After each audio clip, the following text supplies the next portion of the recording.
Scarborough 82, SP51, York Treble 2, 3047, NS92, P55 and YD204. That's the stop cancellation one. Would you like to make your way down into the...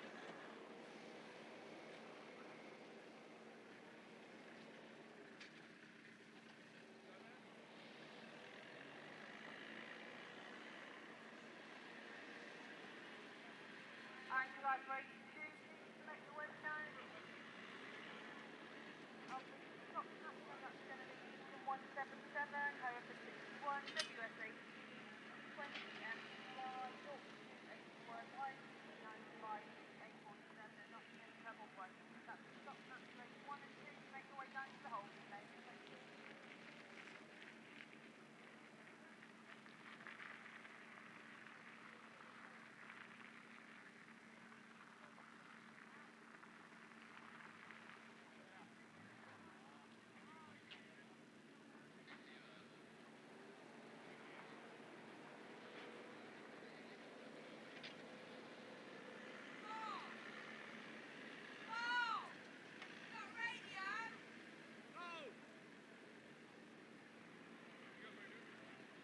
Back up break 3 of the stop cancel, stand by SC1, WS6, CS818, Lurton 12, St. James 727, IK949, SS40, York Rail 33, that's stop catch break 3, stand by, thank you.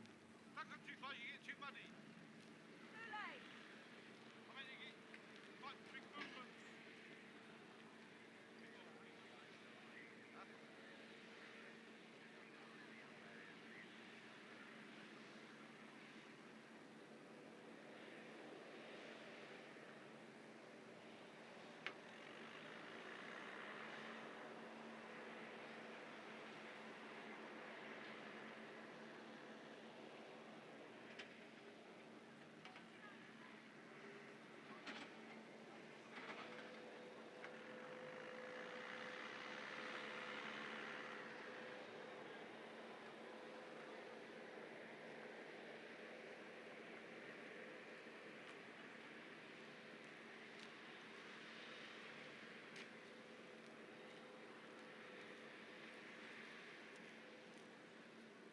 And could I have break 3 of the stop catch, please, and SP1, WS6, CS818, Lurton 12, St. James 727, IK949, SS40, York Rail 33.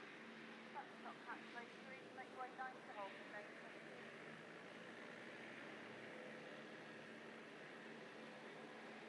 And base 4 to stand by, please. That's York 178, Aston 7, IK98. Fusion 100, WS34, SL91, Sharp 64 and C95. That's race 4 for stop catch to stand by. Thank you.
Morning, ladies and gentlemen. Welcome to day 2 of the 2023 National Championship for the men down here at Evesham at the John Wilkes Raceway. If I can get my teeth in gear. Bit early for my mouth to start working. Running format for today is going to be Class 1s, third set of heats. Stock Hatches, third set of heats. Class 2s, third set of heats.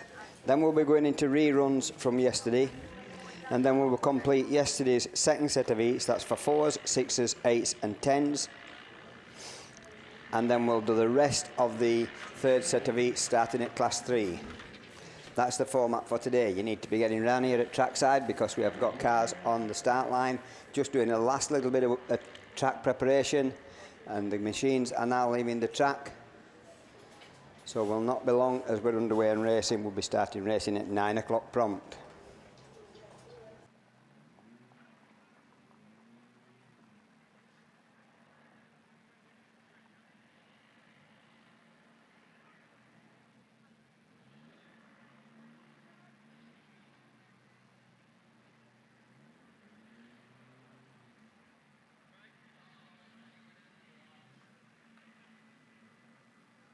So we'll look up to the line. We've got race 1 for heat 3, Class 1. Getting most of marshals in position. We've got Conor Urquhart in the Typhy 211. We've got Mark Watson in York 1, who's coming out this morning on maximum points from yesterday, so he just needs a reasonable finish.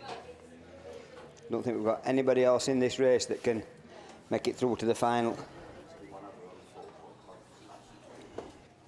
We've got another 2 besides Mark Watson that's on maximum points. We'll come to them as we get through the racing. We've also got Kane Parnell in Spalding 129.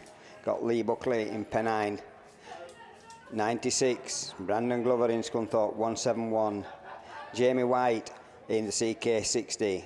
Tony Chamberlain in 21F. Them's the runners and riders. I think Tony Chamberlain and Conor Urquhart have got an outside chance if they get a win because they're on 64 and 66 respectively. But Mark Watson just wants a reasonable rent. The rest of them are just racing for pride. After yesterday, you just want a decent result today to be able to say you got well up in the heats at the Nationals. And then after we've done these Class 1s, we'll be doing our Stock Hatches, so we'll be finished fairly early this morning, and then we'll be back with you for the finals a little bit later on. We have got live streaming here this weekend, but also West Country videos. That's the gentleman, that's Jeff, that's filming all the live streaming. He is going to be also still doing his DVDs, memory sticks and whatever you want, what format you want and put it onto. He will do them. They've got a white van at the top side of a hospitality unit. Sarah will be in there and she will take orders if you want to do them. They've got an order form up there. Also, we've got the ice cream man down here bright and early. And he didn't have a very good day yesterday. We've got the sunshine today, so it's ice cream weather. So please support that man. We've also got all the trade stands all the way around the field. Most of them are open, some of them are just opening up. But support the trade stands. And Eatwell at Dodwell, they've got the catering vans of all different types up and down around this field. We've got the bar at the other side of the field. That one will be open later on.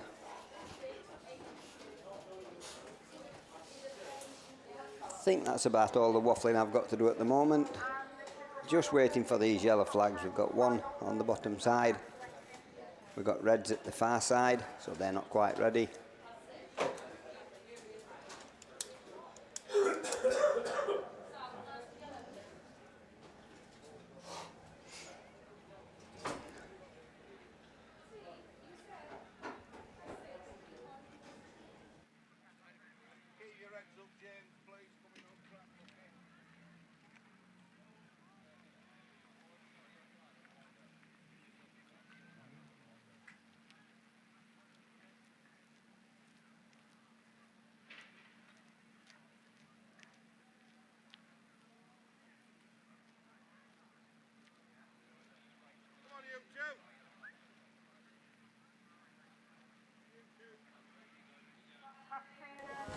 Just been looking at the points, and we've got Mark Watson on 110 maximum points. We've also got Lee Deegan on maximum points in Cambridge 48. And we've got Rich Owen in North Wales 51. All three of them on maximum points. Don't meet each other today, they're in separate heats. So there is a possibility, if they all manage to get another win this morning, there could be 3 people going into the final on maximum points. Don't think I've ever seen that before. I've seen a couple go through, but I don't think I've seen 3.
So we're underway and racing with race 1.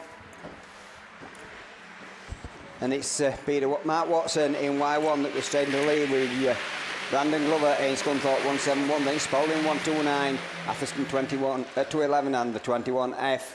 Missed that last number, but it's Mark Watson in Y1 that's trying to get maximum points to go through to this afternoon. Brandon Glover's just racing for pride this morning because he's, unless everybody goes home, he's not going to get into the final. And I can say things like that because of his grandson. But Mark Watson comes round to complete first lap. Thank you. Yes, good morning. Yeah, Mark Watson then in that York 1 machine. 2 out of 2 from yesterday, looking to make that 3 out of 3, and he's on his on the right track to do that. And let's say Brandon Glover still there in that second place. Toby Chamberlain on his heels though in the Forest 21, and then we've got Kane Parnell in that Spalding 129. But don't think he's going to be fourth for much longer as the Typhy 211 and Connor Urquhart looking to go up the inside.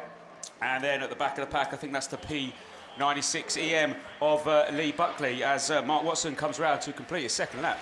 Yeah, Mark Watson starts his second lap. Connor Urquhart, he's moved through into that second position as Brandon Glover went a little bit wide in that Scunthorpe 171, so it's 21F in second. And then it's the Spalding 129 in that third position, and that's Kane Parnell. So Connor Urquhart, he's trying to get maximum points to try and he might be able to get sneak in this afternoon if he can get this one because he's on 66 points. But I think Kane Parnell is not enough in that fourth position, but it's a yellow flag with a black cross for Mark Watson as he comes past. So yeah, Mark onto his final circuit in his third heat. Very comfortable, looking to make that 165 points. So that'll give him top grid pick position this afternoon. But we have got 2, as Paul said quite rightly earlier, we've got 2 others that are on maximum points. But Toby Chamberlain now, though, has stretched away from Brandon Glover in that 21F machine as Brandon in the Scunthorpe 171. And then the Pennine 96, Lee Buckley, he's made it up into third, but into fourth, sorry. But there we go, checkered flag then. Mark Watson, 3 from 3 then in that York 1. He's happy with that. Toby Chamberlain, good second there after 2 thirds, and a third and a fourth yesterday in the Forest 21. Brandon Glover, great third heat there in the Scunthorpe 171. Then it's still Lee Buckley there in fourth in Pennine 96. Then we've still got Kane Parnell in Spalding 129, and it looks like we have lost Typhy 211 there of Connor Urquhart over in the pit exit, which looks like that could be tricky to negotiate for the first couple of races this morning. So they lead the track. They've been well behaved. They haven't touched any cones, no reruns. So we move on to Heat 3, Race 2 in our Cannons Exterior Cleaning sponsored men's Class 1 here at the Power Maxed Men's Nationals 2023. So that brings out Jordan Painter in Scunthorpe 364, Tom Powell, Evesham 82. So Tom had a win and a fourth yesterday, another win for Tom this morning, and he could be in with a shout into that final. According to our signing on sheets, we've got no reigning champion, Conor Griffiths in Typhy 16. So he had a second and a fifth yesterday. He doesn't seem to appear on our signing on sheets. We've got Kieran McKenzie in Cambridge 403. Then we've got Ben Gould in North Shropshire 443. Cork 98, Lewis Walters and Stuart McKenzie in Wessex 100. And before I get through them, they're away and gone. And it is that Evesham 82 machine and a Tom Powell, like I said, to add 55 to his 83 and give him a good shout in this afternoon's final. Ben Gould slots in behind him. He's also he's had 2 seconds. Another second for Ben. Again, would give him a shout. Then good showing there from Stuart McKenzie in the Wessex 100. Then it's Kieran McKenzie in the Cambridge 403, and then the last one to show is a Jordan Painter of Scunthorpe 364 then. So as they come round the start line turn for the first time, it is still Tom Powell in that Evesham 82 machine. So Tom Powell in Evesham 82 starts his second lap, well clear of the North Shropshire 443 of Ben Gould, and then we've got the Cambridge 403 in that next position. That's Kieran McKenzie, Scunthorpe 364 of Jordan Painter. But, 3 of them all together for that fourth position, but the leader is away and clear as Evesham 82 with Tom Powell takes him around that bottom corner. And Ben Gould in Shropshire 443 in that second position as they start another lap. Yeah, so still as they are then, and I think the racing is currently at the back of the pack between third, fourth and fifth. There's Stuart McKenzie, who was laying third, dropped to fifth, and now gone back up to fourth. So these two at the back there, along with Jordan Painter, having a great little battle as they go on to their final 2 circuits. But I think we can have no doubt who our race leader is then, with Evesham 82 of Tom Powell. He's negotiating this his home track with ease, especially in these very tricky conditions, still quite slick out there. So Tom Powell goes on to his final lap. Yeah, I think Tom Powell in Evesham 82 as he sees the yellow flag with the black cross tells him 1 more to go. And Ben Gould, these two are going to get into that final a little bit later on this afternoon. If not, they'll be very close. And then we've got the Cambridge 402, 403 of Kieran McKenzie, the WS 100 of Stuart McKenzie on the outside, and the Scunthorpe 364 of Jordan Painter as the leader comes round past that grandstands at the bottom of that field. So it's going to be the Evesham 82 of Tom Powell that's going to get these maximum points to get into that final a little bit later on today. And he's still being chased by Ben Gould, but over a straight to the second place man as Ben Gould comes round. This track's getting quicker and quicker as the cars go round it. And so it's North Shropshire 443 that gets that second position. Then it's Cambridge 403 in that next place, and that's Kieran McKenzie. Then it's the WS 100 of Stuart McKenzie. And last but not least, we've got the Scunthorpe 364 of Jordan Painter, and that's race 2, Heat 3, away and done. So that puts us on to race 3, Heat 3. And we've got another top scorer in this one, Lee Deegan in Cambridge 48 is on maximum points coming into this. Michael Baldwin is also out there in WW 245. Andy Kelsey in the Evesham 102, who were a reserve coming in yesterday morning, is on 91 points, so he's got a chance of making the final with a good result. We've got Wayne Stevens in Pennow 75, Chris Dunwell in Scarborough 129, and Carl Lloyd in North Wales 230. We've got 2 that's missing. Simon Painter and Paul Addington are not signed on for today, but the bunch is up and it's the Evesham 102, but the Cambridge 48 on this side. He's away and clear, so it's Lee Deegan side by side with the 102 in that second position. Andy Kelsey on the inside, and then Andy's now got that second position, so Lee Deegan in Cambridge 48 leads him down that side, with the 102 looking up on the inside and trying to get that lead position but not quite managing. Then we've got the Pennow 75 of Wayne Stevens. He's got that third place all to himself at the moment, but Lee Deegan still coming under pressure from Andy Kelsey in Evesham 102 as Andy comes up on the inside. Yeah, so new race leader then going on to the second lap, and that is the Evesham 102 machine. So he's had a third and a first, so again another good showing from the other map league member. he will definitely be in the final, and I think so will Lee Deegan. He's had 2 wins out of 2, so you are looking at 2 finalists here if it stays as it is. But then we go down to the Penhouse 75 of Wayne Stevens there, a good showing there in the 3rd place. I can't quite make the numbers out on, I think it's the North Wales 203 of Carl Lloyd. Then we've got the Scarborough 129 of Chris Dunwell, and then we've got the West Waterford 245 of Michael Baldwin. Another lap, it's the 102 of Kelsey that still leads it as they go up into that corner. I've turned my paperwork up, I think, and I've done. But it's 102 that's still leading it from the Cambridge car that's in that 2nd position, so the stretching away from the rest of the field. That Penhouse 75 still there. Wayne Stevens in that 2nd place as Andy Kelsey takes him around that bottom corner, being chased by Lee Deegan. Andy Kelsey's Penhouse 75 of Wayne Stevens. He's now coming under pressure, but it's going to be Ethan 102 that takes the last lap. So then the top 2 on to their last circuit, along with 3rd and 4th, but new 3rd place then. That is for Carl Lloyd in the North Wales 230 as he gets past Penhouse 75 of Wayne Stevens. And then Chris Dunwell in the Scarborough 129 struggling along with Michael Baldwin, who's just gone a little bit wide in the West Waterford 205, and that's a little bit tricky. But it looks like then Andy Kelsey is going to take his 2nd heat win of the weekend in the Evesham 102. So there's going to be 2 home members in the final, Class 1 final this afternoon then. So Andy Kelsey takes the win from Lee Deegan in Cambridge 48. We'll definitely see him later. Then it's going to be the North Wales 230 of Carl Lloyd, Penhouse 75 then of Wayne Stevens. That takes you 4th place as Scarborough 129 then of Chris Dunwell.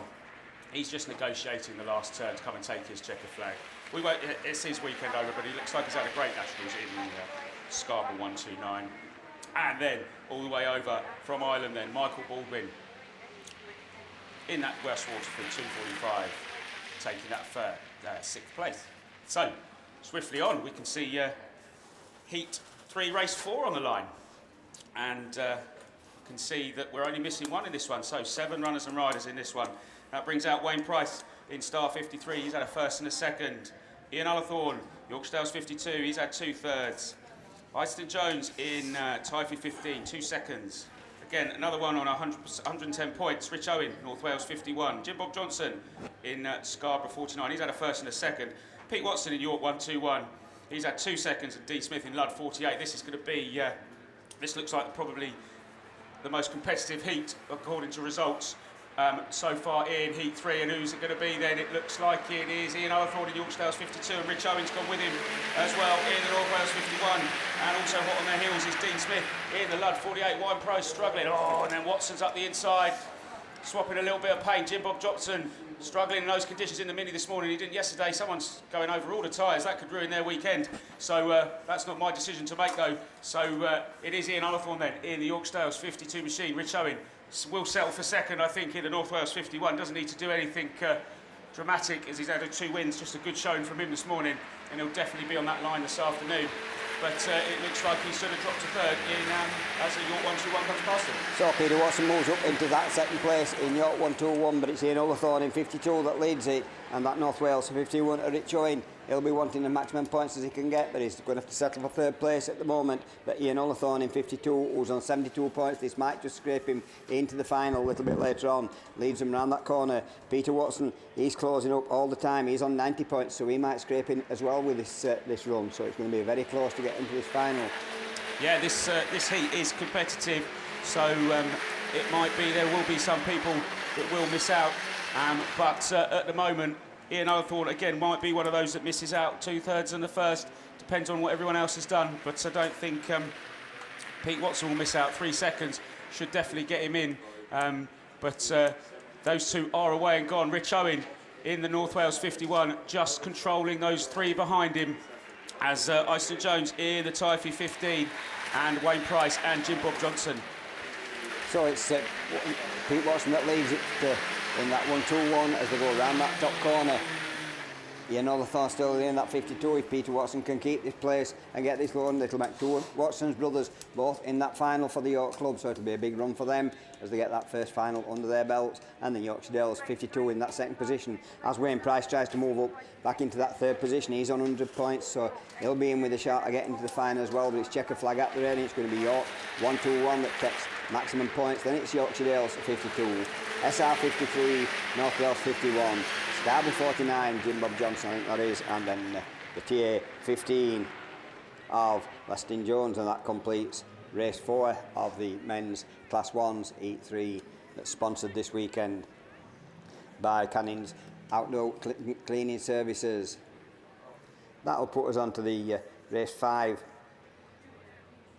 Got James Parnell in Spalding 9:21, Charlie Musto in the Breeden Hill 23, Ryan Kemp in North Wales 1:47, Jake Emsley in the IK 611, and Aidan Brown in Central Scotland 1:16. None of these can make the final this afternoon, but they're all racing for pride, so they will try to get into the final, get as many points as they can to try and win a heat at the Nationals, which is a good bragging rights. Just waiting for the marshals to drag the tyres back into position. Oh, this is crap. Because we've got somebody here now with four. I know it's luck of the draw, but you've got somebody here with 4 cars. Yeah, but what do you think? It's the same for everybody, but as a spectacle, this is shit. It's the biggest meeting of the year. So just waiting for that one track marker to be back in position that they've just dragged down with the recovery truck.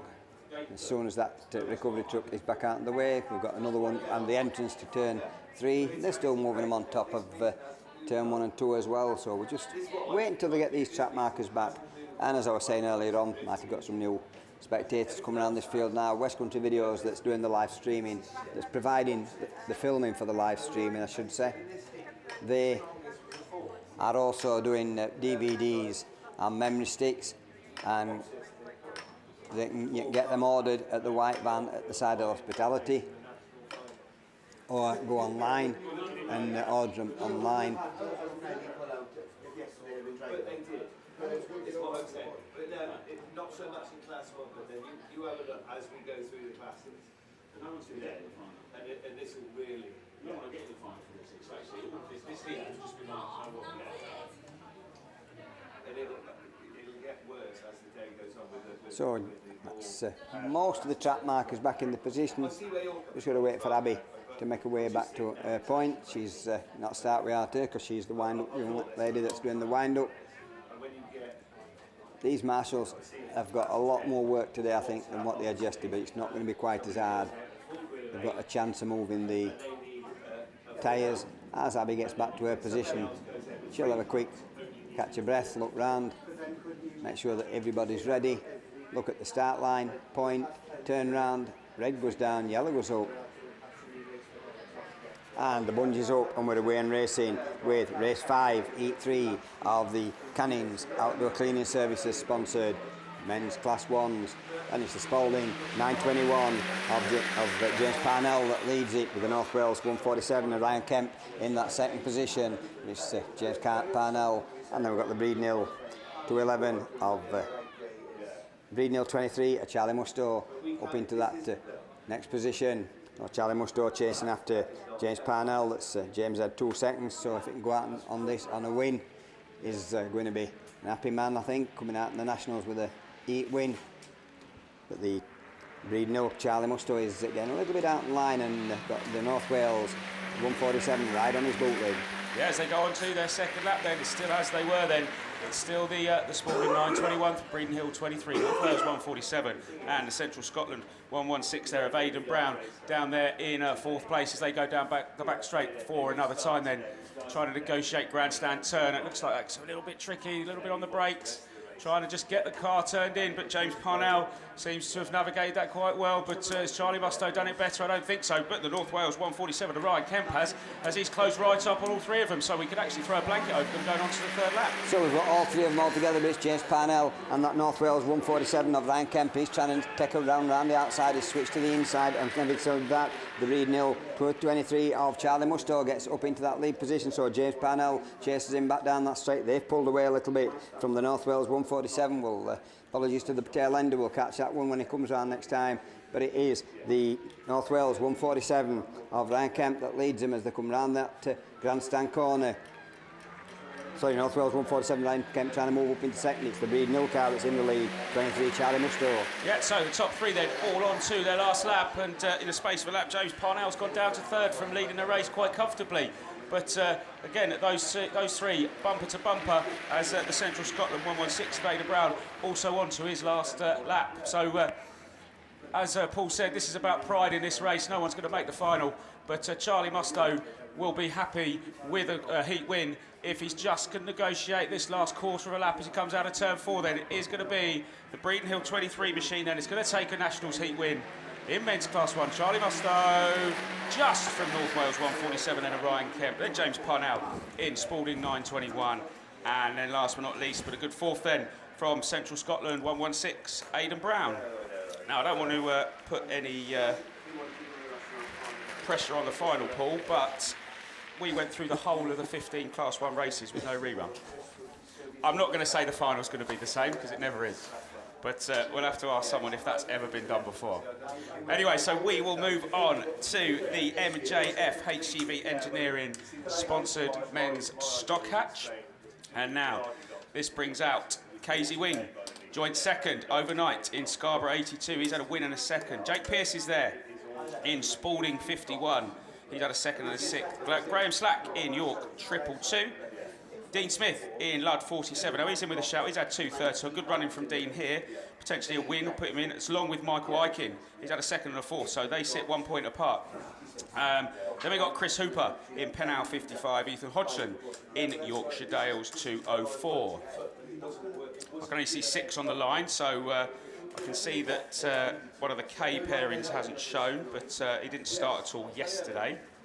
So don't think he'll be there anyway, so I'm just trying a process of elimination. I can see Casey Wing there, here in grid 3, and I think the North Shropshire 92 of Michael Aikin is in grid 4, but I might be wrong. I'm only just looking at their bonnets and bumpers, so we will see as they come past, as the marshals just reset the track. Especially on the top bend. So don't forget, I know Paul mentioned the ice cream man and his van. I think there's 2 of them on site. But don't forget all your other food outlets down the far side and around the rest of the track. I can see from here we've got crepes, burgers, carvery. I think there's a noodle bar, fish and chips. So plenty of choice. And we're also got your trade stands along our top bend there, so anything that you need, and behind us in commentary, anything that you need, building a car, repairing a car, thinking about a car, they are your people to go and see and get your wallet out a little bit and spend some money with them. But it looks like we are going racing then with the men's stock hatch heat 3, race 1. So here we are then. It is the North Shropshire 92 of Michael Aikin then. He's going to lead you into the first corner. Casey Wing didn't get a very good start there in the Scarborough 82. So, but in second place then is the York 222 of Graham Slack. He's being hotly pursued, I think, by the Penhow 55 then of Chris Hooper. Then it's Ludd 47 of Dean Smith, Spalding 51 of Jake Pearce, and then I say Casey Wing at the back of the pack then in that 6th place. So it's the North Shropshire 92 that leads them as they start the second lap. So it's Michael Aikin on that one, and there's the Pennow 56, is it Pennow 55 of Chris Hooper. But Casey Wing had a win in a second yesterday. He's at the back of the field, but I think not need to do too much to get up into the field. He's trying to move up a place already, but it is the North Shropshire 92 of Michael Aikin that leads them round that grandstand corner, as Casey Wing still chased to try and we've got one that's turned around on that bottom corner. Another one takes evasive action and we get away with it, but it's the NS 92 that starts another lap. Yeah, so Michael Aikin then still out in front from Graham Slack. Then we still have Dean Smith, and then it looks like Casey Wing's got up into 4th then in the Scarborough 82 ahead of Jake Pearce in Spalding 51, and we seem to have lost, I think that is the Yorkshire Dales 204 of Ethan Hodgson. I think he's gone back to the... Oh, it's Chris Hooper, I think, sorry, in Pennow 55. We've lost him but it looks like already your race leader, Michael Aiken, goes on to his last lap. Yeah, he's on to his final lap with a good lead, and it's the North Shropshire 92 that still leads from York Treble 2, and then we've got the Ludlow 47 in that next position. Then it's a little bit of a wait until we get back to Casey Wing in Scarborough 82, but there's no problems for that leader as he goes down that far side into that bottom corner. James Slack lost a place and gone back into that third position as he gets past going down that bottom straight, but the leader comes out in that grandstand corner, checkered flag at the ready, and it's going to be the North Shropshire 92, Michael Aiken, that takes that maximum points. And then it's the Ludlow 47, York Treble 2, that's Dean Smith in 47, and Graham Slack in Treble 2. Just got to wait for Casey Wing. Will this fourth place be enough? He'll have to wait and see to get him through to that final a little bit later on today. And then, last but not least, is the Spalding 51, completes his weekend. That's Jack Pearce that finishes that one. So moving on to race 2, Heat 3 of the MJF HGV Engineering. We've got Kyle Duggan in the Evesham 177, Hereford 61, Darren Lewis, WS 18 of Ollie Dowding, 20F of Alan Hawkins, York 281, Alan Watson, last year's champion Paul Likely in Yorksdale's 92. Tony Watson may make it through because he's got 83. He'll need a good win, good result, maybe a win. And Paul Likely, he'll be struggling even with a win, so he needs to get definitely a win to get him through to defend his title later on this afternoon. And then it's Keith Graham in the Down Autograss 47, and Nottingham 111 of Dean Hollingsworth. And that's the cars that's doing this race 2, Heat 3 of the MJF HGV Engineering sponsored men's stock hatches.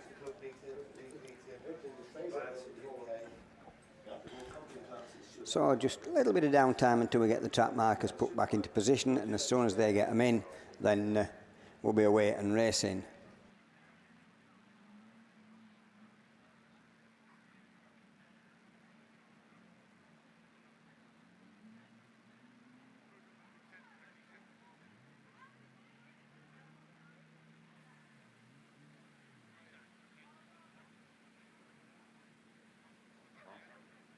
So we've got a full grid of this one.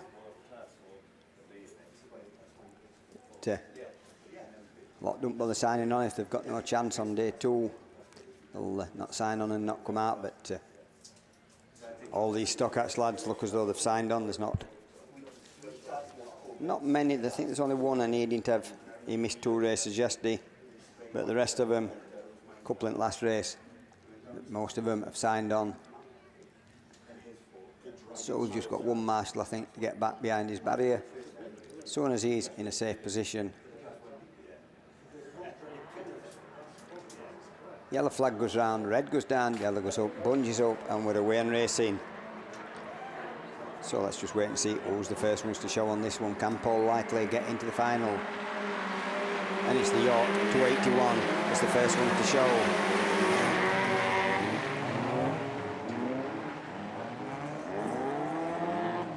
I've got wrong race, or they've sent me another race out. I'm not sure which one it is, but it's Paul Likely there in that second position. But I've not. I'd say Tony Watson in York 281. Couldn't find him on my list, but he's away and clear.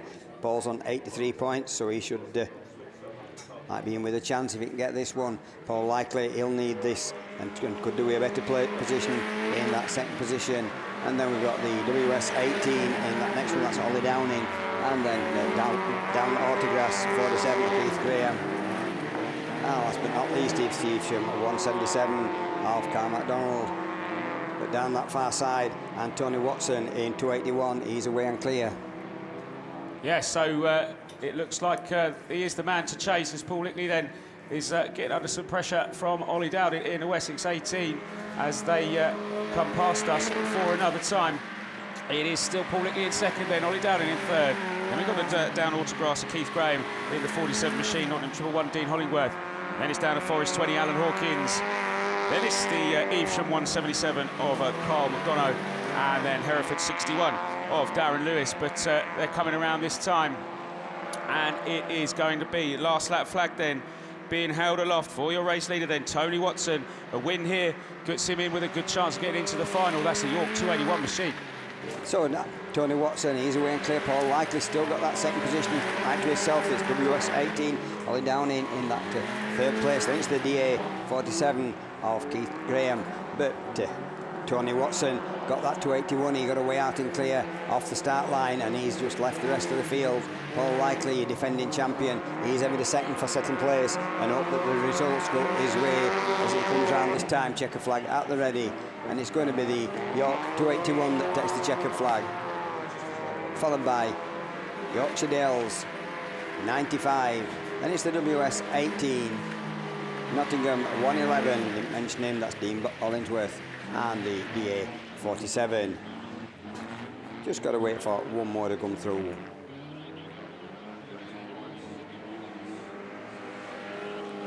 And it is the Evesham 177. Oh, and 20F. And last but not least is the Hereford 16, so that completes race 2, heat 3 of the men's stock hatch. Yeah, so we look to the line and we've got heat 3, race 3 of the MGA-F HGV Engineering sponsored men's stock hatch. This brings out DINS, D-I-N-N-S, so we should have Daniel Pearce in the Spalding 1. We are missing one on the grid, so try and work out who that is, and it does look like it is Daniel Pearce. I know he's got that distinctive orange Spalding 1, so I don't see him on the line. But Thomas Ireland is there in grid 2 in Wessex 6. Then I think there's the Central Scotland 818. He's there. That's Lucas Brown. Dave Terry is also there, I think, or is he not there? So, oh no, he's there. He's in grid 6 there. Dave Terry in Sturton 12. Glenn Steele's there. He's coming out of grid 3 by the looks of things in the St Neots 727. Charlie Eastwood in Victor Kent 949. I think he's on grid 8. Then you've got Dougie Atkins in South Somerset 40. Grid 4, I think, for him. And then Phil Peake in grid 7 then. So he's top of the shop out on his own. The only stock hatch driver yesterday with 2 wins from 2. So he currently sits on 110 points. So again, just a sensible drive from Phil. But it looks like he's coming from grid 7. That's been tricky in the previous races as we've gone. It looks like we've left Glenn Steele on the line. But it does look like, though, I'll eat my words, but no, it is Dougie Atkins then from the middle, South Somerset 14. So, and then Charlie Eastwood's gone with Phil Peake and Thomas Ireland as they go 3 abreast into that top bend then. But it is the Southern League members, the South Somerset 40, Dougie Atkins, Thomas Ireland in Wessex 6, and that's your top 2. Top of the shop, Phil Peake then in Yorkshire Dales 33. Just settle into 3rd. Doesn't need to do anything silly because a green flag in that position will dock him down to 5th, and he potentially could miss out. But as they come around and complete the first circuit, it is still Dougie Atkins in South Somerset 14.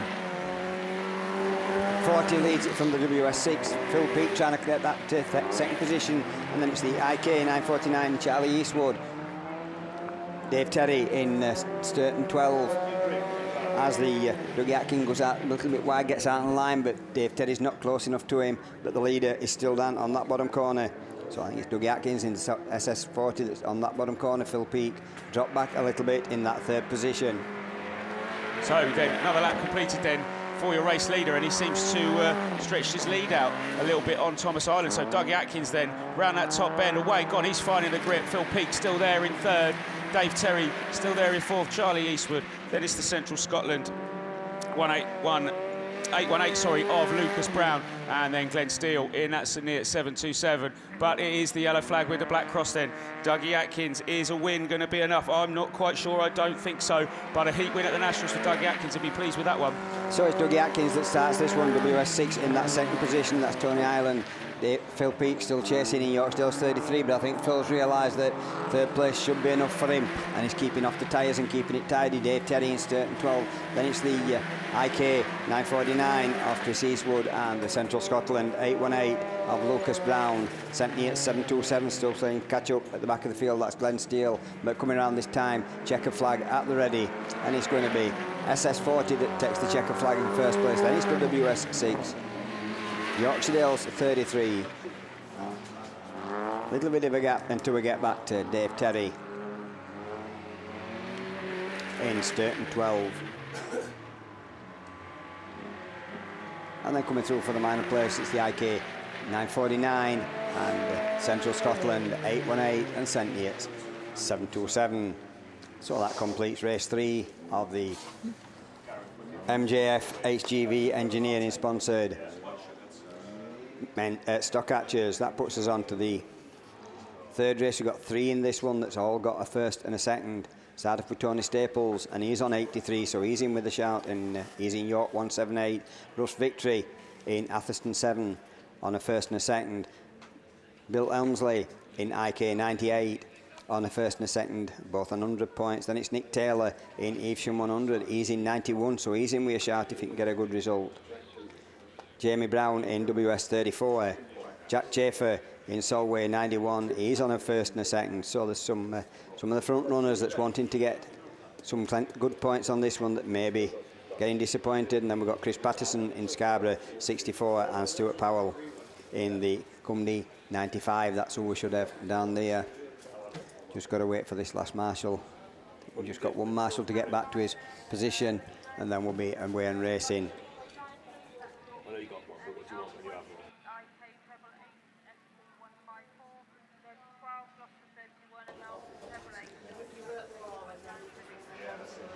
So a yellow flag goes round, goes up, bungees up, and we're away and racing. Let's let them sort themselves out on that first 100 yards, because I can't see that one from here. And it's the Yorkshire Dales 178, York 178 of Tony Staples, and then the Solway 91 of Tom Chafer. They're both wanting maximum points. So Solway 91, Jack Chafer. Chafer is in that second position. He's on 100 points coming into this, so that'll do him nicely in that second. But Tony Staples on 83, and he needs to get this result to get into that final later on. So it's Tony Staples that still leads in York 178 from the Solway 91, Jack Chafer, and then third place we've got the Evesham 100.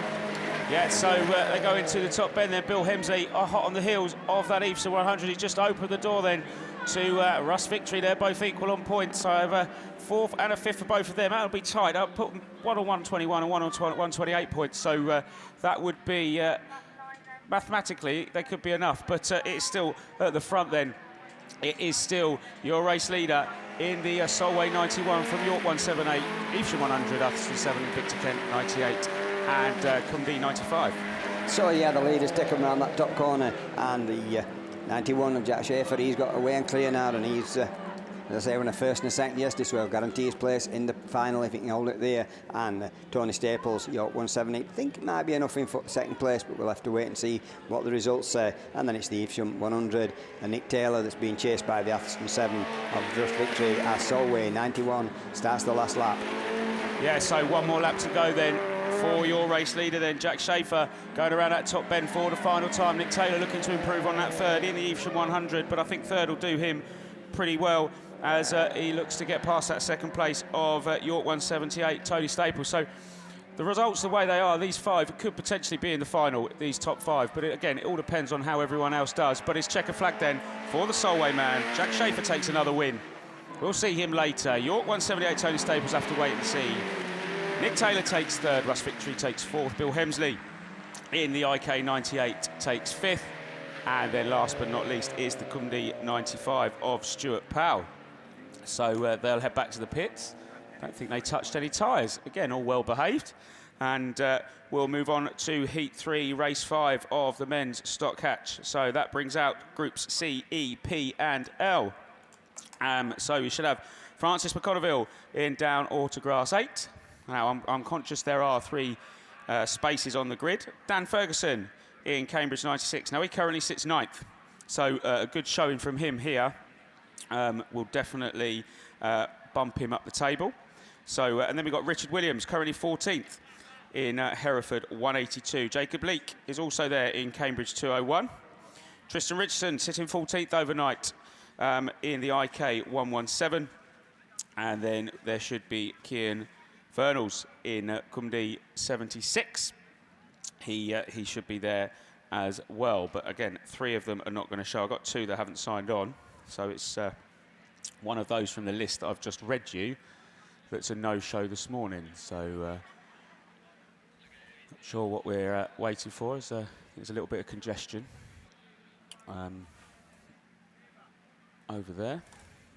So I should have class 9, Leland, race 2, 3 and 5, 2 from yesterday, all done in the holding lane. Thank you.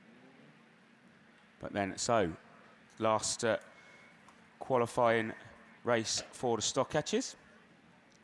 We've got yellow flags around most of the track. We've just got one marshal over the far side, just returning to his post.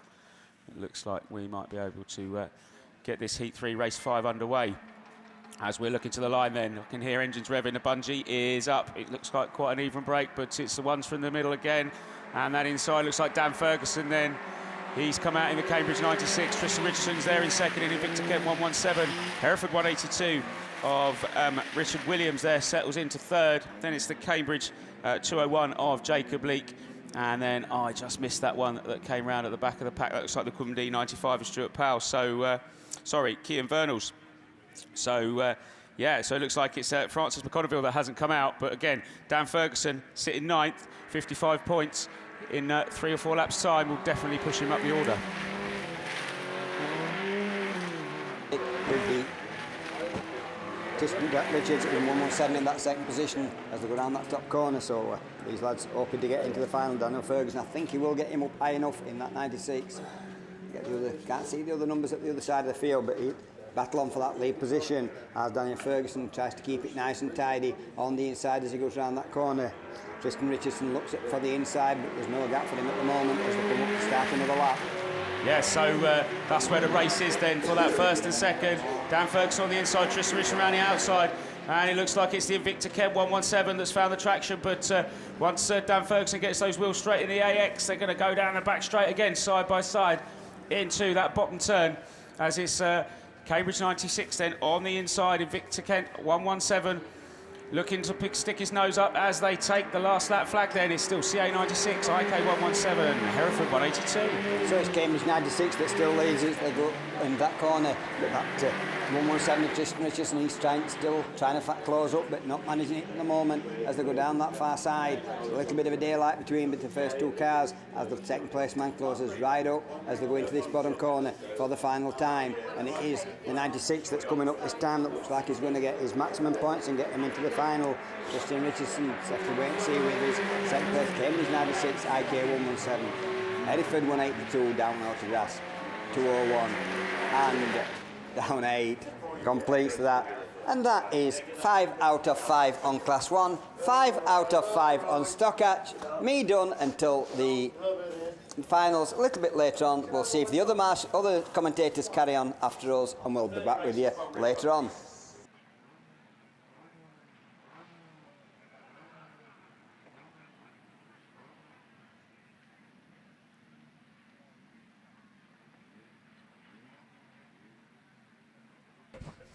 Well, going all right. Good morning, everybody, and welcome to day 2 of the 2023 Powermax-sponsored National Autograss Championships. Whoa, this is a bit better, isn't it, guys? No rain, bit of cloud, don't matter, bit of sunshine. We're going to have a great day after yesterday. I'll tell you what, everybody did so well yesterday to get us through where we are today. But today is going to be awesome, so we want you all trackside. I want to hear you. In that grandstand, you were the noisiest yesterday. You're going to do it again today. Yo, come on. That's it. So we want to hear you shouting. We want to hear you cheering. We want to let them air horns going. We want a lot of noise. We've got Class 2s down there on the line. Phil Young Heating Services, the sponsors of Class 2.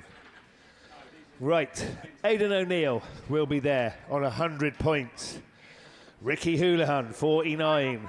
Dan Owen on 28. Ollie Stevens, 110. Phil Badman, 16.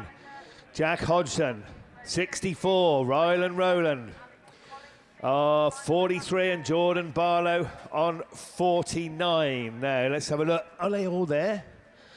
No, just the 5 cars. We're struggling to see the start line here, though, because one of them's here, look. So, obviously, a few cars dropped out from yesterday and decided not to come out to play today. But 5 cars, 2 of these very much in contention, possibly 3 for a place in this afternoon's final. As we go, off we go. Mallow 30 then.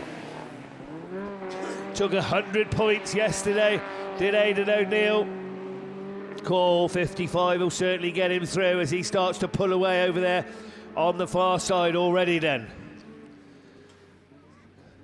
Round that grandstand turn they come, so they're all sorted out now. Battle's going on for first place. He's not getting away as much as he'd like to, so Aidan O'Neill brings him round from North Wales, 151. Now Dan Owen really racing for pride. He just picked up 28 points and a non-finish yesterday, but 55 points gives him I've won a heat at the Nationals, and he's there to spoil the party for Aidan O'Neill, although 45 for Aidan will certainly get him through to this afternoon's final, so he doesn't need to do anything silly now. But it's Dan Owen in the North Wales 151 that brings him round from Mallow 30. Ludlow 15, Ollie Stevens, 110 points from yesterday. That'll do, Ollie, up into second, that'll certainly do. 2 wins in a second, and I'll have some of that. That's him through to the final, definitely, as he comes round the grandstand turn. Already the race leader exiting the grandstand turn. As I said, didn't have the best of days yesterday. What will be, but 151, 28 points, and he's going to take that win. Looking at this one, they're all on to the last lap now as they go over there on the far side.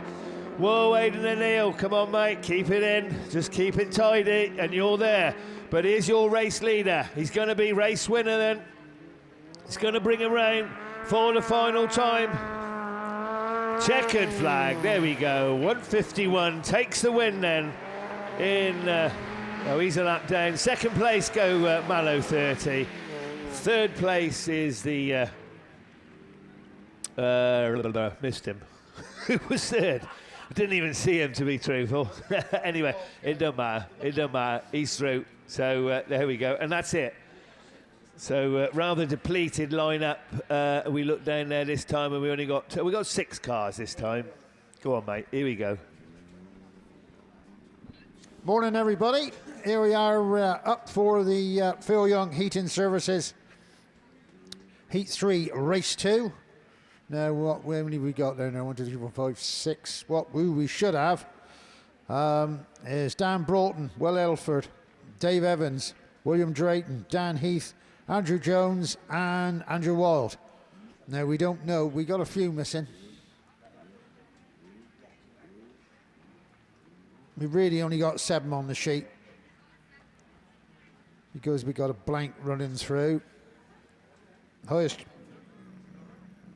seeded guy here at the moment is Dan Heath with a second and a fourth. He's currently running in 9th position. 73 points. He could do with probably a top 3 to get him in, I would have thought. I reckon you've got to be looking at 110 points to get you in fairly easily, and already they're off and running. PAC 81, I think, is Will Elford. Is that Will on that one? It could well be.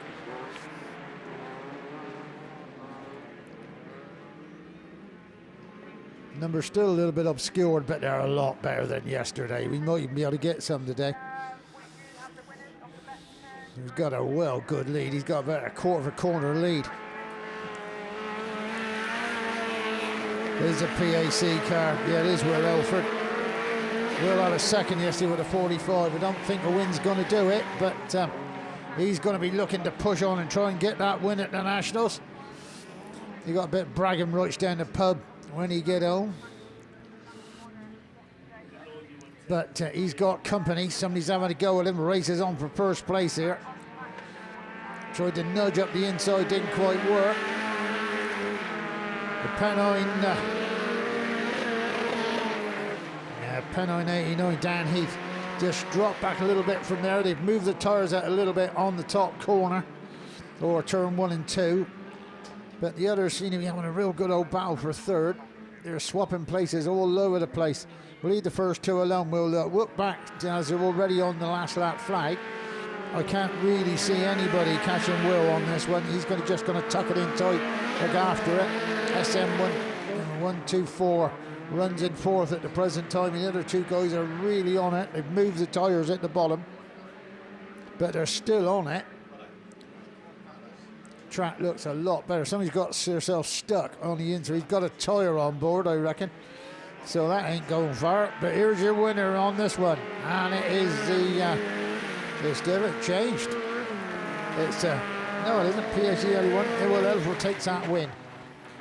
From, as previously mentioned, over the mic. There's Pennine 40, Dan Evans in the mix. Also, I think he brings that car home in 4th place. The other guys are more or less the same. They didn't matter too much. He's trying to get out the mud down the bottom. Whether or not he'll manage to get off that tyre, or is he just stuck? No, he's just stuck. So we are running over, and we'll hand it back over to Kev. While we're just getting this track back in position, we've got your first set of finalists for today. To get into the Class 1 final, you needed 128 points. In that final is Mark Watson on maximum points in Y1, Lee Deegan in Cambridge, 48. Rich Owen in North Wales, 51 on 146 points. Also on 146, Andy Kelsey, one of the reserves in Evesham, 102. Then it's Peter Watson in York, 121. He's on 145 points. Evesham, 82, Tom Powell on 138 points. Then we've got Ben Gold in North Shropshire, 443 on 135. And Jim Bob Johnson in Scarborough, 49. Thanks, Paul. Yeah, so we have got race 3 of Heat 3 of men's Class 2. 3 cars on 100 points. Daniel Robbins, Craig Conway and Darren Eichen. 81 points for Aaron Mullen. Still in with a shout. A big win will get him in. A second, maybe. Ashley Lillington racing for pride, as is Jordan Robinson. Both on 60-odd points, mine. Seb Fackrell on 46 points and Graham Holmes on 21. I think they're all down there. So all wanting to take the win here at the Nationals. As we look for track clearance now. This one's going to be quick. As I said, 3 cars. North Shropshire 4, Scunny 1. And St Neots 34, all on 100 points. Who's going to make the break as they slide out of the start gate for the very first time? Oh, it's Seb Fackrell looking to spoil it for everybody there in the Radford 171. He's looking for the big win. As they come round that top turn, though, it's Craig Conway that takes it up. Oh, and Aaron Mullen now. Just totally out of it at the rear of the field. That's his chances gone of a place in the final. But Conway it is. Scunthorpe, number 1. Out there in the lead from Radford 171. Just getting a bit of a tap there. And he's... I'm not saying anything there, but I hope he didn't have too much to drink last night, because he's certainly going to be dizzy now as they go over there on the far side. Anyway, Craig Conway, 100 points from yesterday, as I said. So he's looking good at the moment to book his place in this afternoon's final. What a battle going on for second place. Up into second place now goes the Spalding 26 of Jordan Robinson there. Jordan picked up 64 points yet, so 45 won't be enough to get him through. But Dan Robbins there on 100 points won't want to go down the standings any further, as the race leader brings them round, this time with 1 to go. Scunny 1 from 126. Dan Robbins in St Neots 34. South Somerset 38. Ashley Lillington. Then North Shropshire 93. Gresham Holmes, and then North Shropshire 4. Eichen there. Oh, and Darren Eichen will be distraught in that one, because I don't think that's going to be enough after such a good day yesterday. But booking his place in this afternoon's Class 2 final, it's Scunthorpe number 1. 126 takes second. 34, that should be enough as well in third. South Somerset in 4th. So North Shropshire 93 in 5th place. North Shropshire 4. Darren, I think you're going to be disappointed, mate. And York 82 is your final finisher. Whoa. We got a few texts to do from yesterday. We took a few important announcements first, though. The gazebos that you were allowed to put up yesterday. Sorry, guys, you got to take them down today. But that was the ruling at the beginning of the meeting. The club sort of rescinded that because of the horrific weather we had yesterday. Please any gazebos, you know where they are. I haven't got a clue, to be perfectly honest myself. They're probably all down, are they? But if they got to come down, take them down, guys. Thanks very much.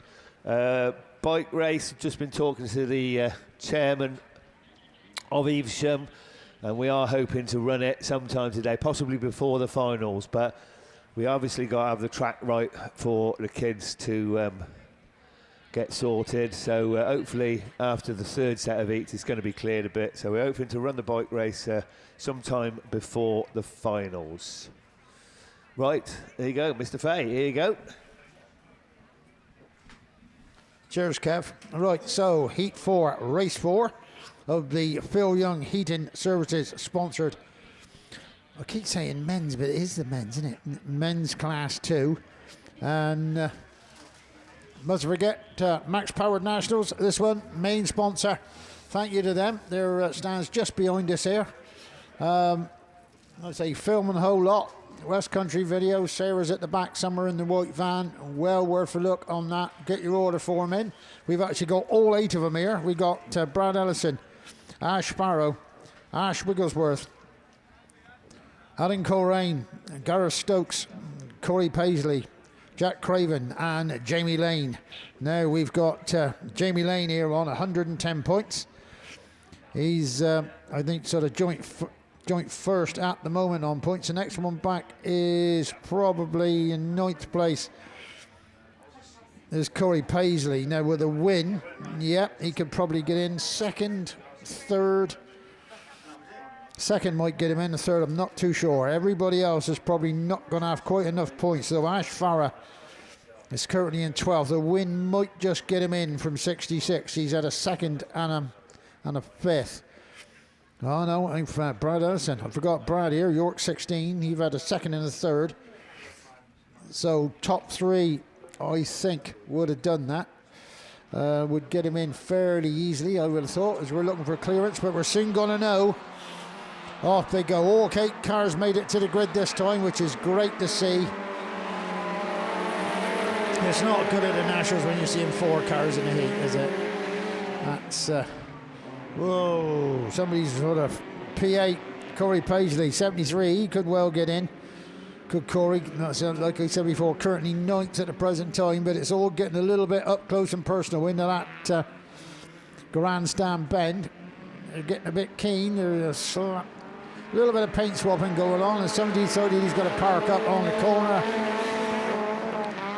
Are they going to stay there, or are they going to move? Is this going to be the first red flag of the day? And look who it is. Right, so are they going to move from there or not? No, they're just yellowing them round. Fair play.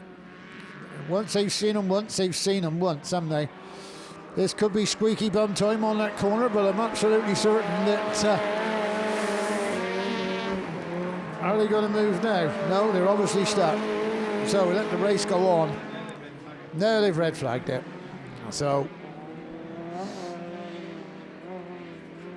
I thought they may well have done. So that's bringing my and Kev's red flag total. Nobody's going to catch us, Kev. We got this in the bag. Yeah, I reckon we got it. Okay, that shouldn't take too long to get off. Like I say, don't forget all the trade stands all around the place. The ice cream van is here. I don't expect he had too many customers yesterday. I expect you'd count him on one hand. So he's put his help out. He's come here. So please support him today. So we'll hand it back over to Kev, and he'll go through the race 5.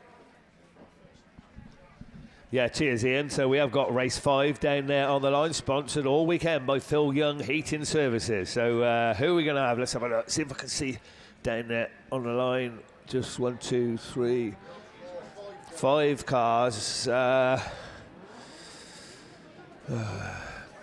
Can't see Shane Smith down there, but anyway, Chris Hall is top of the shop in this one, 70 points from yesterday. So Chris, nothing short of a win will do, basically. Scunthorpe 227, nothing short of a win, and then he's not assured of a place, because that's going to give him 125 points.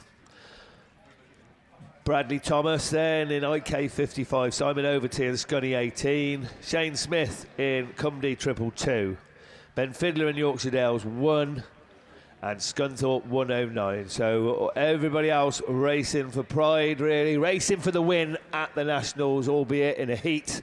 But I'd take that, to be truthful.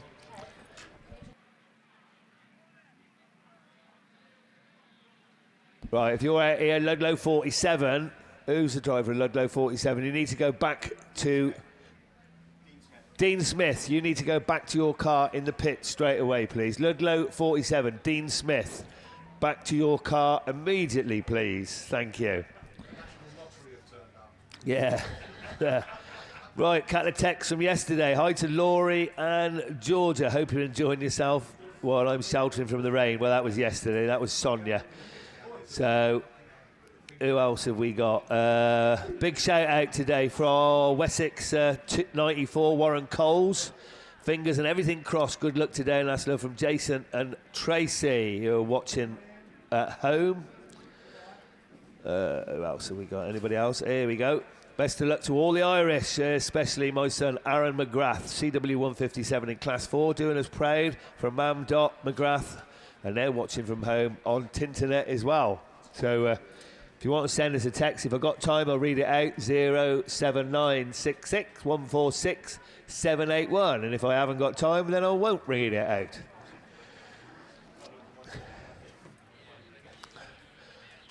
I keep getting texts from OnlyFans this morning. I don't know. It must be them funny sites I keep looking at. I don't know. All these young ladies. It's lovely. Tell you. What is OnlyFans? Has anybody explain to me? Mickey knows. Yeah. Just lately, no, I've been getting texts from like Luscious Linda who wants to not texts, emails, and all that from Luscious Linda who wants to meet up. And I think, no, you don't, love. Like, you're 18 and vivacious. I'm 64 and grey. You don't want to meet up. Nothing to do with the mucky sites I look at, mine. Breakfast, did you enjoy breakfast this morning, guys? My missus said to me, do you cook breakfast? There were some beans left in the pan from last night, so she warmed them up and had some bread and butter with them. That was a cooked breakfast. It's nice, isn't it? My breakfast, Kevin, was a cuddle. Was it? Oh, I don't get that even. No, I do know. We got king-size beds, at home. I hate it. In the camper, we're all squashed up together. She has to give me a cuddle in the camper. She has no choice. Anyway, come on, shut up, Kev. Get on with the racing. Who's going to be first to show? So Scunthorpe 227. And he knows it. He heard it. He knows nothing short of a win will get him through. And then he's going to have to sort of wait and see, because a win will give Chris Hall 125 points. He looks to be in a class of his own. I reckon depends on the other results, you see. Like, I don't know. Earlier today I thought maybe 118, something like that, would get you through, but I'm not so sure. The lowest Class 1 was 128 points, but they do vary from class to class. But anyway, 125 points might do it. Chris Hall then in Scunthorpe, 227, a 6 and a first yesterday. Looking for the big win today to wait and see as he comes round. The chasing pack all doing okay. They're all here at the Nationals anyway. 109, 55, 18 and 222. They've done better than I did by getting to the Nationals, and that's no mean feat at all in the very heavily subscribed Class 2s as the race leader brings them round the grandstand turn. Give us a shout on that grandstand turn, guys, as they come up the bank then with 1 to go. Scunthorpe 227, just keep your head. Keep your line, wait and see. Invicta Kent 55. Scunny 109 then. Adam there in that next place as we'll go back to the race leader. He's going to win it by a mile. Chris Hall then. He took a win yesterday, just had a very unfortunate run in his first heat. So wait and see, Chris, but you've done everything you can. Scunthorpe 227. Takes a checkered flag in some fine style. Who's going to be second?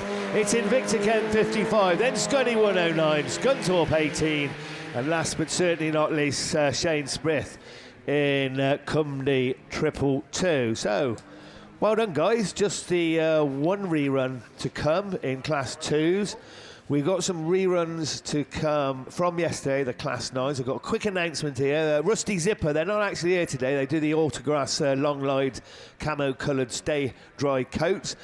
They're going to donate a voucher for each of the class final winner to be used today. I think you've got to do it on the intercourse, okay? And also a free coat for the champion of champions.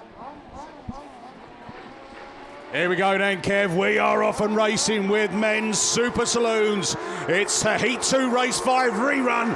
And we are off and running. Johnson takes on and running from Griffiths. Mills goes with him as well. Forrester Dean, 62. Darren Hockley drops into fourth place. But eyes back front. Can Johnson make the better way down on this drying track as they bring it round into turn 3? Round the grandstand bend as they come round there. Griffiths holding second. Mills in third. Up past commentary to come. And it's Johnson leading. From Griffiths, from Mills then, entry 1, 2, 3, 62S then of Darren Hockley in that fourth place position, but he's coming under pressure from the Gloucester and District 14 and that Wessex number 3, but back up and at the front then it is that Dan Johnson in Scunthorpe 383 that leads them round that start line 10, down past the commentary box for another time of asking. Johnson leads them back into turn 1. Griffiths goes with them. Mills closing the gap there on Griffiths. Griffiths protects that line. Hockley there in that fourth place as they round that Gloucester and District 14. Dan Rodder and their Wessex 3, Henry Clam. That's how they're running. But round again they come, turn 3 and Stargate turn for the penultimate time. It's Johnson leading from Griffiths, from Mills. All now heading up and onto their last lap. The top 3 going round that Holtby sponsored turn 1 and FW Graphics turn 2. 62F then and Gloucester and District 14 Dan Rodder. Then it's that Wessex number 3 at the rear of the field. Henry Clamp then, but back up and at the front it's Dan Johnson then looking to get some points on the board. 55 he had. Scunthorpe 383 it is then that takes the win from Rhys Griffiths in the Radford 212. Cameron Mills in that Cumdee number 9. Then third place is going to go to the Gloucester and District 14 of Dan Rodder, and your fifth place car is going to be that 62F of Darren Hockley, and then that Wessex number 3 of Henry Clam. Yeah, and just before we finish, a big happy birthday to Andy Jefferson, 41 today. Happy birthday, Andy. We'll see you later in the Super Saloons. Right, up on the line, we are going back to Open Wheel Specials and the comedy duo of Ian Fay with... he got matching hairstyles, hasn't he, with Kev Erdman? This is it. Over to the boys. No, mine's not matching hairs. I'm just frightened. Kev's actually got hair. I got stubble.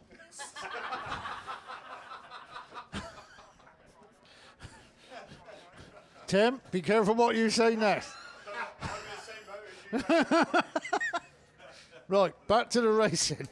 Apologies, guys. Too much joviality.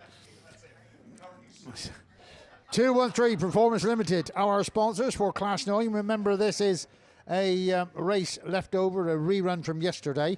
It's actually Heat 2, Race 5. And there's only one missing, which is good news. So down there we may have Johnny Barber. He's probably, there's a couple of places. Sean Gallagher and Johnny Barber is currently 6th place at the moment, both at 45 points. But remember, they've only had one heat before. This is the second heat. Alex Hollinsby, Graham Moore.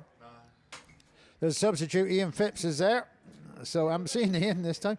Matt Barnbrook, Andrew Adams and Graham Davis are the other runners in this race 5. No, hang on, I'm not on race 5, am I? On race, that's the wrong race. We're on actually race 2. So here we go, where we go on race 2. Yeah, much the same. Got Jay Gallagher on 36. That was the third. That could do it. Another third for Jack Joyce. So this could be well interesting, this heat. And we're going to win with Adam Robinson.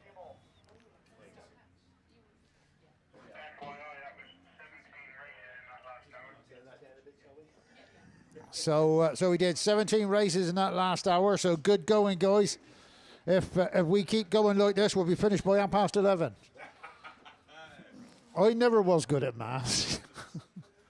No. So then, Who else we got down there? We got Martin Jones, Dave Plummer, Jason Richardson. As a Jack Joyce has been mentioned with the third. We got the reserve, Owen Pitt,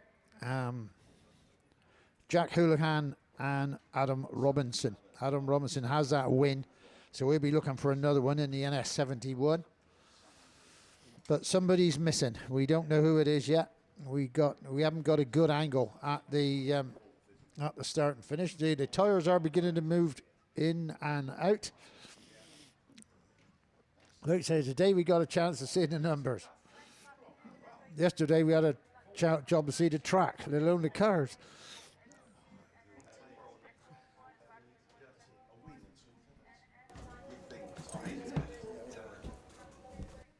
It's a lot of that thing.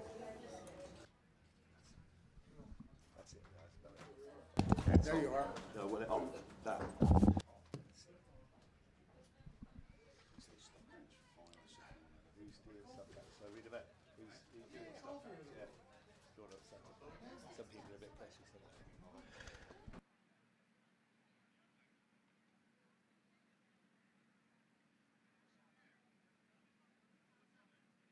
Anyway, we got a couple of quick announcements. Lily Kerry, where are you? We'll say hello to you because you sent me a lovely text. So good morning, Lily. Good luck from who we got. Have we got time or not? No. We'll do some more in a minute, shall we? We got a quick good luck Grandad North Wales 47 in Class 8 from Louis Georgia and Amy Lou. And another one. Good luck Dan Borman, Class 8. From Paula, Dad, Mark, and everyone else that knows you. Cheers, Kev. And we're off and running with Heat 2, Race 2. It's only got a good break out the middle grid. That was a good start. North Wales 31, Dave Palmer. He had a 7th yesterday, so we'll be looking to pull some points in on that. He could just do it with that. Not sure. We'll see. I know we're only looking at Heat 2, so there's all to play for with these guys.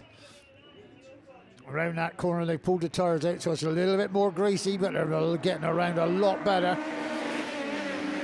Second place, NS71. And I think Hereford 55, Martin Jones in third. Hereford 71. NS71 it is, and that's Adam Richardson sitting back in, but there's under challenge. Somebody's straight on. Has they got a problem, or have they? That was your leader. NS71, Adam Robinson. He had a win yesterday in the first heat, and he's away again, but he's come back on the track, so probably problems on board for the yellow car pulled into the middle, but no such problem. We've had a change of leader yet again. That looks like a black flag to me has come out. We'll get confirmation of that.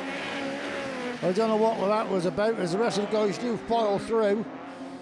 Last lap about to come out, or is it checkered this time? They've chopped and changed a bit on this one.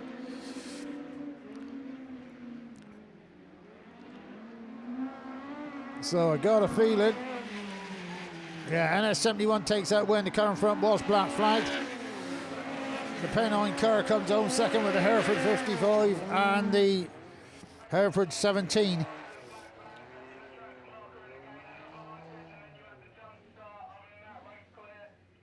So were you in pit then? Over the line, I think in about third place, but that was for a jump start and gaining track position, so a double whammy, I think, for that one. So we will now hand you over to Heat 2, Race 3, and everything's clear. We'll hand you back to Kev. Yeah, thanks, Ian. We have got Race 3 down there on the line. Let's have a look. See, 1, 2, 3, 6 down there on the line. And basically, I think everybody looking at points here. We've got Andy Ornshaw on 55 points. We've got Barry Ashmore on 45 points. Mitch Hollinsby, 36, as is Chris Colgate on 36. Russ Elliman picks up a 4th. 28 points for Russ. Josh Morgan, Gloucester 31, picked up 21. And then not the best of days for Joey Hollingsby on in IK 888, picked up just a 6 points yesterday. Zach Mills didn't start. So away we go with a 2-1-3 performance, limited sponsored Class 9s. So Barry Ashmore quick out of the gate, so is York 6, Russ Addyman, but it's Ashmore that's got the break. Whoa, and he's away and gone over there on the far side. So looking to make 100 points with this 55 if he possibly can. Round the grandstand turn he comes, taking a wider line, giving it plenty up the straight in front of commentary. Ashmore then from York 6, up into third, Gloucester 31, then Ludlow, who didn't feature yesterday, Zach Mills, but running strongly in that fourth place, just pushing wide as I speak though, and dropping down a place into fifth as they start to reel in. Ashmore now, after that flying start, wants to just keep that in a tad, don't want to be out in that wet stuff, that's for sure. So 154 from number 6, that's the 1-2, Gloucester 31. Josh Morgan. Josh picked up 21 points yesterday, looking to go through now into second because Russ Addyman went far too wide around that top turn. So Josh Morgan bringing his points tally up if he can make this one stick as Ashmore. Oh, they've come together over there on the far side. Ashmore then, he's clear leader now. Second and third come together and took each other out. So Solway 20 now moves through into second. Onto his last lap goes 31. Ludlow 2 back in fourth. We've lost York 6. There he is in fifth place as Ashmore brings him round the grandstand turn for the final time. It's checkered flag. Maximum points then for Barry Ashmore. 154 brings him up to a massive 100 points to go on to his third eat into. And he'll be absolutely super delighted with that. Gloucester 31 then redeeming himself, then Ludlow 2, York 6 taking the fourth place after such a promising start, and last but not least is I think that's Mitch, is that Mitch Hollinsby in that one, taking the final spot. So whoa, good stuff as always from Class 9. We should have one more rerun down there, we have. So Ian will take you through that. I'll just go very quickly again just to tell you, Rusty Zipper, as I said, I mentioned it earlier, but very quickly, donating a voucher for each class final, but it's got to be used up, I think, by the August the 16th or something like that. But the details on the will be on the voucher. And they're also donating a free long line stay dry, could have done with that yesterday, camo coat to the Champion of Champions winner. So thank you very much, Rusty Zip. He was supposed to have a trade stand here, but apparently his stock or whatever didn't get here in time. So we're all right with that one. Just checking, see if we got any more texts. Anybody that's listening at home on Tinternet, you should be here, mate, because you're all going to miss a great day today. Jason Baker. Jason, I didn't know you cared. Oh, no, it's the wrong one, sorry. Can you mention to get the league and club reps to collect envelopes for the ladies and juniors, okay? So, league and club reps to collect your envelopes for the ladies and juniors competitors. Apparently there's a tenner in each one, donated by the board. I don't know, up there, I suppose, off Jason. He's the governor with them, isn't he? So yeah.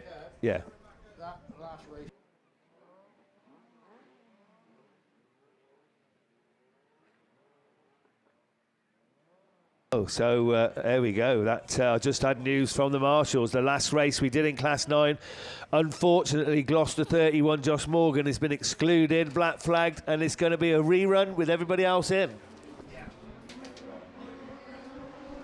Cheers, Kev. So we got race 5 over the line, and it's Scunny 45, first one to burst in. He had a third last time out, did Matt Barnbrook. And he's away and gone with this. I got a feeling he must have a cup of tea waiting. No, he's put it around. What did I say? Sorry, man. Right, so he slid it out into the loose stuff. Alphamston 23, Johnny Barber. That's the name I know. Johnny had a second yesterday, so this will do him no harm whatsoever. as the Scunny 45 of Matt Barnbrook tries to make up a bit of ground as Barber goes round in exactly the same place. Somebody's got a magnet, I think, down in that corner, and he just keep turning it on. So now we got another leader, the Radford 12 of Andrew Adams. So as the other two recovering cars, race for sort of who's going to be third, to be honest. There's only 4 of them left in this one, so somebody's going to be at least 4th. So that's not too bad a score on the second run. So let's see who we got. Yeah, that Radford 12 still got the winning place at the moment. And the North Wales 96 of Graham Moore, he had an 8th yesterday, but he's going to pick up a 2nd today, I reckon, as somebody drags the black and white tablecloth out, commonly known as the checkered flag, and we're round. Can they make it round that bottom corner? So it is the Radford 12 taking that win. North Wales, I think, has 96. Johnny Barber is going to come home and take that 3rd place. And your early leader, Scunny 75. I bet them two are kicking ourselves for that one. But we are now back to, it could be a 6, it could be a 4. So we're over to Tim.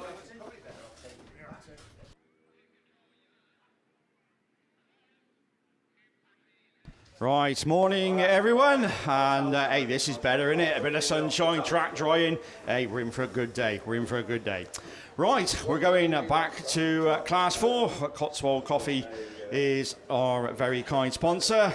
As we look down towards the line, we're going with Heat 2, Race 1, and that brings out groups A, E, I and M.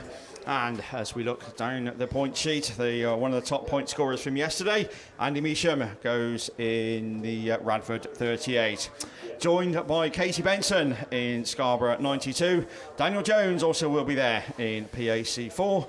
Pete Berry didn't have the best day yesterday, picks up the black flag in IK 221, but he will be down there in race 1. Joined by Warren Coles in WS 94, John Fishwick in Yorkshire's 88, Otis Williams in Typhy 13, and his sparring partner this weekend, Steve Olive in Sturton 99. So a bit of track work going on the bottom bend. Tyres moved out, and first time this morning, my sparring partner. Morning, Mr. Gareth Jones. Yeah, good morning, Tim. Good morning, all of you out there.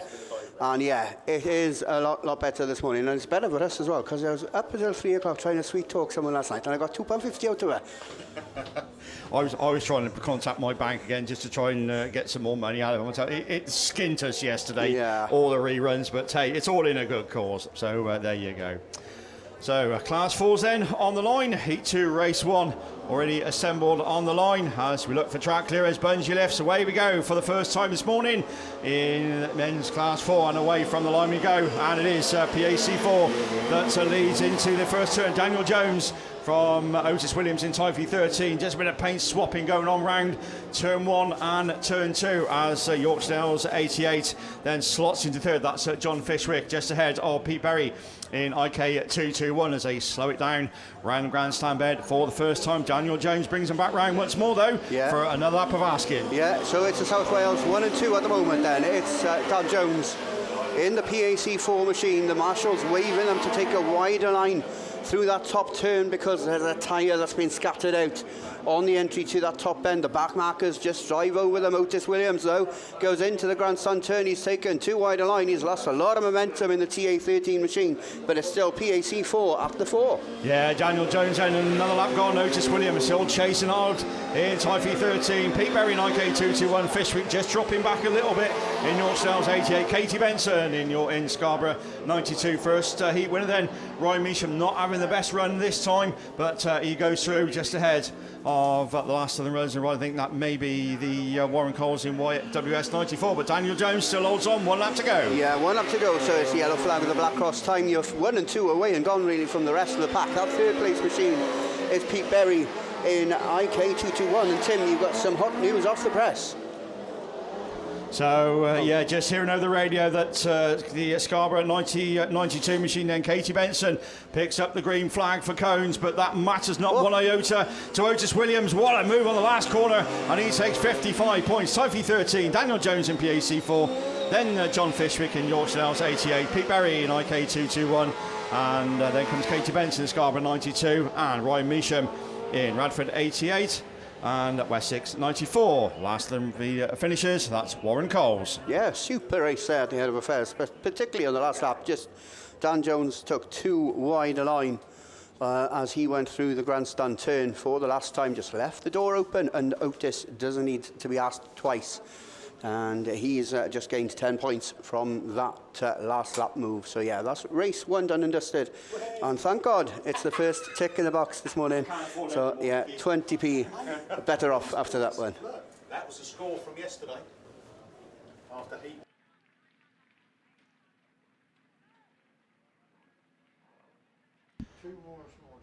So hey, at least we didn't win that yesterday. So there we go. But we did all right. Right, Heat 2, Race 2 is already assembled on to the start line, and that brings out Richard Williams in Border Counties 25, although it looks a bit of a depleted grid looking at the monitor from us in commentary. Andy Whittingham in SR 50, Ryan Meacham in Radford 36, Jason Miller in Scunny 66, Graham Whittingham in SR 61, Joe Bellis, another top point scorer from yesterday, took a heat win, North Shropshire 953, and Lee Fairhurst in ARC 84. Yeah, so as we can see then, the marshals just going out to adjust the position of the track markers on both parts of this John Wilkin Raceway. Looking at your live stream, you can see grids 4 and 7 are empty. So we are going to go with a 6-car race in race 2. Like Tim said, groups F, J, N and R coming out to play in this one. There will obviously be amendments for Heat 3, but at the moment we have 7 scheduled to take part in this one, and certainly one of them isn't there, but we can see that it's the mini pickup of Star 50, so it's Andy Whittingham in grid number 3. Oh, that on cue once again if you're watching the live stream. The editor just changing the camera angle, so we got a close-up. Looks like it's the Jason Miller machine, Scunthorpe 66, that's going to start all the way out there in grid number 8. Trying to work our way in then. In grid 6 is one of the minis. That could be the Ryan Meacham machine at Radford 36 or Lee Fairhurst in ARC 84, but we're already up and we're already racing, and a lot of blue smoke coming from the tail end of the Radford machine. But it's star number 15, and that's going to lead into turn 1. And he's already got a little bit of clearance as he makes his way down that far straight for the first time. Going with him is a man from Tim's part of the world. It's Richie Williams in the BC25 machine that leads the chase as they go through this grandstand turn for the first time. Then it's the MAP League representation of Radford 36. Ryan Meacham's there in third, but he's left the door open, and Jason Miller goes through in Scunthorpe 66. Yeah, Andy Whittingham then leads him around the top turn. Once again, Richard Williams in second, Border County 25. Then we go to the Scunny machine. That's Jason Miller in the Scunny 66, just ahead of the Meacham machine as they go down the far side, but just starting to pull clear and looking to get 55 points on the board. Whittingham it is that leads him across the line once again. SR 50, Border County 25, and Jason Miller in Scunny 66. That's your top 3. Yeah, a battle for the minis there for that fourth spot between Ryan Meacham and Lee Fairhurst in ARC 84. As we spotted through the corner of our eye, I think a black flag going out to either Richie Williams in a BC25 or the Scunthorpe 66 machine. And yes, confirmation there that black flag was given, but it's last lap flag time. Yeah, once ago then, Whitcomb's on his way. SR 50, Border County 25. These two away and gone. Good battle going on with Lee Fairhurst in ARC 84 and Radford 36. That's Ryan Meacham, picked up a 4th yesterday, so another load of points needed in the board. But your race leader coming back round towards us and picking up 55 points, needs it as well. Didn't start yesterday, so this will do his chances no harm whatsoever. Andy Whitcomb takes the win. Border County 25 then. Jumbo Williams takes a good second from Lee Fairhurst, ARC 84. Radford 36 of Ryan Meacham. And of course, the Scunny 66 machine comes across the line, Jason Miller, but unfortunately picks up the black flag. Yeah, absolutely. Race 2 then, done, dusted, another tick in the box. We're going to move on to race 3. They're down there on the line. 1, 2, 3, 4, 5, 6 starters coming out to play.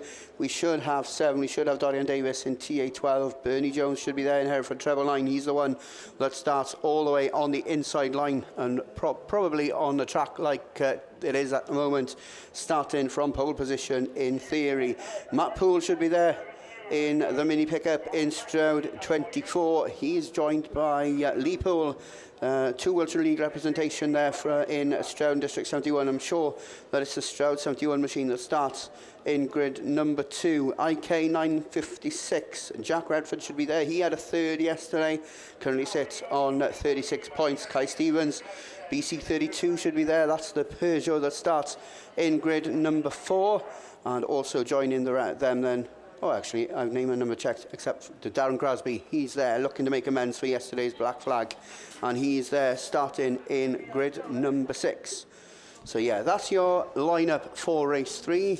And I think possibly one of the minis are going to be a non-starter because we have we have 7 signed on, but just the 6 cars down there on the line. But once again, Tim, some news hot off the press. Yeah, just been given the finalists for the stock hatches. MGF HGV Engineering, of course, your kind sponsor. And I'll tell you, what about this? 128 points is what you needed to get yourself into the stock hatch final.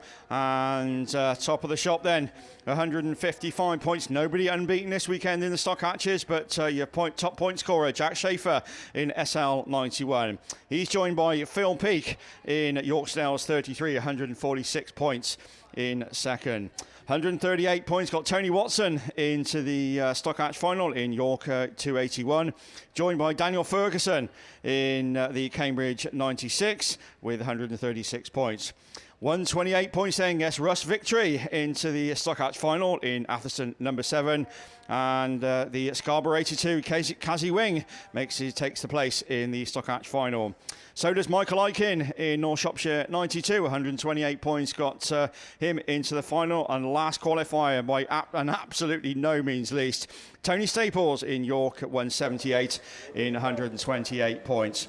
That's your stock hatch final, and I must admit, commiserations go to Nick Taylor in Evesham 128, just 1 point off the final, but he'll be back, no doubt, and giving it a go again next year. But 128 points is what you needed, and I'll tell you what, that's going to be a good final to go. And it's exactly the same to get into the Class 1 final as well. 128 points required, so win second and a fourth, and consistently you needed to get those points from your 3 rounds of qualifying to book your place among the top 8 this weekend. So, sorry, Bellingham, I think Kev's got an announcement.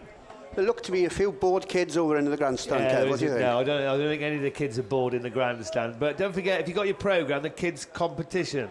I actually don't understand this, but it's a bit complicated for me. But what you have to do is collect the trophy numbers and add them all up around the venue. You will find boards with QR codes. What's a bloody QR code? It's a thing that you need an iPad or a telephone for. So yeah, the 3 and 4 year olds need an iPad. Read the back, mums and dads. Read the back of the programme. There's a kids' competition. There's loads of prizes up for grabs. So if you got your programme out, get and do that, because apparently the entries are a bit low on that one, and there's loads of prizes. So kids' competition is on the back page of the programme. I have no idea what to do, but I'm sure you lot do. Get on it, and there's prizes up for grabs, all right? Yeah, has anybody mentioned the Power Max raffle as well this morning? Yeah, next to it is the colouring competition, and I've already submitted my entry for that. Did you get out the lines? Yeah. Did you go out the lines? Did I? Did you go out the lines? No. Perfect. I've just done it all one colour, though. Oh, grey? White. Yeah, that's about the only competition I'm going to win here this weekend is the colouring competition, and only because I've ripped every entry we've had so far, I've ripped it up. Yeah, well, we just got a little bit of downtime then. If you've been over on this start line straight, then obviously you need to visit the Power Max trade stand there, situated right behind us here in Coventry. They've been running a raffle all weekend to win 2 hospitality tickets to a BTCC round of your choice. And if that's something that is going to interest you, then make sure you make your way over, have a little bit of a nose, and if you feel like it, then have that entry. Right then, we're back to the important stuff. We're away from the line, and who is going to make the break? It is Darren Grasby then, Evesham 220, out of the blocks, and already got half a straight of an advantage as they go into turn 1. Now, how long are these bigger cars going to take to reel him in and try and overtake him? Because certainly he looks to have the grit between his teeth. He's looking to make up for yesterday's boo-boo, and he's looking to go through the grandstand turn in Evesham 220. Lee Poole in Stroudon District, 71 slots into second. Yeah, Grasby is in, he's away, looking to make amends for a dismal day yesterday. The former champ then leads away, Evesham 220 ahead of that Lee Poole in Stroudon District 71 from Dorian Davis in Tyvee number 12. These three have just broken clear from Bernie Jones in Hereford at 99, from Colin Stevens, Border County 32, and the other IK machine then, that's going to be Jack Redford in IK 956. Yeah, but at the moment the rest of the field aren't making any ground. A little bit of a challenge going to be on for that second position very shortly, because Letty Shawn is reeling in that boot lid of that Nissan Micra in that second position. It's 71 versus 12 in a battle for 45 points, but it's 220 that's away and gone, and this time round he's going to see that yellow flag with a black cross, and he's going to start his final circuit. Yeah, Grasby then on his way, 1 circuit to go. Evesham at 220, Lee Poole still chasing in Stroudon District 71 from Dorian Davis in Tyvee 12, Bernie Jones 8 treble 9, and Colin Stevens, Border Counties 32. As we go down the far side for the final time, looking to kick off. Here's kind of say a dreadful day yesterday did Dan Grasby, but he comes round and takes 55 valuable points. Dan Grasby takes it, Evesham 220, Lee Poole in Stroudon District 71, then comes Dorian in Tyvee 12. Bernie Jones will come across the line and pick up some valuable points in H treble 9. And I think that's like all we're going to have to finish, because we've lost the IK machine somewhere. Yeah, on and the track. Kai Stevens there's just gone in to say hello to those in the grandstand in BC 32. Right then, so that's yet again a tick in the box. But let's not get ahead of ourselves, Tim. We've got 2 to go. Let's try and keep our composure. We're all right, mate. We're on a roll. We need to make amends from yesterday. That could be famous last words. We're on a roll. We'll be all right. Right, race 4. And say, looking down towards the line, this does look a bit depleted lineup. But all being well then, David O'Leary in the CW 144. Adam Henley, another top point scorer from yesterday, another former champion, looking to make it 2 out of 2 in York treble 7. Mike Jones will be there, all being well, in Hereford at 31. Jordan Coupland in Scunny 46. Jamie Williams in Melton 58. So you can see Jamie down as they very kindly switched to the main screen. And who we got? Trev Jones in Nottingham 1 and Alistair Griffiths in Radford 43. But looks a bit of a depleted lineup. Gareth, who do you reckon we can spot? Yeah, I'm not sure whether Dave Jones is there in Trev Jones rather in Nottingham number 1. I'm trying to look through who we've got there. Jamie Williams, as you say, is definitely there. Then it's the Radford 43 machine that starts from grid 4. Scunthorpe 46 is Jordan Coupland. He's going to start in grid number 2. And my betting, I think that's Adam, Mike Jones on the inside in Hereford 31. Yeah, with Adam Henley all the way out in grid 8 in the very familiar Nissan Micra. And, well, he's just seen possibly one of his biggest rivals for the weekend as a whole, just having taken a win. So the pressure now very much on Adam Henley. He'll probably be gutted that he's chosen grid 8, because looking down at the start line, that looks to be the worst one to get out of. And we'll soon see how long he's going to take to try and get from the outside towards the inside.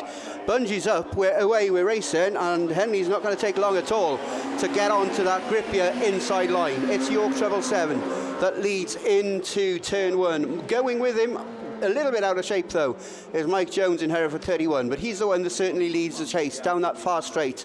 The West Midland League representative there in that second spot, racing ahead of the CGTRO representative, that's Jordan Coupland.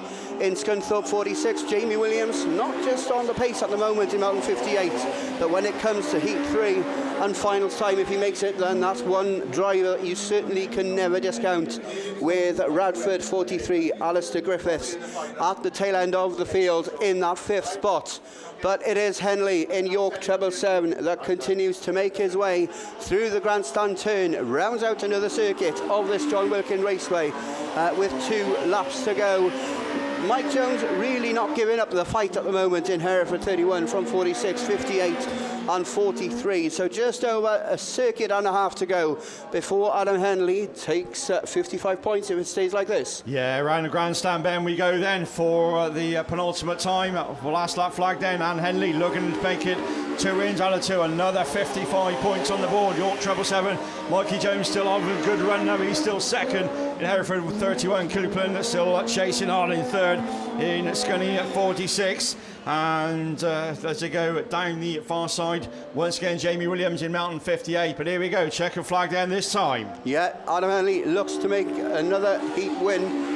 So 110 points at the end of day 1. God, it's been a long day for York Treble 7. Hereford 31, Mike Jones takes second. Jordan Copeland takes third. In Scunthorpe 46 from Jamie Williams, who takes fourth in the East Midland League machine. Melton 58. And the substitution, Alistair Griffiths in Radford 43, then rounds it all out for race number 5. And it looks like you got an important piece of paper there, Tim. Yeah, so right, before we go on with the last race of Class 4, then a bit of a important announcement. York 121, who was in Heat 3, race 4, will pick up a black flag for gaining a position. So that completely alters the Class 1 final. But yeah, York 121, of course, Heat 3, race 4 was black flagged. There we are, that's the thing these days, there's eyes everywhere.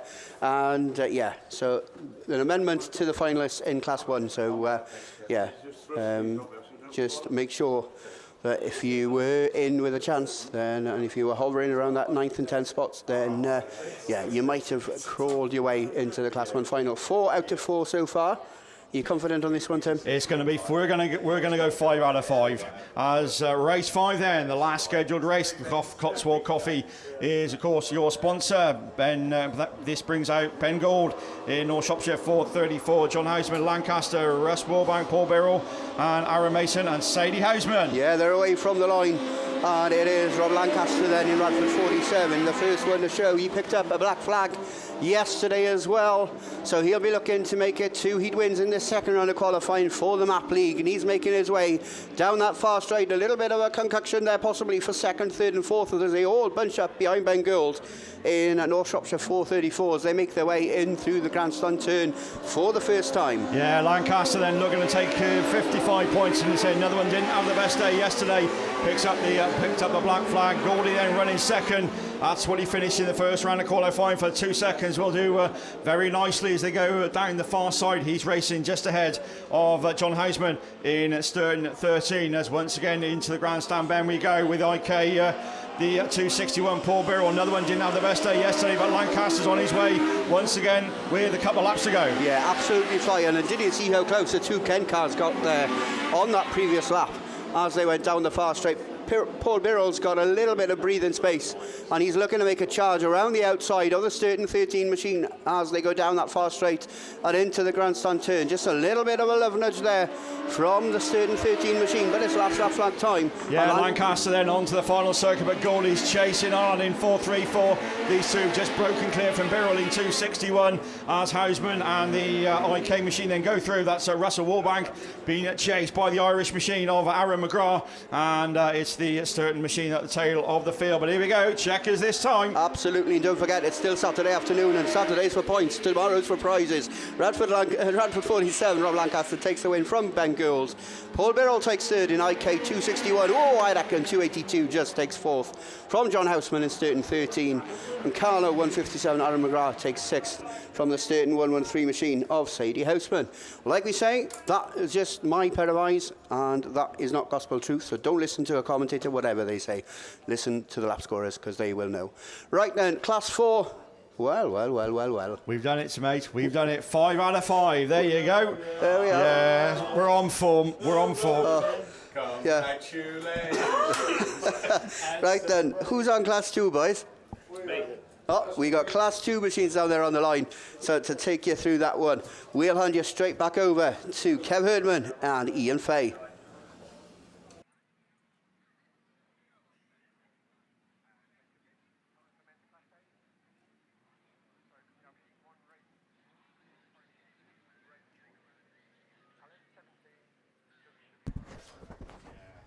I was just talking to myself then. See these organised people that switch the mic off when they finish with it. All right, race 1. Yeah, it is. We got it, Ian. We got it, mates. Phil Young Heating Services, the very kind sponsors of. Do you reckon? Let's have a look. Let's have a look. Yeah. Oh yeah, race 4. Can't read. Okay. Anyway, York 16. Brad Ellison will be down there. Ash Farrow. Pretty well got a full lineup here. So Jamie Lane, top point scorer, he took 2 wins out of 2. Brad Ellison's there on 81 points.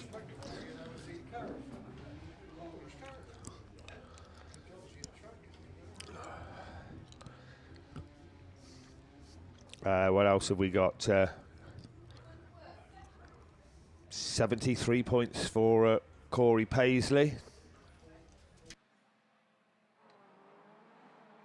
Right, anyway, let's go racing with the Class 2s. Phil Young Heating Services sponsored Class 2s. York 16 then very quick out of the gate, Brad Ellison. So 81 points on the board for Brad. 55 will do him nicely. That'll do. Thanks very much. 136, and that's going to be enough. But he needs to keep that first place. I don't think anything short of first. 222 from the Scarborough Club. 42 points from yesterday. Ash Wrigglesworth then. Ash looking to spoil the party there for Ellison as they go over there on the far side. And we've got a change for 3rd and 4th as well. So chopping and changing for the minor placings. Jamie Lane, where are you? There in 3rd, I think that's Jamie. Jamie picked up 110 points yesterday, and that'll do him, but don't want to lose any more ground, that's for sure. So he's up into 3rd, but he's not going to be satisfied with 3rd. We might get a change for 1st, because up the inside he goes, and then loses out. And Jamie Lane takes advantage of that, but he needs to keep that. He don't want to get out in that wet stuff. As they go round the grandstand turn, he gets a little bit of a nudge there, a bit of paintwork, but manages to straighten himself up. Jamie Lane looking to make it 3 wins out of 3. He's come from 4th to 3rd to 1st. York 16. 81 points. Is another 45 going to be enough? 126. That's cheek pucker in time. He's going to have to wait and see as Jamie Lane brings around the grandstand turn for the final time. The checkered flags held aloft. 3 wins out of 3, and he's going to book himself into the Class 2 final. 222 takes 2nd, York 16 3rd, Pennine 87. And then was that Ash Farrow from Penno 8 and down Autograss 43. We lost one there on that first bend, so good stuff from Class 2s. That's just done and dusted with Class 2s, I believe, isn't it? Don't know. What's another one?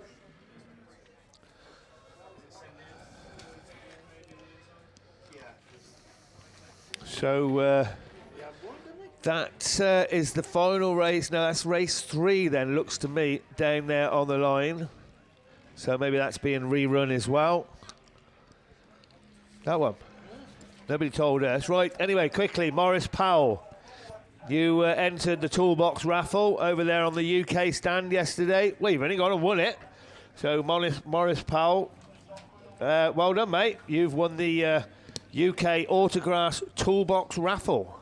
Right, I'm going to hand you over to Ian for a unexpected rerun.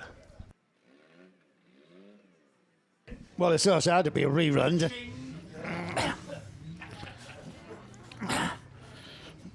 I'm going to have to max out my credit card on this, isn't I? You had 14 in your first team. No, we're still loading more on. Eh?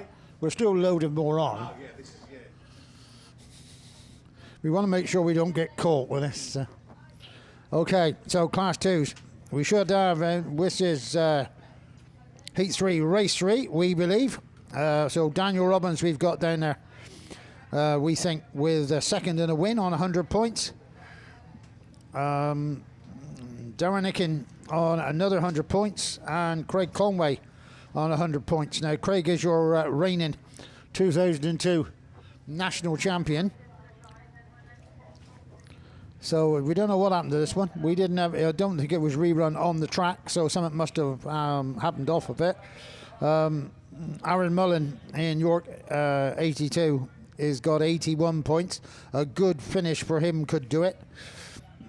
Wellington 61. Jordan Robinson both on early 60s. Not sure. You never know. A win could do it, but you got some good company in the form of Robbins, Conway and Icken. So we will see how many's down and on the grid. I count 6. So not everybody's running on this one. We're looking around for track clearance. There's we still got red flags going, never got the yellow spluttering.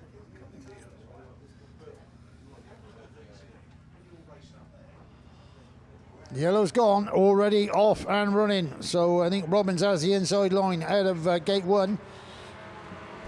And he's first to show. So Dan Robinson into that bend. Too enthusiastic with the loud pedal, I reckon, into that bend, but he got away with it, just about. So now he's got to do it all again. So round we go. Robbins it is in the St. Neots car.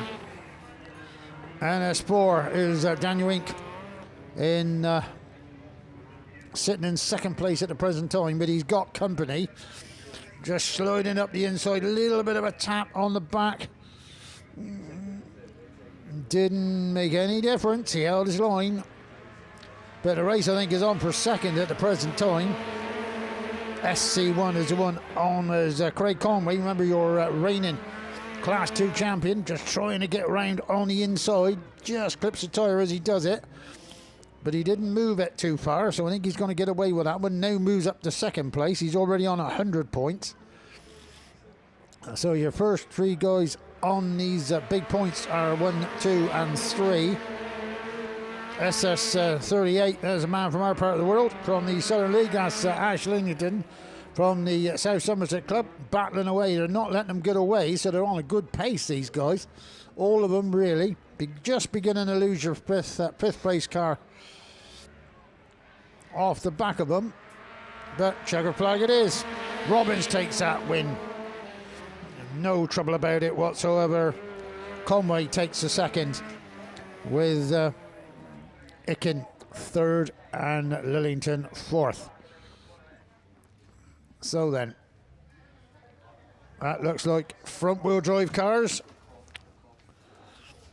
on the line.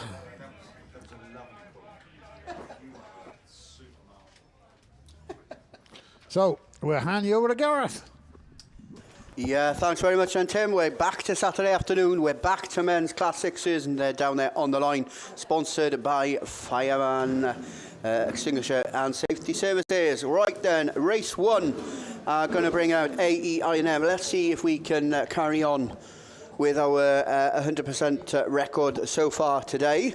Callum Coventry sent me a message. He said, yeah, well done you and Tim for getting through Class 4s with no reruns, but you watch, you'll have 5 now this time with Class 6. No, we're carrying on, mate. This is going to go, we're going to have a full house, mate, full house. It's always good to hear from Callum as well. He's not as involved as he used to be a couple of years ago. It'd be nice to see him and hear him behind the mic every so often as well. Yeah, so, 100%. And shout out, mate. I know you like doing the old Class 4s and 6s, same as me. And yeah, let's get yourself back on the mic soon, mate. You missed. Right, Heat 2, Race 1, as Gareth said, we're on Saturday afternoon, and we go with groups A, E, I and M, and James Armstrong should be there in Scarborough 76, Nigel Dooley in CW 51 also should be there, Ryan Graham in the distinctive Puma, that's certainly there, as we can see on the screen in Sydney, it's number 4, Jake Holgate in Solway Treble 2, Joe Talbot in ARC 10, John Collinson in Scarborough 247, Anthony Conway. Certainly see Conway there on the outside, on the inside of the grid in Scunny 91, and Dave Gilder in Radford 61. Yeah, I'm looking at that screen. I'm not sure whether it's actually Dave Gilder that's not there. Yeah, there's definite gap on the grid.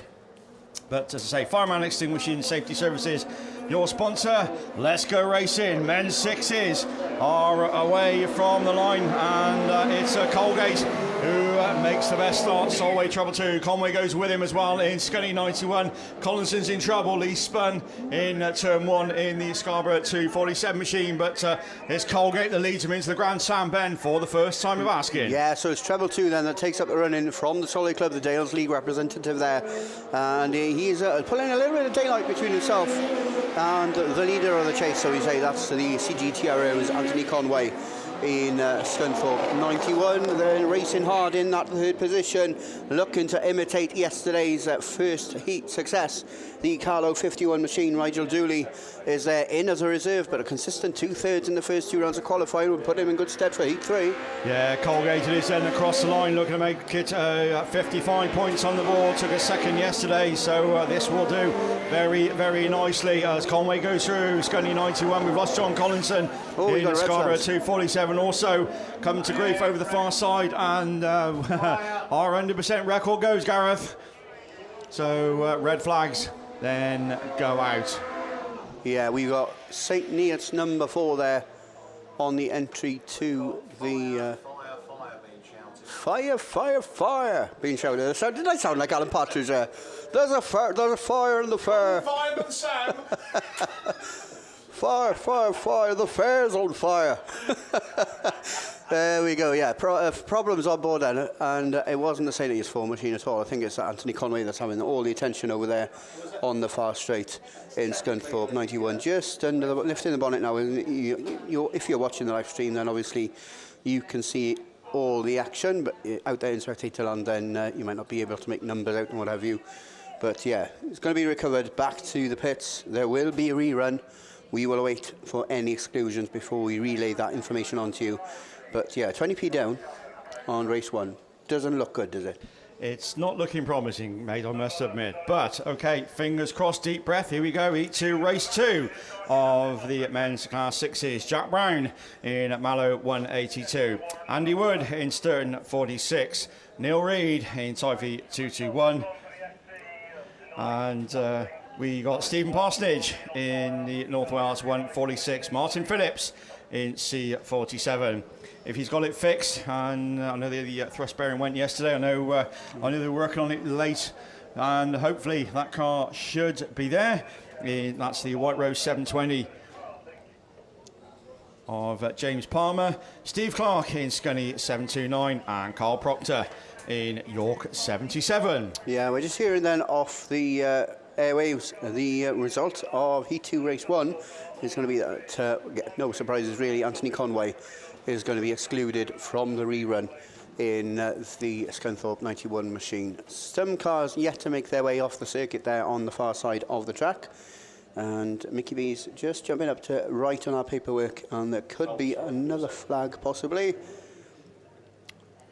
Yeah, so yeah, we got Ryan Graham, St. Neots 4, was stationary when the red flags came out, so it looks like he won't be starting in the rerun, and neither will the John Collinson machine Scarborough 247. So yeah, it's going to be a depleted lineup in that rerun with 1 black flag and 2 not eligible to start due to being stationary when the red flags came out. But what we've got is we've got a full grid down there on the line. That obviously is good news. So everybody from groups F, J, N and R still going in this second round of qualifying. Dave Gilder's had enough of waiting. He's making his way off the circuit and on this start line turn. But yeah, we got full grid waiting to go out and play in Heat 2 race number 2. On my way over here this morning, stopped and talked to a couple of people up on the top end, and yeah, we just talking how well Iestyn Jones TA15's been doing in his first season in the seniors in TA15. He's 17 and 2 months old, and we're just wondering whether he is the youngest competitor here this weekend. If you've got any more information or know of anybody younger, then come over here and let us know.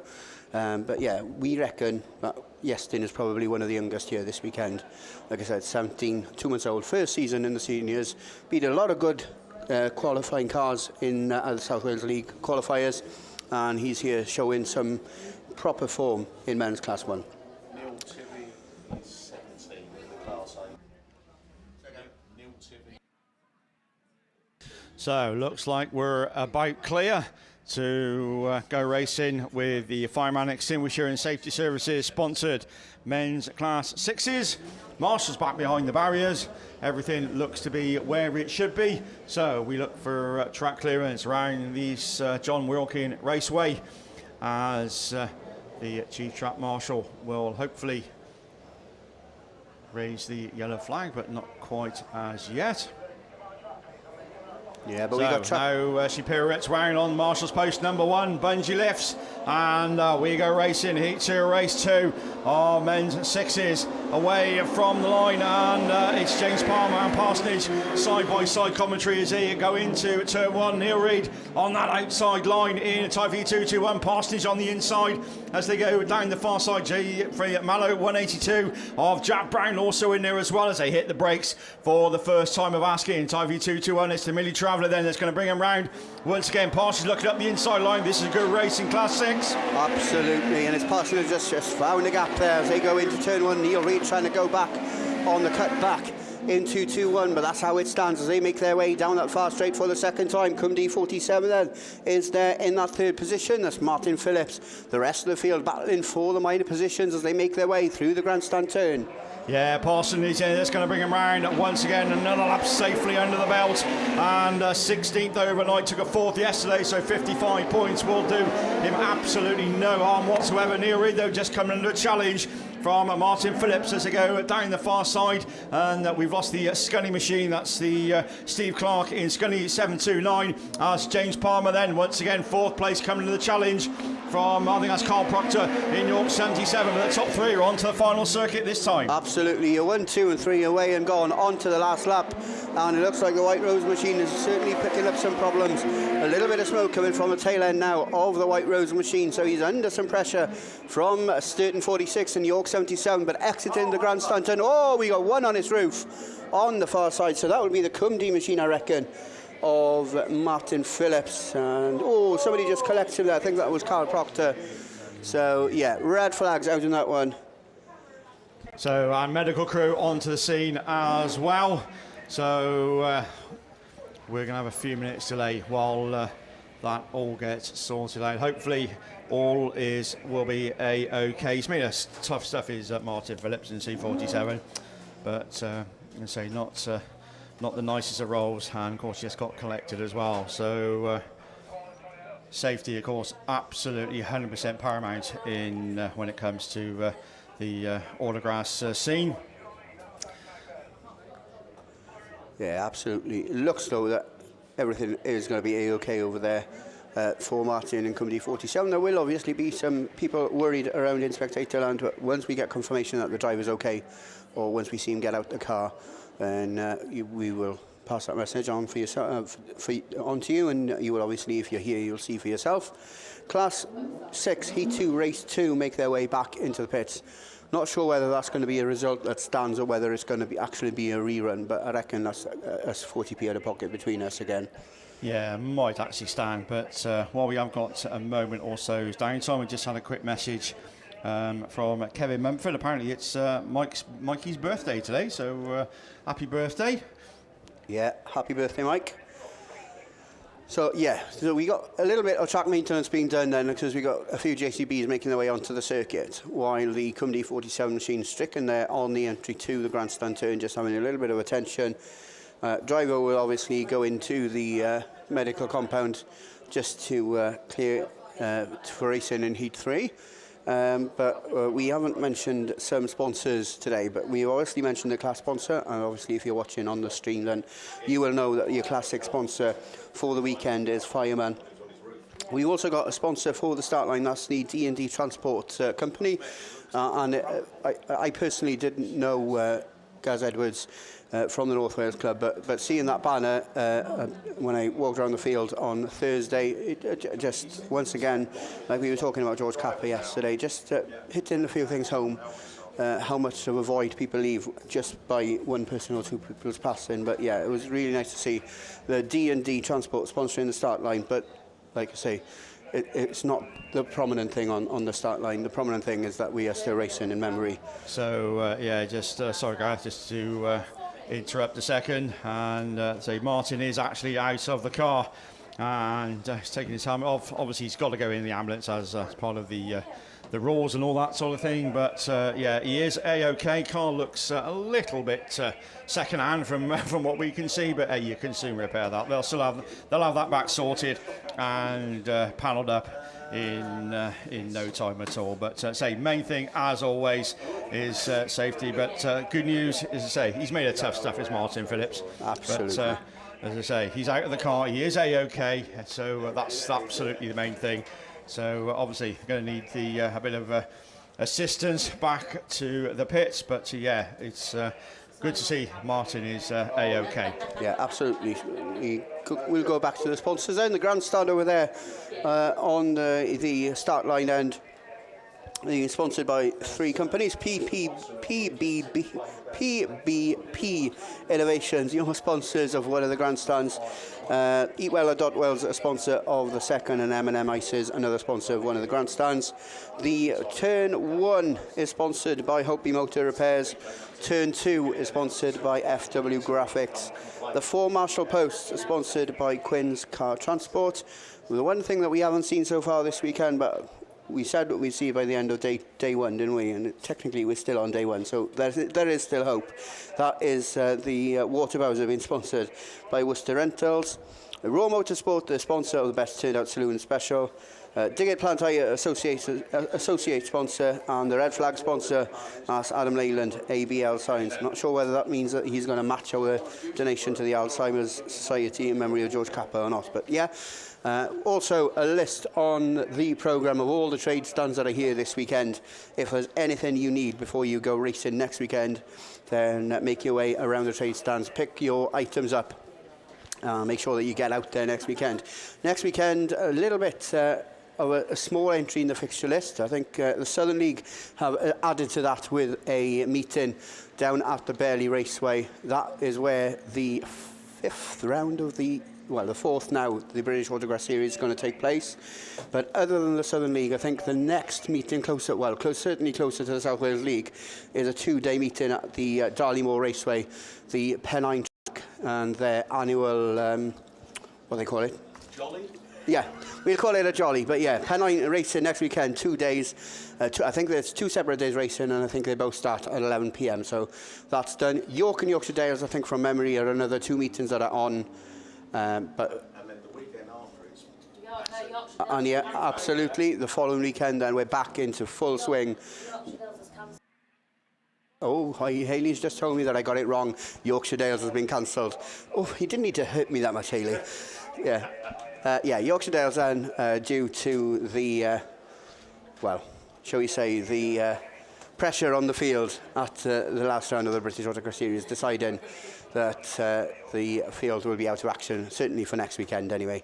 But yeah, the following weekend then, the British Autograss Series heads to the Brighton Raceway, Brighton Airfield Raceway for the 3rd round of the British Autograss Series. The UK Autograss Championship heads down my neck of the woods to Mago Raceway, and we'll be racing there in the capable hands of the Penhow and the Forest clubs. And August, as always, very, very busy, because the following weekend then it is the Fastest Man and Grass Up at Canby Corner by the capable hands of Sturton Stow Motorsport Club, and obviously the Border Counties Festival taking place over 3 days on the bank holiday weekend before we all head to East Anglia for the Cambridge Ladies and Juniors Nationals. Yeah, busy month, August, and as I say, all the grass in absolutely full swing, but still loads of meetings to go yet before we get to the dreaded winter and nothing happens. But while we're on to the sponsors, then of course our massive thanks go to the overall sponsor of the men's nationals in Power Max, and again our big thanks to them. They've got a big stand just down here behind us in commentary, selling every bit of cleaning product and all that sort of thing. They've got umbrellas and coats and just about everything that goes by, so pay them a visit, and I'm sure they'll have something to keep your car, your camper or anything else clean. And as I say, our massive thanks go to them, as we make no apology for giving all the sponsors a shout. As I say, without them we really couldn't do what we all love and do. So yeah, we make no apology for giving them a shout out, and a special thanks go to them for their big sponsorship. Yeah, absolutely. Martin Phillips's Cymru 47 machine makes its way off the circuit. So, and Marshall's on the far side of the circuit also doing the same. Not sure if anybody's mentioned the defending champions throughout the weekend, but your Class 1 defending champion, Conor Griffiths, in TA16, has he made the final? I'm not too sure. Your defending Class 3 champion is Keith Kelly in Mallow 247. Then in Class 5, it's Cymru 3, and he won't be here to defend his title this weekend, but his car should have been, because Jonathan Jones in Tie V8 did manage to qualify. He was league substituted by Mark Yuka, also known as Tilly in PhD 20, but certainly we won't have a defending champion in Class 7. We might in Class 7. Liam Evans in North Shropshire 120 is here this weekend.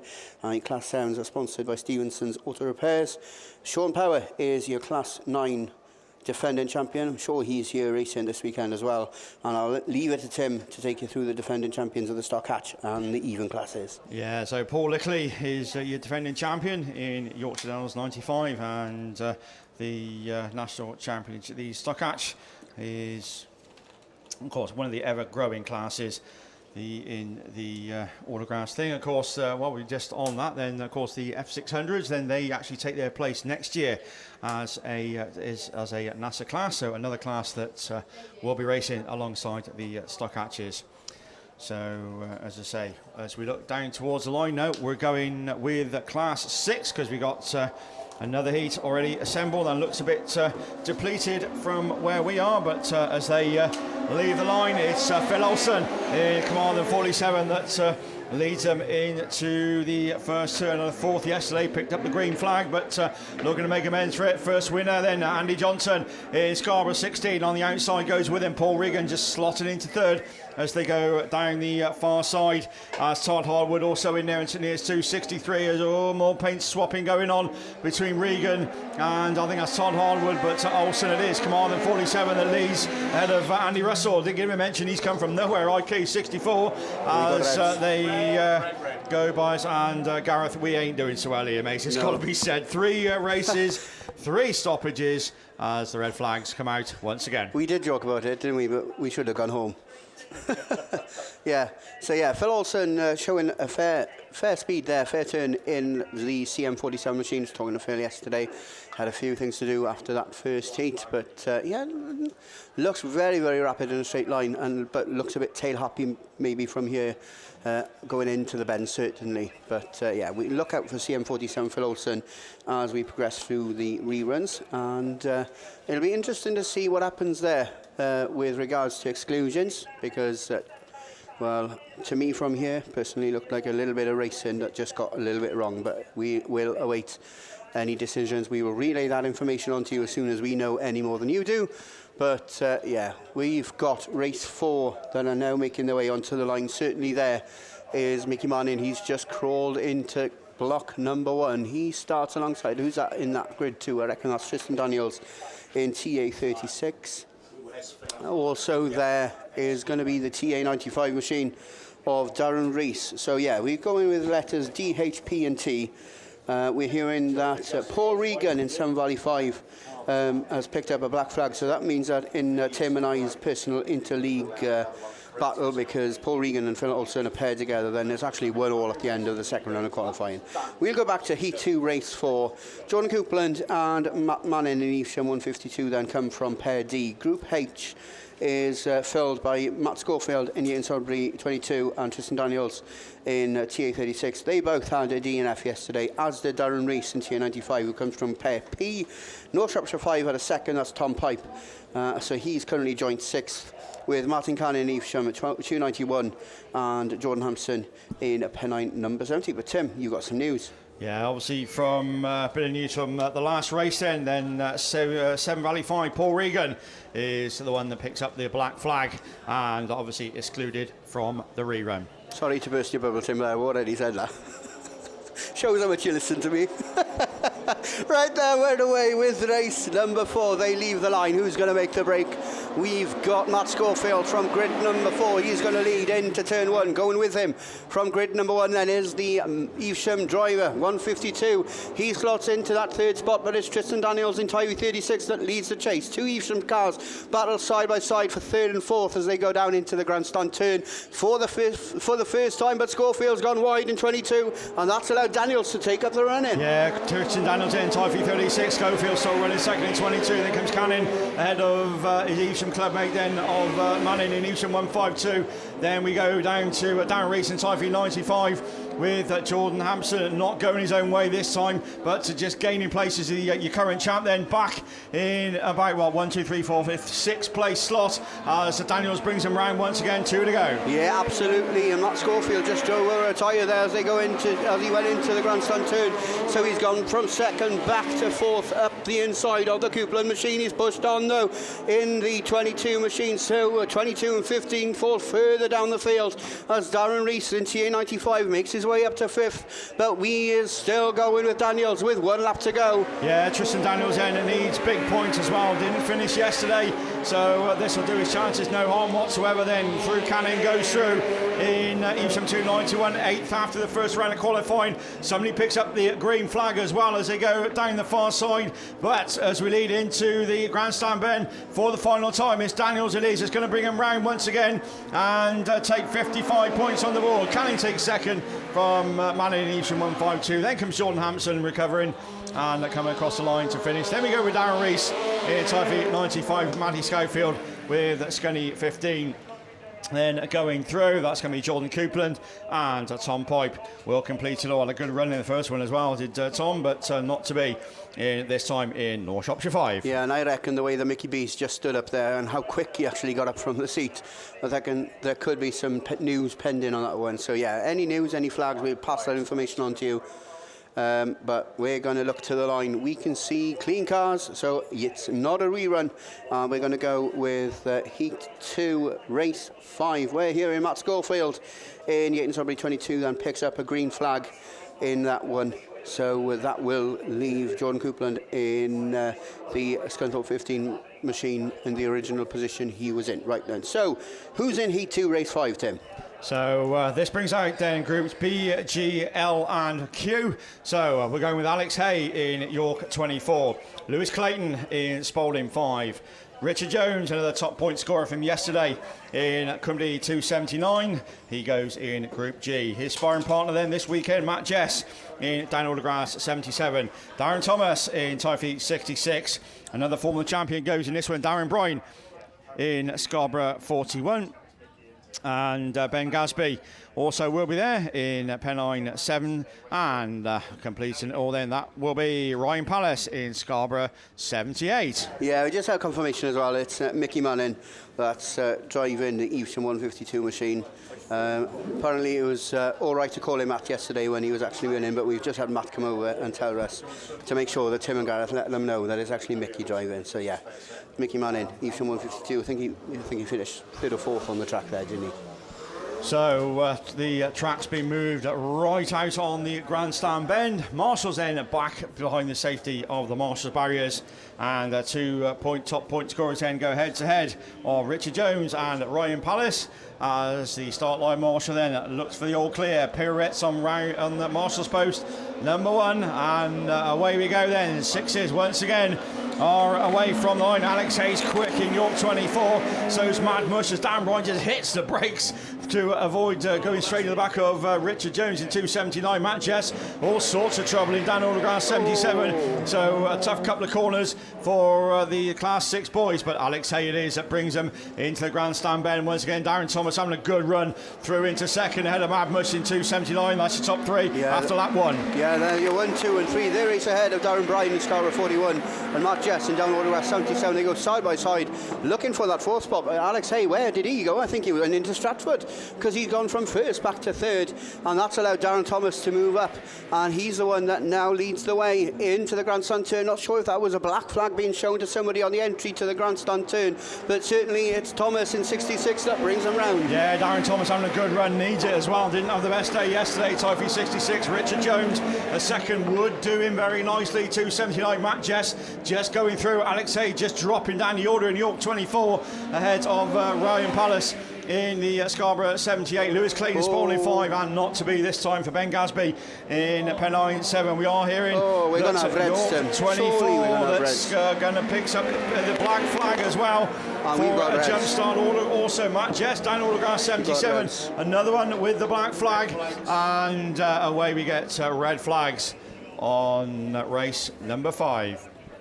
Yeah, and I think McBee's going to be busy this time because there was a lot of contact, a lot of tyre hitting in that one. So yeah, it might take long to decipher what's going to actually happen in that one. But like we say all the time, we will pass that information on when we get it. But again, don't listen to us too much when we actually come to describing the results, because we're not actually quite in line with the finish line. The lap scorers are, and it will be them that deliver the definitive result on any race. So yeah, we're hearing 2 black flags being given in that one, and I'll hand you over to Tim.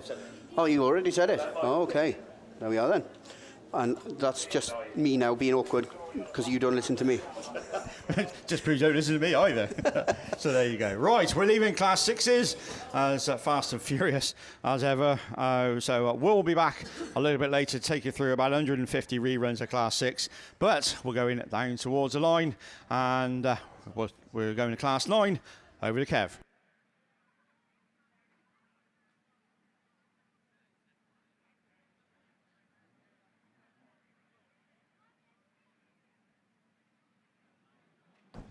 Yeah, thanks very much, Tim. It is the rerun of men's Class 9. So all to fight for here. Barry Ashmore, who was leading last time out, 45 points. Andy Ornshaw's on 55. Chris Colgate and Mitch Hollinsby both on 36s. Russ Addyman with a win. I'll still keep him in amongst it. He's on 28 at the moment. So a win, nothing short of a second for Russ, really, to keep him in contention.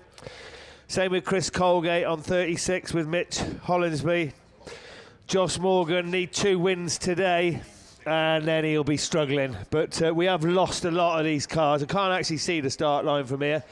And if I open the window, we get feedback, and I'll get into trouble, get a rollicking off the sound man. So I'm just going to sit here and wait for them to come by. So I hope you're all enjoying yourself much, much more. Oh, today, there you go. I forgot we got the telly in here. We're ever so posh in here, you know. We got a telly that I can't see because I ain't got my right glasses on, but don't matter about that. But I can see that there's 5 cars down there on the line. So I'll tell you what, the Power Max 2023 Nationals is really enhanced by these big screens. I've got to say, they're fantastic. There's one in the pits, a huge one. We could actually watch that, look. And then there's another one over by the bar, and that is a monster. It's like one of them you get in Hyde Park. So what a fantastic job they've done. And it's great. The venue, although it looks like a mud bath, it looks a bit like Glastonbury. It's getting good, isn't it, guys? The atmosphere's starting to build now. I've already had a couple of brandy and coke, so I'm all right. And it's getting good. So here we go. Let's go racing with men's Class 9, the 213 Performance sponsored men's Class 9. He's done it again. So Ashmore, this time again, out of the gate for the 3rd time of asking. Round that top turn in that all-important first place. Now York 6. Russ Addyman, he had a good start, but Russ dropping down the field. But we'll concentrate on that race leader at the moment. So it is Barry Ashmore, 45 points, another 55 will give him 100. That's a decent start. Then just tucked in behind him, Mitch Hollinsby. Mitch, as I said earlier, picked up 36 points yesterday, so another 45 will give him 81. and that'll do, but he'll need the big win tomorrow, or certainly a second, but we're concentrating on this one. We're looking at Barry Ashmore. Spalding 154 for Mountain Triple A. Solway 20, York 6 dropping down the field, and Ludlow 12, Zach Mills. Zach didn't have the best of days yesterday, but he's running there in 5th place points, and that's better than no place points as Barry Ashmore comes round for the penultimate time. 1 to go. Up the straight in front of us. Cool, calm, collected into the top turn. Mountain Triple 8 now coming under strong challenge from, I think that's Colgate there in that 3rd place as they go around the top turn already. Barry Ashmore, give him a cheer into the grandstand turn for the final time. He's looking at a maximum points. 55 goes to Barry Ashmore. Spalding 154 then, he takes it. Mountain Triple 8 in a good 2nd place. Solway 20. Chris Colgate takes 3rd. Ludlow 12 gets up to 4th. And Russie Addyman in York 6 takes the 5th and final place. So there you go, that's it for me for a little while, because I've finally done all my reruns from yesterday. I must owe about 30 quid to this blinking rerun box. What are we on, guys? Now, Class 8. So I got Russ behind me, poised, throttling the back of my neck to try and get on the mic. So I'll hand you over to Russ then to take you through Class 8.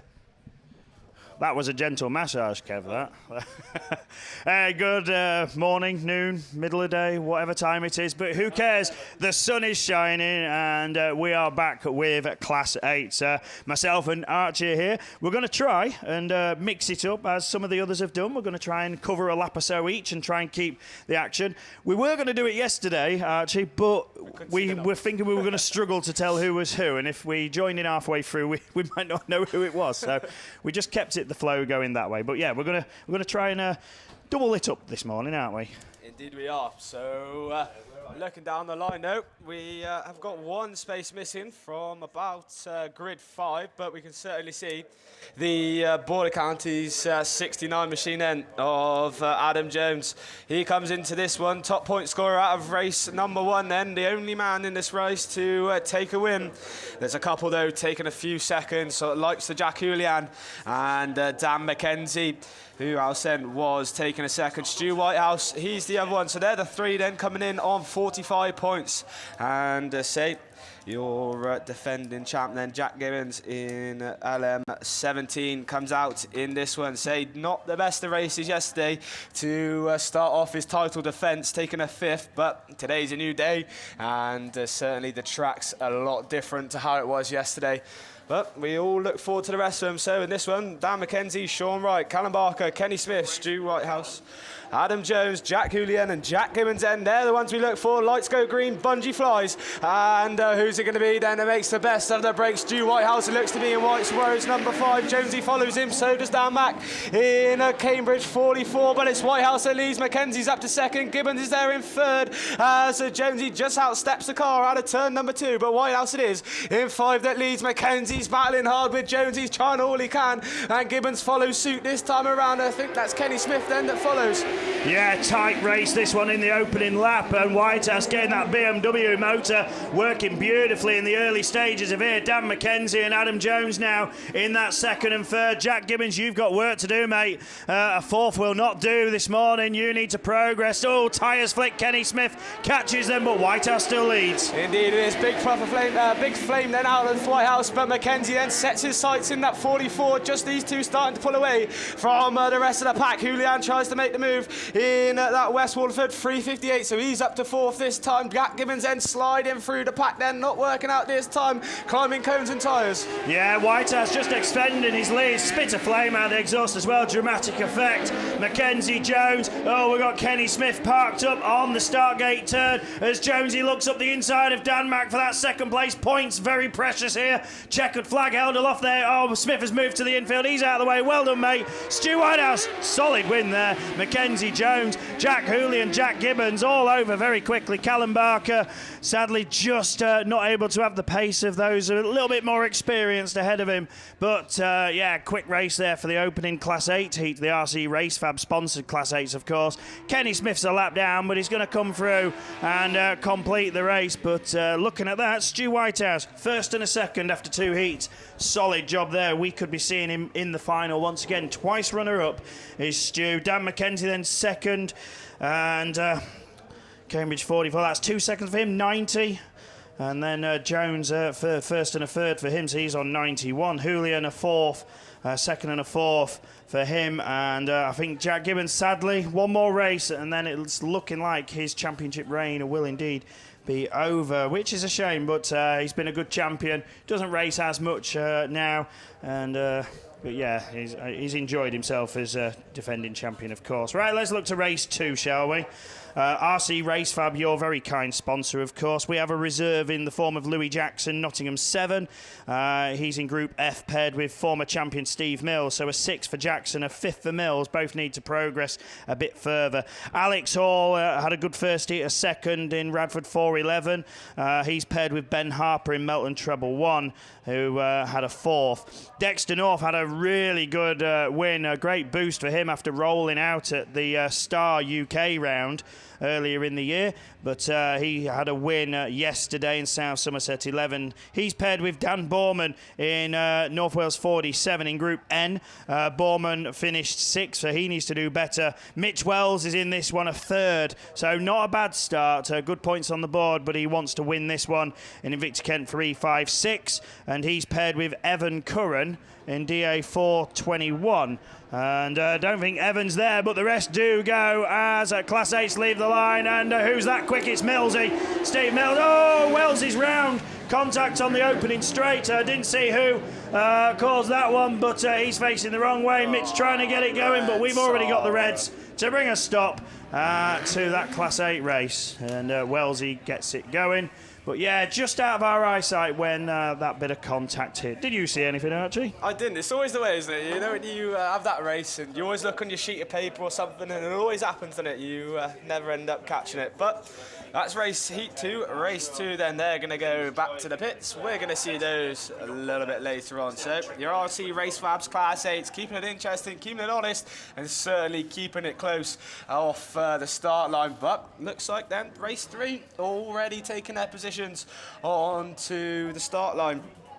And then this is going to bring out then your CKO and S's, and they are your pairings of this one. So who are we going to look for? And this is a pairing that we all wanted to see, isn't it? Darren Mullen in your Yorkshire Dales 37. He's coming in the joint first to take a really good win yesterday, but certainly kept it all interesting when he went out wide on the last lap in the last corner, and certainly had us on our toes. Dan Thomason yesterday unfortunately had a black flag, but he's got all the chance to do it all over again today and put this big 55 points on his tally. Neil Tivey then, a good win as well yesterday in the tricky conditions, certainly showing them the way round. Who else is there then? Connor Jones, DNF for him as well, so certainly going to need all the points he can. Sam Matthews in that Cambridge 427. He took a 3rd yesterday, so good points for Sam.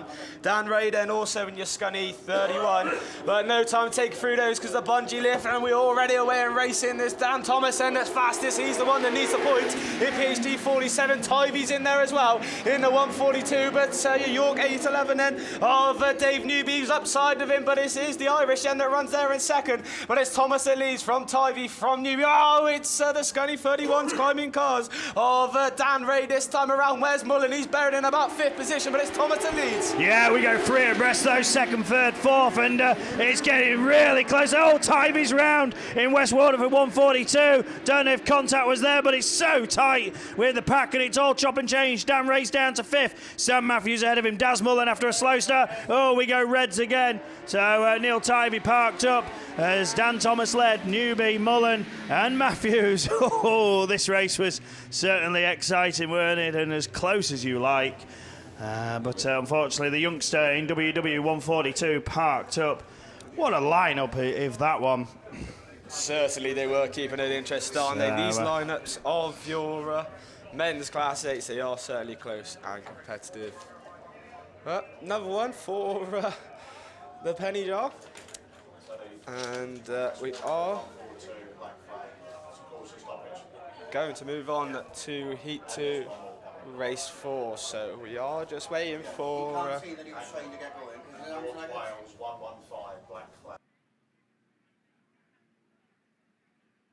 Well, following from that then, Archie, we've got two bits of news from that race, because it's going to go without Neil Tivey and Connor Jones in the rerun. Connor then, that's 2 no scores for him, so his weekend is pretty much all but over. Neil Tivey had a win yesterday, so a win and an exclusion. He was showing his arm, saying he couldn't get going, and they've excluded him for being the cause of the stoppage regardless. So that's a shame, but 2 less for the rerun.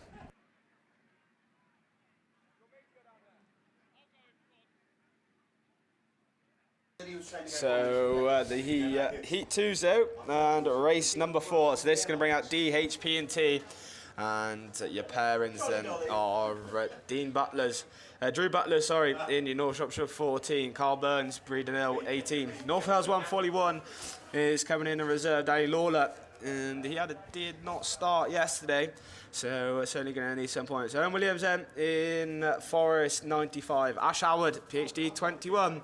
Should be down there. Emily Gill in that Scunny 20. Ashley Robertson in that Spalding 43. He's the top point scorer in this one, and he took a win. So certainly going to be watching for the man from the Spalding Club then. And the other one then we are going to go is Killian Thompson in that down 115. So he had a DNF yesterday as well. So by the looks, there is 1 grid missing, and we are awaiting the marshals to make their way to their designated areas, but still a few more red flags are flying in. We'll try to pick out who we can from the start line, and it's either going to be the Spalding 43, now Ash Robertson, that's coming out of grid 8, or he's coming out of grid 5 by the looks. No, I'm going to say he's coming out of grid 8 then. Owen Williams then looks to be coming out of about grid 6. Ash Howard's coming out of grid 3, but the green flags fly, and a bunchy list for this one. Who's it going to be then? It looks to be Ash Howard then in your PhD 21, then Forest 95 follows, then comes Carl Burns and Breeden Hill 18, and it's all a bit iffy then into turn 1, but they all manage to keep it going this time, but Ash Howard leads from Emily Gill in Scunny 20, then comes Robinson in Spalding 43, then comes the Forest 95 machine, and they will catch the rest as they come through the grandstand turn, but it's Howard that heads the fair. Yeah, Howard here is who leads, then Emily Gill, great first lap in Scunny 20, disappointing second here, and I've just overcursed it for her. Oh, there's contact, oh, and Emily's up and on her back and back down, slammed into by the Spalding 43, who couldn't get the car stopped. Not quite upside down, but as close as you can get to being there. And yeah, literally just mentioned her name, and it all went very, very wrong, didn't it? So hopefully Emily's okay. Hard knock, that one. And hard enough anyway to nearly put the car upside down. So bit of damage on board as well, but we'll just give a moment for Scunny 20. Yeah, Emily's climbing out of the car, so that's great to see.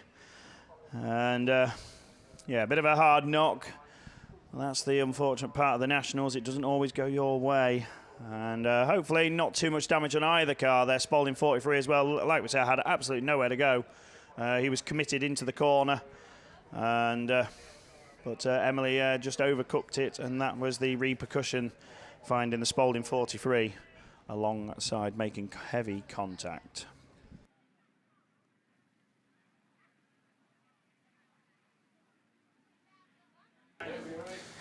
So yeah, indeed then, Emily Gill, unfortunate on that one, but we'll wait to hear what the marshals have to say, and any exclusions, and how it's all going to be rerun. I expect a little bit later on.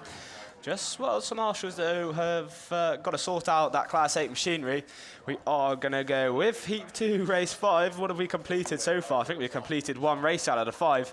So say we look to try and get this one through completion. before we move on with, say, the Class 10s, which should be after this race. So we do have a couple reruns come, don't we? I think Tim and Al have got a few Class 6 reruns, you should say. And then I'm not sure what other reruns we've got actually to come. I think they might just be the Class 6s, but we're with the Class 8s as the Emily Gill machine then gets away, taken off. Then who's in this one, you may ask? Who is the top point scorer in this one? So we don't have a winner in this one from yesterday. The highest overnight then is James Blow and Jordan Bloor in joint 11th. So they both took a third, so certainly all to play for in this one. They all need as many points as they can, but we're looking for Tim Russell then in a Victor Kent 65. He was 4th yesterday with 28 points. And Jordan Bloor, as we mentioned, joint 11th with that Penheim number 9 of James Bow. Jamie Little in Solway 46 then. He was 31st overnight, so certainly going to need all the points he can. Matt Owen then, come D115. He was certainly a fast starter in his race yesterday, but just overcooking it, maybe the wet catching him out. So he was the DNS, so certainly as many points as he needs. And Justin Thomas at North Shropshire 40 is going to be there. Russ Shepherd didn't have the best of runs yesterday. So certainly going to be looking for redemption.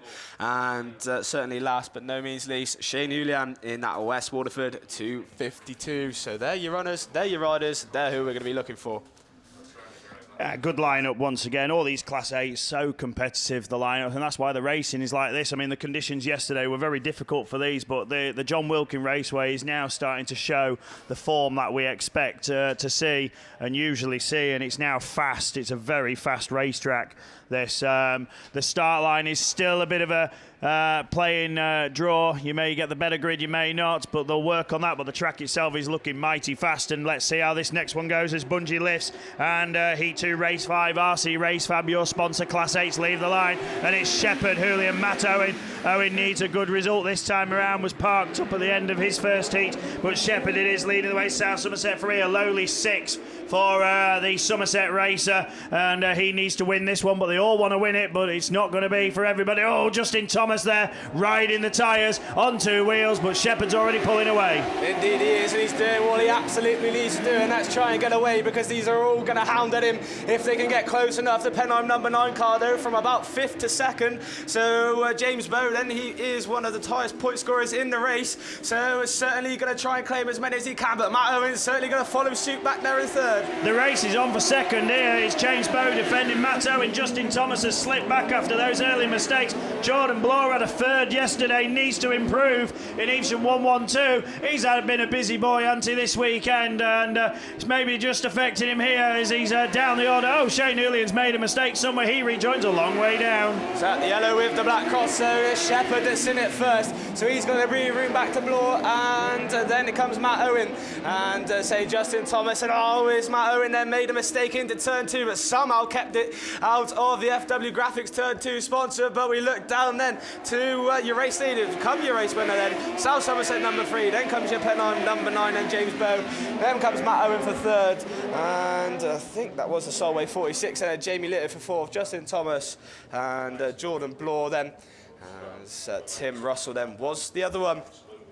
And Shane Julian in the West Waterford car then is the one stranded next to the sponsored start line. So men's Class 6s are down on the line, and indeed there he is then. So we are going to pass you on to the very capable hands of Mr. Tim Jones.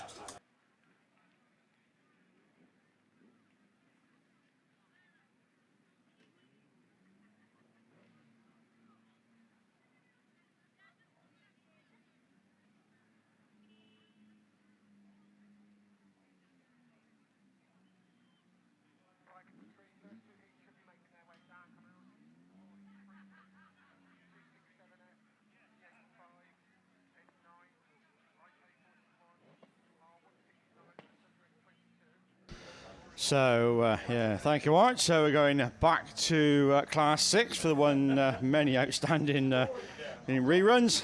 And I think this is the actually very first race of Class 6. Of course, Fireman Extinguisher and Safety Services, your very kind sponsor.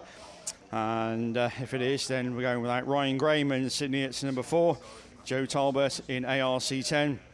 John Collinson in Scarborough 47, 247, and Anthony Conway in Scuddy 91. But let's see who you got out to play. As I say, I think this is race 1, and indeed, yes, it is. So James Armstrong hopefully should be there in Scarborough 76. Nigel Dooley in CW 51. Jake Holgate in Solway Treble 2. And Dave Gilder in Radford 61. And already we're away from the line, and it's Colgate who's quickest away in Solway Treble 2. Gilder goes with him in Radford at 61, but just drift wide. Armstrong sliding through to 3rd in Scarborough 76 as they go down that far side. Somebody left on the line. I think that may be Nigel Dooley in CW 51, but we certainly know it isn't Colgate because he's the one that leads them back round once again. And Solway Treble 2, I say, needs a good result as well to get himself into a decent place for the 3rd set of heats. As Armstrong looks to go right round that outside in Scarborough 76, Radford 61, Dave Gilder then going through to that 3rd place as they go down the far side as the dreaded water from the sky starts to fall down, but Colgate it is who leads them. James Armstrong in 2nd and Gilder in Radford 61.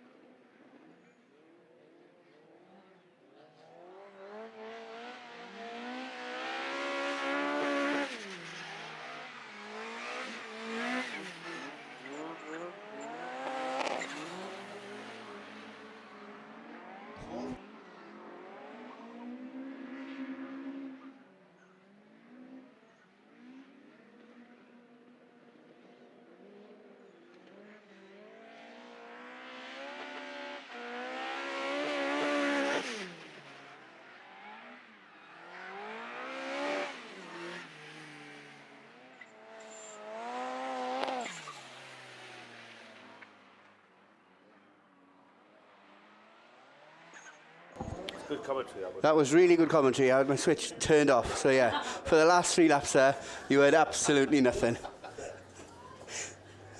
Jeff's looking at me like. Yeah, so your Class 6 rerun then. Jake Colgate took the win, 55 points in Solway Treble 2. James Armstrong took 2nd in Scarborough 76. And Dave Gilder in Radford 61, then rounding it all out in that 3rd position, adding 36 points to his points tally. It was probably the best commentary I've ever done as well, to be fair to me, and the head mic was switched off. So yeah, I'm going to switch off once again. We're going back open wheel racing, back over to Mr. Russ Thompson. Thank you, Gareth. Yes, we move over to the Budget Waste Management sponsored Class 10s, and it's time for their 2nd heats. We're getting ever closer to the 3rd ones, aren't we? Still a few pesky reruns to sort. And come on, we need you drivers. Just behave that little bit more for us, and then we can get on with the programme where we should be. So Heat 2, Race 1 of the Budget Waste Management sponsored Class 10s, and we go with Groups A, E, I and M. This is unique for the Nationals. No other meeting has pairings and heat formations like this, and it does throw up some interesting possibilities for what could happen. So, looks like race 1 is about to go. So, we'll not mention who's who. We'll wait till they come past. And they will come past at speed. And it's James Poltimore then who leads away, Forest 79. And, Matt Pascal's climbed up Ben Herdman. And continuing to climb, Tyrone Cusack also involved and in trouble. And straight away, red flags. I just said about behaving. And that's what happens. So, that didn't go far, did it? James Poltimore was leading. There's Lee Seagreaves, Wes Tinker in the race. Lewis Riley further back. None of them were heat winners. Lewis Riley and Darryl Sheehan didn't score. James Poltimore was only 5th. Wes Tinker had a 3rd. Seagreaves had a 3rd. Pascal had a 4th. Tyrone Cusack had a 7th, and Ben Herdman had a 3rd. But it's Herdman who's parked up there. I think tyre punctured on the back after that contact. Unfortunately, he was on the receiving end of it. Not much we could have done about that. We're not doing very well, Archie. We've had a few Class 8 stoppages and Class 10s continuing on. I was going to ask Gareth who his bank manager was for that loan from yesterday, but yeah. Don't bother asking me, he declined me. But no, yeah, indeed we have. We have had a few stoppages. I think we've had 2 completions out of the 5 for the 8s, and, well, the score for the men's 10s isn't doing that well either, is it? With 0 out of 1 complete. But we're going to go through the rest of them, Russ. That's the hopeful thinking anyway. And looking down to the line then. And really, by the seams of the track, the wettest part of the track, we should say, apart from the outside, very outside lines of the track then, is the start line. So, as ever, the start line is where you're going to get your advantage. And by the seams of it, the driest line as such is coming from the inside grids. But the outside grids have been pulling, and don't get me wrong, these men's class 10s, they've certainly got the power to pull themselves out of the slop, out of the sludge, and put their car where they need to be. But who are we going to see in this one then? Jamie Lyons in Yamaha 55, so he's going to be coming in on a second this time around. So I believe he is joint top point scorer in Heat 2, Race 2 this time around. Who else there? Mark Lewis in that Cum-D 100 machine. He's coming out of that grid number 2. Chris Ellis looks to be coming out of grid number 7 in that South Somerset number 6. Alex Fratwell, Pennine 152. He had a DNF yesterday, so he's certainly going to need all the points he can this time around. Kelly Bishop, Yayton Salisbury 37, and flying the flag for the ladies in the men's this time around. Yeah, sorry to cut back in, Archie. Just a quick mention where we got a little bit of downtime, and you're struggling with the same problem as Tim and I are with these red flags. The red flags have been sponsored all weekend by Adam Leyland of ABL Signs, and he has just sent me a message about half an hour ago saying he will match this weekend's donation to the Alzheimer's Society as well, but he was doing so on the premise that he was having 3 shots for every red flag that we were having. And also, while we were going through the August fixtures a little bit earlier on as well, I missed out the Kent 2-day on the Sunday and Monday of the August bank holiday weekend down there at the New Romney Raceway, and that's obviously down by the capable hands of the Invicta Kent Club. We got yellow flag, so it's back over to you. Indeed we have. Green flag, green lights are already away. The bungee lift, then someone's fast. I think it could have been the Fratwell machine. Bennett it is this time in that Northwell 62, but it's the Pennine 152 of Alex Fratwell. Then Mark Lewis looks to follow suit, just struggling to get the car turned into turn number 1, but Fratwell it is. Down the far side, Luke Bennett in Northwell 62, then the South Somerset number 6. So the Chris Ellis is trying to find a gap, but struggling to do so this time, but Fratwell it is. Yeah, it's Alex then who needs the points here in Pennine 152. Somebody sounds like, oh, it's Kelly Bishop. The exhaust is flapping about. It's hanging off for dear life. On the Yayton Salisbury 37, she's there in 4th at the minute behind. Rich Morehouse ahead of Jamie Lyons. Chris Ellis down the order. Don't expect to see him down there, but Luke Bennett's now got through in North Wales 62, in front, in command and pulling away. Indeed it is then. Fratwell certainly doesn't want to let him pull away too far. Morehouse so running back there in 3rd with Bishop. There are someone's round. That could have been the Mallow 55, Jamie Lyons. Will he get the car going? One motor fires up both and he's off and away. But Bennett it is then. 3rd yesterday, so a win is certainly not going to do his points too much harm.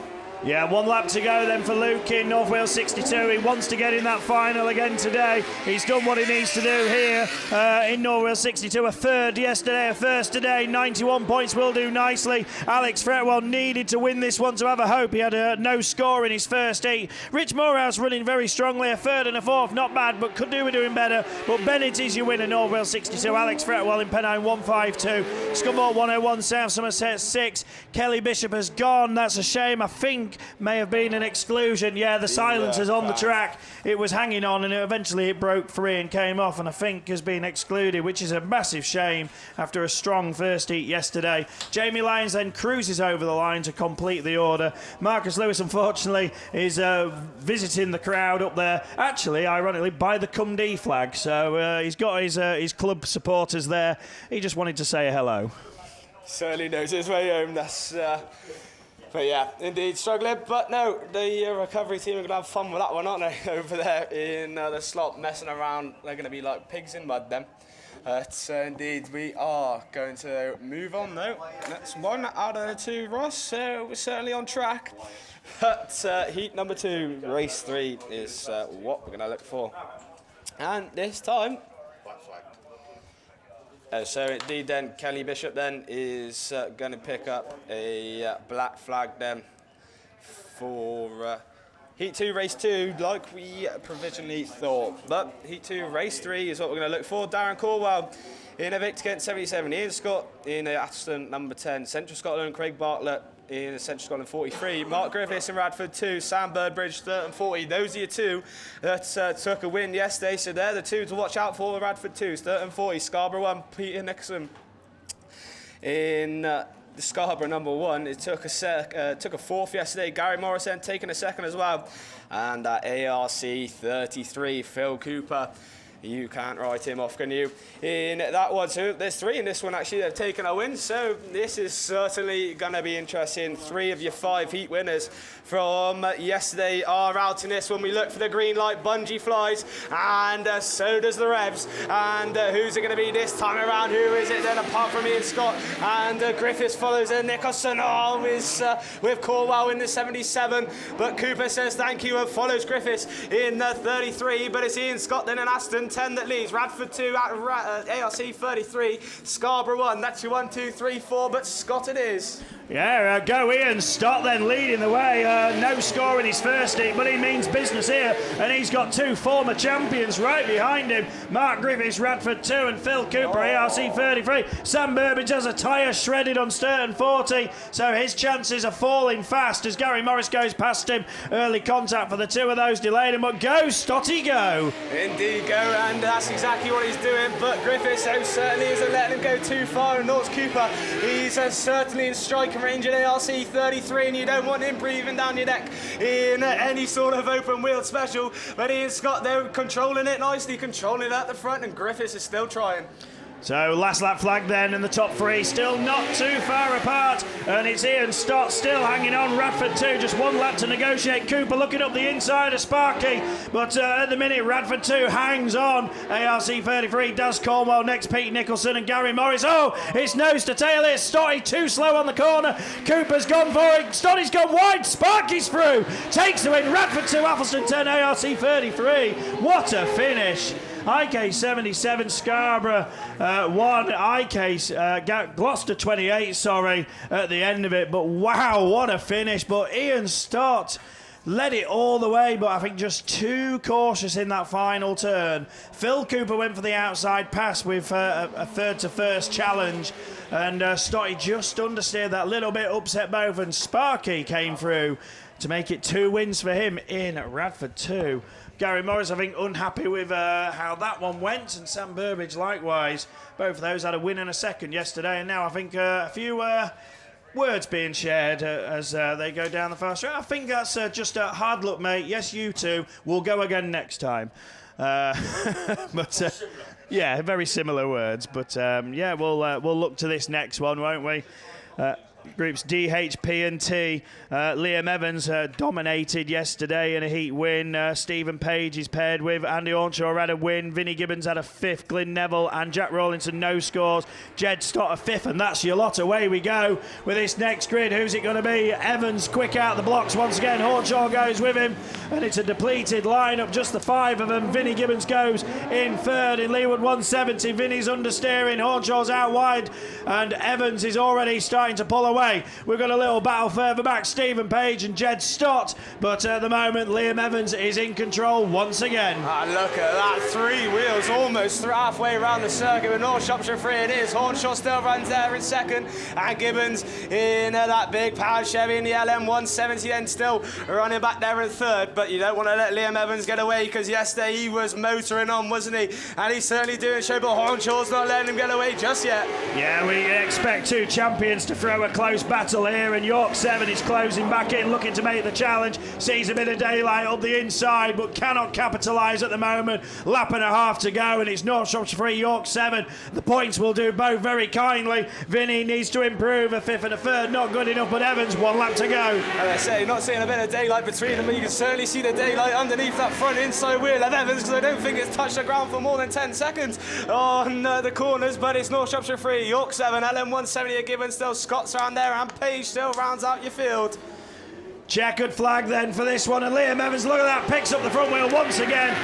Treadwear at a minimum on that one, but he takes the win. Hornshaw is 2nd and Gibbons 3rd. Jed Stott and Stephen Page didn't get much of a mention, to be honest, but they complete the order, 4th and 5th. In a depleted lineup, no Glyn Neville or Jack Rawlinson in that one after no scores yesterday. They also decided not to take any further part. So there we go, race number 4 is done, and we go race 5, and no heat winners in this one.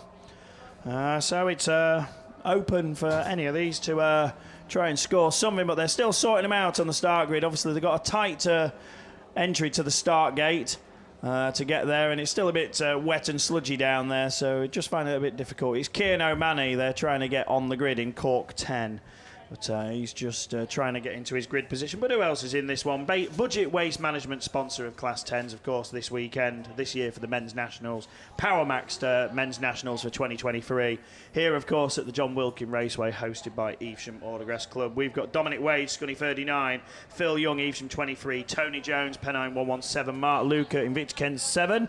But 2 crosses on my sheet says they may not be taking part. Paul Harris in Carmarthen 12. Chris Ashwin, Star 84, Mark Jones, Tivy 747, and the aforementioned Kieran O'Mahony in Cork 10. Away we go then. Who's going to make a name for themselves out of this one? And it's Paul Harris into turn 1, Carmarthen 12.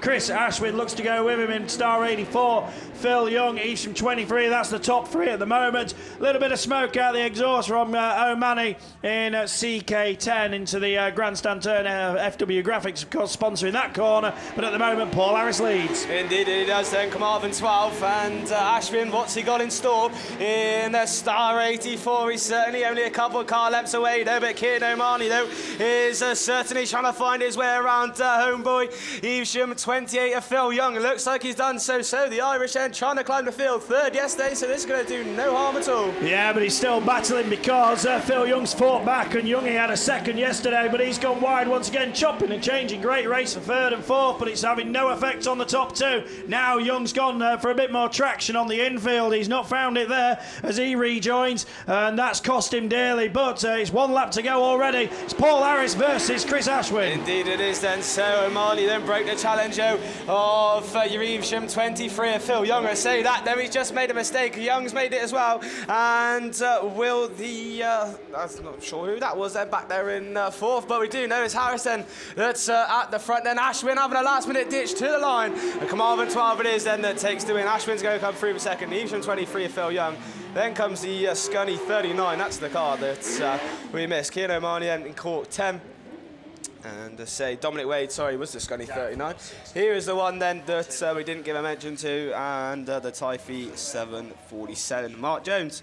So that is the Budget Waste Management sponsored men's class 10. Say only 1 rerun of your men's 10s we are going to be treated to, and regards 8s we got 3 then to come your way then. So Budget Waste Management is your men's class 10 sponsored, done, dusted. What's that on the line? Looks to be 6s, so I'm going to hand you back over then to Gareth and Tim. Yeah, thanks very much, and it's the rerun that included Richard Jones in the Cumdy 279 machine. So it is a rerun of race 5. Bring it out, pairs B, G, L and Q.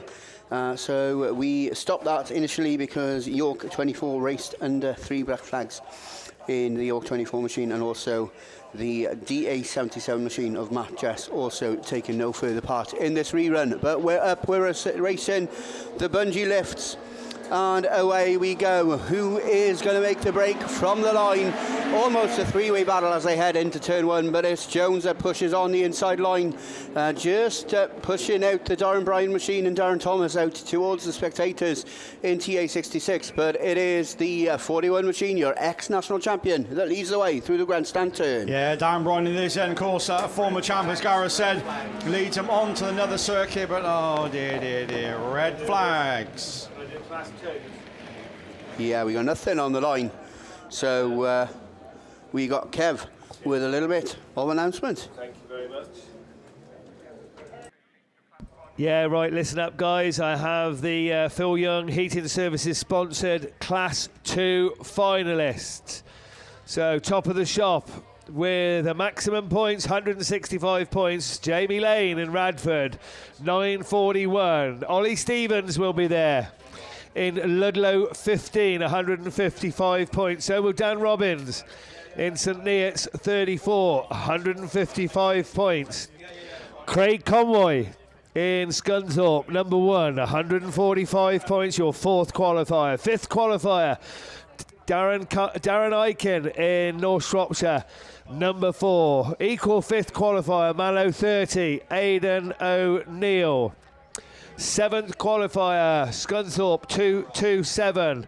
That's Chris Hall on 125 points. So this year you needed 118 points, and that was bagged by Dan Heath to take that final qualifying position in Pennine 89. There's your Class 2 Phil Young Heating Services sponsored finalists.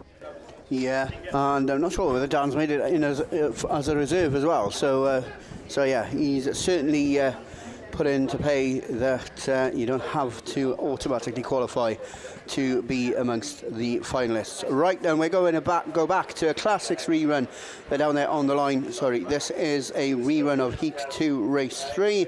The only note that we've got down on the paperwork is that we're going to go with a black flag for Paul Regan. So Severn Valley 5 will play no further part. That means, like I said earlier, but in our inter-league battle between the pair from the Group S, then it's 1-1 after 2 rounds of qualifying, because Paul did beat, certainly off the track, Phil Olsen yesterday. So, yeah, we go with race 3. And as we said, we're going without Paul Regan in Severn Valley 5. And looks a bit of a depleted grid, so we may be going out to somebody else as well. But we certainly know Andy Russell's there, took a win yesterday in IK 64. And he'll be joined by another heat winner from yesterday, Andy Johnson in Scarborough 16. So also the Todd Harwood machine should be down there in St Neots 263, and Phil Olsen, so you can see Phil down there in Carmarthen 47. But as I say, we've got a couple of gaps on the grid, so we'll see as they come across the commentary in a moment or so's time. Just struggling to get the Tyvee 66 machine, Darren Thomas machine out into the centre of the raceway. Then we're going to be all clear, and say just a post, I think, to be put in on the top corner. So a moment or so's delay while they get that sorted and everything back into position. Yeah, I just had a message as well from Claire Dance, and she says, can you please wish my nephews Obi and Finn Harris a happy birthday on Wednesday? They're watching it online at my parents' house. I work in a school where Obi and Finn were in year 6, and I've had a message that they've told their Auntie Claire that they're going to miss me in school. Well, it's good to know that somebody's actually going to miss me. So yeah, Pembrose happiest boys, Pembrose happiest Finn and Obi. Right then, we're back, and it looks like Darren Thomas in TA66 has made his way off the circuit. It looks like the fence repair crew either didn't need to do their duty or they finished it, because the JCB certainly is making its way back up that start line straight towards the start line as well. It looks like the marshals are making their way back to the posts, so we should be racing before too long. And like we say, I reckon that's going to be Todd Horwood in St Neots 263 that's going to start in lane 4. That's a complete mess. But it looks like that's the biggest possibility. In grid 1 we've got IK64, in grid 4 St Neots 263, in grid 5 CM47, in grid 6 Scarborough 16, and in grid 8 I think that possibly might be the Invicta Kent machine of Joe O'Toole, but we will wait and see what emerges from the line, because we're under starters orders and we are going racing. Away we go. Very, very even break for the first four, but it's Phil Olsen from grid 4 that's going to throw it sideways into turn 1, puts the pedal down, but not enough power to match that outside line, and the inside line paying dividends for Todd Horwood as Phil Olsen just finds himself on the tail end of the field, slapping the Armco on that far side, but it's Horwood that's going to bring them round for the first time. Yeah, Todd Horwood at this ending at 263. Andy Johnson in Scarborough 16 now, chasing hard as ever, and outside line then looks to go right round, but not quite this time, just gets in the slushy stuff, and the IK64 Andy Russell moves through into second, just ahead of Joe O'Toole and IK at 265, but round towards us again. Harwood still your race leader, Johnson with Russell second in 64, IK 265 and Andy Johnson in Scarborough 16. Yeah, so we're just left with these four now as Phil Olsen, I think, has made his way back to the pits in CM47, or he's not, he's parked up there on the entry to the grandstand turn, but he's just managing to avoid, well, the rest of the field managing to avoid him. Now he's going to make his way off the circuit, but it's Horwood that starts his final circuit in 263.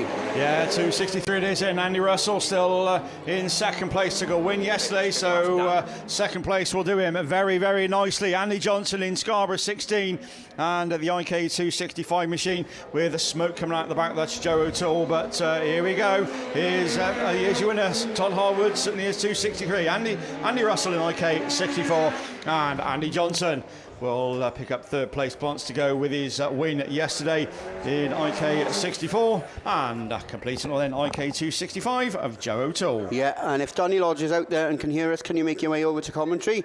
And once again, we might have a few minutes downtime, because after taking a superb 55 points from the second round of qualifying, then Todd Horwood slapped the Armco there on the entry to that top turn, just in front actually of the BP Grass and Trade stand. Well, we're on that note, make sure you take a visit around the trade stand, support the ones that constantly support the sport. That is one big thing that we need to heavily promote, the ones that are actually making it possible to run the meetings like this. Right then, tyres being adjusted on the start gate turn. What have we got on the line? It looks like it's round 3 of qualifying for men's class 3, and it's a pleasure to hand you straight back over to Mr. Steve Langley. And Mr. Jason Baker. So yeah, there we go. He's getting better. You've turned up with at least a minute to spare this time, Jason. So you've obviously got nothing else to do today. So how are you, good sir? Absolutely fine, mate. Not been up to naff all day today.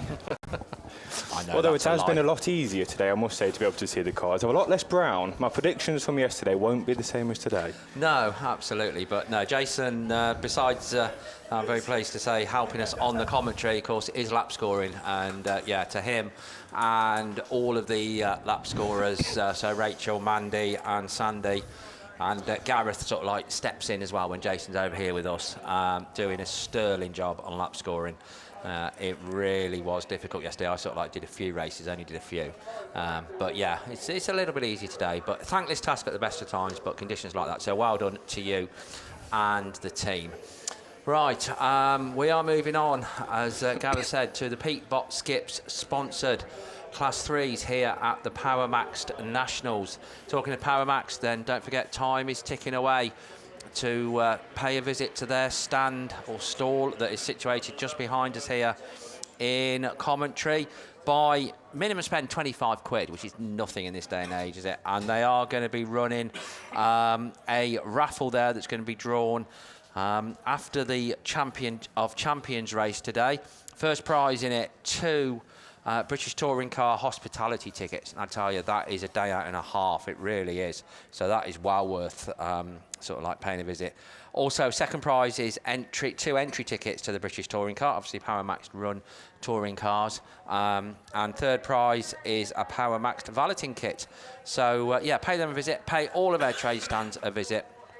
And we do thank them, Gareth says, very much indeed. Don't forget also refreshments facilities that are situated all sides of the raceway. I think there's some over there on the far side from where we are here in commentary. There's some over our side. Certainly pay them a visit as well, please. And it's, yeah, 12:15, so yeah, lunchtime. Well, any time's lunchtime really, and it's anywhere between about 10:30 and 4 o'clock. But yeah, certainly pay them a visit. and they can get you very much fed and watered, because we're getting towards the sharp end of the meeting here at the Nationals. Then some of the finalists have been worked out and calculated. Class 3s, once Jason and I have sailed through our 5 heats, which we're going to do without a rerun in sight, once we've done that, then we'll be able to do some adding up of the Class 3s as well and add them to the completed list. A little bit of track repair work going on there on the top part of the circuit. Hopefully, if you're watching on the live streaming at home, then you are enjoying it.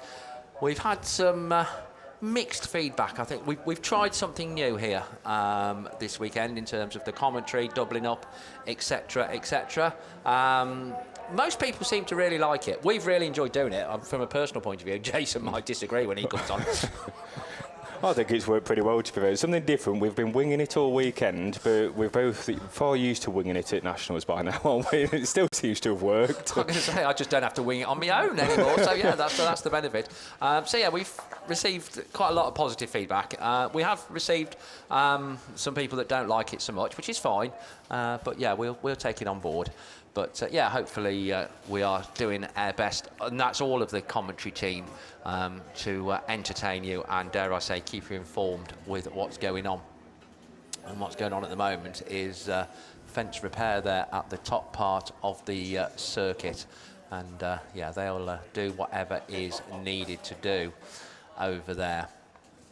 So the track conditions then just so different from yesterday, and the marshals will absolutely be looking at every opportunity to move cones and things and stuff and tyres to try and get the best possible racing surface for the finals, and you can see it absolutely developing out there. So everybody was, obviously we were all hoping for a dry Nationals, weren't we? Of course we were. And everybody thinking, oh, we're going to Dodwell. Cracking venue, cracking setup, and certainly it is that. But it's going to be that polished track around Dodwell. Yeah, you see, wrong on that one, weren't you? So there we go.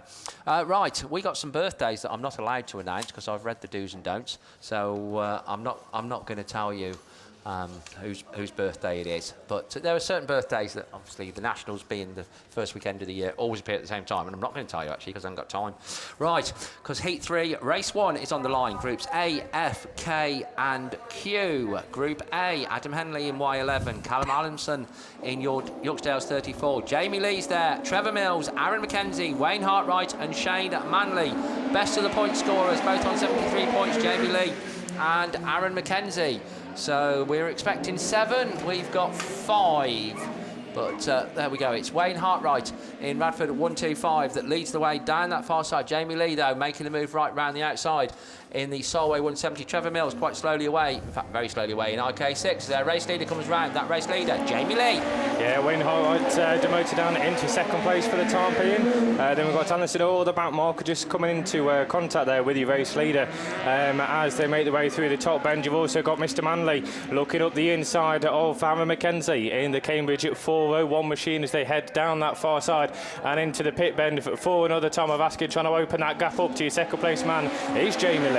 So 55 points for Solway 170, you'll put him on to 128. That, I think, will be good enough for a place in the final. Wayne Hartwright, he's going to be on 111 if he picks up 45 this time. Not sure that's going to be enough. Callum Allison still runs third in the Yorkdale's machine. Then Aaron McKenzie in Cambridge 401. Shane Manley in 76F, but Jamie Lee's the man to catch. He is, and Wayne Hartwright's going no answer to him at the minute. Allenson though under pressure. McKenzie, oh, there's contact. McKenzie throwing out wide. Manley, I'll pick up those pieces, not a problem at all.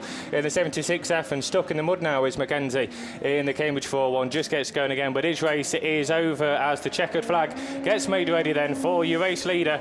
It is going to be the Solway number 170. Jamie Lee takes the win from Wayne Hartwright in the Radford 125. Callum Allenson in the Yorkshire 34. Shane Manley taking full advantage to take fourth place there in Forest City number 76. Trevor Mills will pick up the minor positions in the Vita Ken 6, and Aaron McKenzie manages to make his way out of the mud to take what I believe will be 5th place points in the Cambridge 401. Excuse me. So there we go, that's the first race done. So if nothing else, we've managed a 20% completion rate. on this one as we look to move swiftly on to race 2, seeing out groups B, H, M and R.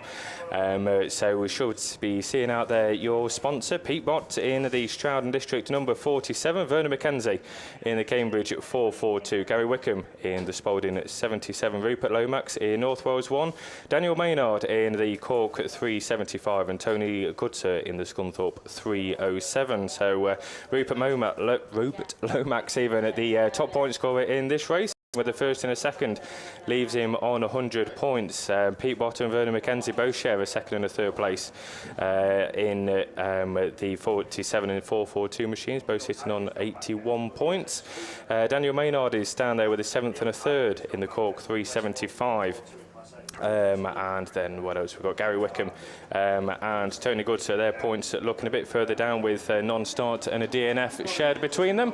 But it looks like we're up and racing away from the line, and it's going to be Lomax once again. Shows his nose first in the North Wales at number 1, Peatbot. Looking to go with him as well as Vernon McKenzie in the Cambridge 442 machine. Goodser's in there for a showing. And the man from Cork, Daniel Maynard, is the one that's finding himself square-wheeled up on the top bend. But Lomax it is then for another time of asking, leading the way. Peatbot looking on a 3rd and a 2nd at the minute as it stands, as he comes round behind your race leader. Yeah, North Wales 1 there, looking well set for a place in the final. Peatbot finished on 126. Going to be unlucky if he doesn't make the final on that. Vernon McKenzie just drifts a little bit wide on that top part of the circuit. Tony Goodser looks to make a move through on the inside in 307. Gary Wickham is then on starter in Spalding 77. Looks like we've lost CK 375 somewhere, but Rupert Lomax motors on. Peatbot still there in 2nd place. McKenzie still under pressure. 3rd place, he'll be looking at the points and hoping and praying, but if he drops down to 4th place, I don't think that'll quite be enough in the Cambridge machine. Likewise for Tony Goodser. I don't think he's going to be out in the final with 28 points currently on the board, but all that to say, with one more lap left to go, we've got your race leader coming around. Rupert Lomax it is that leads them. Not able to shake off the challenge of PJ Peatbot in Stroud 47, though. These two pulling away from a cracking battle that's going on for 3rd place. Tony Goodser in 307 now on the outside of Vernon McKenzie in Cambridge 442. But we switch back to our race leader. Is there anything that Peatbot can do on this final bend? Don't think there is. So Rupert Lomax certainly books his place in today's Class 3 final. North Wales 1 takes the win. Peatbot, Stroud 47 through in 2nd place. This is going to be close. It's going to be Tony Goodser in Scunthorpe 307, finishing just ahead of Vernon McKenzie in the Cambridge 442 car. So just the 4 finishers there from the 5 starters. As I say, Gary Wickham not making an appearance. Didn't have a very good day yesterday, Gary. And we lost somewhere en route Daniel Maynard in CK 375. Right, Heat 3, Race 3. They're all a bit special at the Nationals, aren't they? But Heat 3, Race 3 just does look a little bit extra special. We've got 5 Heat winners coming out in Heat 3, Race 3. Ed Lloyd, one of the unbeaten cars in Cumdy 85, came in as a reserve. 2 wins out of 2. 2 wins out of 2 for Adrian Joyce, also in WS 22. Mick Summers in Radford 169. He's had a 2nd and a 1st. So, yeah, this one's a bit competitive.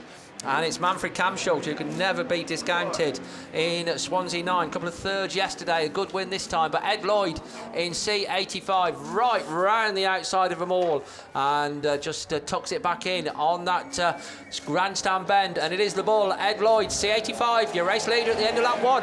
Manfred Kamschult sits there in 2nd place at the minute. And then we've got Mick Summers trying to clutch onto 3rd place. Adrian Joyce looked dominant in the conditions yesterday in his first 2 heats, but sits there in 4th place at the minute. As you've got the Forrested in 267 of Dave Jones looking to catch up to the leading train as your 1, 2, 3 and 4 all make it through the grandstand for another time of asking, but your race leader still Ed Lloyd. Couple of laps to go then. Mick Summers in 169. Can he do anything? Swansea 9, WS 22, 267F, and then Billy Joe Driver in IK 41 just goes through. Closest battle at the moment for 3rd place, Manfred Kamschult, Swansea 9, on the outside of Adrian Joyce in WS 22, but no no real challenge at the minute. Mickey Sumners can't reel in the race lead that C85 Ed Lloyd has got. Indeed, Mick Sumners out there in second place. This battle really hotting up for third place. So Manford Camshot needs those third place points to stand up with a chance. Adrian Joyce will want the third place just to book his way through a little bit later on, and he's up now, up the inside and up into third place to Moton Manford, down into that fourth place slot. But you raise two race leaders come back round for the final time of asking. Then come the number 85, it's Ed Lloyd that takes the win at this time round, and he'll go through to the final on 3 out of 3, unbeaten for Mick Sumners in second place. Adrian Joyce in the Wessex number 22, Manford Camshot, Dave Jones, and Invicta Kent 41, Billy Joe Driver, completing the order of race 3. Right, so we've got some cars down on the line. I think it was still sticking with 3s at the minute. There's just not many. No, there's not many on the list to be expected in this one. Just the 4 of them left, but irrespective, we've got out there Adam Saint in the Cambridge number 1, Lee Almond in North Wales 27, Trevor Cusack in the Cork 25, Phil Holloway in the Evesham 34. So Lee Almond, top point scorer in this one, sitting with a first and a second, but the opportunity arises for some of the lower point scoring people. Adam Saint sits on a 5th and a 3rd, but could easily take a 1st, 2nd, 3rd or 4th in this one, you'd like to say. So definitely more points to go with the way of these drivers. Trevor Cusack sits with 2 thirds, as does Phil Holloway, both on 72 points. So to be fair, actually any of these could make it through to the final later on with only 4 race starters. So it looks like we've still got marshals out over there. It's G-J-U-T, Gjute. That's what that one spells. You got sock yesterday, you got Gjute today. Not quite, doesn't quite work so well, that one, does it? I've heard better. Is an honest answer. I do miss when we used to run 10-car grids. We used to have Dillop and Begums. I do miss Dillop. I really do miss Dillop. I go with Dins now. That's Dins. It's nearly that time, isn't it? We've got Dins. Yeah, we just had pointed out. Yeah, heat 3 is Dins. So yeah, that's about the best we've got. But I tell you what, for Dins, it was a cracking good race. So yeah, Ed Lloyd, oof, yeah, he's in good form in that one. Well, yeah, it could be Kelp. Yeah, we've got the race after this. Kelp, we've got. Either way, we're going to go with the Gjute race now, because we're away and racing, and it is Adam Saint that gets the best of the breaks, then a 5th, a 3rd so far. Almond goes with him in the North Wales number 27, looking up the inside. Phil Holloway's there as well in the Evesham 34, and I thought I saw 4 cars, so we might well have left. Trevor Cusack on the line in the Cork number 25, but your 1, 2 and 3 are going to make a race of it, as you've got a new race leader now. It is Lee Almond that's going to bring him through as your early race leader. Looking close though, still a strong challenge from Adam Saint in Cambridge 1, and you can never discount Phil Holloway in Evesham 34, and yeah, unfortunately Trevor Cusack in CK 25. Then if I lean forward, you can see Stock there on the line in lane 8. But these 3 making a cracking fist of this one as Lee Almond comes back round towards us. Still a strong challenge, but your race leader, NW27. Under pressure still from the Cambridge number 1. Phil Holloway's got something to say about it now as he moves to the outside in Evesham 34. Maybe a bit too much of the outside line going for there as he drops that little bit further back, as Almond still leads the way in the North Wales 27. This will certainly see him through to the final with a 1st and a 2nd. Adam Saint 5th, a 3rd and a 2nd as well. He'll be somewhere or there or thereabouts in 2nd place at the minute. So NW27 just pulled away a few car lengths now on Adam Saint, so no change in the race order amongst these 3, but certainly not through any lack of effort. NW27, Cambridge 1, Evesham 34, going down the far side into that grandstand bend for the final time, but it is going to be Lee Almond, led virtually from the word go. NW27 takes the win, Adam Saint, Cambridge 1 in 2nd. Phil Holloway takes a good 3rd in Evesham 34, so 72.36, 108. Not quite sure whether that is going to be enough for Phil in the 34 machine. And so unfortunately, the other car that was on 72 points at the start of that, Trevor Cusack, square-wheeled on the start line. So bad luck there on the man across from Cork. 4 down, 1 to go. And this is groups C, E, P and L, lovingly known as race 5. Brings out the final one of our unbeaten cars from yesterday. 2 wins out of 2. And again, another man who looked really quick, Andy Pipe in North Shropshire 205. He's joined by Sam Gould in North Shropshire 343. Sam currently on 90 points, a couple of seconds yesterday. So, yeah, I think 3rd place upwards should be enough for Sam, depending how it all shapes up. Ryan Power, he had the highs and the lows yesterday in Yorksdale's 98. Heat win in round 1, 55 points. That'll do nicely. Black flag in run 2, not so nicely. So, yeah, he's going to, at best, finish up on 110. It has been known. It has been known.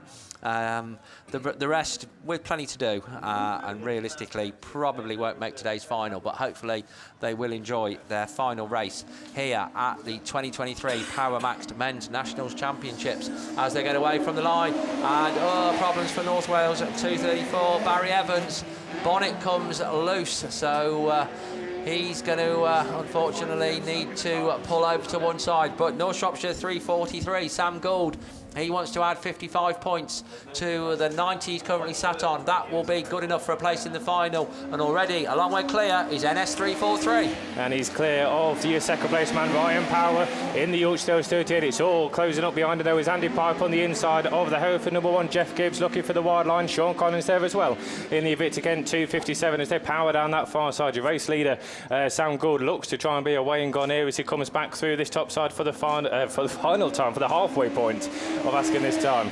So, yeah, lead about half the length of the home straight from Yorksdale's at 98. Ryan Power still in that second place, but still under strong challenge. Andy Pipe, North Shropshire 205. I think a 3rd will be good enough for a place in the final, so he won't be doing anything daft. Hereford 1, Jeff Gibbs comes next, and Sean Collins completes the lineup, but there's no living with the man at the minute, Sam Gould. Ryan Power on the other hand has got to live with 3 chasing, as Andy Pipe still holds that charge at the minute in the North Shropshire 205. The Hereford 1 and Jeff Gibbs still opting for that outside line. It's not paying him dividends, but it's not costing him too much at the minute either in the Hereford machine, as he'll have to look for one last-ditch challenge to break into the top 3 this time. It looks like he's going to go for the wide line once again as your race leader comes round. 55 points on the board to put himself probably in the final later on. It's Sam Gould that takes it from Ryan Power, Andy Pipe. Jeff Gibbs comes home in 4th ahead of Sean Collins in the Invicta Kent 257. Obviously, we lost earlier. North Wales 234. Barry Evans from the order with his bonnet not quite positioned as maybe it could have been. Not quite as secured. So that was the Kelp race. There we go. That's what we'll call that now then. So that completes because we've managed it first time again. So that's heat 1 and 3 we've managed first time. Yep, getting a nod of approval from Steve.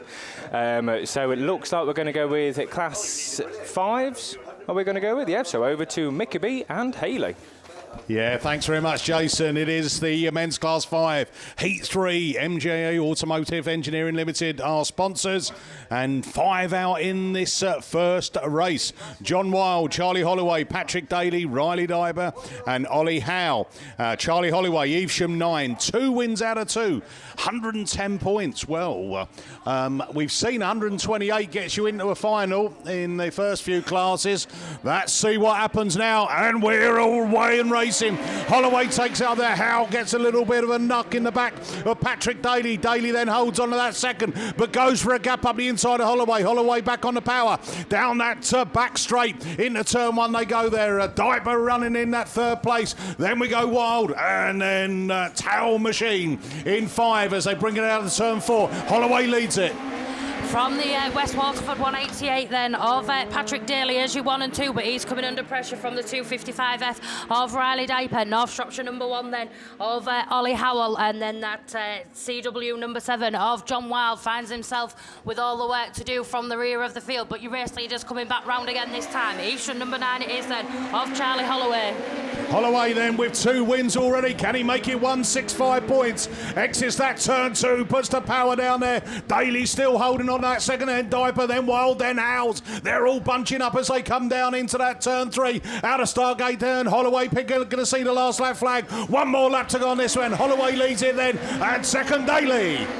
From the CW, number 7, John Wilde's now up into that 3rd place. Can he make a challenge on that second on the far side of the field as he looks to get his nose up the inside? Can he make it stick round that turn 3? But your race leader away and gone with this one. It is the Evesham number 9 then makes it 3 wins out of 3. Charlie Holloway is then from West Waterford 188 of Patrick Daly. CW number 7 of John Wild as you 1, 2, 3 in this one. Then it's that 255F then of Riley Draper, and then the North Shropshire number 1 of Ollie Howell comes round to complete the lineup of the MJA Automotives Engineering sponsored men's Class 5 Heat 3 Race 1. So Heat 3, Race 2 on the line. The Italian stallion, Lewis Richards, Typhy 451, Aaron Mason, Radford 19, South Somerset 7, Tom Evans, Athelston 13, Lawrence Blaber has got 90 points, top point scorer, PAC 16, Brian Neal, Alex Smith in the St Neots 213, Evesham 77, Graham Stedman, and Michael Nairns out of Central Scotland 3. So Stedman on 91 points, Neil on 83, Blaber on 19. It is Blaber who takes up the running from Neil. From that South Somerset 7, Tom Evans. Evans pushes out wide, then the Italian stallion comes up the inside, holding on that third, but Evans back on the pace and chasing him back down into there. Alex Smith running in 5th as they bring it round turn 3. Start gate turn for the first full lap under there. Blaber's pushed out wide, Neil looks up the inside. Neil it is then. South Somerset number 7 looks to go with him as they move up into that turn 1. He's pushed wide. That's allowed Lawrence Blaber back through in the Athelston 13 in that second place position. South Somerset number 7, Tom Evans, back on the power and into that third place from the Typhy 451. We've got contact there from Lawrence Blaber. He's a spinner and he finds himself relegated down. PAC 16 it is then that takes up the running. Barry Neal. So it is Neil then that's pulling away, and just as we come over, we go red. And Lawrence Blaber, the Athelston 13, just lost the back, spun it round, and there was a little bit of bish-bash boshing going on, but it looks like someone's going to pay the penalty, and we'll listen on the radio and hear if any results coming on. Starline looks like it's going to have a little bit of work just to regrade it. While we do that, a couple of mentions out there. The marshals out on all of the posts out there. Just want to say a big thanks to the Quins for the goodie bags. The Quins, obviously, they're sponsoring these marshal posts. And, yeah, thank you for a little bit of token of appreciation for their hard work that they're doing out there. Also, John Lumsden's been back in contact. Obviously, you know, he had the birth of the child a few days ago, Hudson. He's got him sat in front of the telly watching live on the telly. So start 'em young, that's what I say. Right, we're into race 3 already, Hayley, aren't we? Look at this, Heat 3, race 3, and brings out Ben Reid. 91 points under his belt in the Breed Nil 66. Colin Chilvers, the man who had the sash but shaved off to make himself look younger in that blue machine. He's got 90. Stuart Deacon's got 56 in Stroudon District, 56. And 60, sorry, because he's got 56 points. Jordan Stead, Border County's 33, also on 56 points. I'll tell you what, I think it's between Ben Reid and Colin Chilvers. A 1 and 2 finish, I think, books their place in the final. But we don't want to predict anything because everyone's got a chance here to go and win. Reedy picking up a win in his second heat. And Chilvers has had 2 seconds. So is he going to make it 3 seconds and then save the win for the final? Or is he going to go for maximum points this time round? We'll wait and see down here as a few darker clouds just coming overhead. But we can see blue sky. It's been hot up here in commentary. Well, for many reasons, you know, but we're all... well, some of us are past the age of 50, aren't we? Some of us are a little bit more than... Actually, how many decades have we got in commentary? I'm looking at this, right. So I think we've got 1, 2, 3... 6. I'm 5. 7. 3. I don't know. Well, how old are you? 18, 19. 9. Oh, are you? A baby. And you're... Still a baby. Wow. Because I'm twice your age, mate. Yeah. Happy days. Right, here we go then. We're off and racing then. And who's got the best of the start on this? I think it's Chilvers again. Quick off the line. Reedy goes with him as well. That Border County's 33. Jordan Stead. Stead on that call. Looks for the inside line and goes for it. Can he get past Reed? Reed on the equal power. Coming down that opening straight. Chilvers still leads it though. Into turn 3. Shapes the back end up and puts the power down. Exiting that start gate turn. As we finish the first lap, it is the Chilvers machine that leads. From that Breeden Hill 66 10 of Ben Reed as you 1 and 2. Head round that Holby's Motors sponsored turn 1 and the FW Graphics turn 2.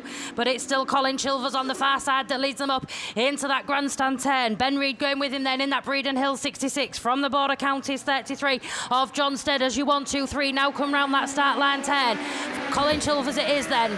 Reedy now closes the gap to within touching distance as they go up there. Stead's now out of it either as they come out of that turn 2. Down the only straight, Chilvers then, the man who had to touch him and shaved on to make himself look younger. Still leading from Ben Reed in Breeden Hill 66. Border Counties 33, Jordan Stead. 1, 2, 3 as you were. Lloyd is out of this one as we pick up the last lap flag. Chilvers still leads. Breeden Hill 66, Ben Reed then on the outside. He's going to make it stick. He's going to move up into that lead position. Chilvers going to look back on the power on the inside as they go around the FW Graphics turn 2 down the far side of the field. We'll stick with your race leaders. Those are almost neck and neck. Round that turn 3, Reedy's got the legs on the outside though, but not quite because Colin Chilvers is going to come up the inside.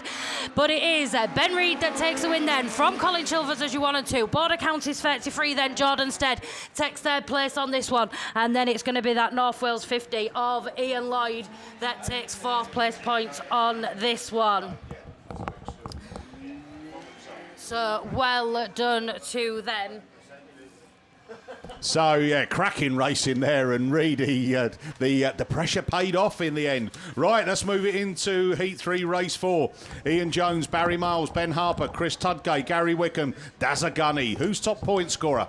Well, looking down, McGee, Cumdy 31. It is Ian Jones, 66 points. Well, add 55 onto that, 121.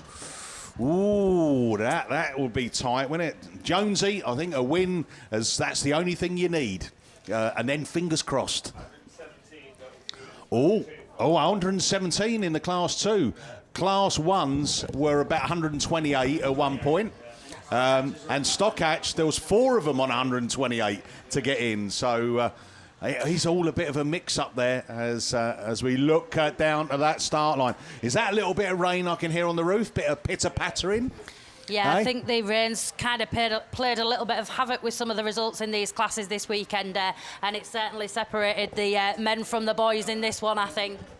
So engines revving, green light goes on the gantry. We are off and running then with the race 4 of the men's Class 5s down at the Nationals. And it is Tudgate that takes up the running then from Wickham. Wickham goes in there. Melton 11's also looking for a charge. Ben Harper looking to cut back up the inside. With this rain, it might play havoc, but that's what find out. Jonesy goes for a move on the outside of Harper. Is he going to be brave? He shapes the car for a cut back up the inside. Tudgate still leads it though in that Wessex 15 machine as they come round that Stargate turn. So it's Tudgate then leading it from that Harper.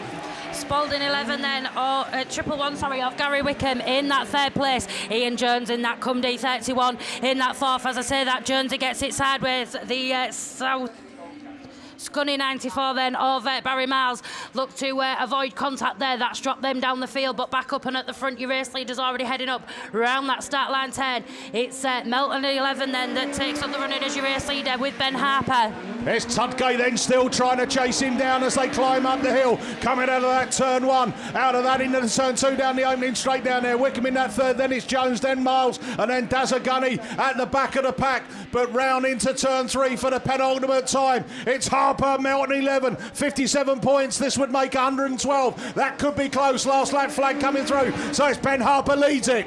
From that Spalding 111 then of Gary Wickham in your 2nd. Wessex 15 of Chris Tudgate is your 3rd. From that Cumdy 31 of Ian Jones in that 4th place. The Wessex 15 then Tudgate's through up into that 2nd place, but it's still Melton 11 then at the front of the field. Ben Harper then's looking to put some maximum points on the board to his already 57. Melton 11 it is then, of Ben Harper that takes the win, swapping and changing for that second place. It's going to be a chase to line. Come D31, I think, just over that Wessex 15. Chris Tudgate as your 2 and 3. Then it's that Spalding 111, Gary Wickham. Scunthorpe 94 then of Barry Miles that comes around to complete the lineup on that one this time.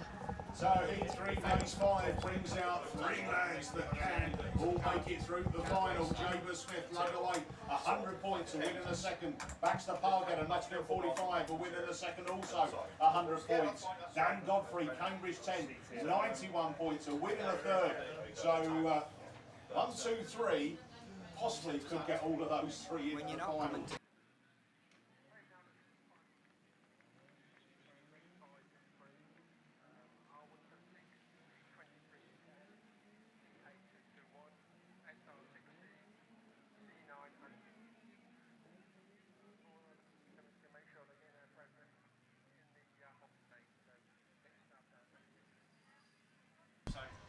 As we look at there, so Jaber Smith, Baxter Pargett 100 points apiece, Dan Godfrey 91.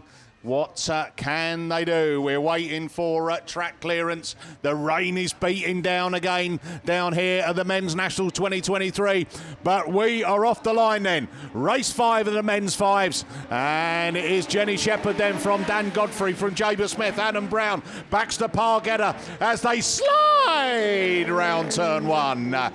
But it's Jenny Shepherd who gets the grip and brings it down that back straight. Ludlow 8's Jaber Smith, then it's Godfrey. Then we go Brown, Pargetter, and that back marker, I think it's Penny Smith, as they slow it in at turn 3. Looking for the grip coming off that polished side of the track, but still leading the way. It's Jenny Shepherd from Jaber Smith. As you 1 and 2 now make their way around that Holtby-sponsored turn 1 then, as they're swapping and changing and sliding through. It's Jaber Smith then that takes up the running as your race leader. Jenny Shepherd then looks for the cutback on the inside, not quite making it stick on the far side of the field. Nottingham 45 of Baxter Pargetter down in that third. From the Cambridge number 10 Popping Flames, Dan Godfrey then. And then that Mallow 184 of Adam Browning in that 5th place position. But your race leader's coming back round this time. Luddite it is then. From that Shepherd machine, from Pargetter, from Godfrey, from Brown. And Brown looking to try and get some grip to come back up the inside of Godfrey. They're slip sliding all around. Maguire's just got himself out of trouble there. He's the back marker. But Jaber Smith loving these conditions. Slowing it into turn 3. Going out onto that grippy stuff as they come through. Shepherd still holding that second place. And then we come around again. It's still Ludlow 8. Jaber Smith leads it onto the final lap.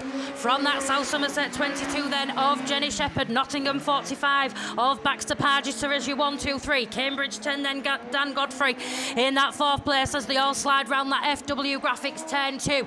Then your 5th place is going to be the Mallow 184 of Adam Browning then. He's got all the work to do from the rear of the field, but I don't think he's going to get anything done this time because your race leader's already coming round to see that checkered flag. Ludlow number 8, Jaber Smith it is then, that puts another 55 points on his national campaign. South Somerset 22 coming under pressure because it's Nottingham 45, I think, of Baxter Pargetter that just pips Jenny Shepherd in the South Somerset 22. Then it's that Cambridge 10 of Dan Godfrey, and I think Adam Browning's made his way back into the pits in the Mallow 184. Yeah, well done there to the 5s. Up on the line, we've got a rerun of Class 8, so it's over to Russ Thompson and Archie Lewis. Yeah, indeed then. So, different conditions, isn't it, to how they first run. But we got race 2, heat 2, race 3. And say, the reason we know that is because you certainly can't miss his car, Dan Thomas. He was your early race leader in the first one. Unfortunately, then the incident with Neil Tivey in the West Waterford 142. But what we did over the airways, though, was he was excluded, but looks like he's back out there this time. And yesterday, in the race, in the wet race, and Neil Tivey took a win. But this time it's Darren Mullen in that Yorkshire Dales 37, and that's going to bring him round, or is it? Because Sam Matthews runs there in second, Thomas runs there in third. With we look for Dan Ray in the Scunny 31. Then comes the Irish in Neil Tivey. He rounds out your top 5 for the moment. But Mullen is in Yorkshire Dales 37. Sam Matthews then still runs there in second. Thomas just pushing on, and Ray saying thank you very much, and salute through the front end. Then Dan Thomas in PhD 47. Tybee still runs there in fifth, but all the meanwhile is Mullen pulling away in Yorkshire Dales 37 down the far side, and Matthews still following suit in second, with Thomas in and then third. But Tybee's up to fourth this time. Dan Ray's made a mistake, and say we'll catch the rest of them as they come back round then. And the Gloucester District car is Sam Perry with all the work to do. So it's Daz Mullen then, and this is now turned to a skating rink. They're trying to find any form of cushion they can, and Sam Perry's now in the barrier up by the Cumdee flag, and it's Daz Mullen and Sam Matthews then 1 and 2. Dan Thomas fighting hard in third in PhD 47. Neil Tybee, Connor Jones. Oh, Dan Ray's gone and parked it too. Don't know if he's hit. Yeah, he's made contact with Perry. Front corner broken, and we go Reds. So there we go. As Daz Mullen comes past, but what a shame. The track was coming good, and now look at it. Slow it down, boys. The Reds are out. I know you're on the wide line and it's hard to see, but we need to slow it down. We've got damage on board a Scunny 31 and also Gloucester 8 part there. In dry conditions, Sam Perry would have been out of harm's way, but now the rain has turned that racing surface into it's like ice. Some of us who are up here, we've raced on it before. We know what it's like. It's very tricky. And they've got a lot of power and minimal weight on board these cars, and it's just hard to keep them under control. So, yeah, there we go. Hopefully both drivers are okay up there. Now we've got to deal with it in the rain. We've just had everybody involved. They've just had so much against them this weekend with this weather. And unfortunately, it's now coming down. It's looking rather grey everywhere, though we look. There's a little bit of brightness up there, but it is more grey. So we'll see. We'll see how much it affects. But at the moment, it's affecting the races that are happening right now. That's short burst from us because there's a Class 6 rerun on the line now. With Darren Bryan and Darren Thomas, I can see down there. So it looks like Tim is going to be jumping back on the mic to take you through this one. And he's hoping it goes through this time around, because with all these reruns at the minute, some of us are struggling to get home. So, but over to you, Tim.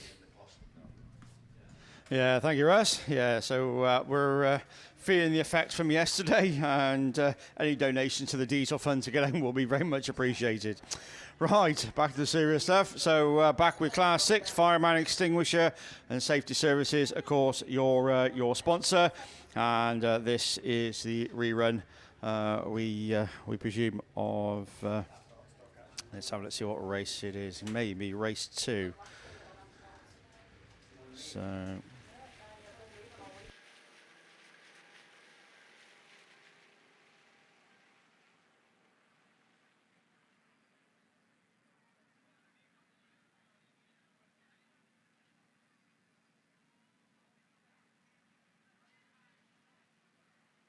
So, yeah, the rerun of race 5 this is.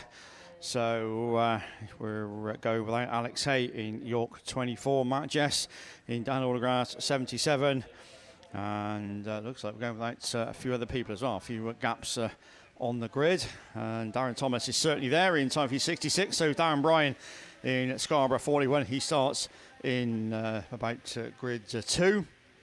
Then Tristan Daniels in Typhy 36. And towards the outside, I think that's Lewis Clayton in Spalding number 5. So Richard Jones is another casualty in this one. So is Ryan Pallas in Scarborough 78. So as the remnants of the Class 8 race gets moved back to the pits, as I say, the rain really has turned this into an absolute skating rink. It's a shame, as Russ was saying, the track really was starting to come good. Nice dry lines starting to appear, and some seriously fast racing. But unfortunately, all that has been undone by the weather. I say, can't do nothing about it, but you do feel sorry for everybody involved. They put so much work into this, and as I say, unfortunately, nothing we can do. But it is what it is. But I say, it doesn't make it any easier.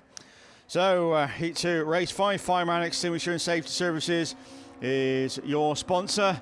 As away from the line we go, Darren Thomas it is, trying to find what little grip there is. Darren Bryan in Scarborough 41 your former champ Ryan Palace is actually there in Scarborough at 78.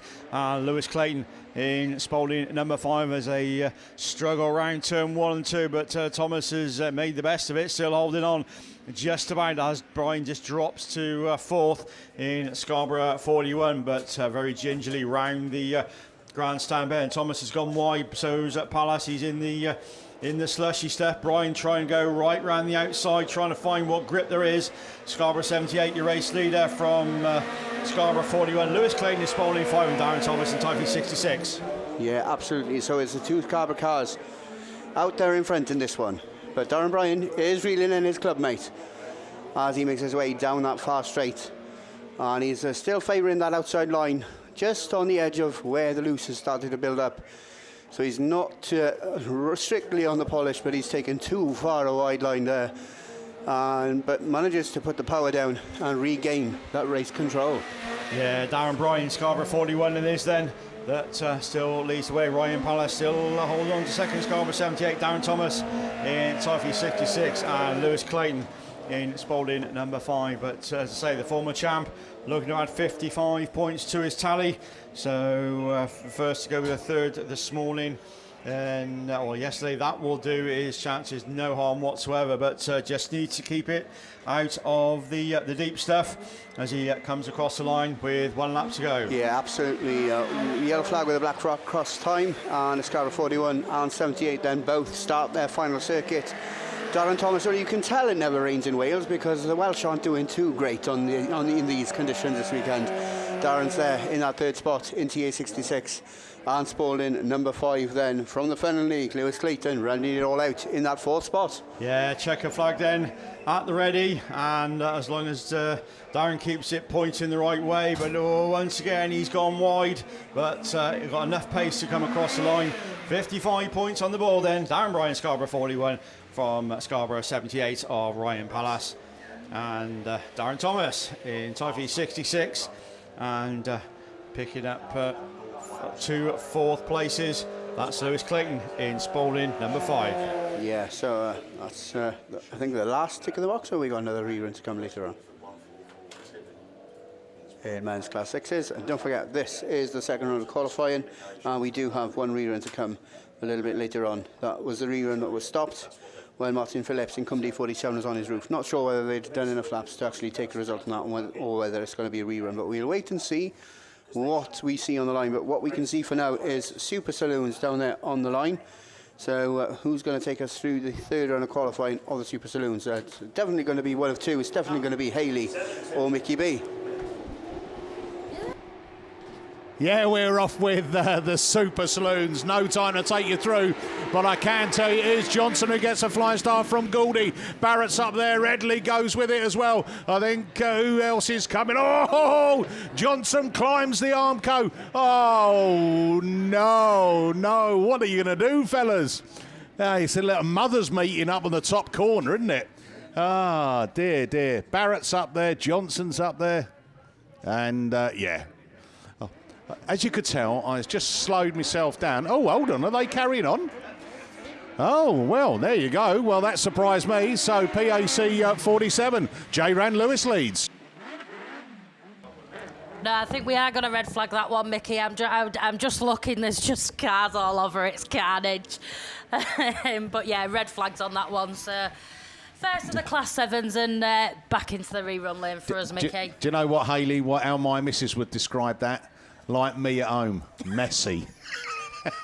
Well, I'm not really. You know, I'm a good lad. I pick all my clothes up and put them in a pile in the bathroom, because that apparently is the location where the magic fairies work. You know, where you do. Is it top of the stairs for you? Is it? Oh, right, yeah. No, I'm just down in the bathroom, dump it on the floor, and then within about 24 hours, hanging up without a crease in sight. It's wonderful. I was actually, I was hanging around just to see who it was that was doing it, because I was going to trade Gillian for her or whatever. But no. Well, it will give us time, Hayley. So, I don't know, do you want to take us through who's in race 2 of the Super Saloons? Yep, I can do, Mickey. So that's bringing out pairings BH, M&R. So who's looking favourable in this one? Craig Bagley, Come D number 2, unbeaten thus far this weekend, sat on 110 points. I think he's the only driver actually in the Class 7s that is unbeaten this weekend. Up next then, Andy Holtby, Scunthorpe 61, sat equal second on 100 points with a second and a first. So joining them in this one then, Colin Atkinson, Central Scotland number 30, he sat on 72 points. Also joining them then is the Spalding 514, Ali Ashmore, she's on 49 points. LM number 7, Jeff Gallagher on 57 points. PAC 157, Martin Roberts on 30 points. Sid Lomax, North Wales 199, has had a DNF and a DNS, so he's got no points on the board at the minute. And that Wessex number 3 of Henry Clamp then picked up a DNF yesterday and a 6th this morning, or yesterday in his Heat 2, so currently sat on 15 points, so he'll be looking to race for that pride and get some more points on the Nationals board. But yeah, some of your favourites certainly coming out in this one. Yeah, so just quickly, while we've got a moment of time, just on the red flags, Sandy Williams, thank you very much. £10 donation to the George Capper Memorial Fund, all proceeds that are going to go to Alzheimer's. And also Adam Leyland from ABL Signs will match this weekend's total. Does he know what he's doing? Does he knows what Kev and Ian have been doing? They're leading the show at the moment. Here we go then. We're off and racing. Who's going to get the best of the starts on this one? And it's Bagley and Holtby go with it. Atkinson up there as well. Ali Ashmore. Then the LM7 is the next to show of Gallagher. But round they go, Bagley. Oh, Holtby's facing the crowd, touching the Armco. And it is all a little bit messy again. These conditions so tricky for these lads. Henry Clamp trying to get some traction down. But look at Bagley. It's wet, Bagley. Slow it down, my God. Off he goes then. Leading it is Bagley. Coming up behind him, it's Holtby. Yeah, Come D number 2, as you say, that's just slid and hit the Armco. Can he get himself back running? That's going to allow Scunthorpe 61 then of Andy Holtby to take up the running issue race leader. Bagley sliding down the track trying to spin it. Can he get himself back going as he's facing that Marshall Post number 2? That LM number 7 then of Jeff Gallagher is in that second place position from Ali Ashmore in that Spalding 514 then as you 1, 2, 3. Wessex number 3 of Henry Clamp. But coming round your race leaders, coming back round for another time of asking. That is the Scunthorpe 61 then, Andy Holtby. So Holtby on his way to book his place in the final. Well, commentators curse, wouldn't it, on Bagley and Come D2. And hold on a minute, I've done it again. Holtby's in the back of Atkinson then. Gallagher then's coming through. Ali Ashmore there in the Spalding 514. Bagley's got it going again, and he's in the points. Wessex 3 also across the line as we come round, and it's Atkinson going to take up the last lap flag with one more lap to go. Or is he? Because he's pushed out wide into the sloppy stuff. Gallagher looking to come up and go alongside him. It's Gallagher and Atkinson. Yeah, both now heading up and onto her last lap. Ali Ashmore then in that Spalding 514 now makes her way up and onto her last lap. Scunthorpe 61, Andy Holtby as well. Looking to head up and onto his last lap with some work to do. That Come D number 2 then, Craig Bagley's now coming through to head up and onto his last lap. I think we've got back markers linked in with front markers on this one. But your race leaders, I think, now heading up round that grandstand 10 to the start line. Ali Ashmore then spun on the far side of the field. We've got 2 of them parked up there. LM number 7 then it is that comes past commentary, Jeff Gallagher. Then it's going to be Andy Holtby in the Scunthorpe 61 that comes round as well. Central Scotland 30 over Colin Atkinson. Then who's going to be the next to come round then? I think we've got some of these back markers stuck in with the front markers on this one. I'm not really sure where we are. Wessex number 3 across the line there, Henry Clamp. Craig Bagley in that Come D number 2 also comes across the line there. And then I think is that Ali Ashmore in the Spalding 514's got herself back running to come across. Certainly very, very messy in that one. Well, I tell you what, Craig Bagley, what an eventful race that is. I'm going to start up commentating because, like, I gave them both a big shout out, didn't I? And then they ended up into the Armco. Sorry about that, lads. Shoes and socks off. That's due to counting up of the points. They may have made it. We'll wait and see. Right, let's go into race 3. Okaidinu, Central Scotland 21. Colin Reid, 73 points. Damien Harris, Radford 140. What a great nationals thus far, Damien. A second yesterday morning, and then followed up by a win. That's 100 points accumulated. Andy Jefferson started with a win, then it all went wrong in that second heat and it did not finish. On his birthday as well, 41 years of age. This is what happens when you get old, isn't it? You know, you start to lose it a little bit. I mean, I think I quit in my 40s, lads, you know. Well, at the top... Why are you all looking at me and smiling and laughing at me? It's not very nice, is it? So who else is out there? Graham Blackburn in Yorkshire Dales 71. Callum Ball, White Rose 4. Mark Jenkins at Breed Hill 106. Nigel McCracken in Down 36. Now, I think if Nigel's out there, well, he's come across the water, hasn't he? He's had 2 DNSs, did not start. Well, that's not good, is it? Eh? A long way to come for Nil Point at the moment, but we wish him well. And looking around, I think the forecast was about right. They did say we'd have about an hour or so of mixed weather coming through, and then the later this afternoon it's going to be bright sunshine again, and we're going to be back out in the shorts, t-shirts on, you know, looking all hot and well, hold on, I better not talk like that because Kev Erdman gets a bit hot under the collar, doesn't he? Hey, did Sweaty Betty come out at 8:30 this morning, Kevin? Was she out with the old Zimmer frame, you know, with the old double Ds? No, the weather was not good enough for her. So I went over there. The old folks home across the way. What, with a towel to dry her down? They're lovely. They were going to send a stripper this morning from the old folks home across the way at the other side of the road, but the weather was so inclement. It wasn't suitable for her. Well, what about, you know, like, because they're going to have the old parade truck, and they've sent the parade truck round the old people's home and picked her up. Well, yeah, possibly. You know, like, you know, when you go down to like these village fetes and stuff like that, and you've got the village queen, right? I mean, all I'm going to say, in my pub, I've got a couple of queens that run my pub. But they, you know, when they sit them on the back of a truck on a chair that's come out of the local boozer, right, and parade them round. We could have done that with Betty. Could have, yeah, I know. But I was having me cooked breakfast. I told you, didn't I? My cooked breakfast this morning. My missus said, "I'll cook you a breakfast, darling. A hot breakfast." And I think I mentioned it this morning. It was last night's baked beans, and she warmed them up. Give me some toast with her. That was me cooked breakfast. But you know what they say, the old saying, beans, good for your heart. The more you eat, the more energy you've got. Yeah, I thought they said the more you fart. I don't know. That's what I heard. Oh, dear. I'll tell you what, these Class 7 boys, right, they had the worst of the conditions yesterday. They probably thought, you know what, the sun's been out, the track looks really quick, we're going to put on a show.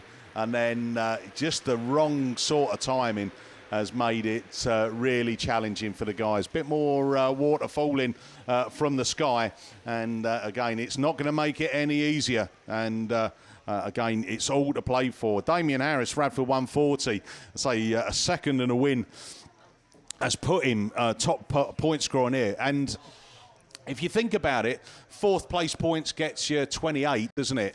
I think that's where Damien needs to be, somewhere between position 1 and 4, and I think that probably gets you there. So, Damien, fingers crossed for you, but you've got some competition, my friend. They may not have accumulated as many points, but, yeah, you've got some competition out there. Colin Reid, by the way, Central Scotland 21, 73 points. A win for you, Colin. That could see you in the final. Off and running then, Super Saloons. And it's Blackburn who slows it first. Harris goes with him. Jefferson, then it's Reid. And then the St. Neots 217 of Dan Harrison. But it's Jefferson finds a little bit of grip coming out of that turn 2. And down the opening straight as he chases it down there. Blackburn, the old Campaigner goes with him in Yorkshire Dales 71. How slow are we going, lads? Radford 170. Damien Harris, you're in the final place. Just keep it going round the track. 36 points for that third place puts you there. Jefferson, no, 2 wins out of 2, and that give you 110 points. I don't think that's going to be enough, but what a way to sign off on your birthday with a win down here at the Nationals as Harris picks up the mud. He does certainly there. He looks up the inside of Graham Blackburn. There's contact there. Blackburn's round. That's allowed Central Scotland 21 to move up into that second place position. Then Colin Reid on board in that one. Back up and at the front there. It is that Scarborough 70 of Andy Jefferson that's already heading up around that start line turn for another time of asking. Colin Reid slowing it down in that second place position. Damien Harris looking wide in the Radford 140. Happy birthday to you.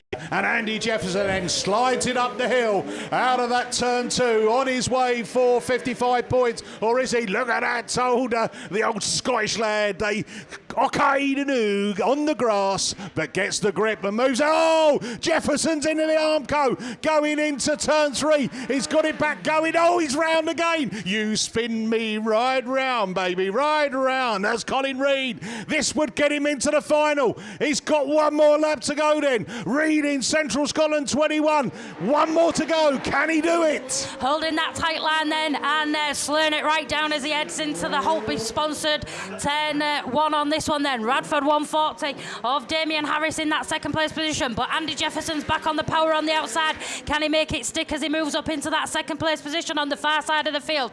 Then it's the St Neots 272 of Dan Harris and that Yorkshire Dales 71 then of Graham Blackburn is the one to do with from the rear of the field. Central Scotland 21 though. Colin Reid slows it right down. He's got off that inside line. He's going to push it wide. He's going to slow him down. Andy Jefferson it is then that's going to put 55 points on the board in this one in that Scarborough 70. Central Scotland 21 in the second place position from the Radford 140 of Damien Harris. Then it's at St Neots 272 of Dan Harris then that takes 4th place from that Yorkshire Dales 71 of Graham Blackburn then that comes round to take 5th place points on this one. So that's 3 of the Class 7 races done. One of them in a rerun. Up on the line, that looks like, is it a rerun? Yeah, looks like we've got some open wheel specials on the line. But well done there to birthday boy. Jeffo takes the win. Colin Reid, I don't know if you've made it, my friend. I hope you have. You've deserved it with your performances thus far this year. Right, over to open wheel specials. Over to Archie. Yeah, cheers, thanks Mickey. And indeed, so men's 10s then. The only one rerun out of your men's class 10 budget waste management is your weekend sponsor. For Class 10, say Power Max is your overall sponsor, so many thanks to them. And say the one that got black flagged then was Mark Pascal in Hereford at 250. So he's the one we're not going to be seeing this time around. We've got Herdman, Cusack, Seagrave, Sheehan, Tinker, Poltimore and Riley. And once again, it's almost a repeat of the first one. Poltimore it is, Tinker's there as well, so Seagrave. So that's your 1, 2, 3. Then Herdman is running about 4th. Then Poltimore's pushed on out wide. And Herdman's a half spinner in 207 and Sheehan's done well then to avoid him this time, but Tinker and Seagrave's certainly taking the approach of the Scotsman just before and trying to hug the inside line and try and find a grip somewhere else, but Tinker's gone wide and Seagrave's on the inside, so let's see where the grip is and let's see where the line looks like it's out wide for the moment because it's Tinker and York 40 that's showing them the way around. ARC number 1 then Sheehan, I think that is running back there in 3rd, pushed on into the fence as such as that Cusack in Yamalo 25. That's just come past here in commentary. Yes, it is. Yeah, as we look there, this field well strung out. The conditions a lot different to what they were earlier on. Tyrone Cusack's overcooked it just on a bit of grass there. He's going to rejoin Ben Herdman, trying to hug that inside line. Here's Darryl Sheehan, but well strung out. Poltimore's in the middle. He's thrown in the towel, but it's Wes Tinker. Goggles off, hand up, waving to the crowd, and he leads the way, trying to find whatever traction there is. It's hard to get onto that inside line because on the straights there's nothing, and the cushion, well, there isn't really much of one, but Wes Tinker making the best of the situation at hand. York 40 it is then, going to go past the grandstand in the FW Graphics, Ben, and he's going to come through and see that Last lap flag, so York Ford it is pushing out wide. Lee Seagreaves still hanging on there, second place, ARC1.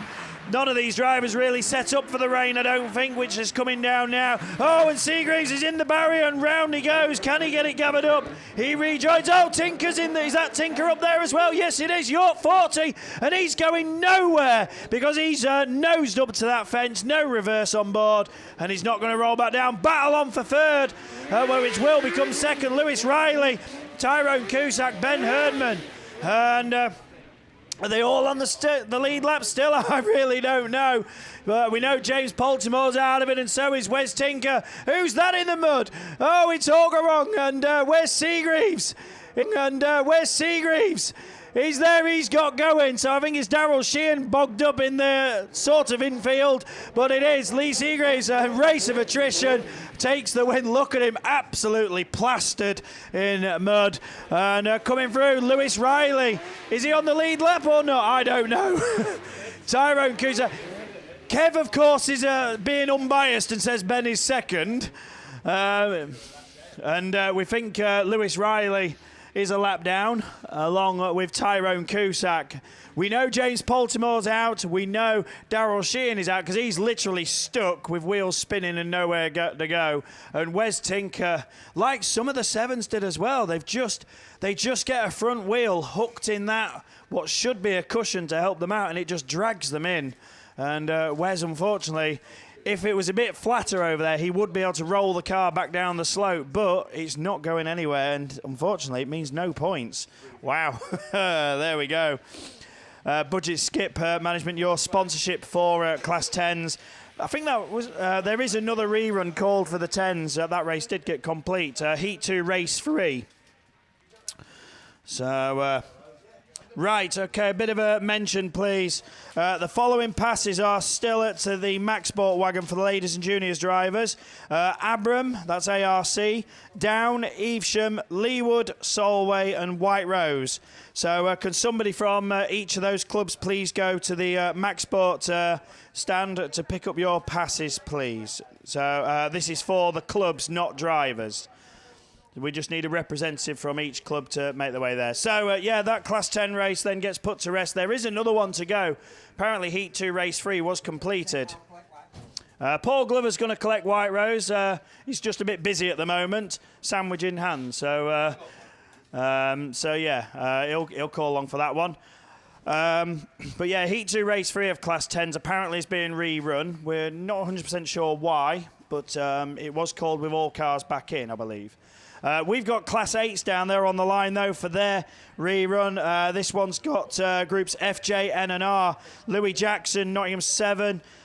Steve Mills, Cumdee 10. Alex Horrad, 411. Ben Harper, we saw took a win in the Class 5 earlier. Melton Treble 1. Dex North, South Somerset 11. Dan Borman, North Wales 47. Mitch Wells, IK 356. And no Evan Curran in Down Autograss at 421. This saw Mitch Wells facing the wrong way, but he's lined up back there. The car's still looking as clean as you can see, but it's not going to be clean for long, is it, with this? But drivers, which way do you go? They've moved the tyres right in. We've actually got some fresh grass on the inside of Turn 1, but you've got to get there. You've got to try and get across the absolutely lack of grip that there is on this opening straight and try and get there, or do you hook it to the outside, try and hope there's a cushion there which doesn't drag you in as it has done with so many in these powerful but fairly lightweight cars. Now everything was looking perfect, wasn't it? The track was coming good. All that would need is to sort the start line out a little bit in the interval, if we get that with that, and then it would be decent. Yeah, I'd like to say, though, Ian, you said up to us here that 5 minutes and it'll be gone. So obviously the southern forecast that you often use isn't quite reliable, is it? So, but yeah. So unfortunately, yeah, we've got this bit of rain at the moment. Hopefully it will pass, and especially for the finals, because we want some dry finals, don't we? And it's just been one of those weekends, sadly. We've got to get through it, and everybody's doing their utmost best to see that happens. But yeah, it's just being a bit difficult at this moment in time. But we're going to go with this Class 8 rerun anyway. As said, groups F, J, N and R. Best of the bunch after one heat was Dexter North in South Somerset 11. Alex Hall had a second in Radford 4.11, and then Mitch Wells had a third in Invicta Kent 3.56. But there's more points to play for. Who's going to get it? And we go racing with Class 8 struggling out the gate. It's still very boggy down there, and it's hard to get away, but not for Steve Mills. He's quick out of the blocks. Come D10 going with him. Dex North on the wider line. South Somerset 11. Mitch Wells tries to go, but look at the traction that Steve Mills had then on that inside line, but then had to switch it out. And look at him now go. And don't forget, Steve Mills, winner of the Nationals in 2009. He performed in difficult conditions that weekend. That was held at Radford. So a bit of deja vu with the map run Nationals in the rain. But Stevie Mills it is leading the way come D10, and now we've got a gaggle of brown cars. It's still Alex Hall just ahead of Dex North. North looking up the inside, Hall trying to get to that tight line. But then if you don't get it turned in right, you push on. They're all going for the inside line except Dan Borman, who's on the outside. Louis Jackson's overcooked it. Mitch Wells is still there further back in 3.56, but at the minute, nobody is touching Steve Mills. No, and indeed, he's doing it in fine style as well in the Yakundi number 10, and no doubt he's going to stick that inside line because it's been working all a car length or so, just too wide this time around, but gets it back going. And Alex Hall is coming under strong pressure from Dex North in that South Somerset 11, and Harper wants a bit of it as well. Melton 11 maybe looking up the inside, but Hall regains second, and so does the Melton. Treble 1 goes up to third this time, so Hall's back down to fourth, and then comes Invicta Kent for 3.56 of Mitch Wells, struggling in these tricky conditions, but all the meanwhile on to his final circuit. Steve Mills nearly catching the rear end of the pack then of Louis Jackson in that Nottingham number 7, but then here comes the battle for second. All it is, let's back up to second in 4.11, and Harper and Melton 11, Triple 1 then still trying all he can to hold on to that second place, but Dex North is back up the inside this time around, but we look for, your race leader has come into contact then with your back marker. So Steve then has certainly got a cushion, but how big is the cushion going to be to get that car turn and get to the finish? Because checker flag then is certainly a fly. Who's it going to be? Steve Mills is just about to hold on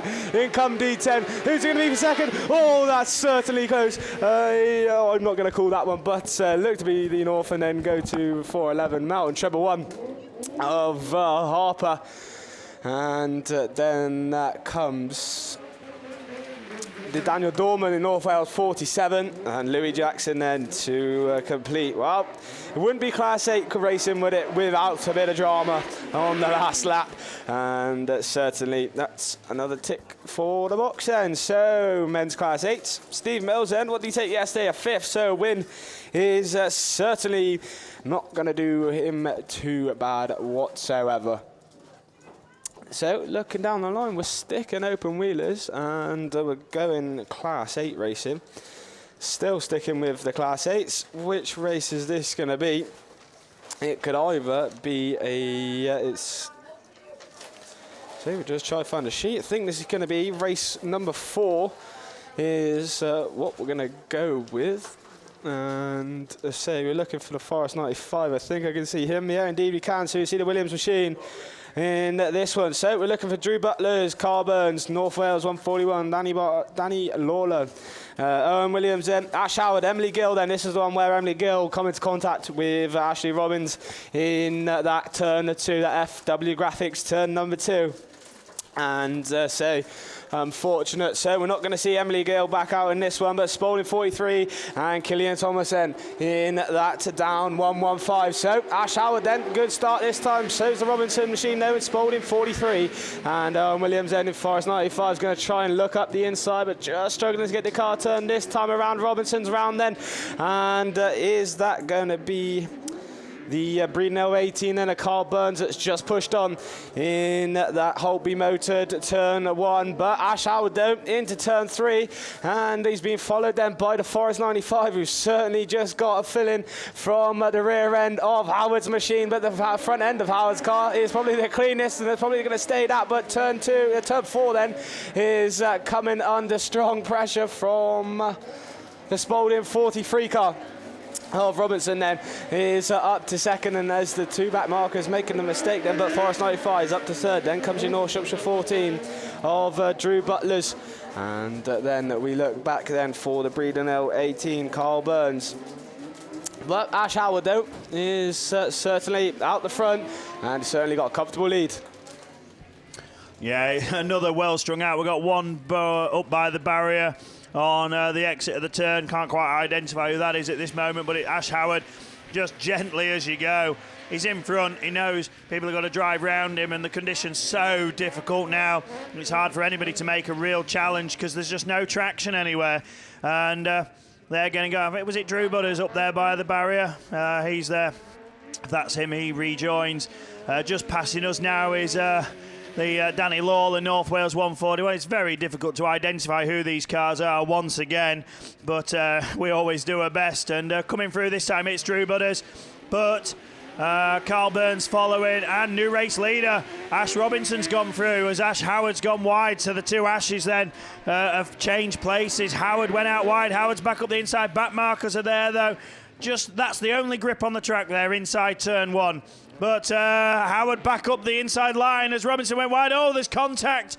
And they both settle it down into the turn. Howard needs this win, and Robinson can settle for second, but obviously another 10 points will do nicely. But finishing at all is certainly best. And coming through to take it dash to the line. Oh, I'd say just Howard, but we're after the finish. Robinson there. Who's next across the line? I've got Carl Burns. Owain Williams, I think, is third because Burnsy is a lap down. Drew Butters is definitely a lap down because he was up by the fence earlier on. So that must put Danny Lawler next in fourth in North Wales 141 if this is him. And he crosses the line to complete. But what a shame. Really is what a shame for these. As much as we love it, unfortunately, it's not as what we describe as racing. It is just getting out there, surviving and scoring some points. But it is what it is. It's the conditions we've got and the conditions we're going to race on. And in the end, points are scored, and that's what's required. So we're going to go back to this Class 10 rerun. This was a cracker of a race as well. Ian Stott was leading it all the way, and then just a bit cautious on the final turn. Phil Cooper went for the outside challenge, but they both pushed out wide, and Mark Griffiths came up the inside to win, but for some reason it's being rerun. We're not sure why, but somebody does. So it is being rerun. It's down there, and away we go then with the Class 10s. Mark Griffiths it is who leads. Phil Cooper's there. And Sam Burbage and Ian Stotty on the outside. Oh, Gary Morris coming through. He was on the brakes. He couldn't stop at all. And that's put Stotty round. That is a massive shame. Sam Burbage pushes out wide, but it's Sparky who leads. Radford 2. He had to do it on the final corner last time. Now he leads all the way. Gary Morris back up to second ahead of Phil Cooper. They're paired together. And I think it's Ian Stott parked up in the barrier. And I'm sure he's absolutely gutted up there. Didn't score in his first heat, I don't think either. And he's not going any further in this one. But it's Radford 2 leads the way. Gently does it on the throttle. Phil Cooper in second. Gary Morris there third. So Radford 2, ARC 33. And Gloucester 28. And then it's Pete Nicholson in Scarborough 1. Sam Burbage, Sturton 40. Is at the running order. Burbage was a heat winner yesterday, but it's out of luck at the moment, although he's gained a place ahead of Nicholson. But 1, 2 and 3 is Radford 2, ARC 33 and Gloucester 28. Yes, indeed, that is how they run then. So Sparky it is from Cooper in 33. So they both know they just need to drive sensible, but Sparky's just overstepped it in Radford number 2. And to say there's only a fine margin, isn't there, where the dry line and the grip is. As I say, Russ said, it is indeed a very, very tricky circuit once the water has taken place. But it is Radford 2, then ARC. He's 33 of Phil Cooper, still back there in second. So's Morris in Gloucester District 28. But the last lap flag then indeed out and shown to your leading 2. And then your top 3. So unfortunate for Scotty then up the top into the Armco. But the Sam Burbridge then should be next on circuit then in that Sturton 40 machine. And they say, if anyone, the rerun played into his hands, didn't it? With unfortunately picking up a flat tyre, but just not being able to do it. But look at this then for your lead, as Sparky is just tiptoeing around the bottom bend. It's going to be a drag race to the line. Oh, Cooper, and just look at that. ARC 33 takes the win from Radford, number 2. Gary Morris comes through for second in Gloucester District 28. And then we are going to have to wait for Sam Burbridge in Sturton 40 to come through to take that third place, as long as he makes it round the bottom bend there. Just a little bit of push on for Burbridge, gets the car turned there, so it's going to be a drag race there with him and Peter Nicholson in Scarborough 1, but Burbridge I think is good enough. And then comes the Scarborough 1, as long as he stays away from that Armco.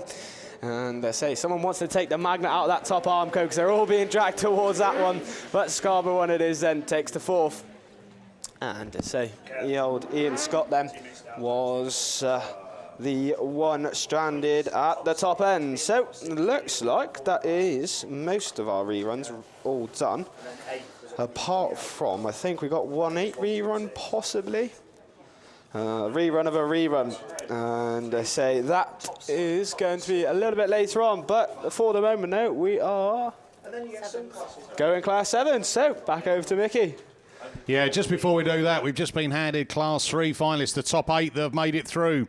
Unbeaten all weekend, it is Lloydie. Ed Lloyd then, Cumdy 35, got through as a reserve, and unbeaten, 165 points. Rupert Lomax in North Wales 1, Lee Almond on North Wales 27, both had 2 wins and a second. Adrian Joyce joins them in Wessex 22. North Shropshire 205, Andy Pipe, they had 146 points apiece.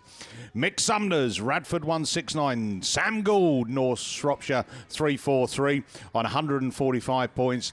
And like the ones and the stock hatches, you needed 128 to get into the top 8. And who got it? It was Solway 170, Jamie Lee 128 points. That's your Class 3 finalists. We'll see you very soon. Right, we're back to Super Saloons. Stevenson Auto Repairs, our sponsors down here at the Men's Nationals 2023. And hold on to your seats for this one. The sun's back out as well. Let's go with it. Rhys Griffiths, Gareth Matthews, Jake Roberts, Paul Johnson, Andy Graney, Bill Bradford, Kerry Pope, Liam Evans. Top point scorer, Paul Johnson, 90 points. What can you do, Paul? Been quick all year as well. And it is that Graney machine that takes him up there. Johnson goes with it. Griffiths up there as well. 4 abreast. And Popey has gone up the inside. That Spalding 82 machine says, well, if you want to leave the door open, I'm going to go through it. So there we go. Kerry Pope then. Spalding 82 from Yorkshire Dales 22. Paul Johnson. The Pennine 8 machine. Next to be the one that shows as they come round. Andy Graney then. Tricky conditions. Oh, square wheeled it from Paul Johnson. Get out the mud. Get out of it. Oh, dear there. Popey leads it then. Won that first full lap. Pennine number 8 then of Andrew Graney up into that second place position. Purpy's spun it on that turn 1 there. That's pushed her out of it. She's going to have to get herself back round and chase down the rest of the field then. But it is Andrew Graney in the Pennine number 8 from the Yorkshire Dales 22 of Paul Johnson as you 1 and 2. North Shropshire 120 then. Liam Evans down the pack in that third place position. Just coming past the commentary boxes that... Radford 212 then of Rhys Griffiths, who's got himself back running, as has the Spalding 82, but back up and at the front of the field. Your race leaders coming back round for this time of asking then. It is the Pennine number 8 of Andrew Graney. So Andy Graney there comes up turn 1 like Billy No Mates. Look at him. No one's around. He can't believe it. Or can I, to be fair with you, mate. So the next one it is Liam Evans, North Shropshire 120, who's crawling round as well. Then it's Kerry Pope there in Spalding 82, the early leader. Paul Johnson's got it going again as well in the Yorkshire Dales 22. Rhys Griffiths he should be on Strictly Come Dancing. He doesn't like these conditions at the moment, and the car doesn't look too too healthy as we're picking up the last lap flag. One more lap to go. Andy Graney then, Pennine 8, leading the way. He is leading it round that Holtby sponsored turn 2 up to the FW Graphics sponsored turn 2. The next cluster of cars now coming through then, and the one that's in that second place is the Yorkshire 22 of Paul Johnson then, from that Spalding 82 of Kerry Perp. Then the North Shropshire 120 then, Liam Evans uncharacteristically down the pack in this one, but checkered flag time for your race winner on this one. Pennine number 8 it is then, that looks to put some maximum points on the board. Second place then coming round is going to be the Spalding 82 of Kerry Purpose, comes round to take that checkered flag this time. Third then is going to go to the Yorkshire Dales 22 of Paul Johnson. From North Shropshire 120, Liam Evans then, and then that Radford 212 of Rhys Griffiths. This rain, as I say, playing havoc with some of these races this weekend.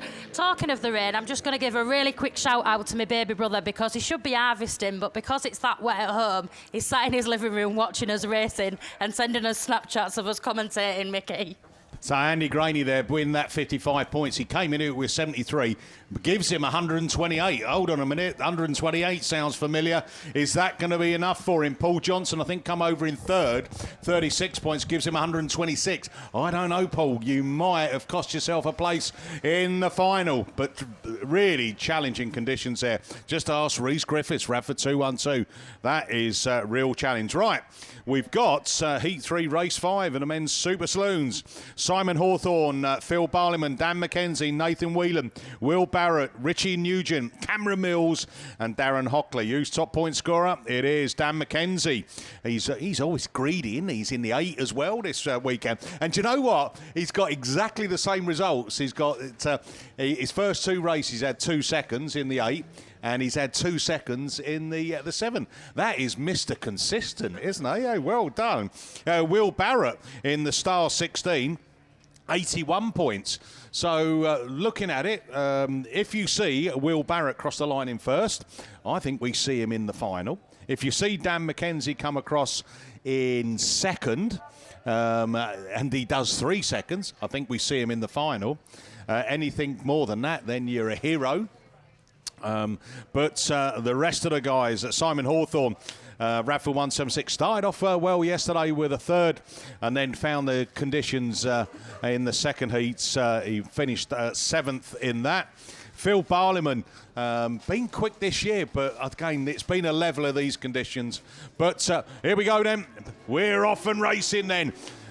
Men's Super Saloons down here at the 2023 Nationals. And it is that Star 16, Will Barrett then. He must have been listening.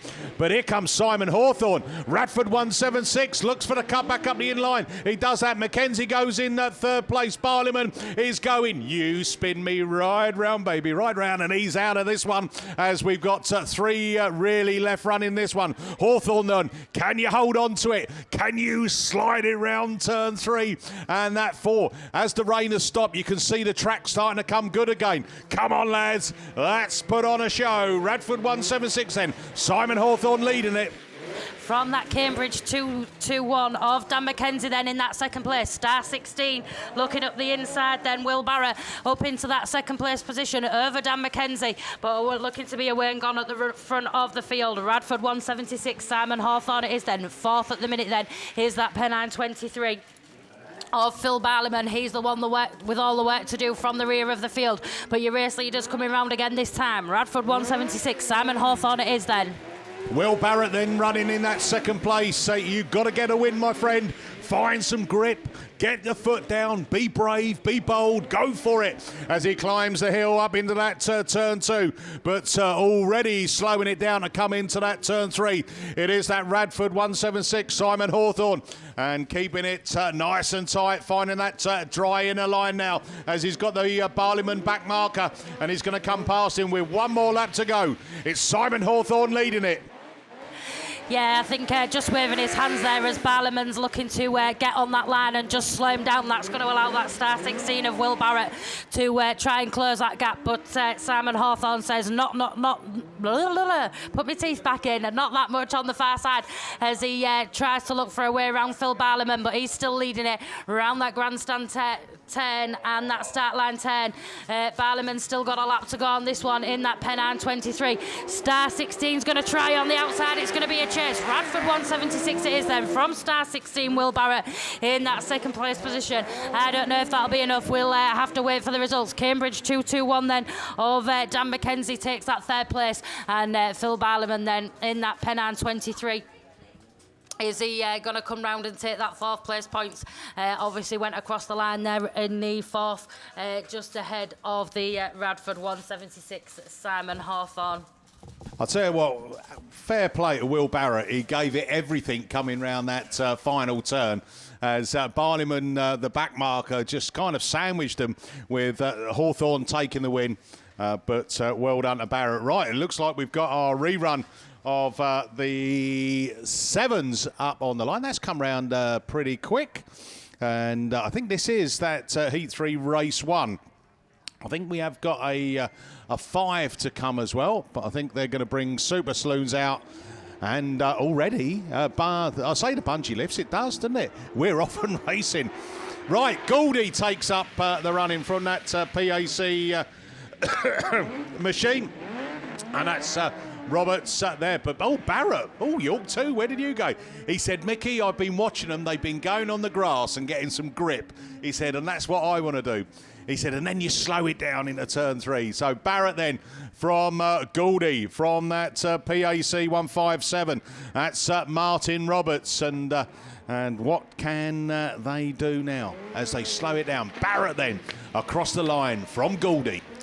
Yep, you're 1 and 2 now heading round that Holby-sponsored turn 1. PAC 47 then of Jaron Lewis in that third place has just pushed it super wide, and that Armco magnet sucking him back up the top side of the field. Can he keep himself running? And your fourth place, Yayton Sobry 57, Mark Evans struggling a little bit with these wet conditions.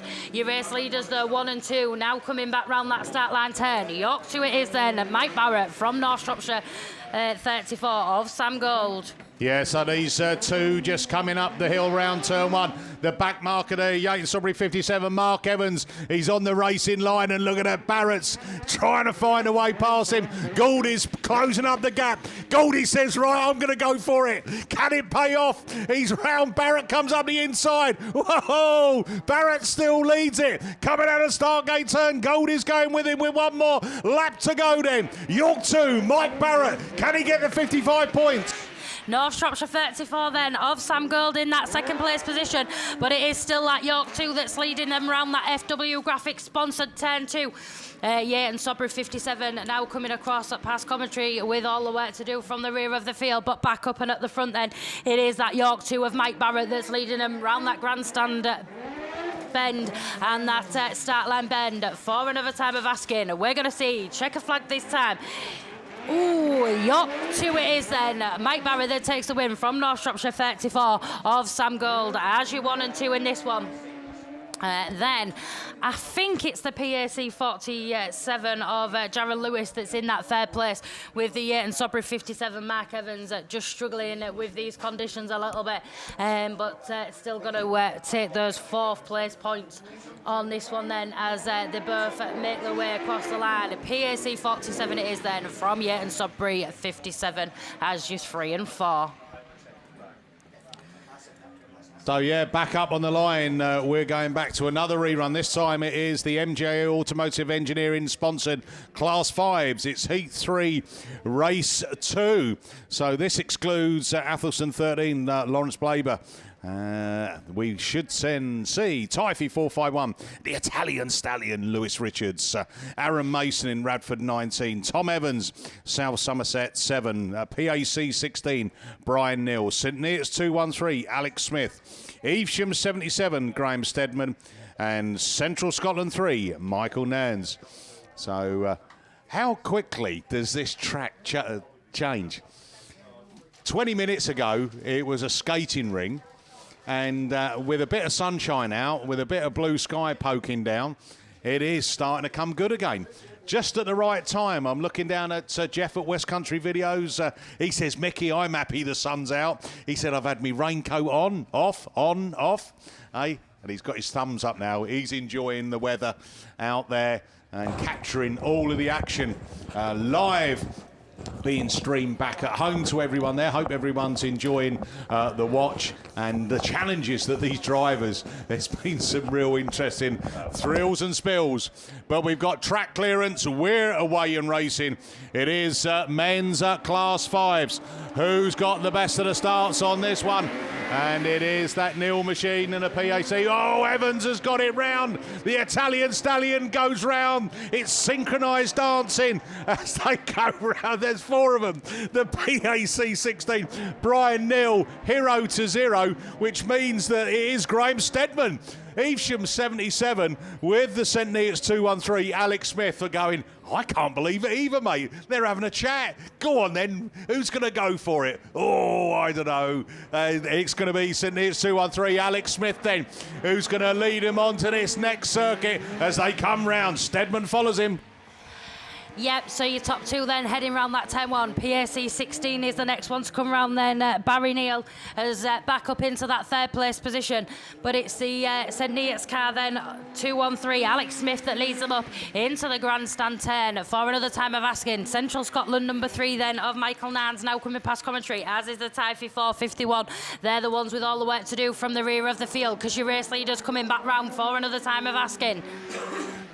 So, yeah, Smith leads it again up into turn 1. Steadman's got company as Neil gives him a tap from behind. Ooh, misses, but and it Neil, he's round again as well. He said, I can't believe it, Mickey. What's going on? We got Tom Evans stuck on turn 3 facing the other direction. Yellow flags are being waved out. The racing still goes. Michael Nerns and the Italian Stallion, Lewis Richards, Typhy 451 are your back markers, but coming across to pick up the last lap flag, Alex Smith, St Neots 213, leads them in on this final circuit.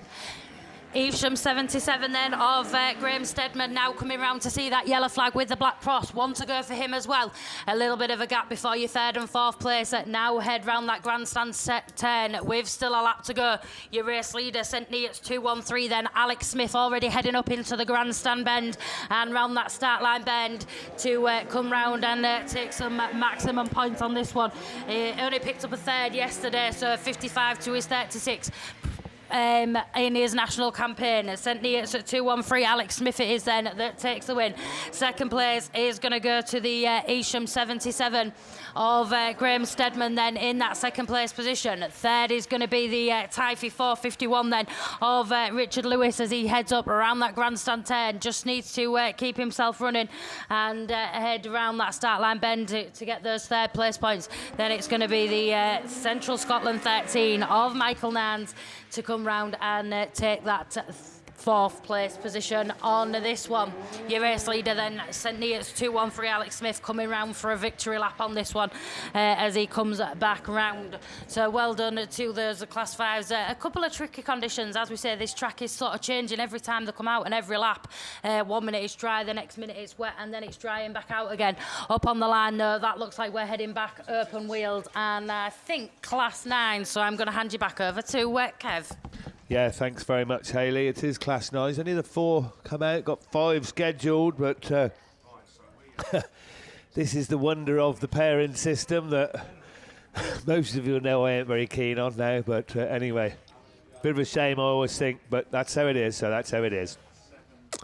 Right, so Sam Pinches. I don't see Gary down there, Gary Wetherick. I'm not sure if he's give up the ghost. Jay Gallagher, Martin Jones and Andy Hornshaw, your runners in this 213 Performance Limited sponsored Class 9. So all to fight for.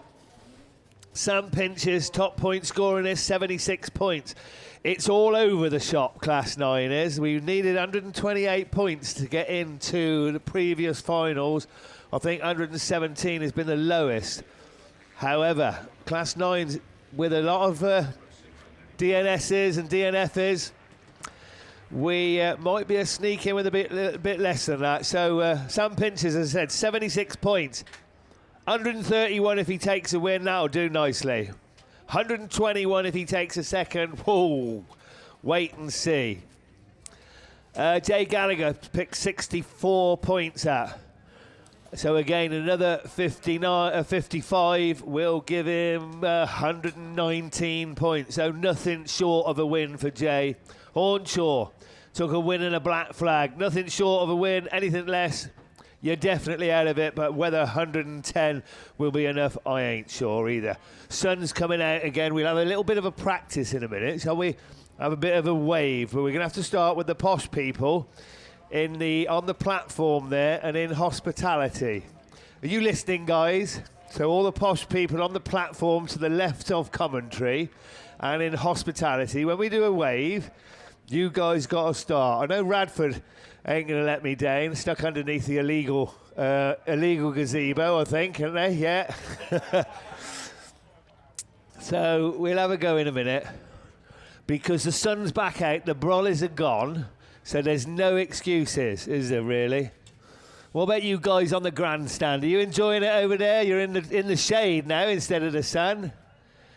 Any good? Give us a shout. We're off anyway. Take no notice of my rubbish because we're going to go racing with the 213 Performance Limited sponsored Class 9, 78 then. Very quick. Hornshaw took a win and a black flag yesterday. Pinches is going through. And Sam Pinches, you need that win, mate. I'm not sure that second will be enough. As Andy Hornshaw's got something to say about that. We've already lost one on that top turn in these very difficult conditions, but he's back up and running again, and Hornshaw going through now. As Sam Pinches gets out into the wet stuff and is losing ground all the time. So it's York 78 that takes them through then from Jay Gallagher. And once again, Jay, then, if you get a win, mate, you're on 119 points. You may sneak in, but again, nothing short of a win. Martin Jones then struggling at the rear of the field. Martin pirouetting beautifully around that top turn, but he won't be enjoying that at all, as Andy Hornshaw brings him round then. In the York 78, just blipping the throttle there with Jay Gallagher, LM13. Come on, Jay, you need another 10 points. Absolutely minimum. We've got Radford 35, Sam Pinches on 76. And I don't think 112 will be enough with those extra 36 points. So you need to move up one, mate, as... York 78 apparently has just picked up a green flag, and I think that's confirmed. So he's going to drop down a place. So Jay Gallagher moves through into the lead. Now, I hope Jay don't think he's got it, but anyway, whichever, he hasn't. Hornshaw's back down in fourth, then on the field, he's second, but Pinches moves up a place in Radford 35, running third on the field, but he's going to pick up second place points. Will that be enough? But here we go, Jay Gallagher taking a fine line there, and he's going to take the checkered flag under his own right, and look at the delight in his face. Jay Gallagher then, you'll have to wait and see, mate. 119 points, will that be enough? Hornshaw, I'm afraid it won't be. Although he took second, he's going to pick up fourth place points. And another one that's going to have to wait and see then, Sam Pinches will take second place points, which will give him 121. Oh, cheek pucker in time. Will that be enough? As they go back into the pits, we look down to the line. We got a full grid here. We're going to have a little bit of track work. So have I got time, just quickly, Ian, to talk to everybody out there? And right, guys, are you listening? We're going to have a little bit of a practice wave before the finals. The posh people there on the platform. Yes, right. The posh people in hospitality, are you listening? Because you are starting it. You in the red jacket, stop talking.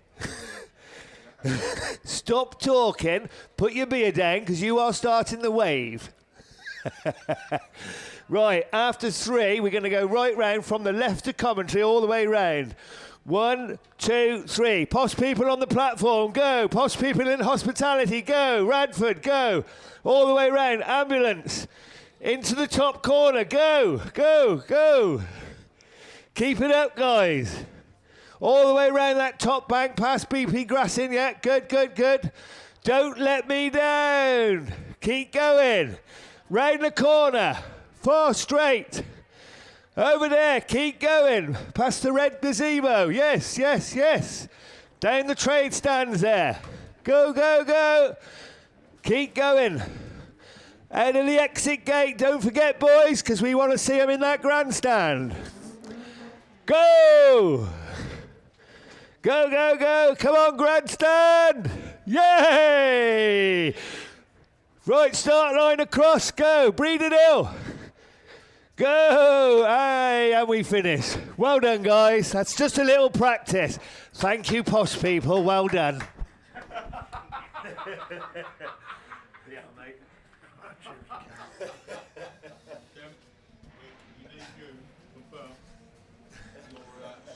Oh, how'd you follow that? Well, like you say, we follow up with Heat 3, Race 2. No time to go through it. But Johnny Barber leads him in with a second and a third, 81 points. A win should put him in, as the rest of them just trickle it into that corner. Out of 2, down that straight, still Barber leading them round. As he backed right off the throttle, like sort of the first to hit the throttle, sort of really is going to have problems, but Barber puts it round. Somebody sneaked up the inside of it, no trouble whatsoever. And at NS71, Adam Robinson with 2 wins, so Adam's already on 110 points. But he's going to put it round as Barber comes up the inside again. So Robinson goes from front to back. He's plumb last on this one now, but he's probably ain't going to have to do too much to get it in the final. He needs a top 5, I would have thought, to probably do it. But it's Barber still coming round. Barber puts it wide again on that corner. Somebody slips through again. Now then, are they going to hit it too fast? And his little weighty Jimmy Smith slips on through with a first and a second. Barber still hot on his trail with the old Melton 3 of Leo Goodman there. NS71, Adam Robinson still recovering, but at the present time he's sitting in 5th place. Might be enough, don't know. He's got 110 already, might just about do it. But last lap flag it is for Jimmy Smith. Then we get Barber. Then we up to the 3rd place car. He's dodging between the tyres. Somebody's just got it round there. So, is it going to be Jimmy Smith going to take this? NS71, Adam Robinson still last. He can do nothing about this whatsoever. Now they've spaced themselves out all the way around the track. It's sort of giving each other a bit of space, but Robinson, I think, is going to pick up them 55s. Yeah, then Johnny Barber with the 2nd place.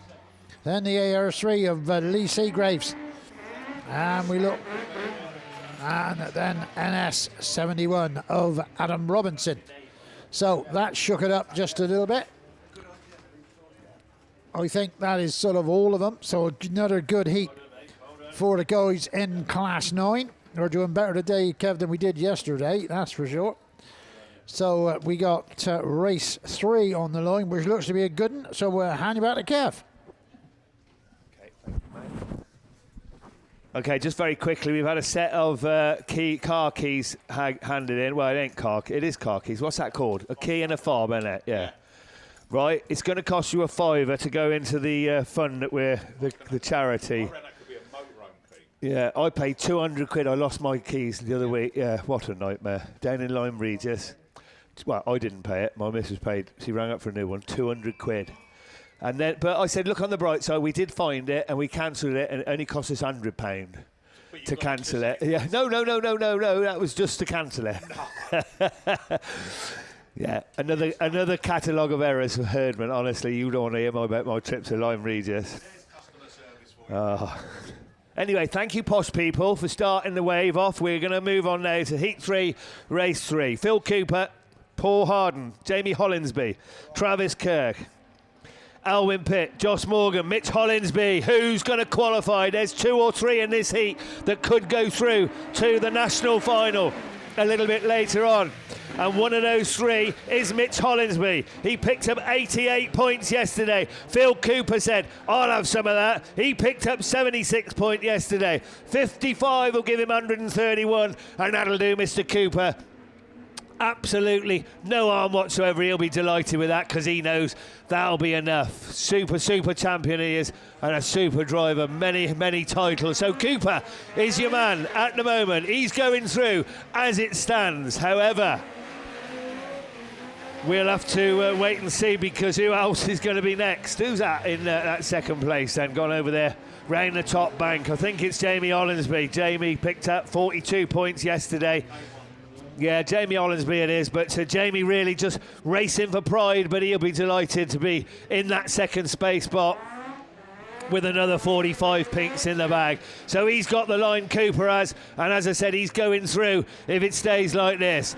The IK1 now coming under strong challenge from Paul Carden, I think that is, in number 3, with Travis Kirk not really in amongst it as we go back to the lead car as he's about to enter the grandstand turn with, I think, 1 to go. That's your back marker out of it completely. There's your race leader onto his last lap then. Phil Cooper will go through if he stays and keeps it on line, which he's going to do, I'm sure. IK1 then there in second. Who's that? Anybody help me out with third? Well, he's just gone off anyway, so it doesn't matter. So we're just looking back to the lead car. Sorry, lost me way a little bit there, but certainly not losing his way is Phil Cooper. He's going to book his place in this afternoon's Class 9 final. Now, who's going to get second? As they come around, I reckon he's a lap down. Sorry, guys, I might be wrong, but I think these two then, the Triple 8 machine, Mitch Hollinsby, I think, I might be wrong, certainly got up to third, but possibly second, and if that's correct, then Mitch with a second place could just sneak in to that Class 9 final. We'll have to wait and see. That's all a bit messy apart from Cooper, I have to say, but he got round, he knows how to do it, and with 131 points, he's going to go through. Right, yeah, this key fob we got, back, VW key fob, with what looks like a house key on it as well. We've got it in commentary. You need to come up here because you ain't going home without it, really, are you? Okay.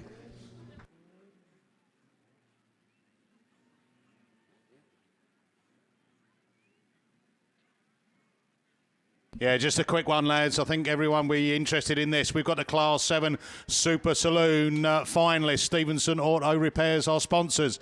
It brings out Cumdee 2, Craig Bagley, Scunthorpe 61, Andy Holtby, Radford 140, Damien Harris, Pennine 8, Andy Graney, North Shropshire 34, Sam Gould, Star 16, he made it, Will Barrett, Yorkshire Dales 22, Paul Johnson, and that final place, 2, 4, 6, 8. It is Cambridge 221, Dan McKenzie. So there's your top 8 in your Super Saloon final. Back over to Ian.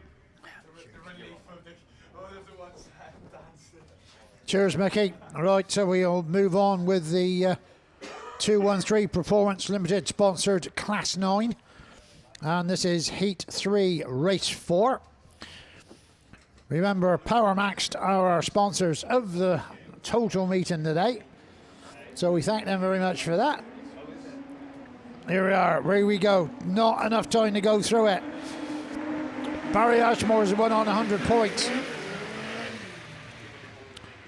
And SP154, I think that is Barry Ashmore leading them round, but there's a... They've gone up into the corner to see if the P's are coming on. But... I think they might be staying up there come to that. They're running it under yellow flags at the moment. Let's hope it stays that way, but another one's got going. But who's leading them round? Coming out of turn for 4 or the stand corner. Yeah, it's the SP154. It is Barry Ashmore with a first and a second at the present time. He's the one they've got to chase, but they've... already begun to get a monumental lead. They're just not being able to get on the power at all. They've moved the tyres out a little bit in the far turn, but he's probably got 2/3 of a corner. So it is. Ashmore it is over the line. As we look back for the second place car, slithers around the inside. And it is the North Wales 31 of Dave Palmer. Dave Palmer's only got 17 points in a minute, or 10 points in a moment, so I think Dave's just racing around for the hell of it. But he's holding second place at the moment. But Ashmore then, he's the man to catch, absolutely nailing it. He's already on his last lap. So we'll just let him carry on. Let's watch him in his top corner, make sure he doesn't spin it. Don't think he's going. I think this next place round, I think it's Dave Palmer. Still Dave Palmer, so Dave's doing well to sort of keep it facing sort of the right way. Back for the third place car is a substitute driver, Ian Phillips. As the other two numbers are getting very tricky to see again, although it is better than it was. The last one is the IK75 circling round at the present time, is Kieran Kolb. And over he goes. So Barry Ashmore takes that win. Here's your second place man. Over of Dave Palmer. Third place car is Ian Phipps. And the Pennine 5 of Jason Richardson. And I got a feeling that's probably North Wales 96 maybe. Graham Moore. And the last car over the line is Kieran Kolb. Right, so I remember George Capper saying it once, you don't mind water but don't want it loose. That's as good as I can get with a Yorkshire accent. Sorry about that, guys. But I can nearly do an Irish one, probably better than that one, so I can. But I'm not doing that anymore either, because I'll... So here's where are they off to now? They're off up the top to have an inspection of the fence. And we'll hand you back to Kev, and he can take you through the runners of race 5, heat 3. Yeah, thanks, Ian. We have got race 5. I've keep getting inquiries about the kids' bike race. Guys, if we're going to run it, we're going to run it before the final. However, I haven't had the final word from Jordan yet, the Evesham chairman. I think if we run it, the safest place, I'll get confirmation of this, but I think the safest place to get you onto the track will be via the ambulance bay, because anywhere else you can't come into the pits, not really. He ain't going to get you on over there on the far corner, are we? So if we do run the bike race, I think the safest place to get in will be via the ambulance bay, and then at least when you fall off you'll have soft landing there. But I haven't had confirmation yet from the chairman that we can run it. I do hope so. You don't have to register or anything. You just come down when you're called, okay? Right, so this is an interesting one. Heat 3, race 5 of the 213 Performance Limited sponsored men's Class 9. There are 4 cars in this, 5 cars in actual fact, but 4 depots that with a win will be in the final, but they need nothing short of a win. Those 4 drivers: Chris Colgate, that'll give him 127 points. That's the absolute bare minimum we've had to get into the final. So nothing short of a win for Chris to hopefully get him in. Mark Barker came in as a reserve. If he has a win, he gets 128 points, which will be enough. Gavin Pittman, again, had 73 points. So, Gavin, if you get a win, that should be enough. And Andrew Adams, who picked up 83 points. With a win, he'll go through, definitely. With a second place, It's a possibility, isn't it? 128. So it's going to be mighty, mighty close. We reckon the cut-off is going to be 126, 128 points. So 4 drivers very much in contention for a place in the final. 4 drivers that need a win. Nothing short, really. So Russ Addyman didn't have a bad day yesterday. Certainly better than I had. 4th and a 5th. 49 points, so Russ racing for pride. He'll look to spoil the party if he can. Chris Colgate, as I said, on 72 points and Solway 20. Ian Robbins on 65 points. St Neots 3 needs that win. Mark Barker needs that win. Evesham 26. Lee Waldron at a non-start and 55 points, so a win won't... it'll give him pride, but nothing else. Gavin Pittman, South Somerset 81, again, needs a win. Scunny 45 on 64 points. Don't think a win will be enough for him. That'll give him 119. And then Andrew Adams, as I said, a win, and he might sneak in with a second. But there's 4 or 5, as I said, that need the win to get through to the 213 Performance Limited sponsored Class 9 final a little bit later on. And once again, when the 4-wheel drive starts struggling to get off the track, we know it's going to be slippy out there. Very, very difficult conditions again because of this blinking rain. But can't do nothing about it, guys. We're going to go racing then with the 5th and final race of Class 9s. And who's going to be first to show? It is Mark Barker from Scunny 45. From Andrew Adams there. Mark Barker should have the measure of this. It's his home track, but Mark's going out into the outfield. He's going out to cut the grass. What's left of it over there on the far side, and he's gone from 3rd to 4th. Matt Barnbrook, I think that is now, that's taken it up as he brings them round the grandstand turn for the first time and up the straight for the second. Mark Barker back running again. Yeah, but it's 45 then, Barnbrook from Solway 20. Chris Colgate, come on Chris. Mark Barker, Evesham 26. Colgate with 45. I don't think that'll be enough. You need that win. He's out there in that 20, but it's he ain't making much impression at the moment. Mark Barker's back down into 3rd. St Neots number 3, Ian Robbins in that 4th place, being chased hard at the rear of the field, but your race leader bringing him round once again gingerly up the straight in front of us. Scunny 45, Matt Barnbrook, and he's got the measure of it. He's not going silly, he's just easing it round. 64 points and 55, as I said. I don't think it's going to be enough. He's just possibly, but then we have lost quite a few, so 119 may be enough, as once again he brings them round then.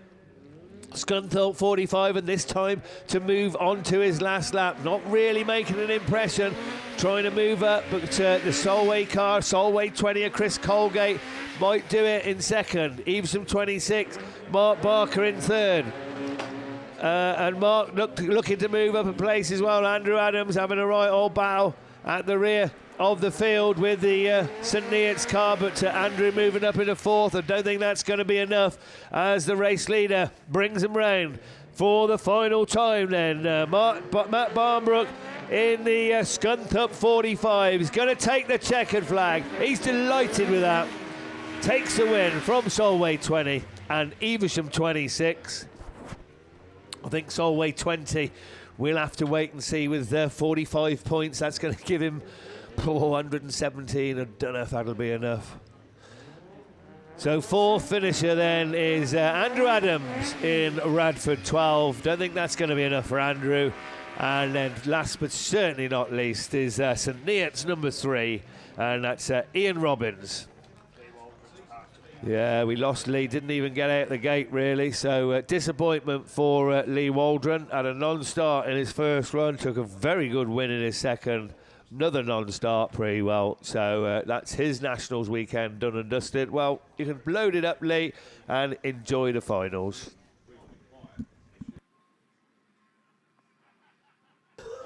Well done, Kev, getting through that. We're going to go with a Class 8 rerun now. think this is supposed to be Heat 2, Race 3. I think this is the bogey race where we're still here waiting for the third heats, but yet we've still got this pesky second heat to go for the eights. Depleted lineup. We think we've lost Neil Tivey and Connor Jones, and possibly Sam Perry as well in Gloucester 8. So rather limited, and points still to be scored and earned.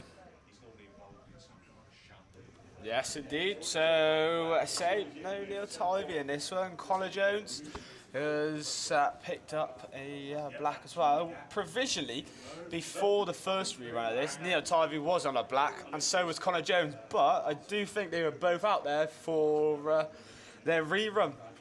The rerun of the rerun sort of thing. But now we're on the rerun of the rerun of the rerun, so of the rerun. So yeah, we are going to go racing then with 8's green lights go, and look out for Mullen and Thomas. Saying they were the first two that was quick, but it's Dan Thomas then that leads. Mullen's there as well, and Sam Matthews, and then Dave Newby with Dan Ray. So Dan Ray then was the one that was collected with Sam Perry up at the top, but Newby's the one struggling. York 811, but struggling not. Here's the man at the front then, PhD 47.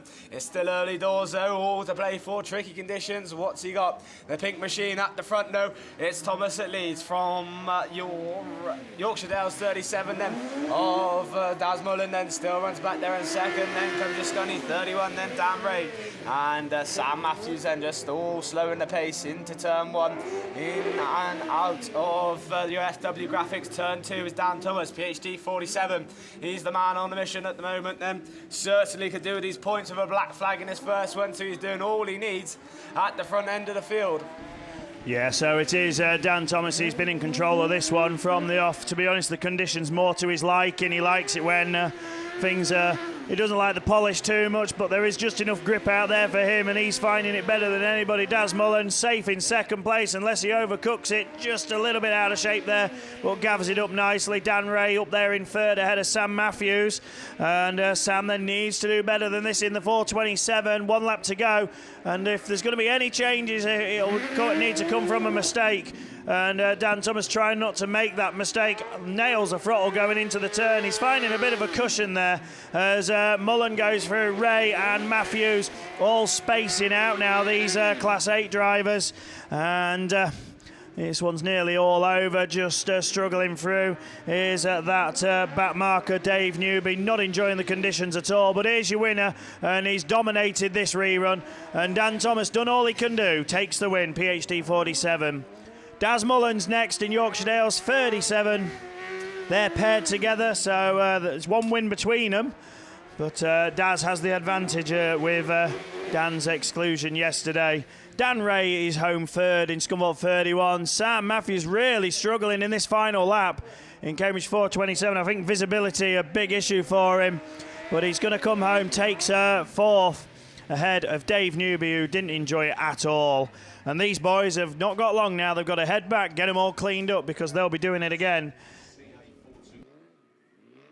And it's got from bad to worse for Sam Matthews. Cambridge 4:27, a green flag for Cone, so he's docked 2 places out of that. There's a vehicle that needs moving, a VW Tiguan, is it? Is that how you pronounce it?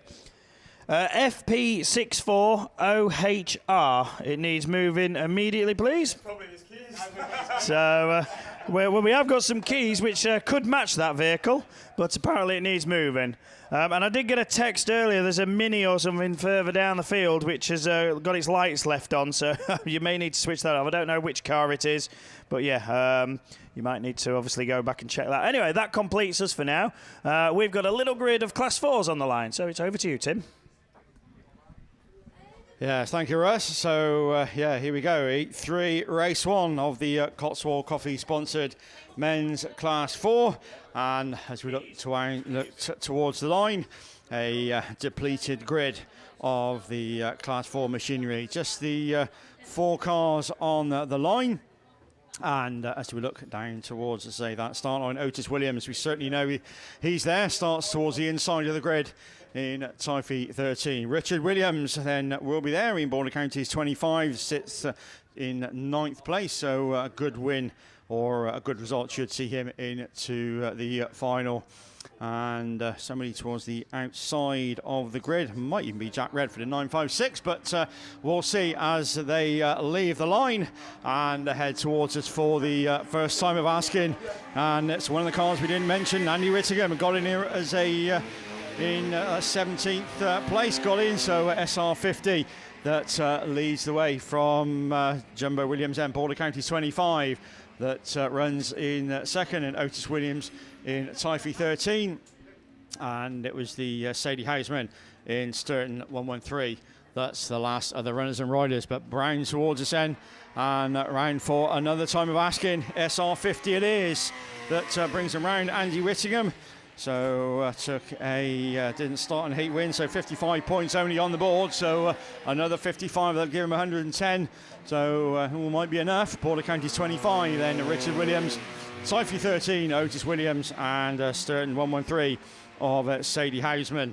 But as they go into the grandstand bend once again, still Andy Whittingham looking to, as I say, add another 55 points on the board as they come across the line to start another circuit. Border Counties 25 of Jumbo Williams. Again, gingerly round the grandstand bend. Otis Williams in Typhy 13 as he sits top of the shop, 91 points, so third place should see him into the final. And Sadie Houseman in Sturton 113. Yeah, but it looks like the last lap flag is being made ready, and it is the Star 50 machine of Andy Whittingham that's going to start his final circuit in that little mini pickup, albeit a healthy lead for the Star machine over Richie Williams in BC 25. He's the full length of this John Wilkin Raceway down on your race leader, but your 1 and 2 start their final circuit ahead of Otis Williams, who's still there in that Typhy 13 machine, and the Sturton 113 machine of Sadie Houseman, then the last runner to start her final circuit. Yeah, here we go. Checkers then at the ready. Another 55 points very nicely on the board. SR50 then. Andy Whittingham will take the win from Jumbo Williams in Border Counties 25. So second, another 45 points. That should see Jumbo back into the final on Border Counties 25. Otis Williams, and one of the top point scorers. And third should be enough in Typhy 13 as he comes across the line to finish in third. And Sadie Houseman will come across the line in Sturton 113. And that completes Heat 3, Race 1 of the Cotswold Coffee sponsored Men's Class 4. Yeah, Heat 3, Race 2 then are down there on the line. And what do we got? 1, 2, 3. We've got 7 cars down there. So very healthy lineup for this third round of qualifying. Who can we see down there in grid 1? I think that's the Coupland machine. Scunthorpe 46 starts in grid number 1. Grid 2 is unoccupied. Grid number 3 sees Katie Benson fill the slot in Scarborough 92. Coming from lane 4 will be Ben Gould in North Shropshire 434. He starts on the inside of a brown car. That could be Joe Bellis in North Shropshire 953. Also down there, the Radford 38 Mini, the reserve of Andy Meacham. He starts in lane 6, next to the substitution Lee Fairhurst in ARC 84. And I think that's Mikey Jones in Hereford 31 that starts all the way out in grid number 8. Class 4 sponsored this weekend by Cotswold Coffee Company, and race 2 are about to leave the line. So those front driven engines in front wheel drive cars leave the line. Ben Gould in North Shropshire 434 has the advantage as they go into turn 1. Nice and steady apparently wins the race around this circuit, but at the moment the Scunthorpe 46 machine has just found a little bit of traction and moves through on the inside in the 46 machine. From Goldie in 434, good battle on the track for third between the two minis of Katie Benson and Mike Jones in Hereford 31, but it's the mini at the 4 that's going to bring them round. Yeah, so Scunny 46 then, Jordan Coupland starts another circuit. Goldie though chasing hard as ever in North Shropshire 434 as nice and tidy around turn 1, 1, 2 we go. Mikey Jones then just struggling to that third place, but he goes through ahead of Katie Benson, Lee Fairhurst and ARC 84, Radford 38 of that's one of the Meashams, Andy Measham. And Sturton, the car then going through of John Houseman. Yeah, but Goldie looking to add another second to his consistent 2 seconds in the first round of qualifying in the North Shropshire 434. But wait a minute, the gap could open here because Coupland's out on a wider line and he's lost that race control. Can he fight on the cut back? Not quite this time. That's allowed the Shropshire League representative to move through and take control as they go through the grandstand turn for the penultimate time, because it's last lap flag time and it's still an S434. Yeah, so it's Goldie then with 1 lap to go this time around. Coupland running second in Scunny 46. I think that will certainly be enough to see Goldie in the Class 4 final with Jordan Coupland in that second place. So that's 2 seconds and a third. And again, that should be enough as they come back round towards us. Once again, as everybody then starts their final circuit, it's Goldie that's going to bring them round and take 55 points on the board, and we'll see you in the final. North Shropshire 434 from Scunny 46. As Ryan Measham goes through, as we go back to Mikey Jones in Hereford 31. I think we lost to Katie Benson in Scarborough 92, but Mikey comes across the line in H31, and I think Lee Fairhurst will complete it all as the last of the finishers, as Sturton 13 comes through to finish. It's John Houseman and Lee Fairhurst in ARC 84. Yeah, so that's race number 2 done and dusted for the third round of qualifying. Now I think it's time for every commentator to pick a mic up, because I think the two of us are going to struggle with this one, because if we look to the line, we can see one sole car. That car is Adam Henley's York 777. He's been told the race has got to go the full distance, so it could be really entertaining in this one. We might struggle with this one, I must admit. So yeah, Adam Henley, York 777, of course, a former Class 4 national champion and overall champion many times.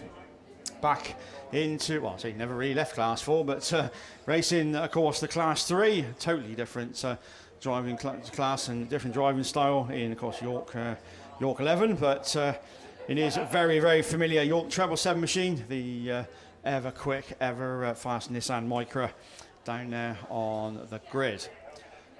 So we look for track clearance. We've got it. We've got it, and Adam Henley is quickest away. Surprise, surprise, as York 777 then leads us past the commentary into turn 1. And as I say, unfortunately, this has got to go the full distance according to all the. He's under pressure, though, isn't he? He is. He looks. Yeah, he's got to keep it on track, and no challenge though behind. As York 777 will go round the grandstand bend and round towards us to complete another lap. Gareth, he's still your race leader. Yeah, he's absolutely still your race leader, and he's absolutely storming this one, to be fair. Everybody else totally wiped out the field. It's York 777 that continues to lead then as he makes his way down that far side, and without any disrespect to Adam, who is one of the most exciting drivers in Class 4, then we have a Class 9 run-off. So Jake Gallagher in Leeward 13 and Scunthorpe 45, you are due to be called for a Class 9 run-off. That may be a little more exciting, but it's still Adam that's going to bring them back towards us. Bring him back towards us, shall we say, in York 777, and see, well, again, he's under so much pressure in the 777 machine. It's funny that he can keep it in a straight line. It is, yeah. No challenge though for the York 777 driver, Adam Henley.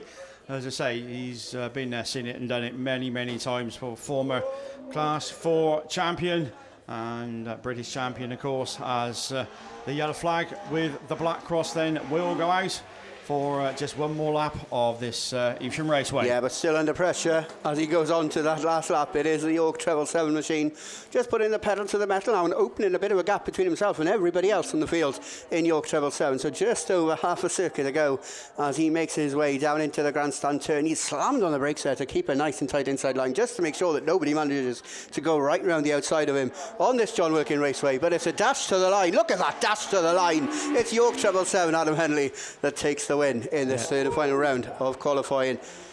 I think that's probably the easiest win that Adam will take this weekend, but as I say, gets maximum points, and no doubt it'll be a bit tougher come finals time a little bit later on. Yeah, absolutely. So Adam makes his way then back to the pits after adding 55 points to his points tally in the 3 rounds of qualifying. Once again, just a quick message, Jay Gallagher, Leeward 13 and Scunthorpe 45. You are due a Class 9 runoff. You're about to be called. Make sure your cars are ready to go out in that one. Tim, we got yellow flags. It's you for race 4.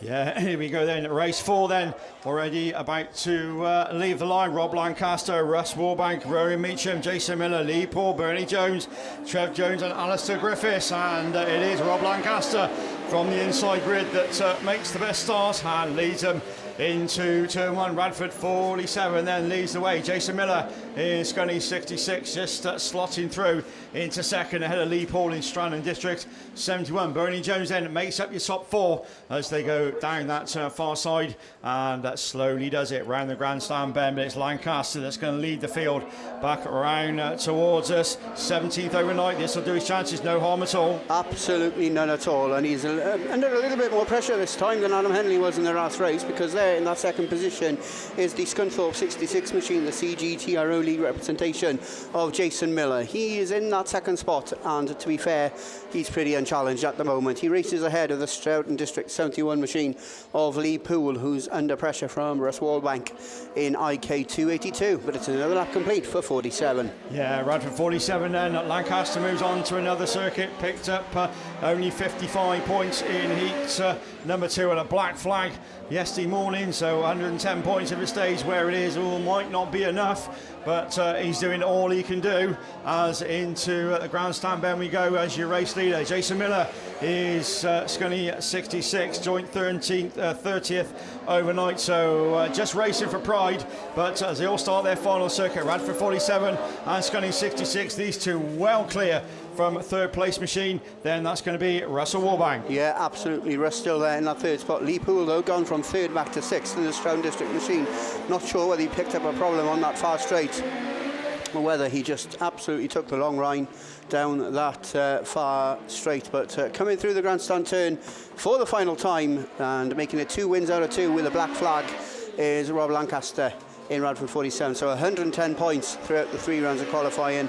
Then is Mr. Meacham in Radford 36. Scunthorpe 66 then takes that third spot. 4th place will go to Russ Wallbank in IK 282. 4th place for the West Midland Leagues, Bernie Jones in Hereford. Treble 9 from Radford 43, and Lee Poole rounds it all out for race number 4 in Stroughton District 71.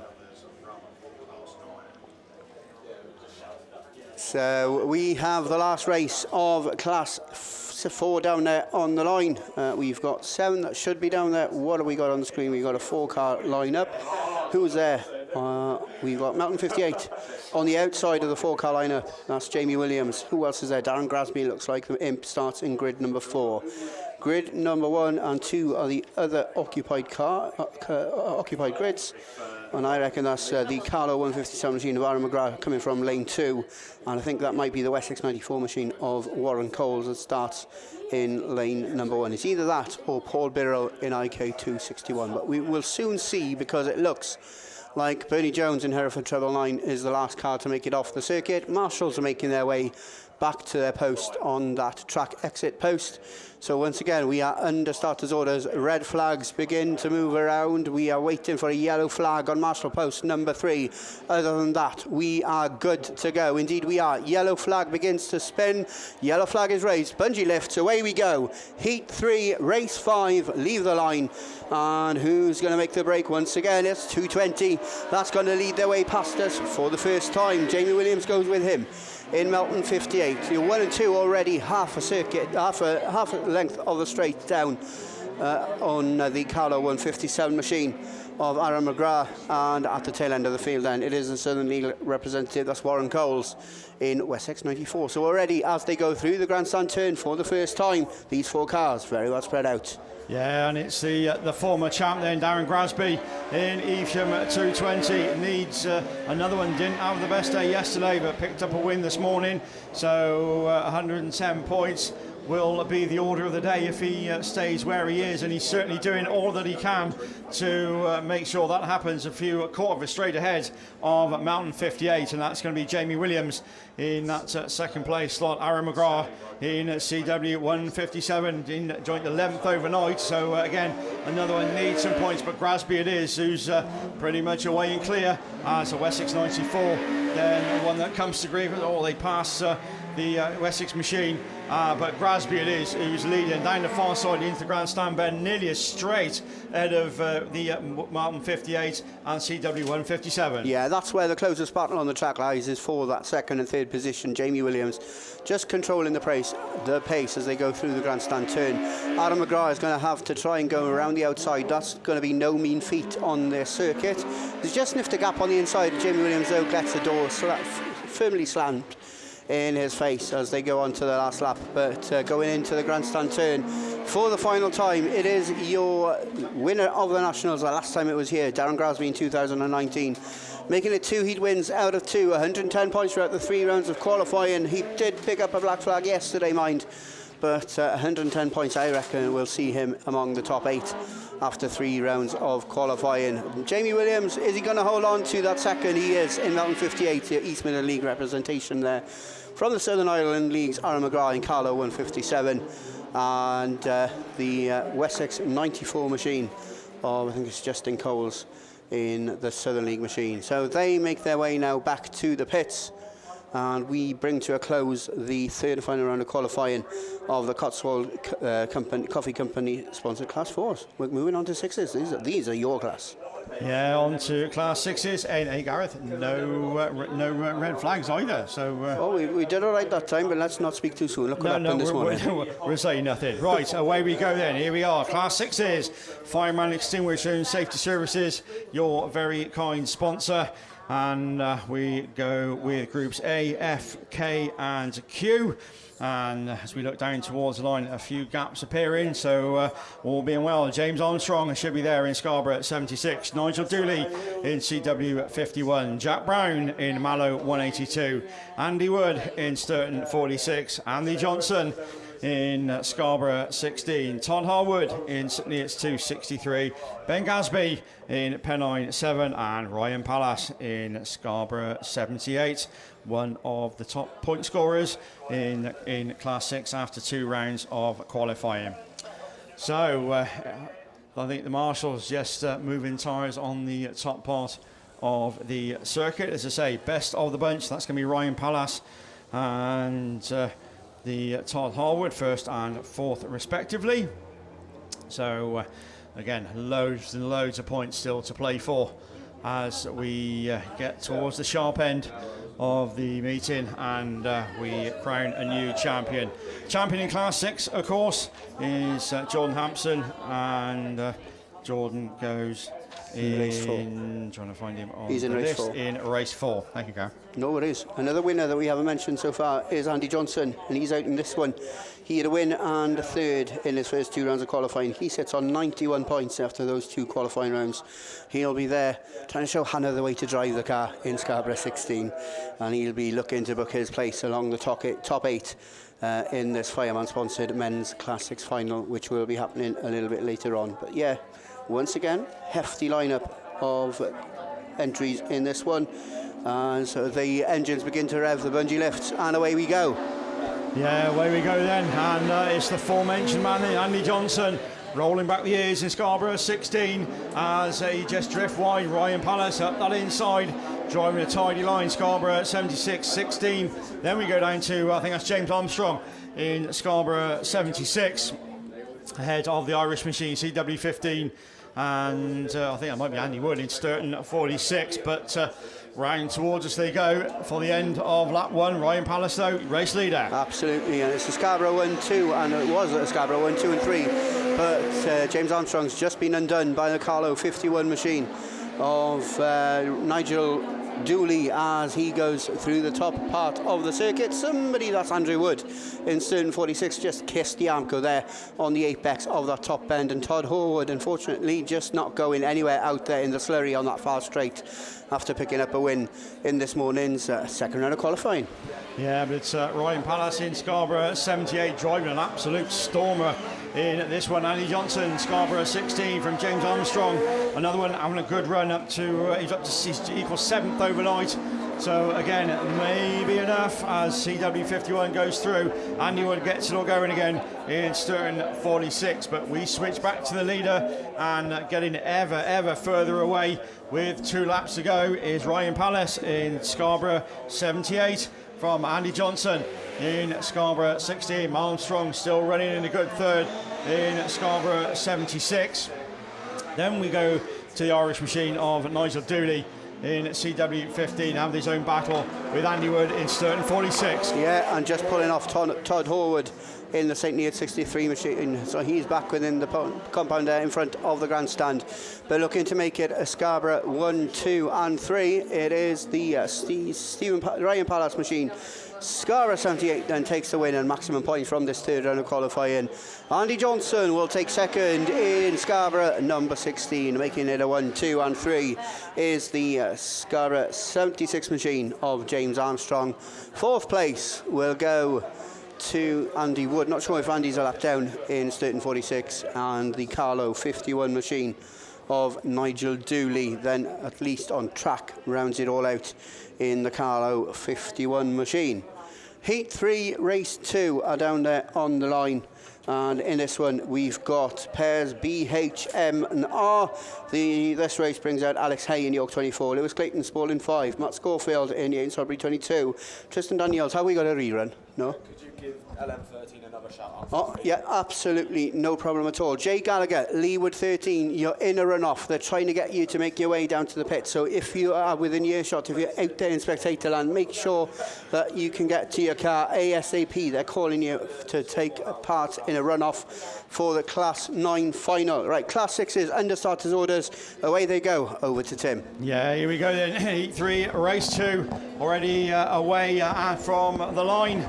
And it's Tristan Daniels in Typhy 36 that's quickest away from, who's only second, Dave Gill, I think that is in Radford 61 as the Scunny 91 machine. Anthony Conway just slots into second as the field just starting to get spread out already as Steve Clark's in trouble in Scunny 729, but switching back to the leader, no trouble whatsoever for Tristan Daniels in Typhy 36. Needs a big result as well, 16th overnight, so that needs big points. Scunny 91, Radford 61 and at York 77. Then that's going to be Carl Proctor, 21st overnight. I think, to be honest, his weekend is run, but he is certainly racing for pride as Daniels once again over the far side of the circuit leads him into the grandstand bend. Yeah, but absolutely anything can happen at the Nationals, can't it? And 2 wins might just about be enough. Who knows? It all depends on other people's results, but it's the South Wales League representation then of Tristan Daniels that brings them out, brings them round with 2 laps to go from the Anthony Conway machine. Scunthorpe 91, good battle on the track as York 77 moves through on the inside of Dave Gilder in Radford 61. Spalding 5 got going again after a little brush through the Armco early on in this race, and that's Lewis Clayton in Spalding 5 with Scunthorpe 729 of Steve Clark. But bringing them round to see that yellow flag with a black cross, it's Tristan. Yeah, 1 lap to go then. Tristan Daniels, Typhy 36, as I say, with 16th overnight, so this will give him another 110 points. So again, another one may be enough as Scunny 91 goes through. Conway ahead of 61 of Dave Gilder from Carl Proctor and Lewis Clayton, so nearly everybody onto their final circuit as Steve Clark comes through to start his final circuit. But your winner and 55 points on the board go to Tristan Daniels in Typhy 36. Then we go to the Scunny 91 machine. That's going to be Anthony Conway from Dave Gilder in Radford 61, Carl Proctor in York 77, and Lewis Clayton in Spalding 5, and coming round to complete his weekend and completing Class 6, Scunny 729 of Steve Clark. Yeah, so your runners and riders then from race 2 make their way back into the pits. Race 3 brings out pairs D, I, N and S. Time for dins. And this one brings out Mickey Manning in Evesham 152. Jordan Coupland in Scunthorpe 15. And what are we seeing on the track? Tim, you were going to say something. You said we'd see the water bowser before the end of the meeting or the end of the day today, and I'll tell you what, you wouldn't have thought this morning, would you? But there we go. That's racing. Heat 3 then at race 3 already assembled on the line. I'll tell you what, Gart, this really does look to be a depleted lineup once again in sixes. Oh yes, well, who would have thought it? 3 cars. Right then, so who have we got down there? We have got, well, certainly Martin Phillips won't be there because Daisy's weekend is over come D47. Doesn't look like James Palmer is there in White Rose 720, so I reckon starting on the inside it's going to be Jordan Coupland in Scunthorpe 15. Mickey Manning's had a fair weekend, the first and the third, so I wouldn't have thought he'd sit this one out. So he must be one of the 2 cars that are out there in grids 6 and 7. I'd say we're missing Martin Phillips after his big role in the second round of qualifying, so in C47. So yeah, and I reckon it's possibly Phil Olsen that's not there as well, because we saw him struggle earlier on. Thought he might have had a transmission problem. The car certainly very tail happy and not going where Phil would have wanted the front end to go at least. But I think it might be Paul Regan in 725 that's actually out there in grid number 6. Again, don't listen to any commentator because we do lie and we make it up at the best of times. Yeah, so yeah, but at least we know that as long as SV5 wins this one, then you've won our Interleague challenge. What's the prize for this, guy? Or is it just for pride only? For pride only. I can't afford any more. No, that's a fair shout. That's a fair shout. But we ain't doing so bad in the third run, so there we go. So a bit of track work going on the entrance or the exit to turn 1 as the Bowser makes its way off the circuit. And as I say, the Fireman Extinguisher and Safety Services, your kind sponsor, of course, everybody knows as Mickey Manning. So thank you to Mickey for his kind sponsorship. As once again, we make no apology for giving all the sponsors a plug. And of course, the overall sponsor, Power Max, our big thanks go to them with their big stand behind us in commentary for every bit of cleaning bits and all the sort of bits and pieces that you need to keep your car and your van and everything all nice and clean. And some other goodies as well. So give them a shout, give them a visit, and I'm sure they'll fix you up with whatever you need with the detailing and all that sort of thing. So also loads and loads of trade stands here this weekend. Keep you fed and watered for all the bits and pieces that you need for to rebuild your race car or anything for thinking about next year. Then, as I say, there's loads and loads and loads of them around the circuit. So pay them a visit, spend your money. They'll gladly take your money off you to get your bits and pieces for your new car, or as I say, the one that you're trying to rebuild or get back on track, like me. So right, we just heard unfortunately the kids' bike race is not happening, obviously due to safety conditions. So yeah, you can understand it. It's got to be right. It's got to be safe. So unfortunately, not this year. Absolutely. So I'll hand you, mate. Absolutely gutted. I bought an electric bike over on a trade stand yesterday. And me. Listen, guys, really sorry, but it is too dangerous out there for a bike race. But what we're going to do is after all the heats, before the finals, anybody that was going out in the bike race needs to come down to the back of commentary. So by the powermaxed.com stand. Okay, so I don't want you don't have to bring your bikes. Don't bring your bikes, actually, in fact. But anybody that was going in the bike race, come down to the PowerMax stand after all the heats. Don't come before, but after all the heats, okay? If you've done the colouring competition, I've done it as well. So it's quite close, that one, I think. Yeah, mine's ever so good, I tell you now. No, there's quite a few, yeah, but you can still do them. We're still doing that. I've been disqualified because I went over the line. Yeah. Tim Jones said he'd just been over the lines. That's why. Yeah, you have to keep the colouring in the lines. Yeah, so we're back then, we're racing, and Heat 3, Race 3 leaves the line, and you know what? We were right. They are those three cars. Scunthorpe 15, Seven Valley 5, and Evesham 152 head into turn 1. Jordan Coupland in the 15 machine, looking to keep it nice and straight, but through on the inside is Paul Regan, who's found a bit of extra horsepower in the Seven Valley 5 machine, and he leads into the grandstand turn for the first time. It's a good job that our challenge is just for pride, Tim.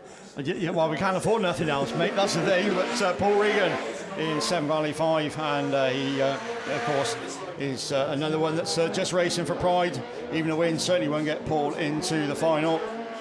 But Seven Valley 5 down the far side ahead of Jordan Coupland, another one just racing for pride, and just showing what could have been in Scunny 15. Mickey Manning in Evesham 152, about the only one that's he's certainly got a chance of making the final, and this will, all being well, put him into another Class 6 final in Evesham 152. But down the far side, it's still the Seven Valley 5 machine that leads in. Manning looking to go through and definitely book his place in the final. As through to second he goes, as they come back round towards us. Paul Regan in Seven Valley 5. Yeah, one more lap to go then for the West Midland League's machine, and it's the Seven Valley 5 machine of Paul Regan that continues to control this one. Mickey Manning in Evesham 152. He was paired with my dad when he won the Nationals back in 1919 Class 6. So it's a little bit of information there, but he's there in that second spot in Evesham machine, 45 points as long as anything doesn't change, but pulling into the infield as the Scunthorpe 15 machine is now static, but it's Paul Regan that takes 55 points. Mickey Manning will come around to collect his 45, and unfortunately Jordan Coupland will make his way back into the pits and say, well, I've had a decent weekend, but it just wasn't meant to be.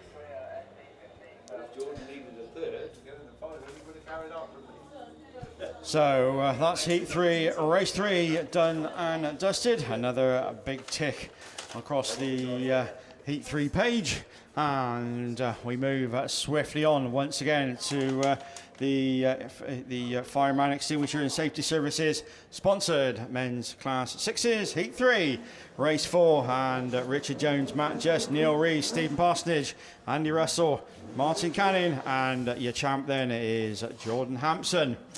So that's who we've got, or should have, on the line, but once again, looking down towards the line, we're a few cars missing.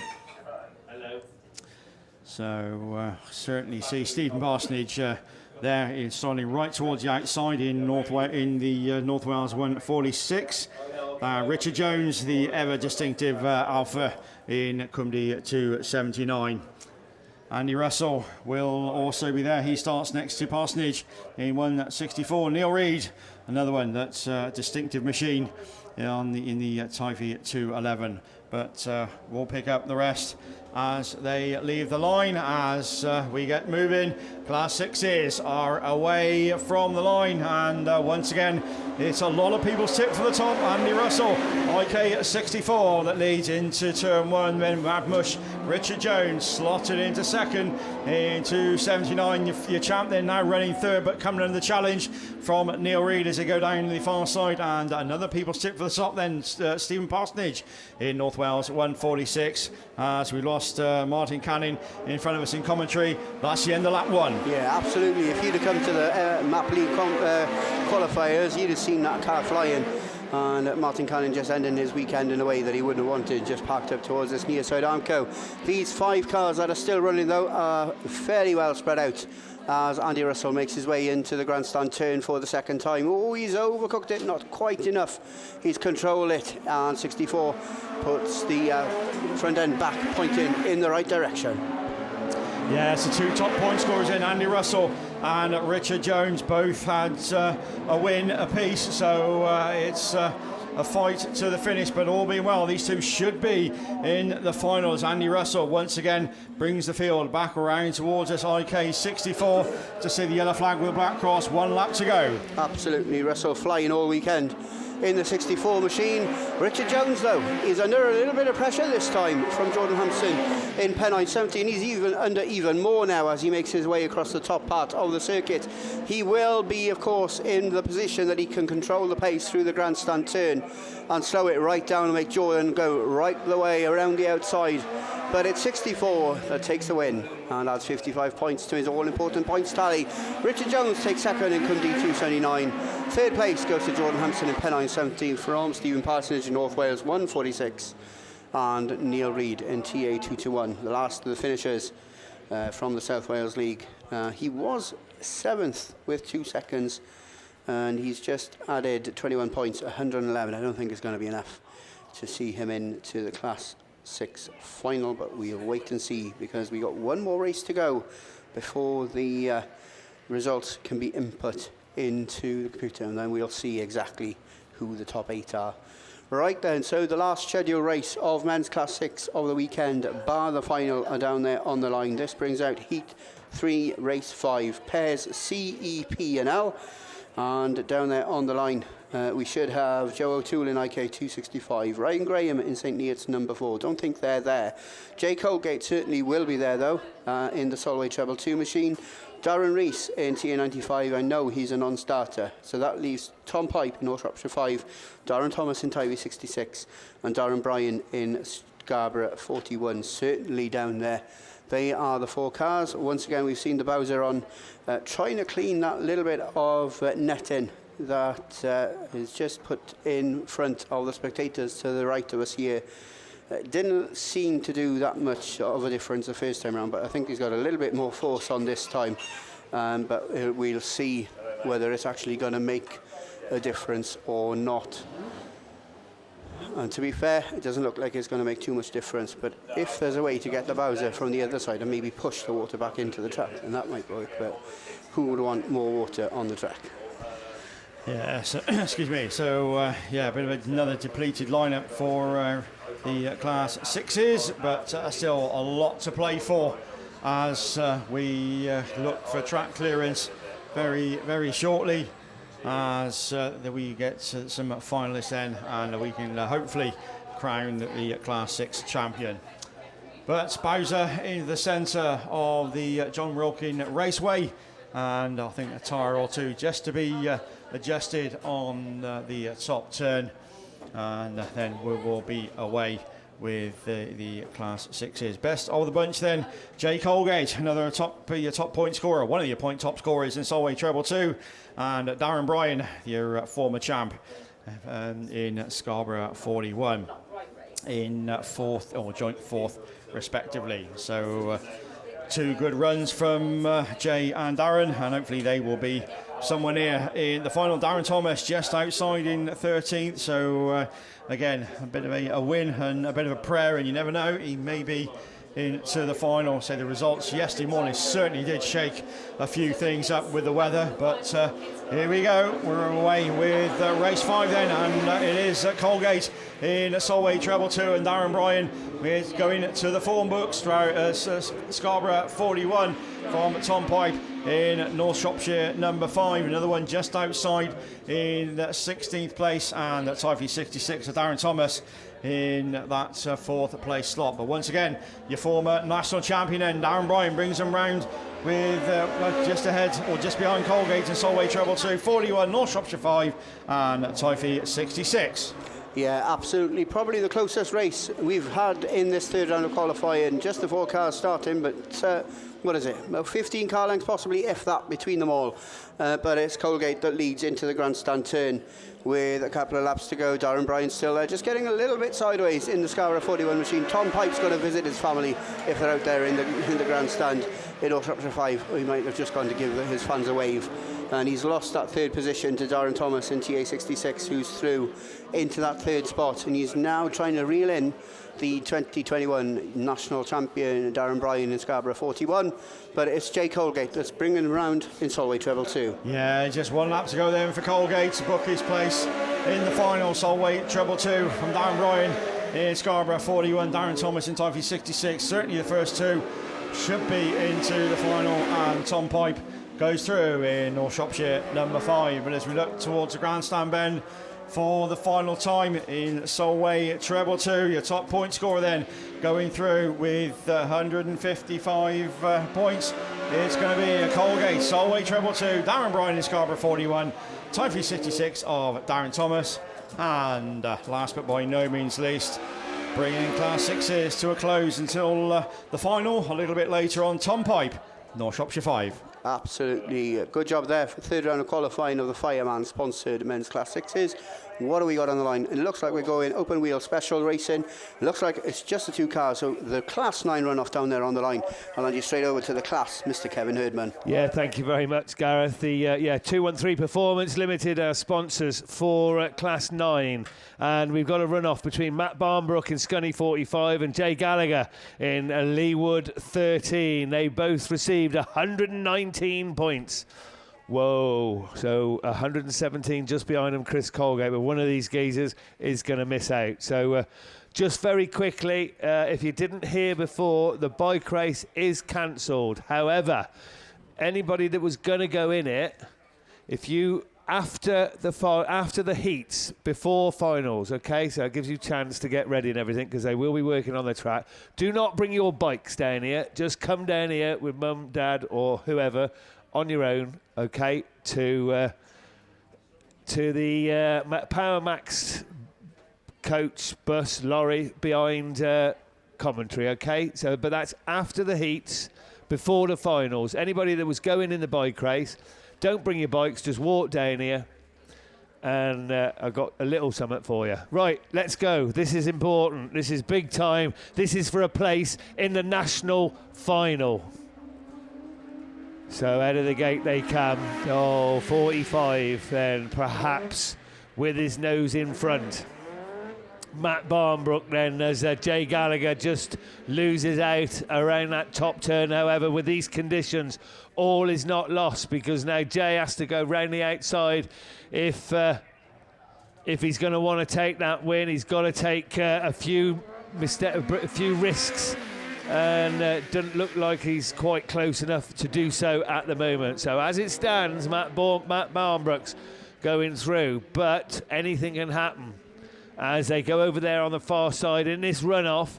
The race leader, he brings them round. As I said, just one place in this one, comes round that grandstand turn to complete another circuit.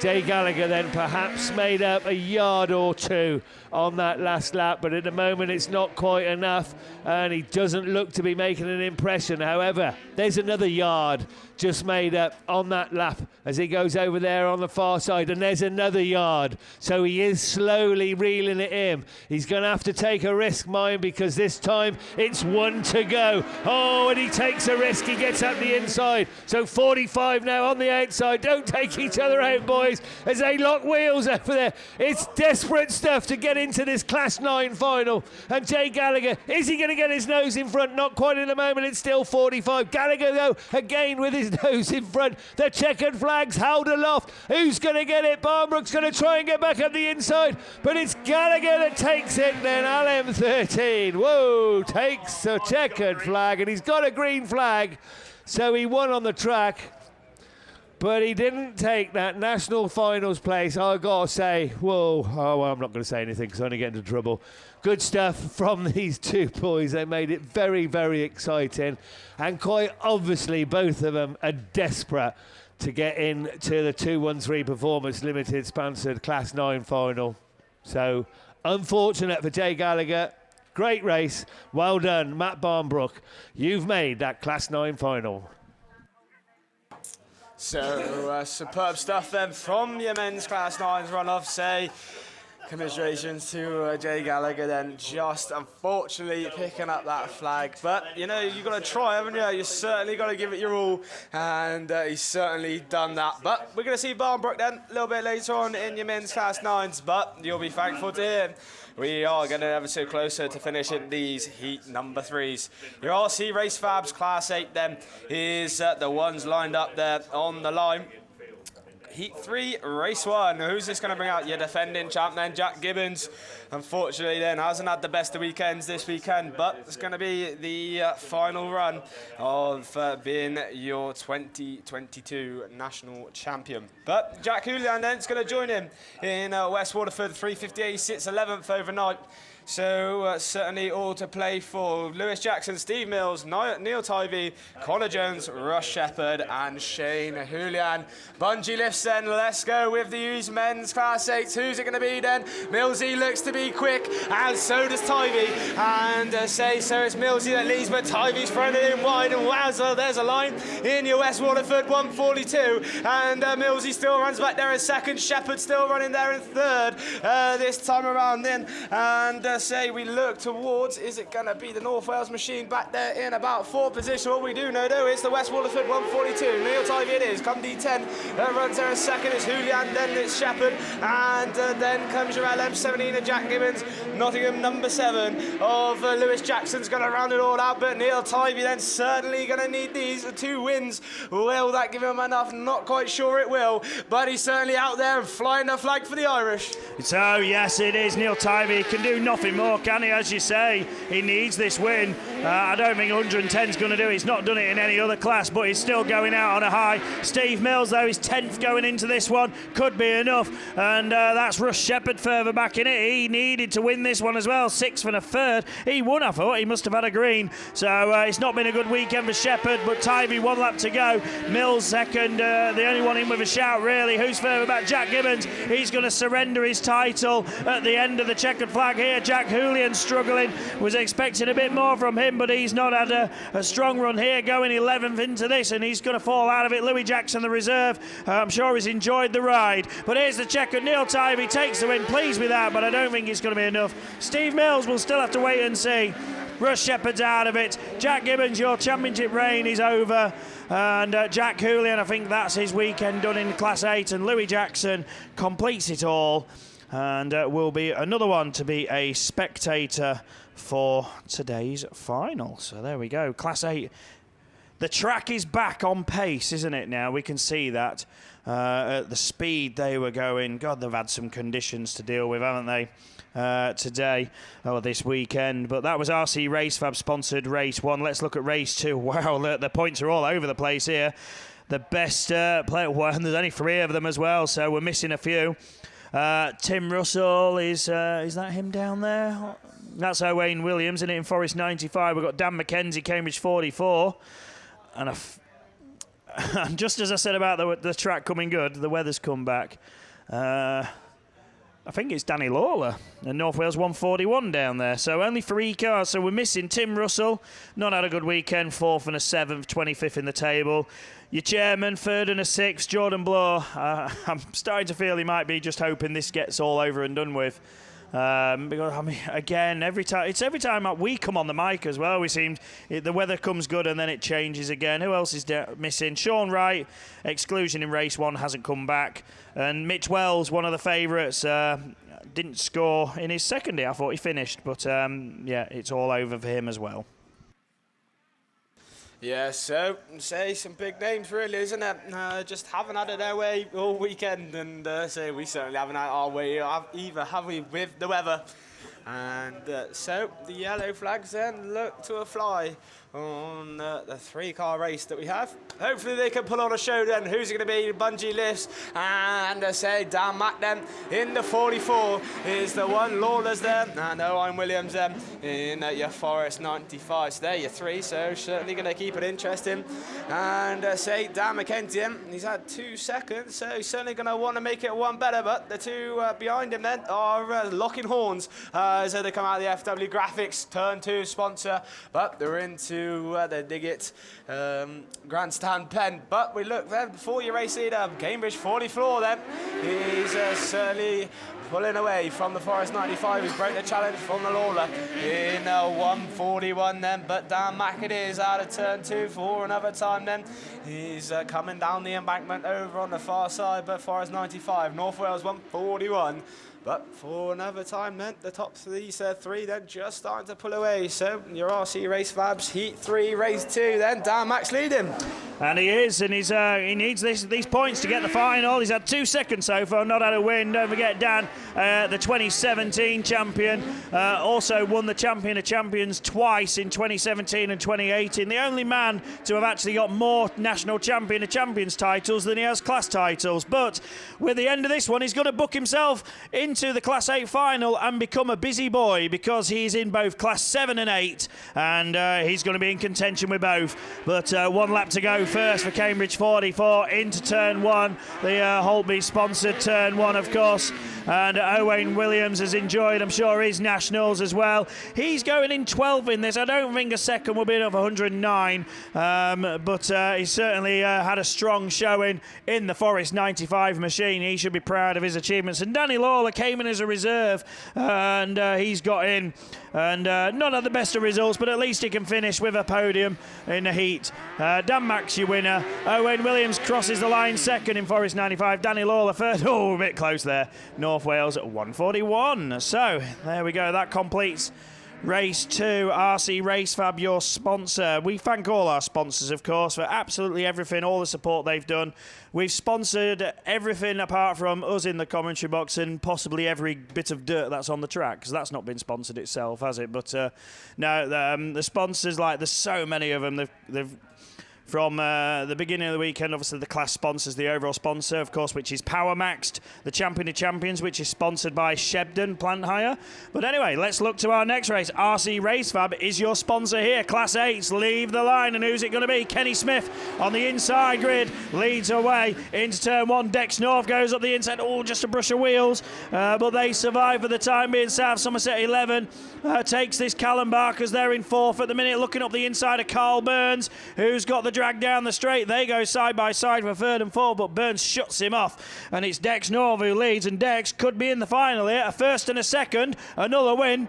When he rolled at Star, it was probably beyond his dreams to make the final this weekend, but he's on his way. South Somerset 11, and could we have a new star in our hands come the end of the final this afternoon? We could wait and see on that one, but still Carl Burns second. I don't think anybody else has a chance now. Dex North actually equal first going into this, and he's looking to be one of the top contenders going into this final. Yes, indeed he is, and he's certainly going the right way about it in your South Somerset 11. Then Burns still runs there in second, with Callum Barker still hot on the tail in Scarborough 50, and that Strand District with your North Shropshire 14. Then the Drew Butlers is still rounding out your field then, but your race leader, and clear race leader at that, is South Somerset 11. So we look back then for Carl Burns in that Breeding Hill 18, but last lap like then for your South Somerset 11. Carl Burns then up to second still. North Shropshire 14, then Callum Barker just losing out of place in Scarborough 50, but you North Shropshire 14 then just collecting a cone and tyre or so. And then we look for Kenny Smith in your Strand District 41, but out of turn number 4 he comes, and he's certainly going to be on his way, and he's certainly happy with that one. Dex North in South Somerset 11, big flick on that one, and say got overexcited, but 14 from Brunel for 18 from North Shropshire 14, from Scarborough 50, and Kenny Smith and Strand District 41. But say just getting all excited was Dexter North. We want to be we've seen a few of that, haven't we? A few cars getting all excited after the finish line, giving it the old big flick into turn 1, and ended up into the arm code just like many others this weekend due to the weather. But we have another tick. Right, very quickly, we have a run-off for Class 6. So there are 2 drivers. The first one, North Wales 146, Stephen Parsonage, and Typhy 221, Neil Reid. You have a run-off for Class 6. Be by your cars. I'm sure you may have already been told over the pit PA, but you don't want to miss that one. No, and certainly those two had a good battle, didn't they, earlier on? So that runoff is going to be all exciting. The Worcester Rental sponsored Bowser there is just trying to do all he can for the spectators just to the right-hand side of us, and try clear the fence line there where it's got absolutely plastered with all the mud kicked up from all these rear-wheel powered cars. And once that is done, we are going with race 3, heat 3, race 4 of your RC Race Fabs Class 8 sponsors.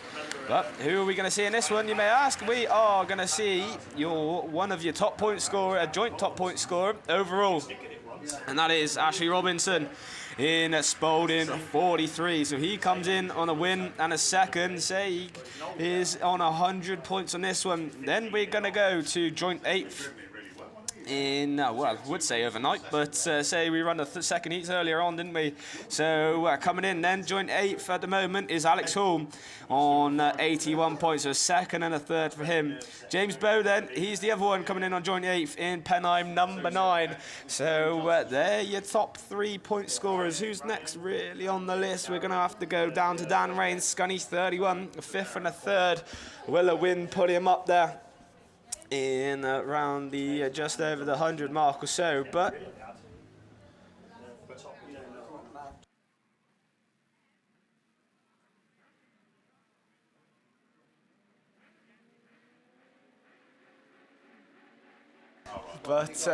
we have then the track markers then in the top. Well, it's sort of a corner, isn't it? It's more of a right angle, but anyway, we certainly got that to decide. But it's Alex Hall then, Roberts and Dan Ray in Scunny 31, and that's your 1, 2, 3, and just like that, the corner of the L has called them out then. But Radford 411 is your early race leader, and Alex Hall. So Ashley Robertson then runs there in second. Dan Ray wants a bit of the action. He's certainly going to be racing for all the points he can, and a win is definitely needed in the man from the Scunny Club then. But 43 leads from Penheim 9 of James Bow. Alex Hall still there in that Radford.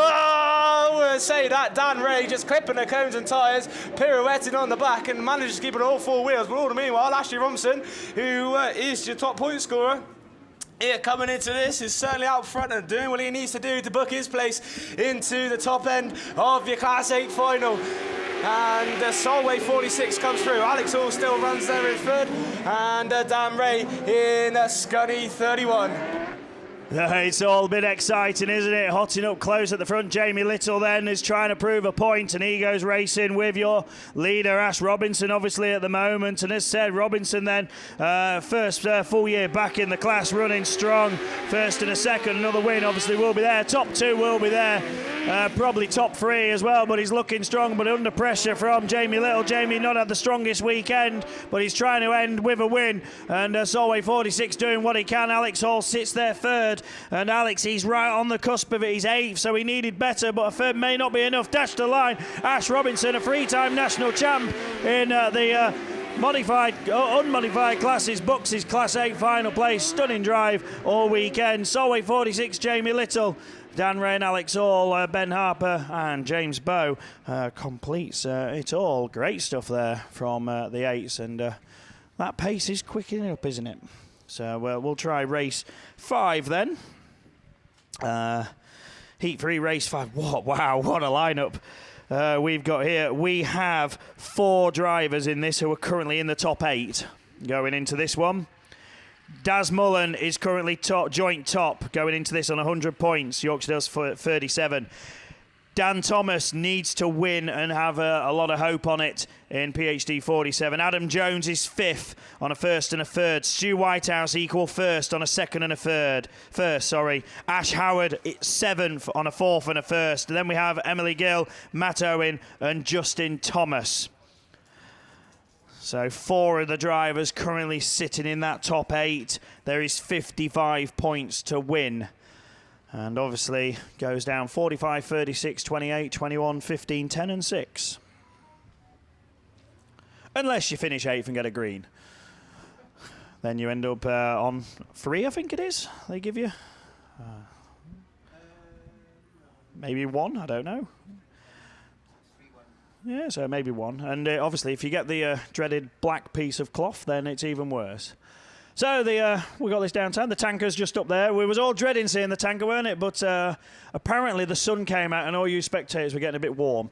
So and you hadn't had enough water this weekend, so they're just trying to refresh you off. But no, they've got the catch fencing up, which is to obviously prevent the dirt and the stones and that, if there are any, which I don't think there really is. The track, even though it is tacky, it is like as smooth, if you could say, without the stones there, but it's just to prevent it all flying into the crowd. So they're trying to just clean it off a bit for you, because visibility has become a bit of a problem. I know where Bex and our boys are watching on the far side, it's getting a bit dark there on the fence. It's hard to see through, but hopefully they'll sort the straight out down there soon. But anyway, we'll go racing with this next one. It's very important. This Heat 3 Race 5 RC Race Fab, your sponsor. And Dan Thomas again lightning out the gate. Daz Mullen, sorry. Oh, Matt Owen and Ash Howard make contact. Stu Whitehouse slowest to the turn. Jones is on the outside of Howard. So we've got two South Wales cars in this one, and both have a bit of a chance of getting through. But at the minute, Dan Thomas it is leading the way. That black flag is going to haunt him because he's Jones is climbing over Howard, and that's upset both. Oh, and Howard returns the favour and spits Jonesy out, and Whitehouse has cashed in massively on that because he's up to Jonesy and Matt Owen are now making contact. Jonesy, he's like a little kid on a climbing frame as he goes up on the cars, but at the minute we still go 1 and 2, these two paired together, and Dan Thomas leads. Yes, indeed he does, and here comes then the Yorkshire's 37. Don't count him out, don't leave him space like that, Dan, because he's certainly going to find his way through.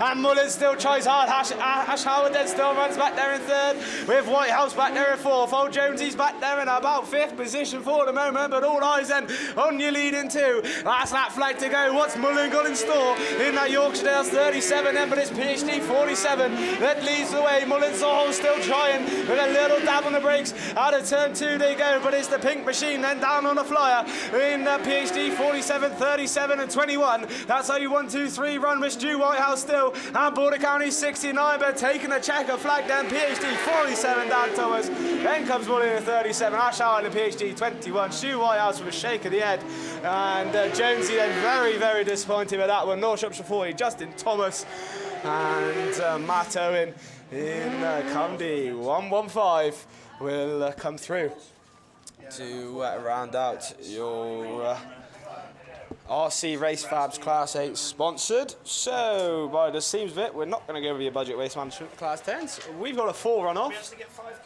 Yeah, we got it through all 5, would you believe it? And right then, so it looks like, is it a 4 runoff? Yes, so we're going to hand you back over then to Gareth. Yeah, thanks very much, Archie. Yeah, just before we move in to the runoff for the Class 4s, then we have been handed in a driving licence over the course of the weekend, and then obviously if you realise that you've lost it, then make your way over and we'll gladly return it to you. Personally, I don't know the name myself, but if you do notice that you are missing it, then come over. So Class 4s down there for the runoff. Initially there were 4 cars that tied on 110 points, and they're down there then, but not for long, because we're already up and we're racing, and as they get away from the line, who's going to take us past us? Yeah, Rob Lancaster is in Radford 47 that leads the way from the SR50 machine in that second place. Andy Whittingham ahead of Grasby in Evesham at 220. So just the one place then we're looking for as back round towards the go once again. Yeah, Lancaster leads then in the Radford 47 machine from the Whittingham machine, star number 50, and Darren Grasby just trying everything he can to keep up on pace with the front running 2 cars, but at the moment it's Burt that's looking good to book his place in the top 8. But Whittingham looking to go round the outside as they go through the grandstand turn, and on that it looks like the little Mini's got a little bit more power, but who's going to put it down on this straight? It's Burt that once again breaks free in 47. Yeah, so Lancaster is in Radford 47, still holding on from Whittingham in SR50, and Grasby no answer to him at the moment in Evesham at 220 as we head into the grandstand bend once again, but it is Rob Lancaster, a finalist a few times in Class 4, as the last lap flag then goes out this time. Yeah, all three cars then on to their last lap. Darren Grasby looks like he's just given up the ghost in Evesham 220 and just wants to just finish this race, and he'll be very unhappy, I'm sure, with his weekend's racing, and particularly that black flag yesterday morning. But Bert will be over the moon to make the final. Radford 47 books his place in the top 8. Andy Whittingham as well, star number 50, unfortunately won't be in that top 8, and neither will Darren in Evesham 220. That rounds out your qualifying for Class 4. Cotswold Coffee Company, your sponsors, and yeah, we will see the top 8. So yeah, joining Bert in that final will be Adam Henley in York 777, Ben Gold in Shropshire 434, Otis Williams in TA 13, Jordan Coupland in Scunthorpe 46, Russ Wallbank in IK 282, Richard Williams in BC 25, and Mike Jones in Hereford at 31. They will join Rob Lancaster and Radford 47 in that Class 4 final. We got a run off for Class 6 coming up a little bit later on, but for now we're going back to specials. We're going back to Archie and Russ. Yeah, thanks, Gareth. So we move over to Budget Waste Management sponsored Class 10s here at the 2023 Men's Nationals. We are almost towards the end of the heats. What a trying weekend it's been for all involved. The drivers, the officials, everybody on track, on off it as well, of course. Let's hope we get some fantastic Class 10 races. We've still got 5 groups. A, F, K and Q is your first one. We've got Ben Herdman, Radford 207, Tyrone Cusack, Mallow 25, Jamie Lyons, Mallow 55, Marcus Lewis, Cumdee 100, Mark Griffiths, Radford 2, Mark Jones, Tivy 747 and Kian O'Mahony in Cork 10. Now, Sparky's up there, third at the minute. He's listed down as first and a second. He's equal third. Nobody else is too close, although Ben Herdman and Kian O'Mahony have an outside chance, along with Jamie Lyons. Lyons currently sits 11th. Herdman and O'Mahony are joint 12th. So let's see what happens. Have we got them on? No, we haven't. We've got 5 cars on the line. I know Craig Bartlett's missing. Let's see who else comes out to play then. Away we go. Class 10s, and it's Griffiths who leads the way. Radford 2. O'Mahony runs second into turn 1. Oh, we're bunched up. Lyons is quick and hard into the turn, and O'Mahony pushes out wide. Oh, the Irish lads are certainly making a meal of this one, and it's the Radford cars which lead 1 and 2. It's Griffiths then in the Radford 2. And he's looking to be back in his first final for quite a while, actually. And Sparky comes through, then Radford 2 it is. Radford 207, Ben Herdman. Then we go Lyons and Cusack. O'Mahony trying just too hard now. And he absolutely splattered the windows here in that Cork 10, but it's not helping him get too far up the field. And at the minute, it's Radford 1-2. The Irish boys are playing catch-up. Indeed it is, though. So Radford 2 it is, and just motors on. And Herdman then, he's certainly trying to follow suit in 207 then. Cusack is running back there in third with Jamie Lyons then, who's, I always say that, though, Cusack's up to second. So he splits the Radford pair this time around as they go into turn number 3. But Ben Herdman's having absolutely nothing of it and trying around the outside, but Cusack keeps his foot in Yamalo 25. But all the meanwhile, Sparky's gone, and Lyons wants a piece of the pie too in Mallow 55. But all the meanwhile, they come together at 25 and 55, then 207. But we look for your race leader, but we'll go back to second place because Lyons is on a charge and thrown the car in. But Sparky takes the win. Who's it going to be for second? It's the Irish boys, but it's going to be Cusack in 25, then Lyons at 55. Herdman then is dropped all the way back to fourth, unfortunately, from that fast start.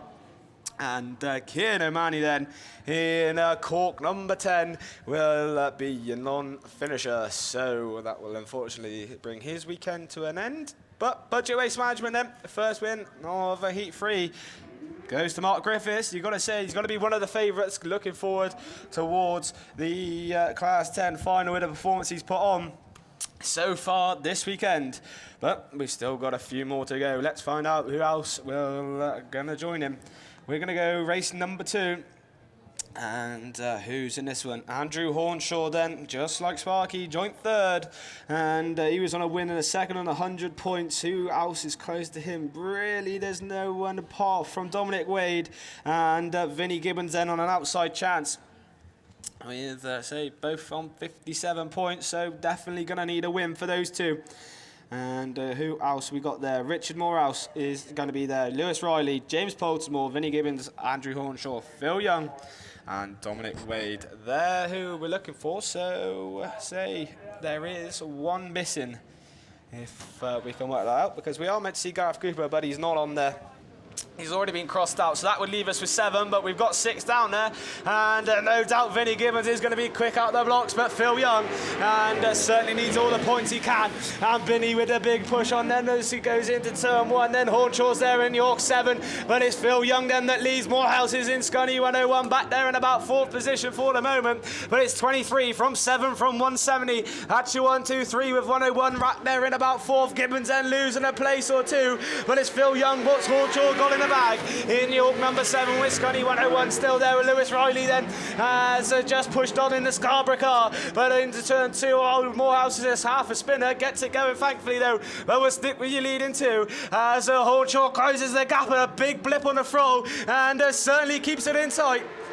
Yeah, Youngie's gone wide though, and that's opened the door. Hornshaw has cashed in and gone through that time. Phil trying too hard now. He's cut back to the inside as Hornshaw goes out wide. Fantastic stuff here from these two, and it is now Evesham 23, York 7. Vinnie Gibbons there in Leewood 170, sitting 3rd. Dominic Wade in Scunny 39, and the rest of them come through. Rich Morehouse almost a lap down. Hopefully he doesn't trip the leaders up, which are closing in on him. Young, Hornshaw, Gibbons come through. Then it's Wade.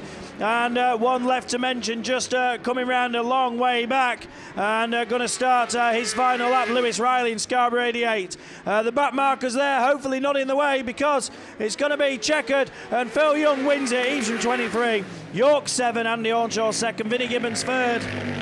And then we go Dominic Wade and Lewis Riley.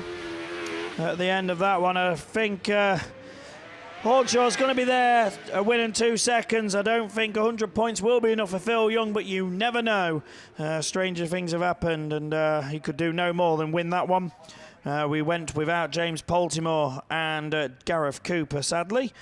But, yeah, good stuff from Class 10s. That race all done and complete. We go to the next one. And it looks like there's a bit of an issue on the start line with one of them. Not sure who it is. They're on the outside grid. Over there. Is it Gary Morris in Gloucester 28? Well, we'll wait and see. But in this one then, this one is very good on paper. But unfortunately, the results haven't fared well for some. Liam Evans, top of the points, 110 points. We've got Stephen Page in Come D Treble 1. He can't make... Well, he's 16, but a 4th and a 5th. I don't think a win will do it. Really, it'll put him on 104. Darryl Sheehan's had no points to his name in PAC 22. Wes Tinker's had a miserable time, a 3rd and a DNF. He was parked up in the fence earlier on, weren't he, in York 40. Kelly Bishop had a 2nd and a black flag because her exhaust fell off. Then we've got Luke Bennett, joint 5th, a 3rd and a 1st. Gary Morris is 10th on a 2nd and a 3rd. And Phil Cooper also joint top with Liam Evans in ARC 33, 2 wins. So again, we've got 3 drivers in the top 8. The rest of them I don't think can do it, but again, stranger things have happened. Let's go racing then, Class 10. And who's got the traction off the line? Horsepower working, and it is on that inside. ARC 33, Phil Cooper, Luke Bennett, Liam Evans, Kelly Bishop. They're the top 4 going into the turn. They're all bunched up. Wes Tinker, Gary Morris is there. Liam he's lost out of it in North Shropshire 3. Cooper's getting away already. Tinker and Bennett go side by side. Come on, Luke, round the outside of Tinker. We're on a good race here, but Tinker's pushed on, and Bennett's made the move up to 2nd. So it's Cooper and Bennett. Liam Evans then, he's out of the Class 7 final. He's lost that chance. Can he get in Class 10, or is he going to lose out here? Gary Morris has gone ahead up to 4th in Gloucester 28. Evans down, Kelly Bishop's gone wide. Stephen Page also struggling, but it remains North Western League 1-2 as Bennett clips the tyres. But Cooper it is, and motors on. Bennett still runs there in 2nd, and Evans, what can he do in the North Shropshire number 3? Certainly certainly familiar back there, but Gloucester District 28 is rounding out your top 5. Evans is throwing everything he can at Tinker at the moment, but Tinker's just got an answer. Well, I say no one has an answer then for ARC 33 for the minute, as Bennett it is, as Tinker left the door open, but he certainly slammed it once again, and Tinker's certainly working the car hard back there in third, as they just lose a couple of car lengths to Bennett in North Wales 62, North Shropshire 3, Gloucester District 28, Kelly Bishop and Stephen Page, but checker flag flies and Cooper it is that takes it, Bennett through, and claiming as many points on the last lap. It is Evans that takes the third from Tinker, from Morris, from Kelly Bishop and Yates Sudbury 38, with Stephen Page in comedy treble on them. So then, all upset then in men's class 10, is it? That's what we are going to have to wait to find out before we see who is going to be joining us. But we've got Heat 3, Race 4 to come your way. And how many cars we're going to say? We've got 5 then. So, that's 5 we're going to see. Is the 5 we're expecting, hopefully. Chris Ellis, South Somerset number 6. Alex Fratwell, Pennine 152. Sam Burbridge in Sturton 40. Peter Nicholson in Scarborough number 1. Jed Scott in Aston 110. So, who is in this then? Who's your highest point scorer? Sam Burbridge, he's in your top 8. And to say that win yesterday certainly helped his points tally after taking a 4th in his second heat today. So he comes in on 83, so certainly gonna need a win to try book his place. Maybe a second at absolute minimum. But we'll look for the rest of them. Say anyone else that's closest to him is going to be Pete Nicholson and Jed Scott. But we'll look for the Burbridge machine. But it's Ellis that leads in South Somerset number 6 for the minute. Fratwells follows suit. But Burbridge is from about 5th to 2nd in Sturton 40. So the inside line worked that time around. So he's only got to set his sights this time on Ellis in South Somerset number 6. But it's grandstand bend for Ellis. And Fratwell has to slam on the pedal this time around. But it's 6 from 40 from 152, and Aston 110 then over Jed Scott rounds out your top 4. Your Scarborough and Nicholson is trying to get in the party too, but it's South Somerset 6 from 40 from 152 of Alex Fratwell, who certainly closed up to the rear end of Alex the Burbridge machine.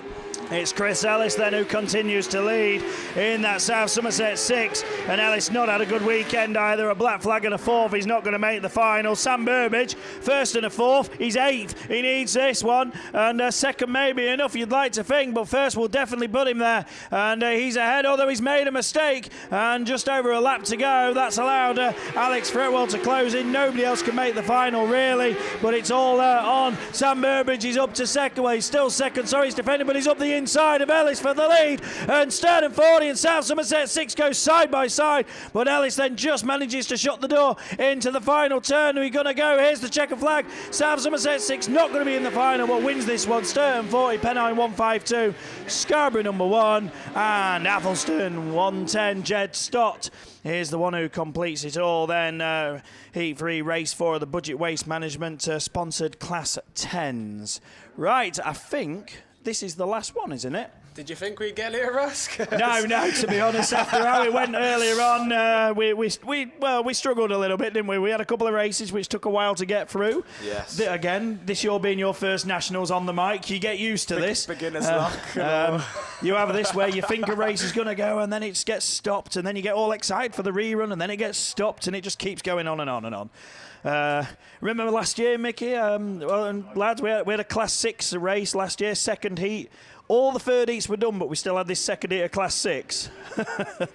Anyway, let's get Heat 3, Race 5, Class 10. Oh, apparently there's a change on the sheet. It's Simon Harris at the wheel, not Paul, in Carmarthen 12. But he's not out here anyway, or he's left on the line. I'm not sure if that's him there. But Chris Ashwin does lead this one, Star 84. Lee Seagreaves then in ARC1 in that 2nd place, and Ian Stott. It's a case of what could have been for Athelston 10. He's got no points to his name, but he's still out there racing.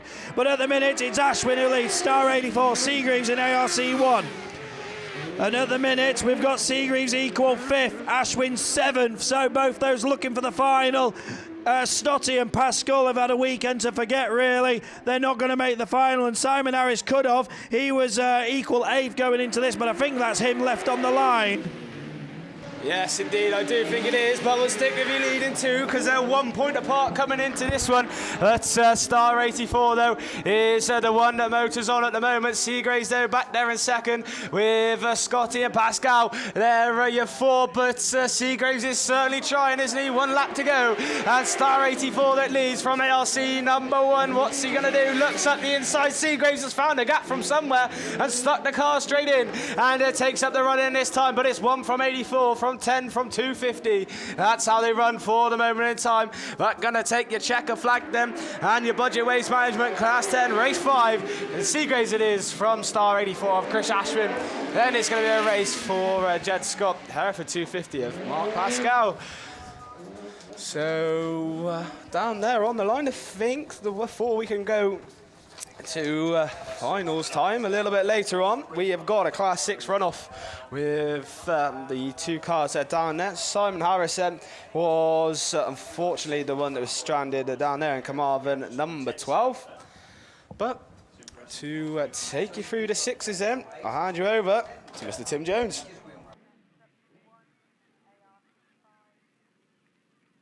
Yeah, thank you, Arch. So, the runoff then for the last place in the Class 6 final. And we go with Scarborough 76 of James Armstrong and Stephen Parsonage in the North Wales 146. Actually, it's Neil Reid that we go with in Type 221. So, there we go. So as we look down towards the line, so Neil Reid and Stephen Parsonage that we go with. So this is of course the Fireman Extinguisher and Safety Services sponsored men's Class 6s. Say last place in for the runoff. I say it's been hard fought in Class 6s as ever, but as I say, nobody unbeaten throughout the heats though. So a lot to play for as we get towards the sharp end, but so we need to get one person through into the final, and that's going to be either Stephen Parsonage or Neil Reid, but it's Parsonage that makes the quickest start into turn 1. Neil Reid in Type 221, 2 totally different machines, but still both want to get into the Class 6 final. But Parsonage it is that leads them into the grandstand bend once again. Remember, he's been a finalist before, so he's been there, but he's got to get there this year. North Wales 146, Type 221. Yeah, absolutely. Like you said, 2 different machines totally, but nothing to split them in the points at the end of 3 rounds of qualifying. But it is looking like Parsonage is dominant in this one. And he's the one that's going to lead through that grandstand turn with 2 laps to go. North Wales 146. Just applying a little bit more pressure now and getting a little bit faster around this John Wilkin Raceway. Yeah, but Parsonage that still leads down the far side. Neil Reid certainly won't give up in Type 221. And just hoping for a rerun or anything just to get himself into the final. Well, 1 lap to go for Parsonage in North Wales 46. But to be fair, Neil Reid certainly chasing hard right to the last in Type 221. But as they go to the grandstand bench, it looks like Parsonage is going to take his place in the final. But just with 1 circuit, with the half a circuit to go, it's going to be Parsonage that takes his place in the final, North Wales 146, and commiserations and a hard-fought battle. Well done to Neil Reid in Type 221. Yeah, absolutely. Even though 9th sucks, then still it's better than 10th, isn't it? Right then, so I think that then brings to a close your 3 rounds of qualifying.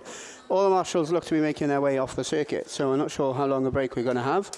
But one thing that is for certain is that there are 12 races yet to go. Oh, hang on.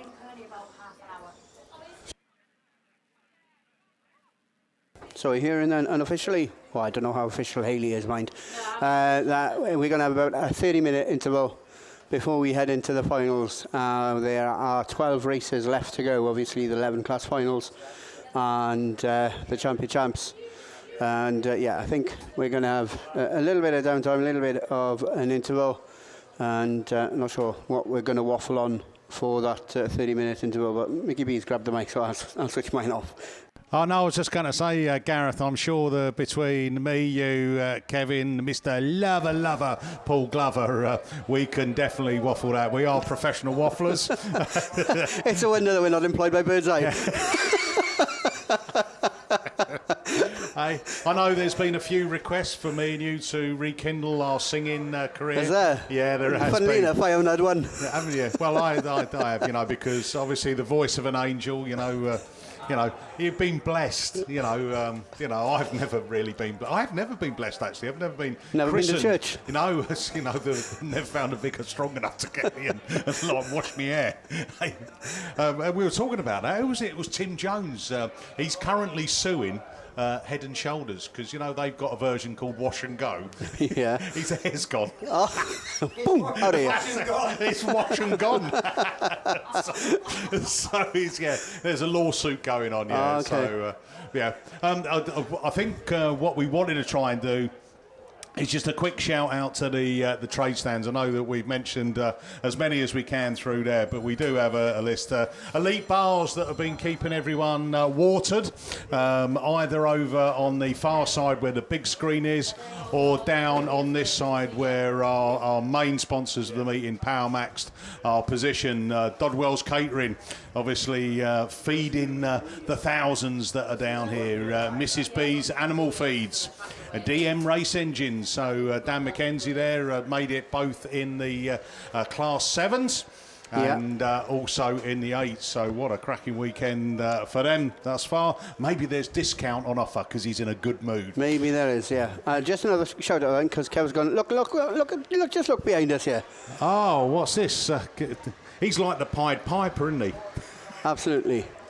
Kev has taken a green basket full of sweeties out, and there's hordes of kids. Whoa. They were meant to be for the kids' bike race. He's probably about 36. Yeah, hold on, mate. Hey, have you got your ID on you? He does. He's a 32-year-old man trying to play to be a kid. Hello. Hey, there's some wrong ones out there. Like I said about Jonesy, like a kid on a climbing frame. Yeah.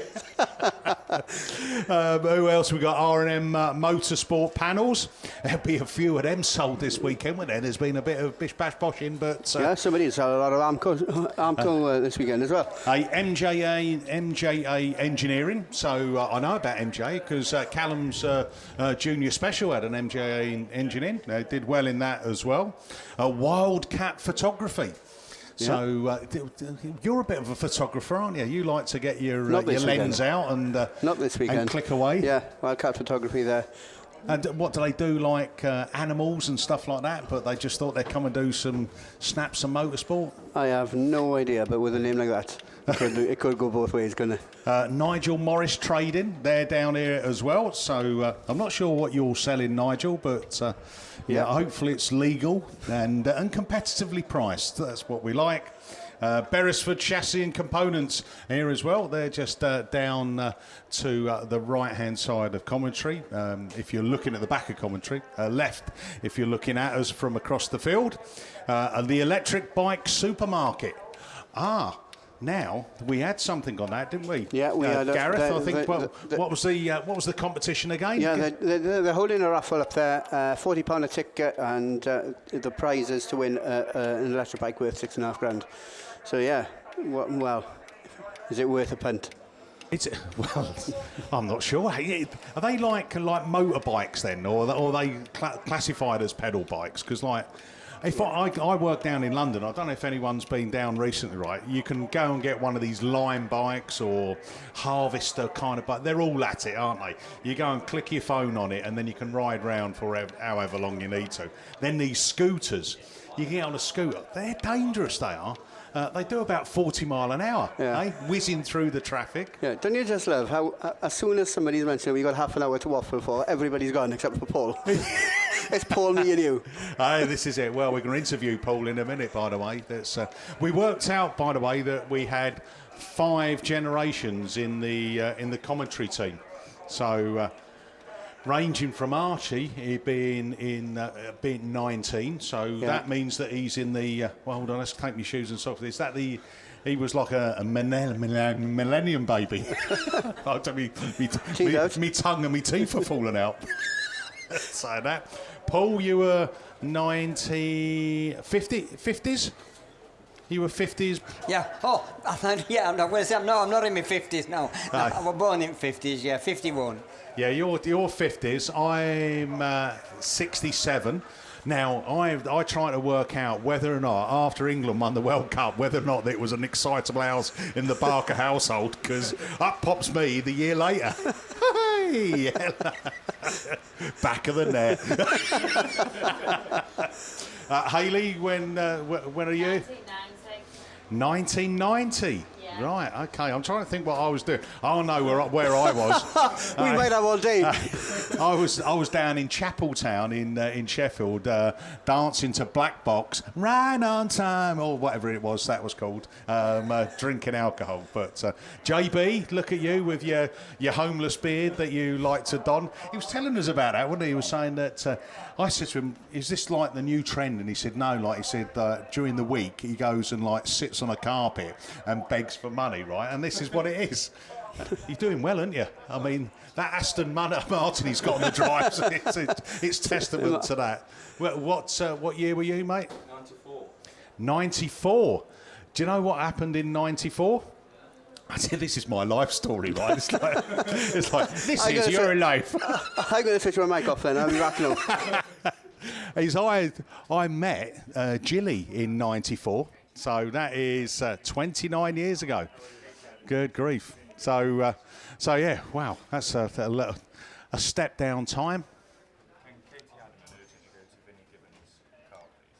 Katie Adamond, can you go to Vinnie Gibbons' car urgently? It's looking for a proper driver. No, I'm only joking.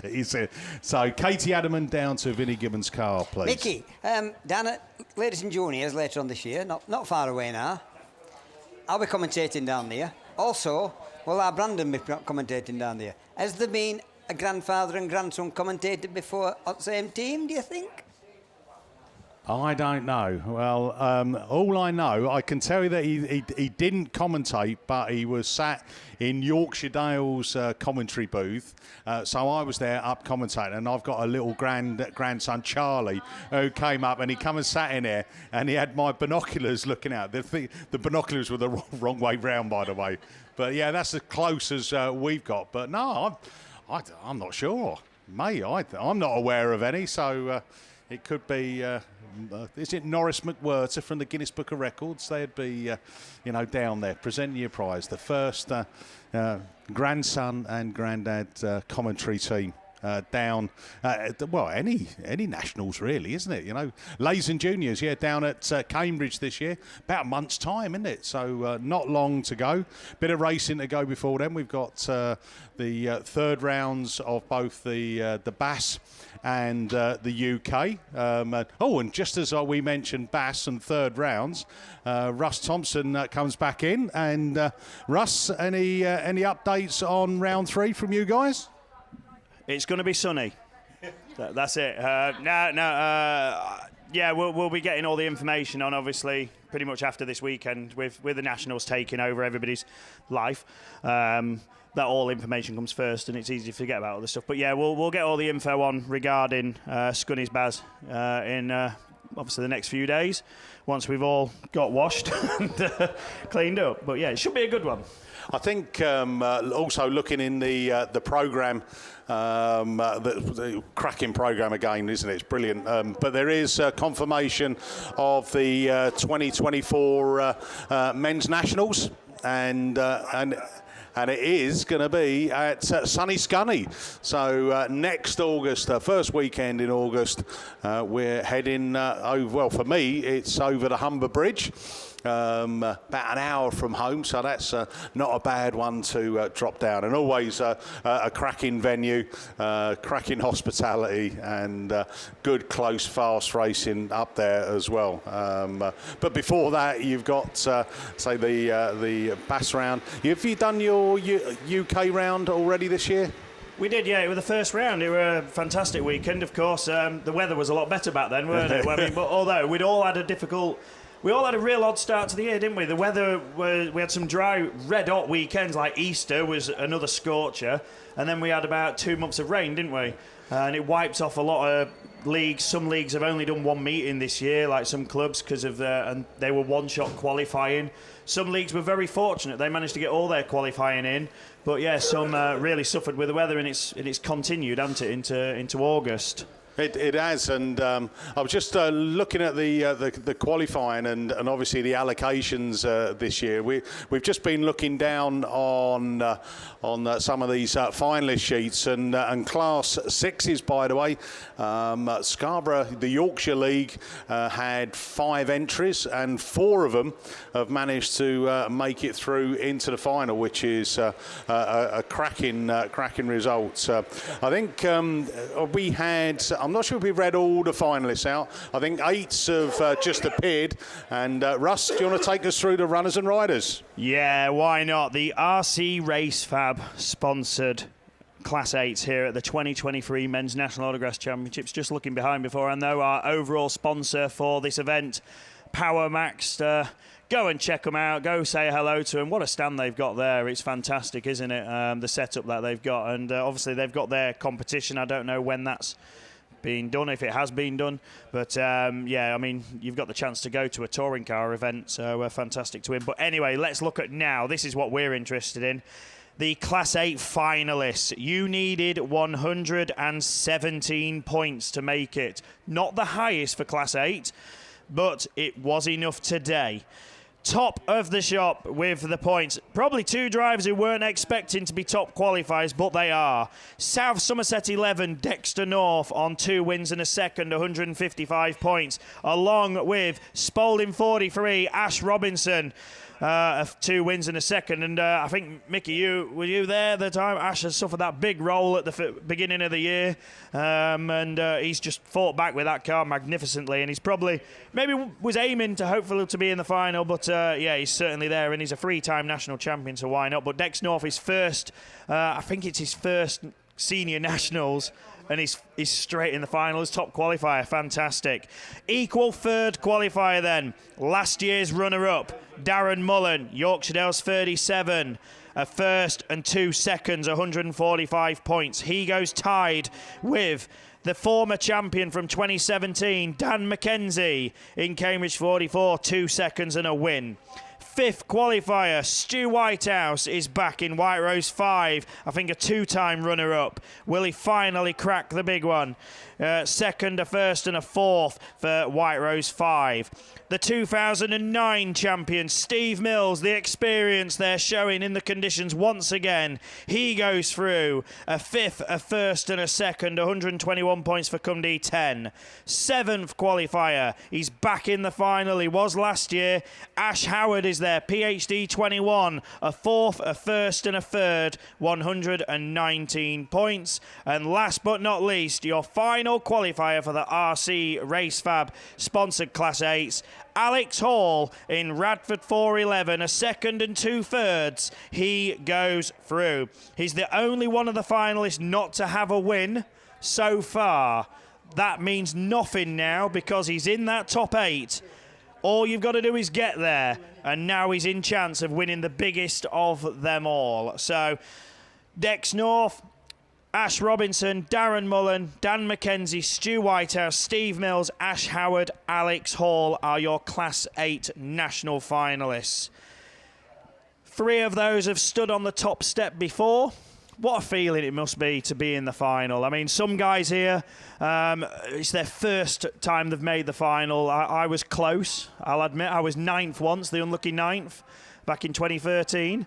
But, yeah, it's just to make it is such an achievement. What have you got to say? No, I was going to say the look of surprise amongst all the commentators up here. It was like, you were nearly 9th. Yeah. I mean, oh dear. How many points off? 1, 2, 5? Yeah, it was single figures. It was very close. Yeah. So I had I think I had a 2nd, a 3rd, and I think it ended up being like a 4th. So I can't remember off the top of my head. But yeah, it wasn't far away. But the points were quite low as well, making myself sound even worse. But no, again, it was 2013, you know, at Wivington when we had all that torrential rain on the... in fact, I think it was maybe 2 seconds on...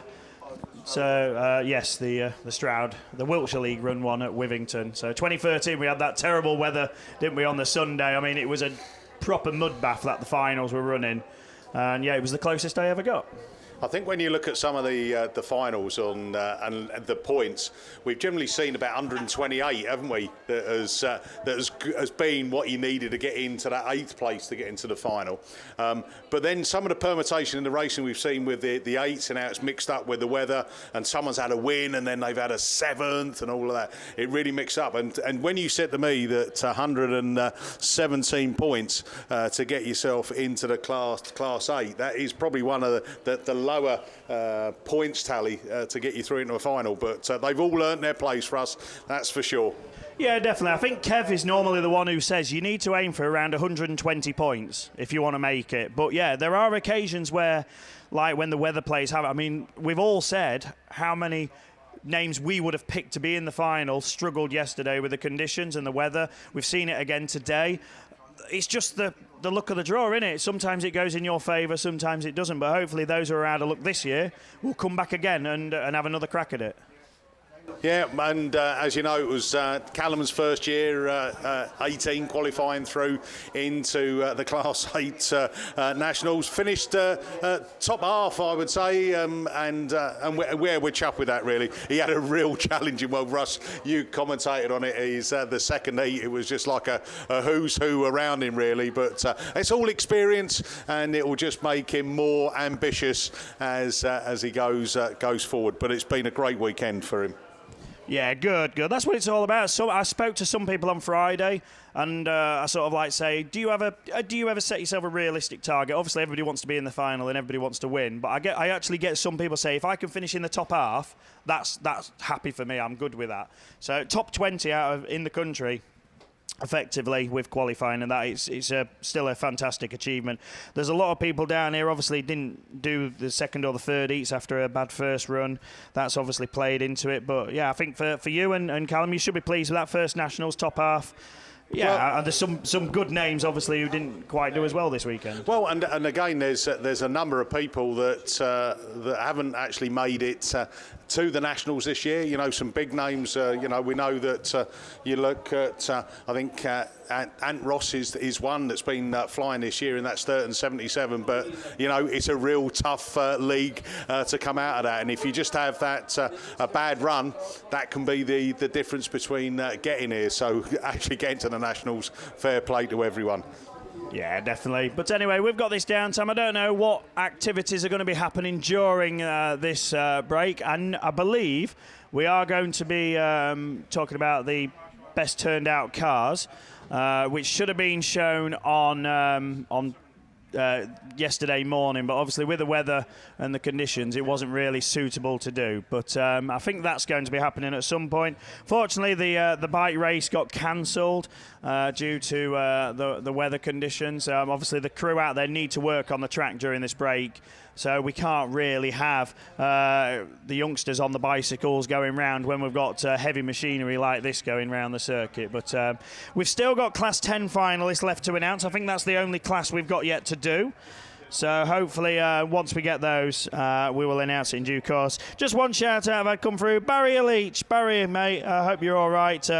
You've been watching away. Hi, Russ. Can you give a shout out to the boring bunch all over the world for me? Well, there you go. I'm sure you're not boring at all. But and I hope you're enjoying it, the coverage. And obviously, you're doing well. And everybody who's been watching the live stream, wherever you are in the world, thank you for your contribution, your support. And I hope you're going to be sat comfy for some enjoyable finals. Yeah, just getting some update on a few stats there, Russ, that around about 15,000 views through today alone, and just short of a couple of thousand that are sat at home waiting for the finals to start and listening to a bit of waffle going on, which we're always good at. Just going back down to trade stands, we had got down to the electric bike supermarket, but after that, Neil Griffiths Auto Competition Spares is here, Muck Junkie, and I tell you what, anyone who sells products to get mud off this weekend, this time next year, you'll be millionaires.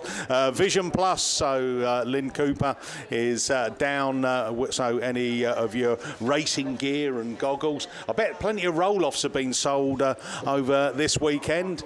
XC Works Chassis and Development here, UK Autograss, so obviously the UK series, always good. Got some some merchandise over there as well, if they've got any left. Classic Panel Company. So those classic cars, go and see those guys. Max Sport competition tyres. Barnard Motorsport. So Barnard Motorsport also doing the kind of waterproofs and overalls and goggles and all sorts of bits and pieces. New race boots. Pat shop. So Purple Pats. I saw Pat on Friday, and I think she'd had a rush on umbrellas and ponchos, and I think it's sold out. So well done, Pat. Always a popular one of our trade stands. One-off engineering. So we've got they've got a couple of things really, because those who know Graham Green with all of his shock, does all those shock absorber repairs and servicing and everything else that goes on. But they also, if you fancy going up into York, they've got a farm, and they've got Cowslip Farm campsite. So you can either take your caravan up, motorhome, or your tent. But they've also got Morning Mist. It's one of those like those cabins, you know, romantic ones, and it's got a hot tub as well. They do regularly wash it out, so that's fine. BP Grassing is here, so Dave and the missus with two of the marquees up there. Plenty of spares over there, so go and see them and pick anything else up you need. Elite Transmissions. So always a regular supporter down at these big events. Fairy Tale face paints. So apparently they can knock years off you. So just looking at Mr. Lover Paul Glover, he might be over there. Maybe get him, Paul. No. What they've said is they're going to make you look like a tiger, you know. So when you go back and see the missus tonight, you know, see it might spice things up, as they say. I'm just trying to drum business up for them as well. I think they do airbrush tattoos. And the final one on our trade stands, it's Miller Motorsport. So back over to Russ. Yes, because we have some Class 10 finalists. Although before that, when we was talking about me getting close to a final, my good lady messaged me saying, I've made 2 finals. No. Obviously, yes, Beck's my good lady made 2 national finals in Class 2. Well, Class 1 as well. Picked up a trophy as well once, yeah. So that is a definite bragging right. It wasn't yours. No, Beck's drove very well. Finished 3rd in Class 1 in 2016, I think it was. Was that in a Micra? She's been borrowing a car for the year. Ladies and juniors. So, yeah. So, of course, ladies nationals coming forward, very close in just about a month's time. Will you be there, Mickey? Yes, I'm heading down to Cambridge. I've got a bit of good news, Russ. Jilly said that she ain't going, right? So it means I might be on my own for that weekend. So do you need a carer for the weekend? I'll anyone out there who fancies looking after me for the weekend, write your name, address, age and statistics on a postcard, and we'll sift through and select. Well, different statistics. Well, no, it's results. We've got Class 10 finalists, Budget Waste Management, your sponsor. And here we go, Mickey. 117 for Class 8, 128 to get in Class 10. That's how different it is. But we've got our 8 finalists. Unbeaten, 3 heats. 4-time national champion in Class 10.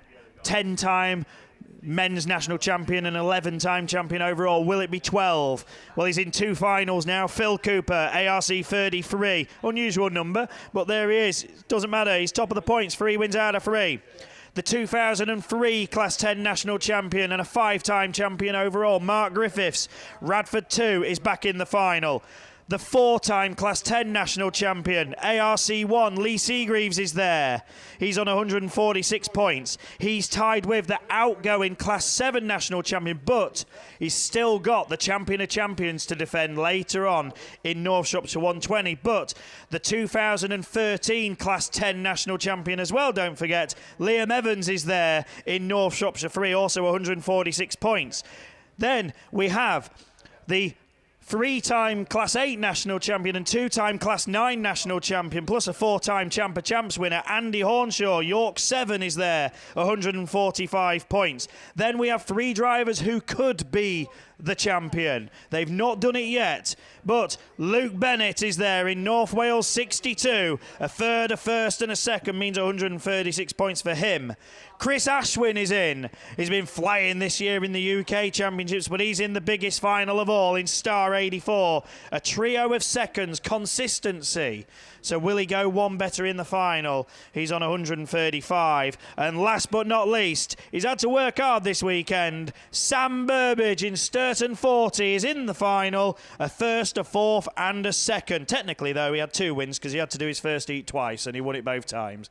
But he's there anyway, 128 points, just missing out. But fair credit to you. Gary Morris, Jamie Lyons, Phil Young, Vinnie Gibbons, Ben Herdman, Tyrone Cusack, Dominic Wade rounds out the top 15. So just a reminder there, Phil Cooper, Mark Griffiths, Lee Seagreaves, Liam Evans, Andy Hornshaw, Luke Bennett, Chris Ashwin, Sam Burbage are your finalists. Just looking back to Class 8 though, missing out the top 15 there. Adam Jones was 5 points off. Dan Thomas equal 10th with Neil Tivey. What a nationals that young man. If it wasn't for yesterday, in fact today, when he had that little exclusion, sadly, but 2 wins, he's definitely a star of the future. Owain Williams should be proud of his weekend also. James Bowe, Jack Julian was the top 15 there. And look, Mickey, we've got finalists in the holding lanes. So that's where the excitement builds. But we are supposed to be doing these best turned out cars, but I don't know when that's going to happen. I'm hoping not too soon, because if I'm allowed, I'm hoping to get on track for a few photos of the early finals before I have to make my way back to the box. So while all the marshals are just taking a bit of a break, looking down at the track work that's going on, they've managed to get the heavy roller out for the first time this weekend. It definitely is heating up, not just on the excitement, but also the temperature out there as well. It's baking this track, and it's going to bake it dry. Fingers crossed it stays like that. But look at the way that turn 3 and 4, right in front of that grandstand, is starting to shape up. That's going to order some fast, exciting finals as we head towards that in the next 10-15 minutes. The grandstand near enough at full capacity, and our sponsors this weekend for the grandstand, BPB Innovations, Eat Well at Dodwell's, and M&M Ices. So if M&M Ices are about, by the way, I haven't seen the ice cream van come around. Looking actually at the roadway, it probably wouldn't get round here. But if you're there and you want to get yourself across, oh, hold on a minute, Mr. Faye's found them. He's up over there. Oh, he's up over there, just on the exit of turn 2. So I'll tell you what, you've got eagle eyes, you have. Right, we are going to get ever closer to that. Looking down, we can see that the open top vehicles are getting prepared for our champions when they have done their respective finals. We'll get our chance again to congratulate the top 8 that have made it through into all the finals. Oh, just a little bit of announcement. We did have a silver bracelet charm thing handed in. So if you're looking on your wrist and you think, oh, where's that gone? Come and see us in commentary, describe it for us, and we'll reunite you with that piece of jewellery. If not, we'll raffle it, eh? Right. Yeah, I just want to, obviously the marshals are making their way back out on the track. I hope we can just give a bit of appreciation to the marshals who have been here this weekend. I know a lot of people have been working so hard and it's never stopped, has it? It's been months and months preparation, these events. But please give appreciation to the marshals who are making their way back out on track. Bex sent me a message as well. Can we give a shout out to the very... good chap who's gone, I think he's gone all the way around the track with a stick, whacking the catch fencing to get all the mud off so all the spectators can see. Beck said, in a term, he is knacked. Yeah, it said give him a shout out because he's been out there beating the hell out of the fencing to clear the mud off so all our good spectators can watch these races. But yes, for really everybody who's been involved with this event. Obviously, credit to the meeting chairman, Jordan Bloor, who I think, I've seen him. He's been a bit down at times, but the smile has always crept through. And please be proud of you and your team and the event that you've achieved. It has been one of the most difficult, I think, events that we've had really for a Nationals. Because if it's constantly wet all the way through, then you sort of just run with it. But when you get these patches where the sun comes out, it dries up, you get to work the track, and then it just goes back to square one, and you're just struggling to really fight against it and get it all right. That's when you really struggle. But no, absolute credit to everybody involved, from Evesham Autograss Club and friends, of course. And you're going to be rewarded with some amazing finals. And I think, Russ, just looking around at this track, the amount of rain that's been on it, how it's actually held up and still enabled us to keep racing through it. I know, looking in the pits, some of these guys have been scraping clay off the car for a while and washing them down, but all credit to them. It's been a top effort by them as well. Plenty of local garages are going to be earning a few quid on the way home, aren't they, as these grassers pull in on for the jet washes, as the owners run out and go, bugger off, you can't leave all that mud down there. Well, that's what happens to me, Paul. I don't know about you. I normally sneak in under the cover of darkness. We had similar conditions to this, well, to what we had yesterday. We had them conditions at F600s last weekend. I was talking to one of the drivers this week, and he said he called at garage on his way home, cleaned his car down, dragged trailer away from jet wash, and then it cost him another £2 to clean bay down. I know, it's always good. I normally have to go with about 10 quid in pound coins. You keep dropping them in. It gives you about 3 minutes, something like that. So, but yeah, I normally deposit quite a lot of mud on the way home, as you do. Don't look at me like that, Hayley, because Hayley with in the garage in the family, she's looking at me and go, so you're one of the culprits then? No, mine's an MOT testing station, so we don't do car washing, but I know exactly what you're on about with Tyler Racing Junior Specials, because he likes to race when it's wet, and he'll pick the muddiest line and the hardest heat he can ever pick when he's racing, and it always costs us a fortune when we have to go to jet wash. Luckily, Doug does it, so I can just stand and watch. And also, there's been, for the first time, we've had Matt in commentary as well. So doing your first nationals, and how's it gone for you? It's been really good. But was a bit nervous yesterday morning, but you've made me all feel very welcome, and it's gone, I think, quite swimmingly. I'll take one rerun out of 30 races, but it's only cost me 10p so far, so me and Paul are doing all right. But it's been a really good experience. It's made up for the racing that wasn't necessarily my weekend this weekend, but we go on, that is racing. So I look forward to, hopefully it won't be my last one, and hopefully I'll get to do it again. I think there's a few of us heading down to the ladies and juniors, and as Gareth says, for all of us in commentary, it's really, really special to be asked to come and commentate a big meeting. For me, it's my second nationals, and I have had the true honour this weekend of being paired with Mickey B. He's smiling away. I'm not sure he's listening to us, but for me, when I first started out commentating, George Capper, Mickey and Paul all kind of took me under their wings. So to have been paired with Mickey this weekend, for me, it's been absolutely magic. Yeah, there's been some tricky conditions, but I have to say I've thoroughly enjoyed myself being on the team with all these other men this weekend, just me with the men. And I've had some fabulous messages come through from you guys listening at home and on trackside.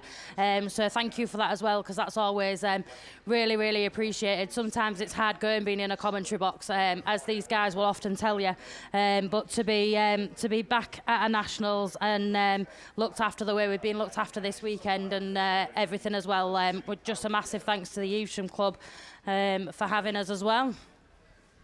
Yeah, I think I'd second that with you, Hayley.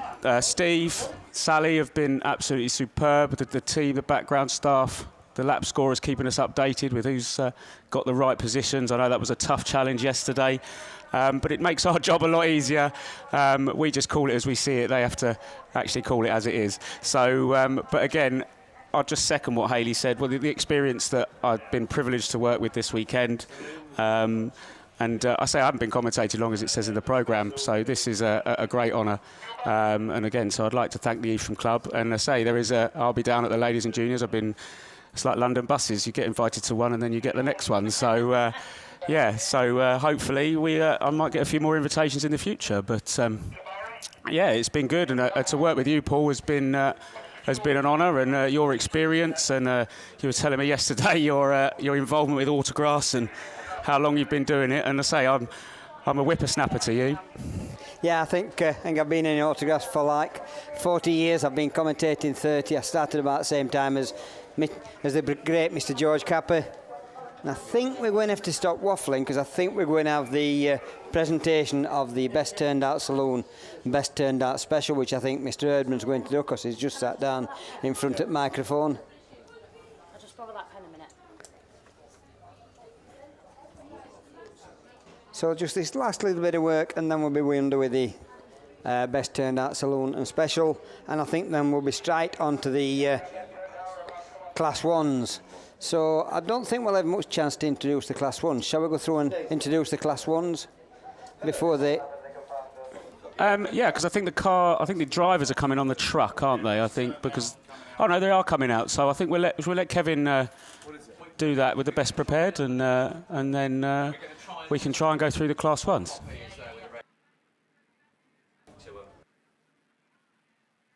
Oh, well, so Mark Hoppy has apparently got the radio mic, so he is going to try and speak to them there. So you haven't heard him since Friday, so he's actually going to do some work this afternoon. So, hopefully Mark is there. Yes, I am. Hooray! I have been here all weekend. I've got a sore throat from talking this weekend, but we've done a bit of interviewing on Friday night, and I'm back on the roving mic's not something that we could really work with over the weekend. But there's a presentation for the Best Turned Out Special, Best Turned Out Saloon this weekend. Usually we do this Saturday morning when the cars are pristine. But this weekend, of course, the weather's played against us. And Dan Ray, who turned up with his special, his Class 8 on Friday, absolutely a stunning piece of kit. Has had a fairly rough weekend with it, so he's not brought the car out because it's a bit damaged in pieces, but indeed super deserving winner. Roar Motorsport, Simon Bloor is sponsored the Best Turned Out car. They produce a lot of good cars themselves, but he's been really happy. Right, let's see if we can get a couple words with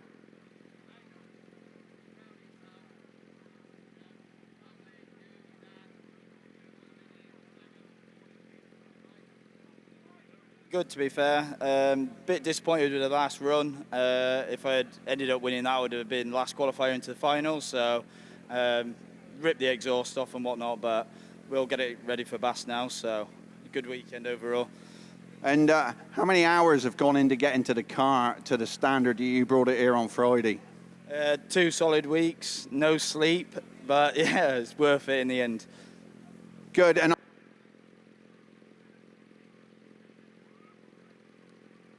you've not made the final, but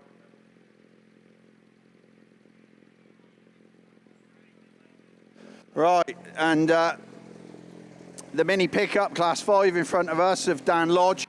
A bit of a story, a beautiful car, absolutely presented spotlessly, but done in memory. Chris Lodge, a long-time Autograss racer, recently passed away, Dan's father.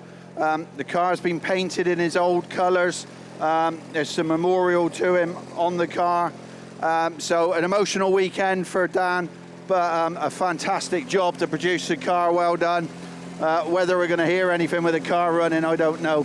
But Dan, emotional weekend for you, I'm sure, but well deserved to take the trophy away. What would you like to say about what you've done to the car? It's a great car for a great man. Absolutely, well deserved, and I'm sure your dad will be very proud of your achievements this weekend. Well done, and thanks for turning out such a beautiful car. Thank you so much. Cheers. Well done. Well done. So two very, very deserving winners. Fantastic, fantastic looking cars. Huge amount of effort goes into producing a top level graph. It's looking like that at the end of the weekend after the weather we've had. Shows the effort that just goes on back in the pit. So please do put your hands together. Thank you, Roar Motorsport, for sponsoring those two lovely awards that those guys should be very proud of. So back upstairs. Thanks, Mark. So please show your appreciation then for, in a pickup truck in front is Dan Ray there in the Class A, and then again it's Daniel Lodge in the Class 5 at the back. So please, let's put our hands together. A lot of effort goes into getting a car ready for the Nationals. And again, I think you'll agree those two have done a splendid job. Just while we're talking of memorial trophies and things, the Stock Hatch winner joined the Nationals last year for the first time. The Stock Hatch steering group have their own trophy, an independent trophy. It's the Jamie Patterson Memorial Trophy. It's for like best ethos, best turned out Stock Hatch. And this year, Ludlow 47, Dean Smith is the recipient of that one. So well done to Ludlow 47, Dean Smith on that one. We just wanted to give you a bit of a shout out over the mic as well, just to so that you had your recognition as well. So well done to that's the Luds 47 Dean Smith on the Jamie Patterson Memorial Trophy. So that puts us on to the next serious little bit, and that's the matter of 11 finals. We've got a drop of water going down out on the inside of the cones, and we've got the roller still working down there. But we've got on that line, we've got the Class 1 finalists. At the top of the shop, we've got Mark Watson on 165 points with 3 wins out of 3. And then we've got Lee Deegan then in the Cambridge 48. He's had 2 wins and a second, puts him on 155 points. Just behind Lee Deegan, we've got the North Wales 51, Rich Owen. He also got 2 wins and a second, so we're tied with Lee Deegan on 155 points. Next is your home league member, a reserve, Evesham 102, Andy Kelsey, a third and 2 wins, 146 points. Another Evesham member, Tom Powell in Evesham 82, got through into 5th place, and he had a 4th and 2 wins, which gave him 138 points. And next on your list is the 2021 national champion in Class 1. That's the Scarborough 49, Jim Bob Johnson. He got the hat-trick of the 1st, the 2nd and the 3rd, 136 points. Just behind him, we've got Ben Gold in the North Shropshire 443, and he had a hat-trick of seconds to give him 135 points. And your final qualifier then, not won the title in Class 1 since 1996, and that is Star 53. That is Wayne Price, and he got a 1st, a 2nd, and a 4th, 128 points, which is just missing out on Ian Ullathorne, who missed out on a point. He was 9th on 127, so it was a very close boundary there to make the top 8. Still getting a little drop of water down from that water cart. Only just going on the cones and trying to keep it nice and tidy on the grass, so as it'll stop the cars going onto the cones and try and make them go around them as he packs up squirting water and makes his way off. As soon as he gets off, we'll be hoping to get the roller off from the far side and then be ready to go on this Class 1 final, which is sponsored by Canning's Exterior Cleanings.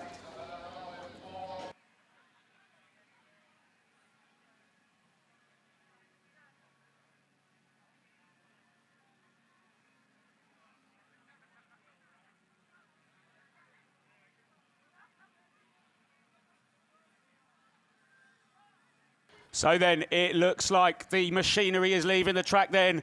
Your Power Maxed Men's 2023 National Finals are underway then. And it is the men's Class 1 in the Canning's Exterior Cleaning. And it looks like it's Lee Deegan then in the Cambridge 48 that's made the early run. And Andy Kelsey there in second.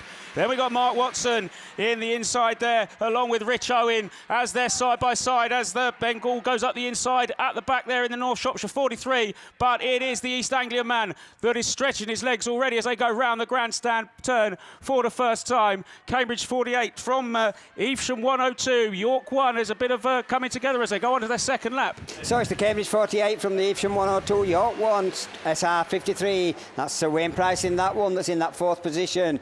But Lee Deegan's got away and clear in Cambridge 48. The 102 of Andy Kelsey came in as a reserve, but he's got right in there and he's in that second position. Mark Watson there, and then Wayne Price in that 53 in that next position. So, yeah, Wayne Price just being that under that challenge then from Rich Owen in the North Wales 51. Then the only mini out there amongst the Yarrises is Jim Bob Johnson, but it's not trying to work out on this drier track for him as he is struggling there down the back of the pack as the Evesham 82 of Tom Powell looks to make up that extra position into sixth. But again, another lap completed. It's as they were at the front. It is still Lee Deegan from Andy Kelsey. So Lee Deegan, Andy Kelsey and Matt Watson there all the way and clear. Then it's the North Wales 51 that's in that next position. That's Rich Owen, but he's been battling with the SR 53 of Wayne Price, and then they've got another one on the outside, and I think that's the Evesham car 82 Tom Powell that's trying to go around the outside. Jim Bob Johnson in that next position. And it is your man with the 3 seconds then, Ben Gould, at the back of the pack. But again, it is still Lee Deegan, comfortably a good 10 car lengths ahead in the CA 48 from Andy Kelsey in Evesham 102. York 1, Mark Watson there in the York 1, and then Rich Owen still there in North Wales 51. Jim Bob Johnson and Tom Powell are battling it out as they go round the grandstand turn. Another lap completed. Rest of the field's got a lot of work to do to try and take any of the trophies off the leading three, because they're away and clear. Fourth place still Rich Owen in that 51, Evesham 82, Wayne Price, and then Jim Bob Johnson and Ben Gould at the back of the field. Down that side and into that bottom, Cambridge 48, Lee Deegan still leads it as it comes round here. Andy Kelsey in 102 and Mark Watson in that third position.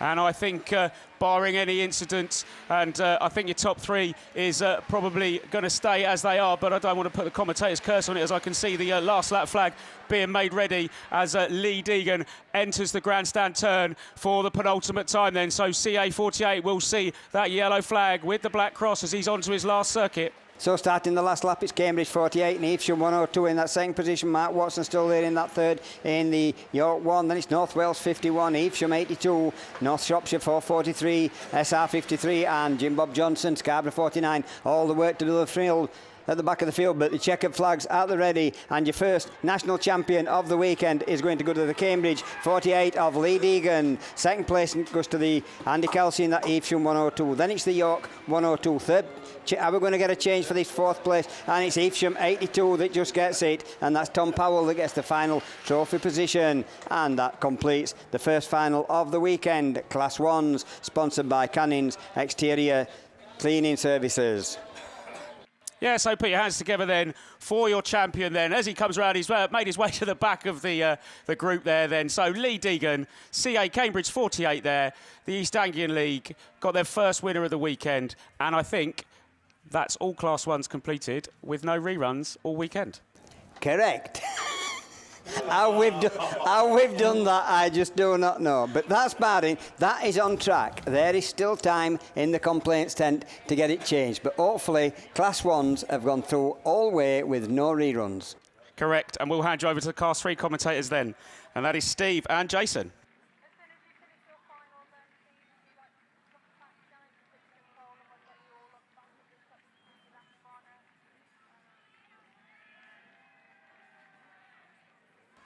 Right, thank you very much then indeed to Paul and Gareth. The Pete Bott Skip sponsored Class 3s here at the Power Max Nationals. They're already away from the line. We can tell you one unbeaten car, so he would have had first choice on the grid. That's Ed Lloyd in C85. It's the North Wales one car of Rupert Lomax, and right around the outside Sam Gould in North Shropshire 343. It's the North Shropshire car that takes up the running. Going down the far side, is it going to be another Class 3 title for the Gould family? North Wales one still tucked into second place. Ed Lloyd still there in that third, a bit tangled up. 343 your leader. Yeah, and we've got Jamie Lee looking now up the inside and up into third place. He goes in the Solway 170 machine. Currently just sitting outside of the trophies is Andy Pipe in the North Shropshire 205. Mick Sumner is just behind Joyce. He had a cracking day yesterday, but suffering for it today as he sits down in 7th place, but far from it. Your race leader, Sam Gold, leads the way. Pulling away now from the North Wales 1 car of Rupert Lomax. The other North Wales car sits and watches on, unfortunately. SL 170 still runs in that 3rd place slot. Jamie Lee ahead of Ed Lloyd in C85. Andy Pipe trying to come up through the field in North Shropshire 205, but still racing just behind WS22 as our race leader comes round once again.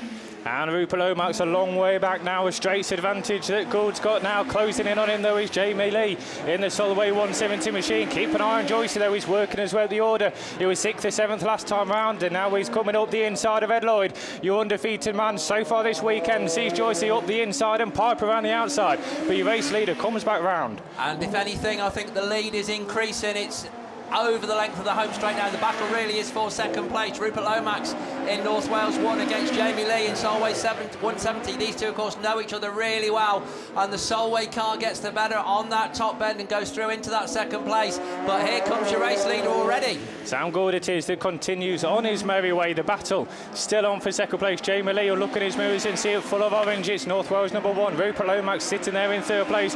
Big challenge on for the final trophy position as Joyce has worked his way up. As Andy Pipe looks for a way around as well. Ed Bull working his way backwards with a tyre. This is flatters his chances at the moment. So another lap completed then as our race leader goes past one of the back markers. Mick Sumner's in Radford 169, SR 170.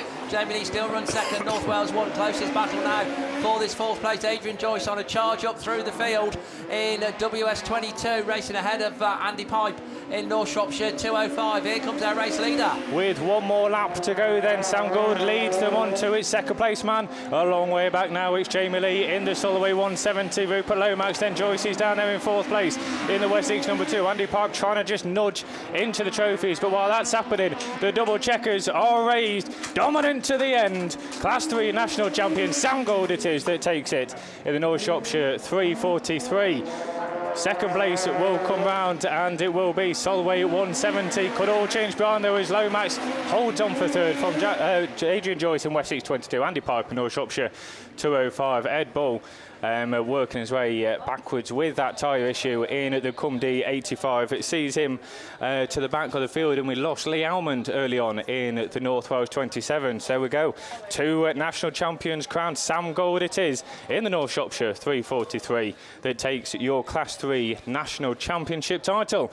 As we look to move swiftly on then to the Class 5s. We've got 100% success rates now. Mickey, Hayley, are we going to keep it going? Yeah, thanks very much. We've got the men's Class 5 National Final 2023. MJA Automotive Engineering Limited, our sponsors. Top of the shop, unbeaten, Charlie Holloway, Evesham 9, Jaber Smith, Ludlow 8, Ben Reid, Breednill 66, Baxter Parker and Nottingham 45, Graham Steadman, Evesham 77, Colin Chilvers, the man who had the tash but shaved it off to make himself look younger in the Yorkshire Dales 46, West Waterford 188, Patrick Daly, and Cambridge 10, Dan Godfrey. They are your runners and riders. And looking down there, who's gone for what? Well, coming out of grid 2, it's where Charlie Holloway, as the top point scorer, he would have picked his grid and said, I want to go 2.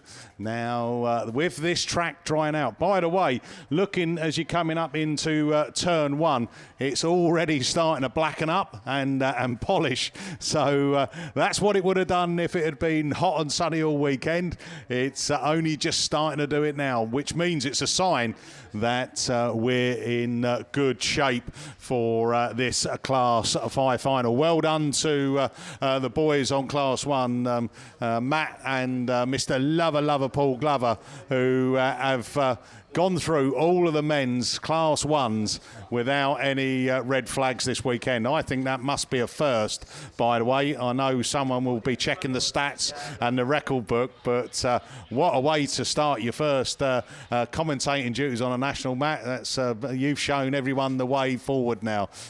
We will let you down, I promise you.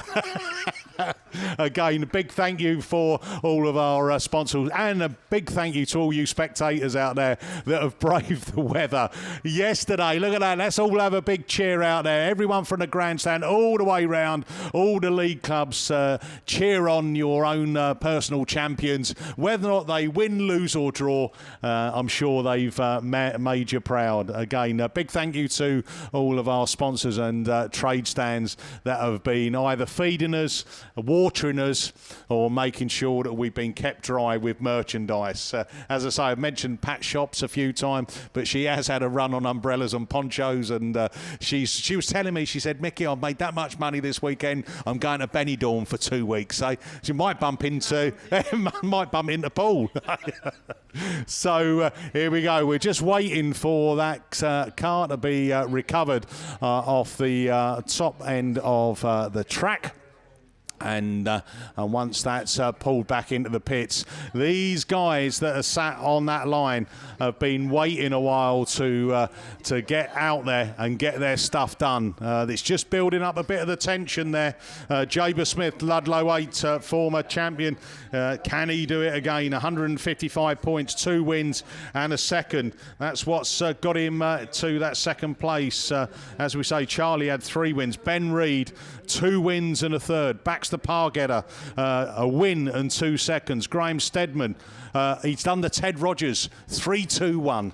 That has got him into that final. Colin Chilvers, Mr. Consistency, 3 seconds. Can he make it a win on this final? Here we go then. It's going to go racing with the 5s. It's the national final. We are off and running. And it's Jaber Smith takes on a run, and Pargetter goes up there. Reed goes in it. Chilvers goes on the outside as well. Holloway looking for a gap. He gets a little bit of a tap from Daly. Daly kind of holding on to that 4th place. Chilvers goes for a move round the outside of Ludlow Wade of Jaber Smith. Reed's coming round as well. Coming round that start gate turn. It's Chilvers leading.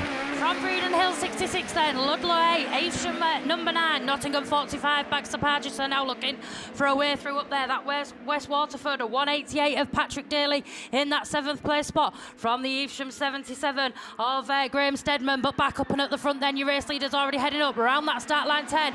It's going to be a change as they come round this time.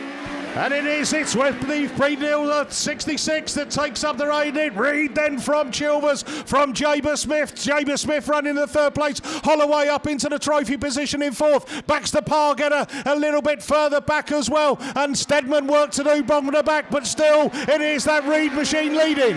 From Colin Chilvers, from Jaber Smith as you 1, 2, 3 in this one then. Charlie Holloway currently sat in that last trophy position in that 4th place, but still all to play for in this one as he looks up the inside of Jaber Smith. Can he make it stick as they come round that grandstand bend? Then it's the Nottingham 45. We've got Ben Reid just pushes it wide. That allows Colin Chilvers back through then in the Yorkshire Dales 46. The man with the tash who shaved it off and made himself look younger still leads this one as Reedy out a bump coming out of turn 2. He's running second. He's going for it up the inside of Chilvers. Jaber Smith closes up the gap. Evesham 9. Holloway goes with them. 4 of them throw a blank over there. It's Holloway takes up the running. Coming at that start gate turn. Breeden Hill 66 then in that 2nd place position. Ludlow 8, number 8 of Jaber Smith looking up the inside. Nottingham 45. Baxter Pargeter looking to go with them. Yorkshire Dales 46 then. Colin Chilvers drops back down into that 5th position. Back up and at the front then it's that Evesham number 9 of Charlie Holloway that's still leading them as they come down past the commentary box for another time of asking. Holloway's had been unbeaten thus far. 3 he wins. Can he do it in the final? From that Reed machine from Jaber Smith. Baxter Pargetter. Colin Chilvers back out down in 5th place. Daly and then Steadman as they come round that turn 3 and Stargate turn again. Holloway leads it with 1 more lap to go. Reed follows him. Then it's Jaber Smith and that Nottingham 45 of Baxter Pargeter. Baxter Pargeter's going to look at the inside, but it's still Jaber Smith in that 3rd place. Back up and at the front, it's still the Evesham number 9 then of Charlie Holloway that's going to come round that grandstand bend. Are we going to see a chase for the finish as they come round this time? It is Evesham number 9 then, Charlie Holloway from Breeden Hill 66 of Ben Reid as you 1 and 2. Ludlow number 8 of Jaber Smith from Colin Chilvers and West Waterford 188 of Patrick Daly then, Nottingham 45 and that Evesham 77 now all across the line as well. Come on, grandstand, get on your feet, cheer him through. Charlie Holloway, Evesham 9, your new Class 5 national champion 2023. What a drive. Absolutely stormed it. And again, how many people did we have leading that one? We had Chilvers, we had Reed, late Jaber Smith, Ludlow 8, but Holloway broke through and kept that form going right to the end. Right, here we go then. It is Super Saloons, men's Class 7, Stevenson Auto Repairs, and it brings out Craig Bagley, Andy Holtby, Damien Harris, Andy Graney, Sam Gould, Will Barrett, Paul Johnson, Dan McKenzie. Wow, what a lineup. Hey, come on, boys. Let's keep it going. Let's keep this momentum on this super track. It's waited until the finals to come to its best, and it's not letting us down as we wait for track clearance to come through.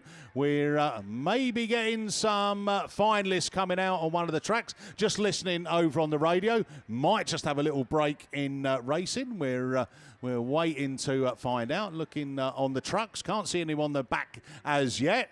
But there we are. That's Cambridge 10, the Godfrey machine being towed off. But I think we are going to go to the Super Saloon final.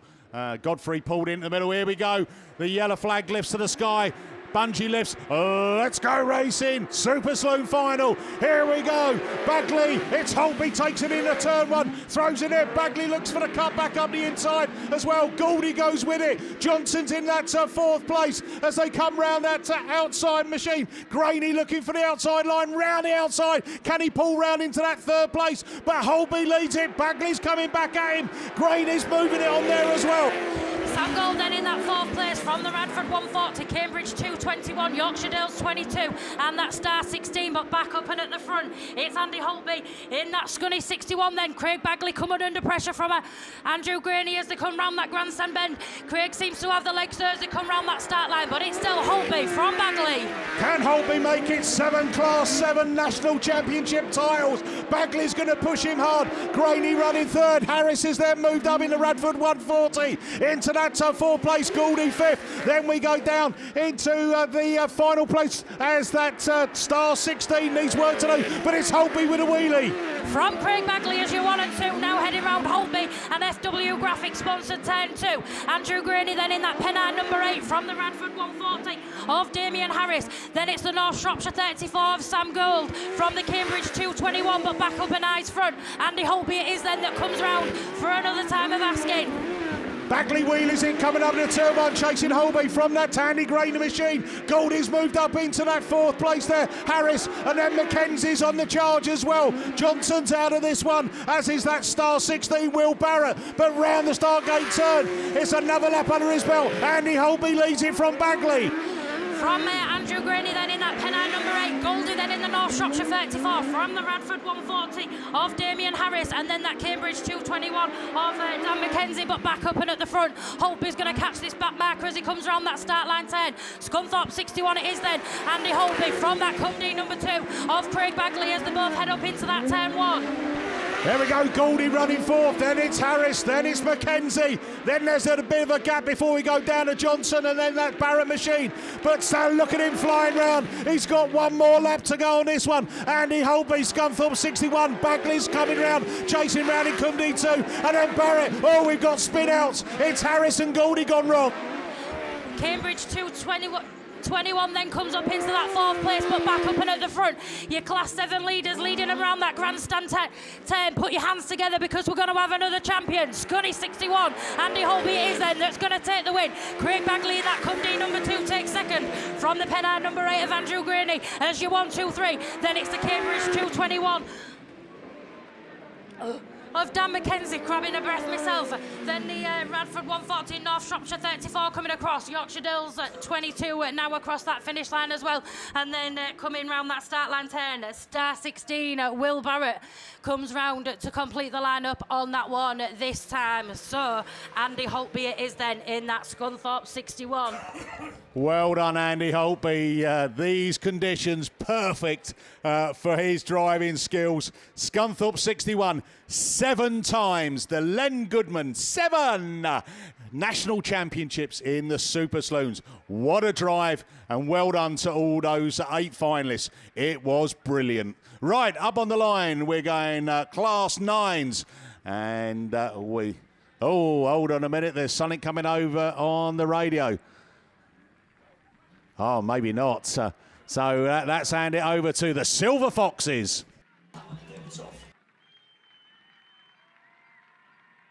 Yeah, thanks very much, Mickey. Right, T213 Performance Limited's Class 9 final will feature Jimmy Smith, Barry Ashmore, Adam Robinson, Phil Cooper, Johnny Barber, Mitch Hollinsby, Sam Pinches and Matt Barnbrook. So top of the shop then, Jimmy Smith on 155 points with Barry Ashmore on 155. Adam Robinson 138.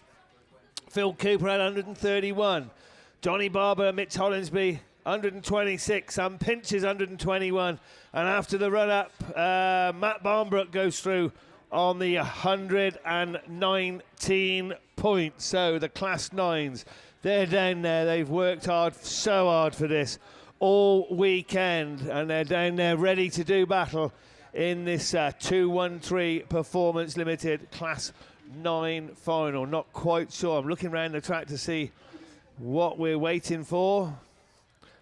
What are we waiting for? Oh, yeah, there's a car being pulled off over there on the far side. Come on, Kev, you're half-wit. Open your eyes, mate. And once that one goes, then I'm sure we're going to get straight on with this final.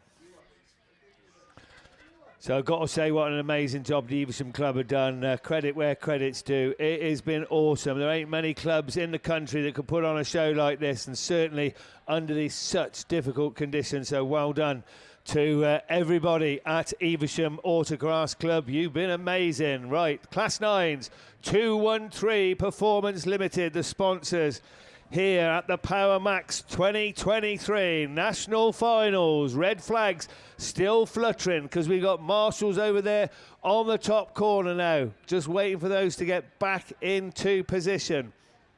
And we can go racing with this Class 9 final. Well, they're in position. The red flags should go down. Come on, guys. Yes, they do. The yellow flags will be raised. The red flag will go down on that first marshal's post. Yellow flags waved. Up goes the Bunchy. And we're racing with the 213 Performance Limited sponsored Class 9 final. Cooper, kick out of the gate. But even quicker out of the gate is the 15 machine as they go over there on the far side. But, whoa. We just let them sort themselves out as they go round that bottom turn. And round the grandstand turn for the very first time, up the straight for the second time. It's ARC5 and Barry Ashmore in Spalding 514. Cooper on the inside, Ashmore on the outside, and Ashmore just losing out. We've got a spinner, with Pinches just spinning round and round and round on that top turn. He caught a tyre, he's out of it. Certainly not out of it is Cooper now. ARC5, your race leader. Up in the second, Jimmy Smith, Barry Ashmore there. No Pinches there, is in fourth or fifth. So I missed the number on that one because Sam Pinches is battling away to try and get that fourth place spot. So bitter disappointment for your back marker. I think is that. Dear me, 154.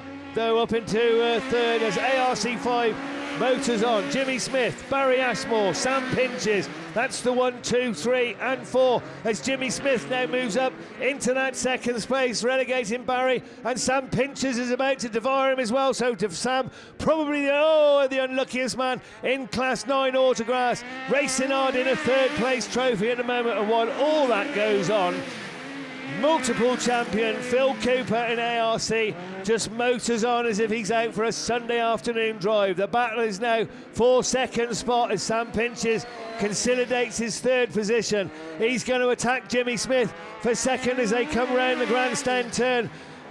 Cooper's away. Jimmy Smith, Sam Pinches, Barry Ashmore. Either of these three can get that second spot as Ashmore cuts back inside, gets up the inside of Jimmy Smith, but can't make it stick there for that second spot. So two more to go, I think, for Phil Cooper. ARC5 is away and gone. Clear now in second is Sam Pinches. Jimmy Smith in third. Barry Ashmore in that 4th place. Barry looking to get up and move up a place into 3rd as we look to the lead car round the grandstand turn. This time with 1 to go. Phil Cooper, your race leader, moves on to his last lap. Sam Pinches, he'll be delighted if he can hang on to this. Jimmy Smith then Barry Ashmore in the 514 car, then the North Shropshire, then Mountain 888. And a disappointment, massive disappointment for a Scunny 45. But no disappointment for your race winner. There he is again. Phil Cooper, ARC5, takes a checkered flag, takes a super win from Sam Pinches. Barry Ashmore snatches 3rd place then from Jimmy Smith in that 4th and final trophy position. Commiserations to Mitch Hollinsby, to Adam Robinson, and Matt Barnbrook and Johnny Barber. Didn't really get a mention, but what a fitting champion. Once again, your Class 9 National Champion 2023, Mr. Phil Cooper.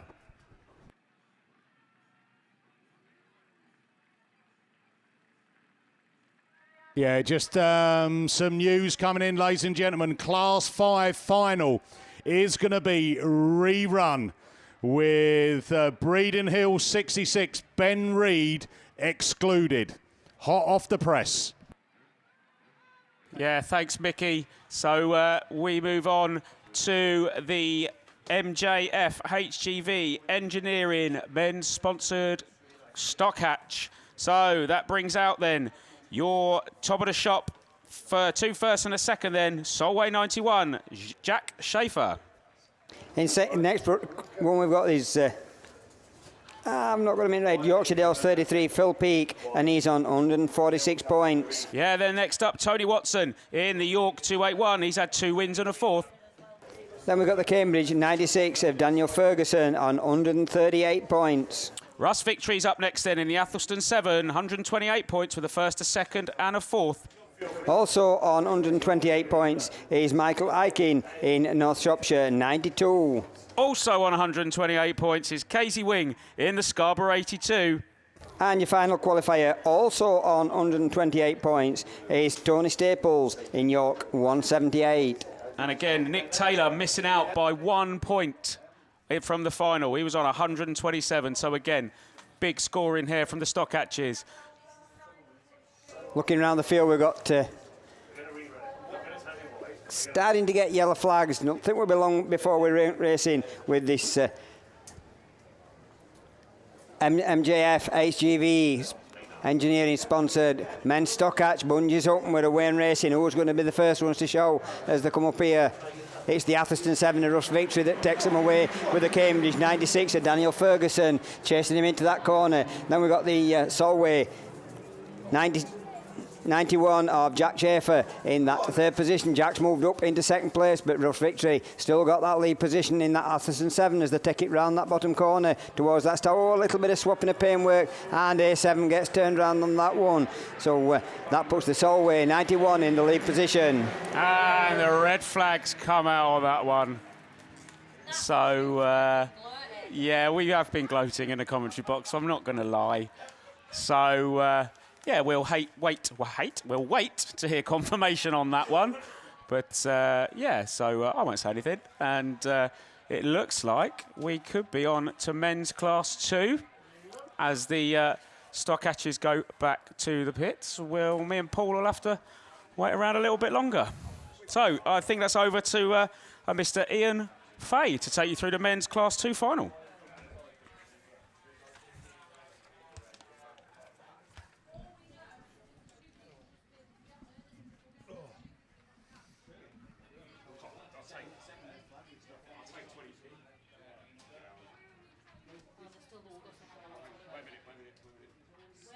So I'll hand you back to Ian Fay. I'm going to give some information, but it's not been confirmed. Okay, guys, so we move swiftly on to the Phil Young Heating Services Class 2s. Now, on the line, this might go at any second, so we'll do it quick. Jamie Lane qualified first with 165 points. Ollie Stevens with 155. Daniel Robbins with 155. Craig Conway, your reigning champion, with 145. 136 is Darren Icken, and 136 points also gets in Aidan O'Neill, with Chris Hall and Dan Heath in with 125 and 118. So away we go, and it's Robbins first to show. So Daniel Robbins into that corner, but he's got company. SC1 Craig Conway just comes through the inside of this. Remember, your reigning champion, looks like he won a bit more of this. So in he comes. The rest of the pack are very, very well bunched up. So it's Conway first. And the Radford car tucks into second place at the present time. Jamie Lane, your top qualifier, with 165 points. As up the inside comes Robbins. These first three are beginning to pull away from the rest of the pack. And Conway is definitely trying to consolidate his lead, just to pull out a little bit, not to push it too hard. We look back for the fourth place car at the moment, and it's NS4 of Darren Icken. But he's not on his own. The rest of the guys not letting him get away at all. I'm surprised the lead for the first three cars are very well spaced at the present time, but it's Conway still round from Robbins.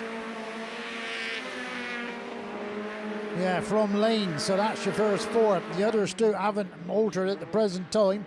They're very, very close. Somebody putting somebody under a great deal of pressure in for fourth place. Last runner at the moment is the Scunny 227 of Chris Hall. I think he's out of this. But Conway round again. Robbins, Lane, and swiftly back to Icken. That's your first four. The race is on for fourth. I've got to say this, but I got a feeling it's a pen on Dan Heath is putting your current fourth place man under a lot of pressure, but around they go again, but they're well spaced out.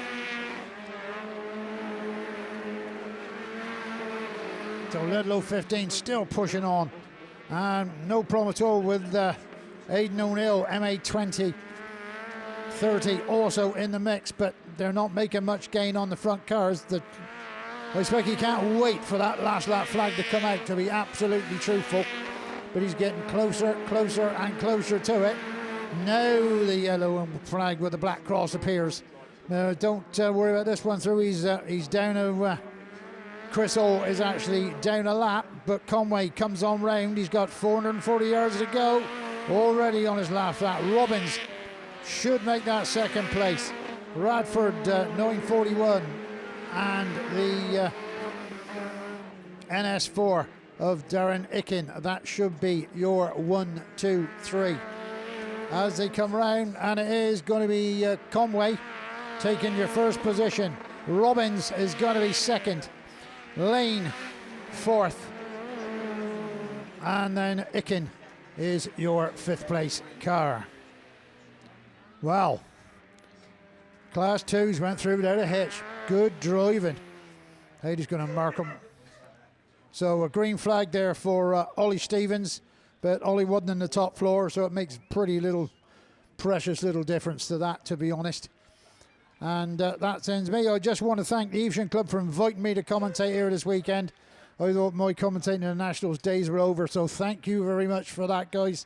And what a show you've put on. Nothing else to say, really. It was absolutely magnificent. Okay, so it's class 4 back on. So we hand straight back to Tim.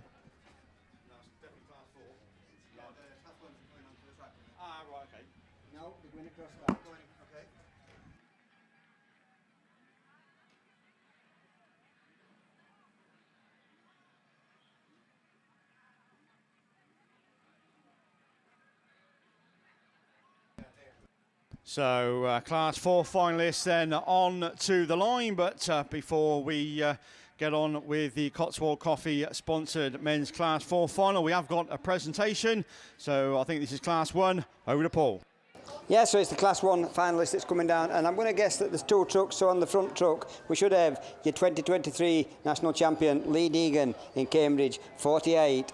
Alongside him should be the second place of Andy Kelsey, and then Mark Watson and Tom Powell. And on the rear truck we should have the other 4, which are we should have Oh, I've got the wrong sheet in front of me. Sorry, Paul.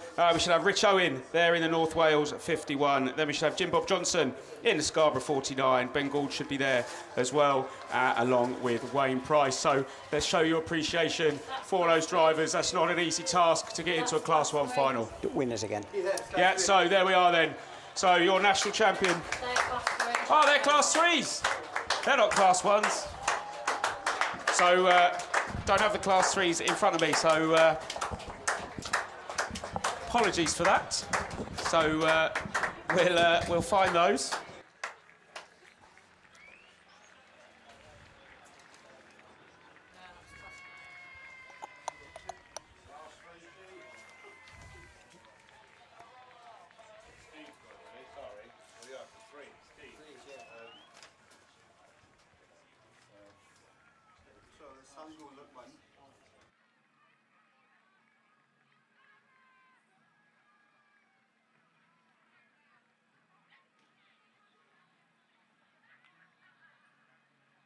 So then, your champion then, so men's Class 3, your champion is North Shropshire, 343 then, Sam Gould. He's the man with the wreath around his neck. Then we should have Jamie Lee then, he was second place in the Solway 170. Rupert Lomax was there in North Wales 1, and then the last pot goes back to the Southern League, and it goes to the Wessex 22, Adrian Joyce. And on the other truck then, your other finalists there, we should have Ed Lloyd in the Cumdy 85. Lee Almond should be there in North Wales 27. Then it should be Andy Pipe as well in the North Shropshire 205. And then Mick Summers in Radford 169. So as they go along the top straight then, let's show your appreciation to what a cracking final the Class 3s had then. And show your appreciation for Sam Gould then. He's your 2023 Peatbot Skips Men's National Champion. Also, the other trophy winners then, Jamie Lee in the second place, Rupert Lomax in third, Adrian Joyce in fourth.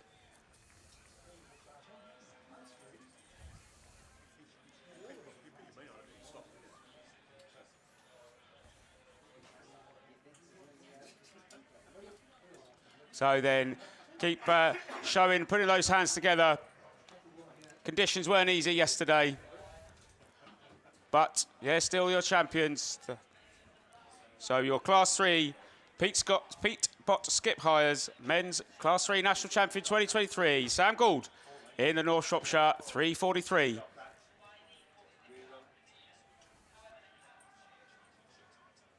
Second place, Jamie Lee in Solway 170. Rupert Lomax in the North Wales 1. And the last trophy, Wessex 22, Adrian Joyce.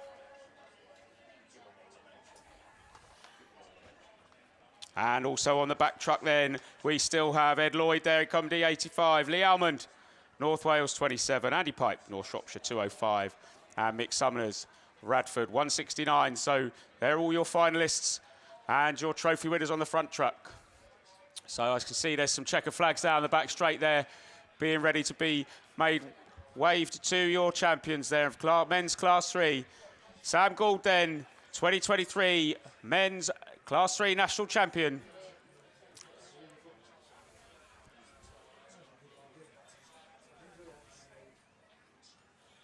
Oh, there's some water bombs going from water balloons over the far side. So.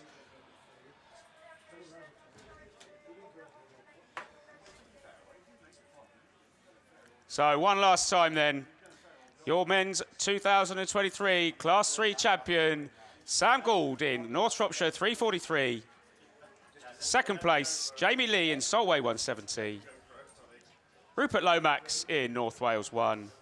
Adrian Joyce in Wessex 22 in fourth. And then your other finalists, again, still very pleased to be there and a great achievement. Ed Lloyd, Cumdy 85, Lee Almond in North Wales 27, Andy Pipe in North Shropshire 205, Mick Summers in Radford 169. So as they go in front of the grandstand, I think I can see Class 4s on the line. So I think we might be going to Tim and Gareth in a minute, but I think before we do that, I think Paul's got a message.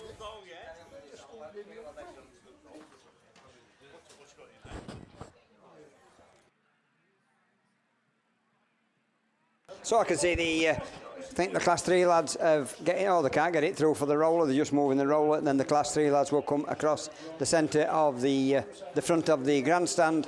So with that, I'll just do this little announcement. The stock hatch, which we've just stopped, will be rerun, excluding Casey Wing in the Scarborough 82.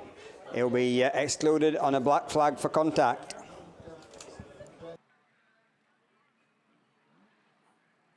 So in the grandstand, put your hands together, make a big lot of noise, give a big cheer for these Class 1s. Your champion for this weekend is Sam Gold in North Shropshire, 343. In second place, it's Jamie Lee in the Solway 170.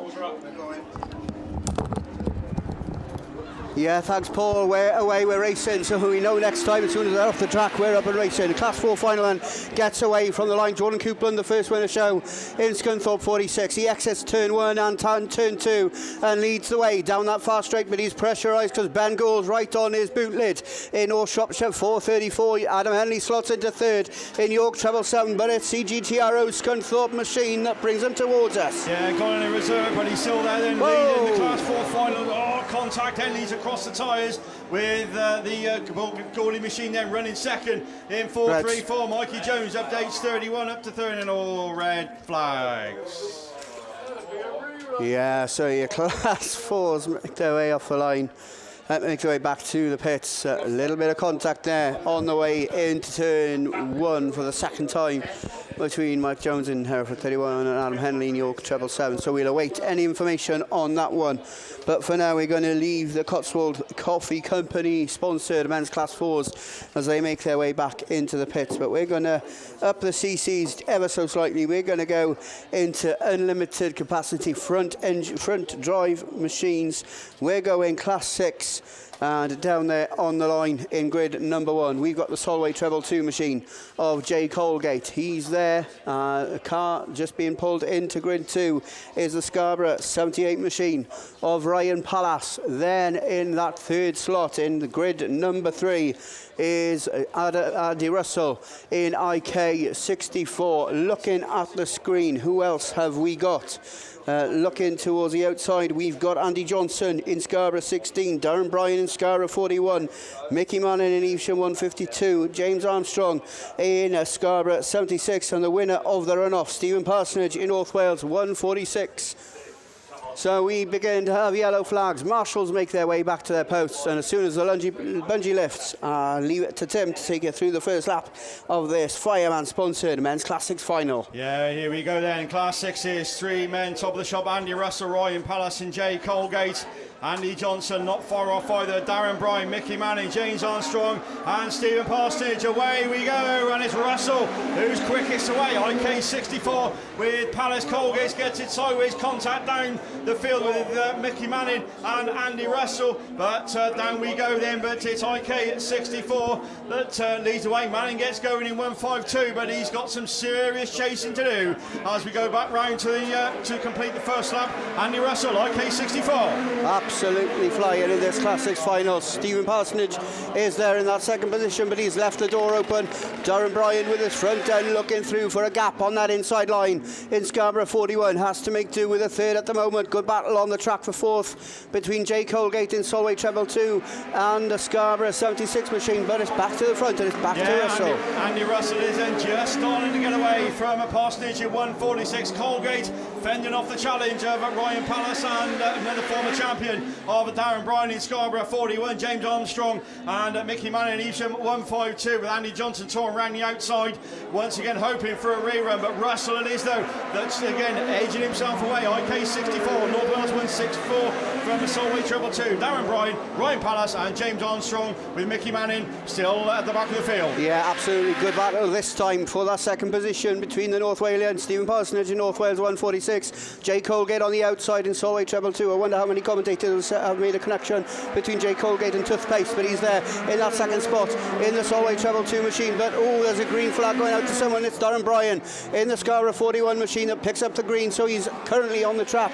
It's not it's Scarborough 78 that's picked up a green, so it doesn't affect the trophy positions at the moment, but it is Russell that leads back towards us. Yeah, another lap gone like K64, but he is coming at some serious challenge from Jake Holgate in Solway Trouble 2. Let's go right round the outside, but Russell still sticking to that inside line, and down the far side we go with Colgate in Solway Trouble 2. Parsonage still holding on to third in North Wales 146. Colgate once again trying the big outside line in Solway Treble 2. It's side by side as they come across Coventry. Another lap gone. And it's just got its boot bonnet into the front. What a race we've got on at the head of affairs. We'll forget the rest of the field at the moment because it's the Solway Treble 2 machine that leads his way down that far straight. Oh, we've got red flags on your National Class 6 final. So your Class 6 finalists will make their way back into the pits. I would assume that's probably something to do with the first bend. But we will wait and see. We'll await to listen in to any confirmation on that Class 6 final. They make their way back towards the pits. We've got Class 8 machines down there on the line. And unless there's a trophy presentation coming up before them, then it's over to Russ Thompson and Archie Lewis to take you through the single-seaters. Right, here we go. So, I'd like to say I've been here 12 times before for a national final on the mic. Archie, it's your first. And we've got the Class 8s ready to go. I think we've got a few moments yet. So how are you feeling going into this? Oh, well, I'll tell you something. I am super excited for the next two classes that are definitely going to put on a performance, aren't they? These men's Class 8s. And, well, you look down the names of them, and it's certainly half of the cars that you expected to see. There's some that maybe you wouldn't have favoured, but they definitely done what they needed to do. And made it to the national final, and that's all that you needed to do. It's 8 laps, I believe. Is it 8 laps, Russ? 8 laps, isn't it? Yes. Yeah, there should be. We've got some downtime. They're bringing a roller out. We've got, well, Archie's been doing his homework. It's better than me. But anyway, RC RaceFab are your sponsors for the Class 8s this weekend. And Archie's been looking at the grid, seeing who's coming out of where. Your top qualifier, well, there was 2 of them. Dexter North in South Somerset 11 has picked grid 3. Ash Robinson in Spalding 43 has picked grid 1. They are your top 2 qualifiers. Daz Mullen, he's your 3rd qualifier. He has picked grid number 4. Dan McKenzie was equal 3rd qualifier. He is coming out of grid 2. It's Dan Mac's 2nd final today. Didn't work out in the 7s. What can he do in the 8s? Stu Whitehouse was your next qualifier. He's coming out of grid number 5 in White Rose 5. Come D10, Steve Mills was next. He selected grid 7. 2 grids left to choose from, but 7th qualifier Ash Howard is coming from the very outside in PhD 21, grid number 8. And Alex Hall, Radford 411, the last qualifier, but he's there. He will be starting from grid number 6. So, Class 8 racing, as we know, ultra competitive. When you go to club meetings, there's regularly a few grids of them. You go to the BAS in the UK, there's silly numbers at times, especially at the BAS rounds. We sometimes get over 80 Class 8s competing. Right, okay, some news coming through then from Class... Oh, that's a shame. Ryan Palace has been excluded from the Class 6 rerun in Scarborough 78. So that's unfortunate. The rest will go again.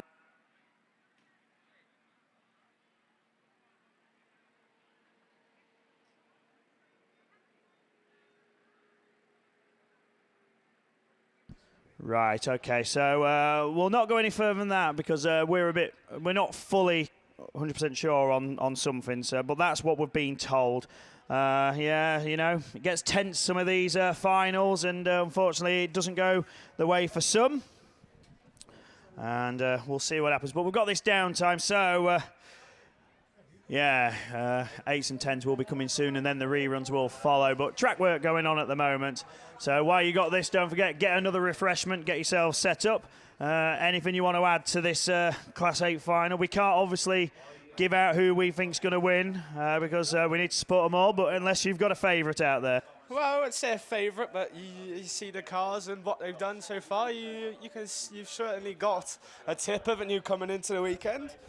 And well, maybe we won't give our cards. We'll keep our cards close to our chest, we say, with the Class 8s. But say some of them out there, isn't there? Say Dexter North, absolute flyer. Maybe the role's what he needed. Maybe it was the turn of page for him to do the title, maybe. But to say, only time will tell with the men's 8s. Bit of track work still being done down on the bottom. The track has certainly developed, isn't it, from how he was on the start of Saturday. And so we can see out of the front window, out of the window in front of us. Say not so much dirt is there. Wow, by the looks of it, it's all collected up by the start line in a big old pile, and ready. For the track looks ready anyway. Once the JCB and the roller gets off, say it looks like the track's just starting to polish up on the inside from the previous race in that Class 6. Andy Russell was looking to try and hold the tight line.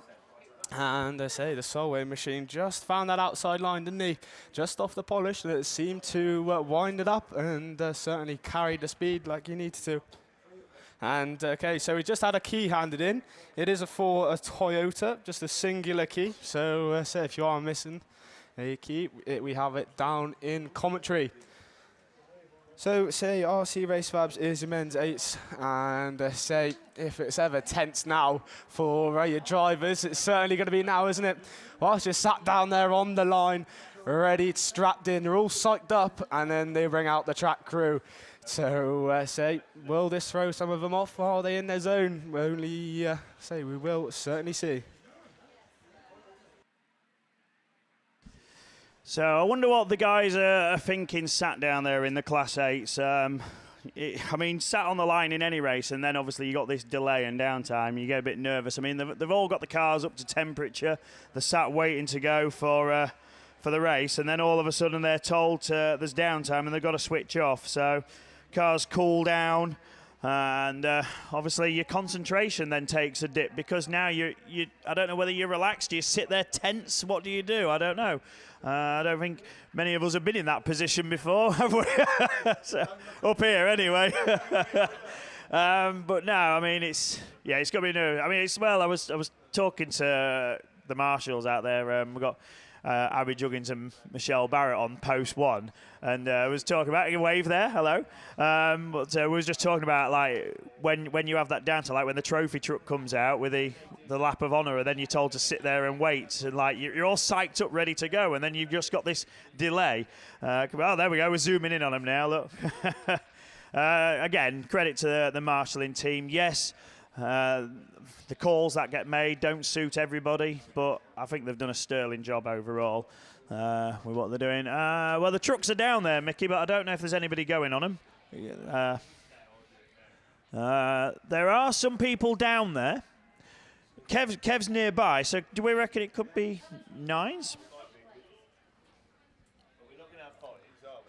No. So Class 3s have done their lap of honour, but although everybody up here thought it was Class 1, but not. So the trucks haven't moved yet, but yeah, no. Everybody who's out there on the track, it's fair play for the work that's gone in. And look at it now. It's turn 1 is polished on the inside. Who'd have thought would have had that at any point during this weekend?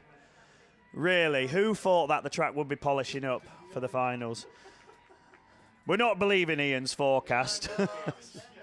There's some cheering going on, so I believe. Have we got something happening? Someone's found the pound.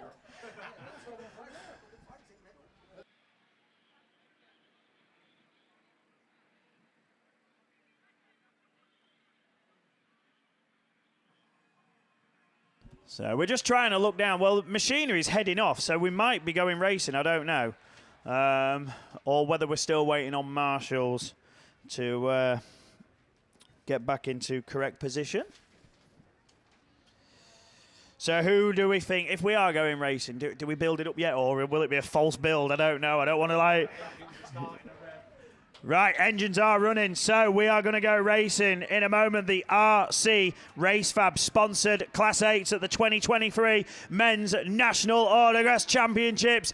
The engines will rev, the bungee lifts, and away we go. Class 8 it is, and Daz Mullen gets a stormer in Yorkshire's 37. He leads turn 1. Mackenzie goes with him. Dex Northwick slides across the front of the rest of them, and Alex Hall's up to second, but it's Mackenzie who leads. Mullen fights back up the inside in 37. Then it's 44 on the outside. Ash Robinson's there in 43. Steve Mills on the wider line as well in come D10. But your leader is Mackenzie, Mullen, Robinson. Then it's Steve Mills, Dex North, Alex Hall. And then it's Ash Howard, Stu Whitus with it all to do. Steve Mills down the far side. Look at the pace he's got on the wide line. But it's Dan Mackenzie who continues to lead. Cambridge 44. Yorkshire House 37 under pressure, C10 on the outside, and Mills has got the bit between the teeth now. He's pushing, finding that cushion.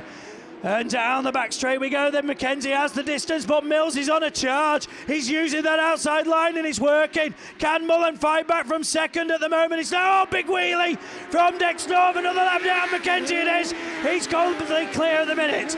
Mills is second, Mullen third, Robinson North. Oh, Ash is round in the Spalding car, and that's his chance of a trophy gone unless a stoppage. That bus North back up to fourth ahead of Howard, but at the moment it's about halfway through, and it's Dan Mackenzie in the lead. Oh, Danny Mack, he's certainly on a charge. What's Millsy got there back there in second? Mullen certainly trying in New York's 37. Dex North and the South Somerset 11's got Ash Howard all over the tailpipe as they go out of the FW Graphics sponsored turn 2. But Danny Mack it is. He's certainly got a few car lengths between himself and Mills. In come the number 10, but it's 37 that runs there in third of your early race leader of Mullen. And all eyes then really up for second, because that's where the battle is. But third then starting to heat up. A spare flame from White House in White Rose, number 5, Alex Hall in Radford 411 wants a piece of the mix, picks of the action too. Back there in about 5th position, but Danny Mack it is in Cambridge 44. Mills, he's got all to deal with in the form of Yorkshire Dales 37 and Aaron Daz Mullen. But all the meanwhile, it's South Somerset 11 there, back there in 4th. He's certainly closing in the picture as Ash Howard then runs back there in 5th in that PhD 21. But Danny Mack it is with 440 yards to go in this time around to complete it. Come D number 10, Yorkshire Dales 37 then, and Dex North. That's your 1, 2, 3 and 4. That's all your trophy positions. But it says Stu Whitehouse picking up a problem then, but put your hands together then for your 2023 Class 8 National Champion. Danny Mack it is that takes the win. Who's it going to be for second? Stevie Mills takes it. Then comes Mullen at 37. Daxter North, South Somerset 11. Ash Howard just outside the trophy places. Then comes Alex Hall in Radford 411. Stu Whitehouse with the problem, and Ash Robinson is going to come through to complete. Ooh, so then, men's Class 8s, what can we say? Congratulations to Danny Mack then, and he's certainly pumped with that one. Was that a 4th in the 7s and a win in the Class 8s? And look at that, you can even take the cone with you, Danny, and take it as a souvenir. Congratulations to all then. Say it is a superb job just to get to your national final, and in fine style. It didn't look his way, did it, as soon as it come off the line, but the tuck up the inside into turn number 1, your Holt Beast motor turn number 1, and that got the job done. And that's the last they saw of him. But we're going to move on then to your budget waste management men's Class 10s then. So who's coming in on top? Who? We got.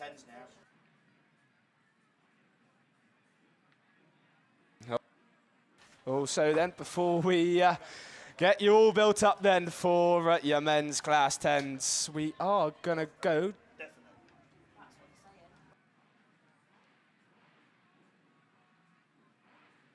So we're not actually quite sure what is going on at the moment, but yellow flags are certainly flying around. No, they have lifted the reds back up. But is that because we're waiting for the marshal to get back to point number 1? We are still not unsure what is going on. Oh, they are going for the trophies, are they? No, there's a yellow flag there.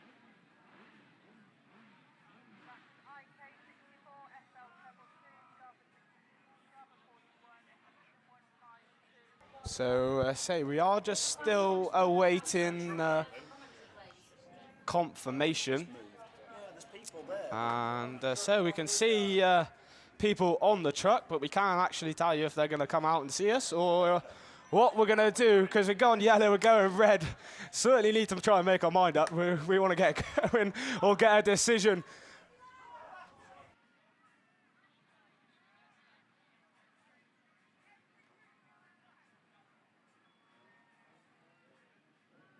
So are we going to go? Aren't we going to go? That is the problem. But Mr. Paul Glover's got some news. So a quick confirmation. We've just had confirmation that stock hatch all back in. So Casey Wings black flag's been rescinded and it is all back in for the stock hatch final. Oh, there we go then. So all back in for the stock hatch. That's always good to see. They're always going to have another go at it then. And say we are still unsure what the crack is going on with the men's 10s. Are we going to see him? Aren't we going to see him? Are we going to see who's on the truck? We're not even sure who is on the truck. It could possibly be either the Class 7s. Have we seen the Class 1s yet? No, we haven't seen the Class 1 truck yet either. So my personal thought is let's get the racing going and let's see the men's 10s. And we can see the truck presentation afterwards. But we got yellow flags then, so does that mean we're going to go? Because someone tell us. That's what we want to know. And say the one that Marshall's ready, then we can't take it through there. Cooper, Griffiths, Seagraves, Evans, Hornshaw, Bennett, Ashwin, Burbridge. There your 8 that we're going to look for. Oh, Griffiths is sideways off the start. And that is definitely going to go red, is it? But we still carry on racing. Bennis Evans at leads in North Shropshire number 3. And yeah, just as we thought, all that build up for about 100 yards to the first corner. And Sparky then, wow, he certainly done some superb work all weekend. And provisionally, that is, they're just gone off to the start, just off to the side, off the start line. Say that impeded ARC 33 of Phil Cooper and Lee Seagraves in ARC number 1.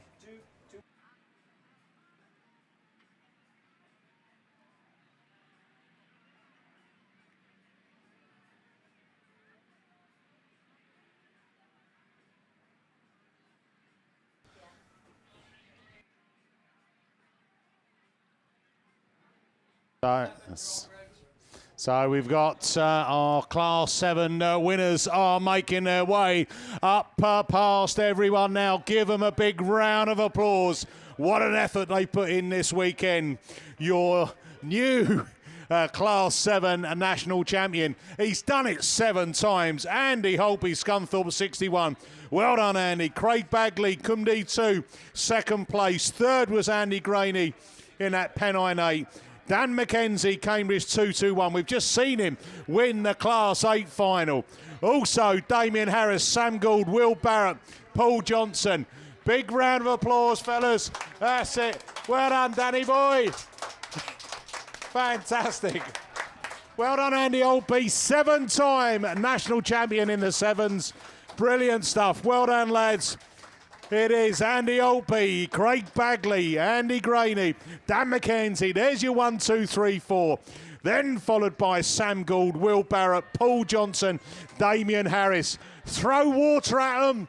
Give them a can of beer. They've done their racing for the weekend. Give them a big cheer. What a brilliant Class 7 final as they make their way around the track. Cheers, beers, and lots of thrills.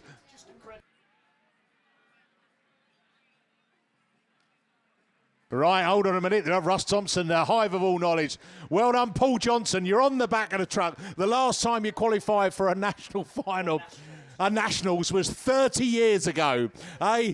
Well, God loves a trier. That's what I say. Right, big round of applause again. Get your hands going for your new Men's Super Saloon National Champion 2023, Andy Holtby, Scunthorpe 61. He's finally done it. He's done the Len Goodman. 7 national titles in the Super Saloons. Absolute, what a tremendous feat from Andy there. Craig Bagley, Cumdy 2. What a drive all weekend. Pushed him hard all the way round. Andy Graney, Pennine 8. You're in the trophies, my friend, in that third place. Dan McKenzie came into the 7s. Cambridge 221. Picking up a trophy in the Super Saloons. He's just gone and won the Class 8s as well. In my book, that's greedy, but brilliant stuff. And we've got Paul Johnson, Yorkshire Dales 22. Will Barrett, star 16. And you were a star this weekend, Will. Brilliant driving. North Shropshire 34, Sam Gould. If you're a Gouldy fan, give him a big cheer. Plenty of water being thrown at those boys as well. And brilliant stuff. Hayley, do you want to take them down that back straight? Thanks, Mickey. Yeah, so Scunthorpe 61 it is then. Andy Holtby that's taken the win in this one. Cumdy number 2, Craig Bagley takes second. Dan McKenzie in Cambridge 221 in that 4th place, and Pennine number 8, Andrew Graney in that 3rd. Also joining them out there, their other finalists, Sam Gould, North Shropshire 34, Star 16, Will Barrett, and Yorkshire Dales 22, Paul Johnson, Radford 140, Damien Harris. Please put your hands together, soak them as they come down that far side of the field. They've had a trying weekend, and it's been an absolute pleasure to commentate them down here. Really give them a cheer, because they've done so well in some tricky conditions from racing. But your top 8 finalists and your top 4 going down that far side. Scunthorpe 61, Andy Holtby it is then. That is your men's Class 7 2023 Power Max sponsored men's Class 7 champion. So there we go. We're coming down that. The people in the grandstand, get ready. I'll tell you what, let's have a little sing-song, eh? If you're happy and you know it, clap your hands. If you're happy and you know it, clap your hands. If you're happy and you know it, and you've won 7 national titles in 7s, clap your hands. Well done. If you're sad and you made the final, don't clap your hands. No, I'm only joking. Right, here we go then for the final time.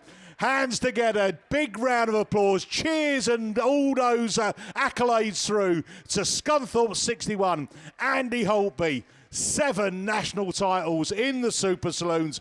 What a feat that is. Cumdy 2, Craig Bagley picking up the 2nd place honours. Pennine 8, Andy Graney in 3rd. 4th place, final trophy position in Cambridge 221, Dan McKenzie. Damien Harris, Radford 140. Sam Gould in North Shropshire 34. Star 16, Will Barrett. And Yorkshire Dales 22. Paul Johnson. Absolutely brilliant. Come on, grandstand. On your feet. Give them a massive cheer. Well done. They are your championes. Right, up on the line, we are going back for our Class 5 rerun. We didn't think this was coming, did we? But we are coming through. Right, hold on a minute. Class 10 is going to be a rerun, but it's a black flag to R2. Mark Griffiths. Right, here we go then. 5's off the line. We're going again. Take 2. And it's Jaber Smith takes up the running from Colin Chilvers, the man who had the Tashma shaved off to make himself look here. Holloway looks to come through as well. He won the first one. Can he do it again? Baxter Parker and Nottingham 45 running in 2nd place. Stedman coming round in that 5th as they're round that turn 3. Start gate turn. It's Jaber Smith leading. From Nottingham 45 then, of Baxter Parker turns you 1 and 2. Then it's that Eastram number 9 of Charlie Holloway. He's going to look up the inside of Baxter on the far side of the field. Can he make it stick? He Evesham 77's round at the back then. Graham Steadman with all the work to do from the rear of the field, but back up and at the front it is that Jaber Smith that leads them round. From Baxter Pargeter, from Charlie Holloway as you 1, 2, 3 in this one. Holloway climbing up the hill. Can he get closer to these two lead cars? Pargeter goes for it. Coming out of that turn 2, side by side with Jaber Smith into turn 3. Jaber Smith, Ludlow 8 leading it, and Pargeter goes back at him. Holloway running in third. Daly, and then we got Chilvers, but it's Ludlow 8. It's Jaber Smith. From Nottingham 45 as you 1 and 2, then the battle's on at the front of the field. Charlie Holloway, can he reel him in that Evesham number 9? Baxter Pargeter's looking up the inside of the Jaber Smith machine then as they make their way around that grandstand bend for another time of asking. It's still Ludlow 8 from Nottingham 45, from the Evesham number 9 as you 1, 2, 3. Holloway's not giving up, he's cutting back for the upside line. Oh, Holloway up in that second place. Pargeter drops back down to third. Now it's Holloway. Can he reel in that Ludlow 8? Jaber Smith. Smith into that third place, into that turn, Stargate turn. Another lap under his belt. Jaber Smith then from Holloway, from Pargeter. West Waterford then 188 of Patrick Daly, from that Yorkshire Dales 46 of Colin Chilvers. And then the back marker, Evesham 77, Graham Steadman then with all the work to do. Nottingham 45, then Baxter Pargeter's round the outside of that Evesham number 9, but back up and at the front. Ludlow number 8 it is then of Jaber Smith.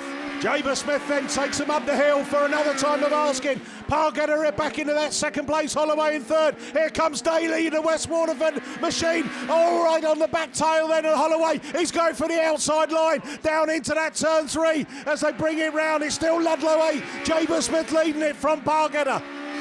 Jaber Smith it is then in that Ludlow 8 from Baxter Pargeter, from the West Waterford 188 of Patrick Daly. Charlie Holloway then holding on in that Evesham number 9, but he's coming under pressure from Colin Chilvers in the Yorkshire Dales 46. Graham Steadman still at the rear of the field then, but put your hands together. Ludlow number 8 it is then.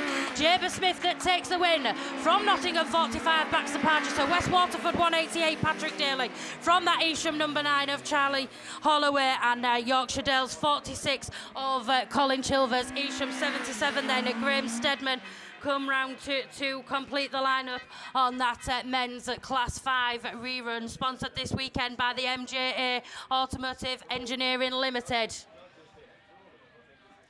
Can I just say, can we give a big round of applause for Charlie Holloway, Evesham 9? He first run absolutely drove a blinder, and he's had to go back out there in that rerun. He's picked up a trophy place in 4th. I'm sure he'll be absolutely gutted, you know, heart-wrenching there, but I suppose that's racing. But if you see him tonight, give him a pat on the shoulder and say, you've had a brilliant, brilliant weekend. Right, up on the line, we are going over to Stockhatch rerun. So it's back over to Mr. Lover, Paul Glover, and we've got a presentation coming. Can I just interrupt before you do that? If anybody's found a Jaguar key, please can you bring it to commentary? Somebody's lost their key and they can't go home without it. A Jaguar key has gone missing if anybody's found it. So Class 1s and your lead winners are, on the first place we've got Lee Deegan in Cambridge 48, and then second place we've got Andy Kelsey in the Evesham 102, came in as a reserve, and then we've got Mark Watson in Y1 and Tom Powell on Evesham 42, and then the other 4 on the other track. We've got Rich Owen in North Wales 51, Jim Bob Johnson in the Scarborough 49, Ben Gold in North Shropshire 443, Wayne Price in SR 53. Yeah, so as they get to the top bend then, so no mean feat getting into a Class 1 national final, always very competitive, and I think there was 7 Yaris's out there, and just the 1 Mini of the Scarborough 49, then Jim Bob Johnson. So again, let's, as they just turn around just to make sure they can go across that top bend then, let's show your appreciation as they come past you there in spectator land then. So Lee Deegan then, Cambridge 48, your Class 1 Cannons Exterior Cleaning men's national champion for 2023. Andy Kelsey came in as a reserve in the Evesham 102, so wasn't even sure yesterday morning if he was going to be racing, but there he is on the second step of the podium. Mark Watson also there in the York 1. He, I think he went into the final unbeaten Yeah, he did, Mark Watson. So third place for him in that very competitive final. And then again,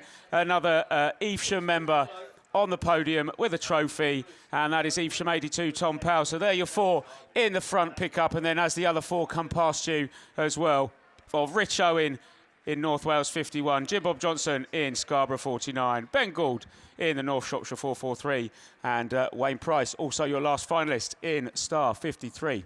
Just a quick update, really. I might make Charlie Holloway's day just a little bit better. There was a green flag in that Class 5 rerun. Baxter Pargetter, green flag, dropped down 2 places, means Charlie Holloway gets promoted back to 3rd. It's a little bit better news. I hope that makes you happier.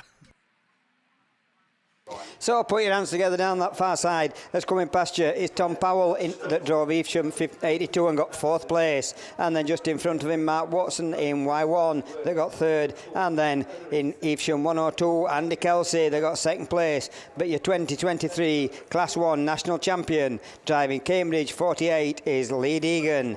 And also show your appreciation for the other finalists, because it's no mean feat just to make a final in these conditions we've had this weekend. But Rich Owen in North Wales 51, Jim Bob Johnson, the only mini in the final in Scarborough 49, Ben Gould in North Shropshire 443, and Wayne Price driving SR 53. So then one last time then, your 2023 Class 1 Canning's exterior cleaning men's finalists then. So yes, you're 4 on the back truck. Wayne Price, Ben Gould, Rich Owen, Jim Bob Johnson, and then your trophy winners: Tom Powell, Evesham 82 in 4th, Andy Kelsey, Mark Watson in York 1 in 3rd, Andy Kelsey in Evesham 102, and then your 2023 national champion as they come past the grandstand. Let's make sure we cheer, let's make sure we show your appreciation for your Class 1 2023 national champion, Cambridge 48, Lee Deegan.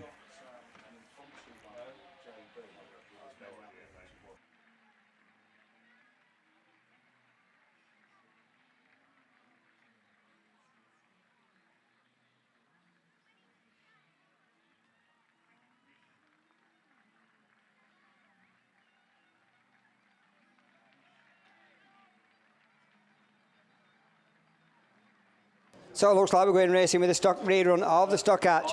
Yellow flags up, bungees up, we're away and racing as the Class 1s met the way back to the pits.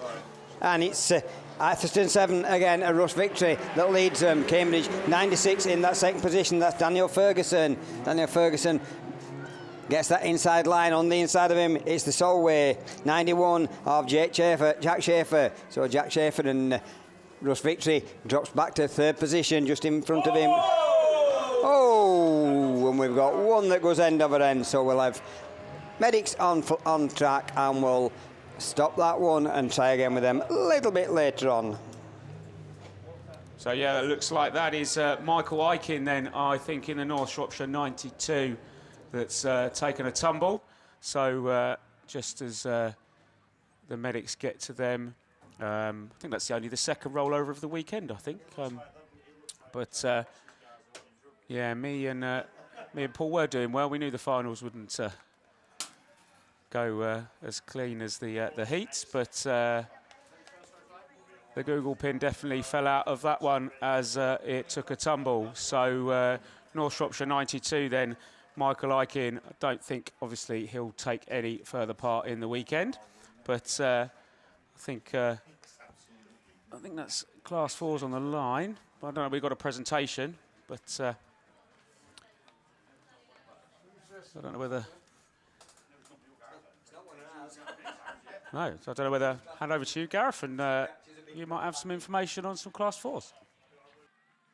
Yeah, thanks, Gareth. Yeah, we're going to go straight into the Class 4 final, sponsored by Cotswold Coffee Company, just as soon as the stock hatch there on the entry to the grandstand turn is clear, and that we're good to go racing again. But yeah, we had a black flag given in the initial run of the Class 4 final that went out to Mike Jones in Hereford 31. So yeah, we're going to go with a rerun excluding Hereford 31, but down there on the line, unbeaten all weekend, should be Adam Henley, your top point scorer in York treble 7.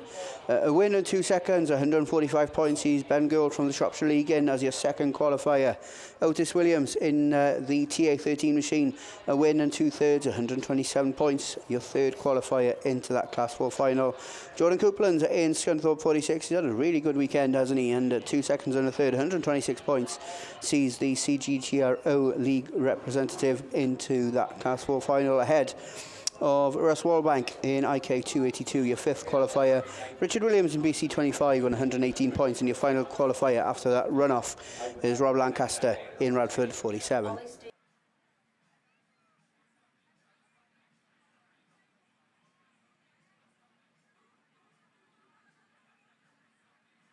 So we need the drivers. Class 2, MA30, Aidan O'Neill and Ollie Stevens, Ludlow 15. You need to make your way down to the collection area because the Class 2 trophy presentation is going to be done before long. So yeah, Aidan O'Neill and Ollie Stevens, Ludlow 15 and Mallow 30, Class 2. You need to make your way down towards the start line and across it as soon as possible, please.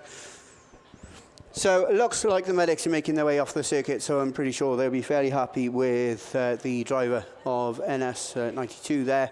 And the car itself is being recovered off the entry to that grandstand turn.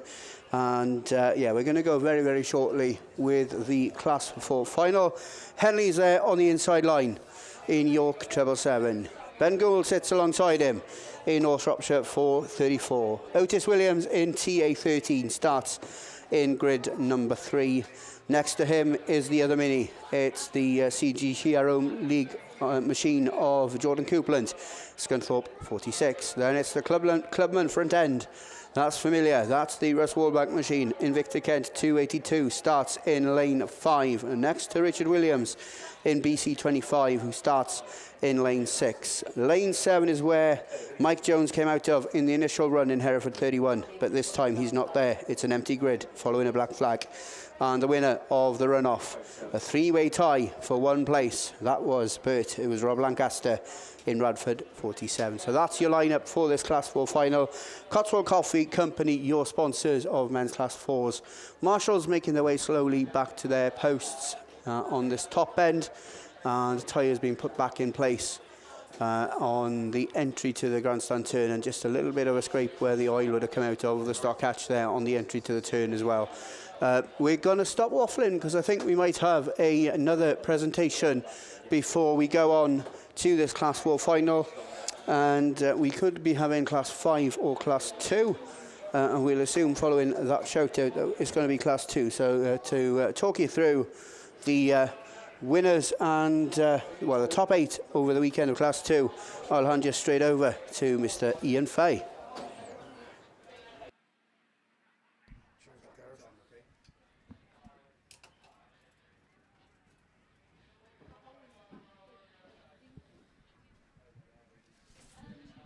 Okay then, we've got the Phil Young Heating Services Class 2 coming round on the back of the trucks. Remember, we got the whole FUD of the finalists now on.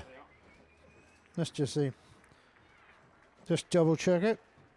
That looks the same as mine. That's good news. Right. So then, as they come by you, in first place, retaining his Class 2 title, Craig Conway, SC1. In second place, we got Daniel Robbins, SN 34. In third place, we got Jamie Lane. And in fourth, we got Darren Icken. Also on the truck, we got Ollie Stevens, Aidan O'Neill, and Dan Heath, and Chris Hall. Now then, just give them a big hand as they come on by you. I think them trucks are slowly getting quicker. That's good. I won't have to talk quite so long. So up into that top corner then. Up the top corner. Big hand for the boys. They put on a good show today. Through a class final without a red flag. Hey, what? That deserves another medal. What if they got any spares down there they could give them? So a little bit of a manoeuvre around the corner. It's good fun seeing them get around that corner. In a minute, somebody's going to have a wing off. You know what, is it going to come round? And back up. It's like a 3-point turn, isn't it? Look at that. Yeah. So if one comes by in a minute, dragging some Armco with it, you know he got it wrong. So right, along that back straight for the Class 2 finalists. Again, first, Craig Codway. Second, Daniel Robbins. Third, Jamie Lane. Fourth, Darren Icken. Also on the back truck, Ollie Stevens, Aidan O'Neill, Chris Hall and Dan Heath. So come on, just past BP. Start giving them a bit of a clap. Has that other truck got around the corner yet? It's like the Krypton Factor driving 8 trucks, isn't it? Look at that. So here we go, up again. Right, past BP. Second truck's coming past BP now. Halfway along that top straight. Come on, put your hands together. Come on, I know you must be getting well practiced at this now. You've had a couple of 3 goes at it. Come on, up round the top. Just approaching the top corner. The 4 trophy winners are in the first truck. The rest of the finalists are in the second one. But that in itself is a fair achievement to get to the final. Out of all this lot, pretty good going. In the top corner. Come on, put your hands together, please, for the Class 2 finalists. Top pouring. That's another one, look, backing up and back down again. Well done, you truck drivers. That's a nice one. Second truck just coming down that back straight. Come on down. I know there's some Southern League members about there. So give them a big clap just as it comes on by the carvery. Please do not throw any raw meat. They can't eat it. So a bit further on down. Coming on down now, past, just approaching that big red gazebo. As the other ones are just coming past the carvery. Keep it going. Keep cheering. Keep clapping. Remember, I can see you from up here. Just past halfway mark, just coming past the other side of the start-finish flag. Big clap, chuck the water at them, anything you like. And please don't throw any empty bottles. Okay, right. Down a bit further, getting to the end of the straight now. Keep it going. Remember, first place, Craig Conway returning his Class 2 title. Second place, Daniel Robbins, hard charged it all the way along with Jamie Lane, third, and Darren Icken, fourth.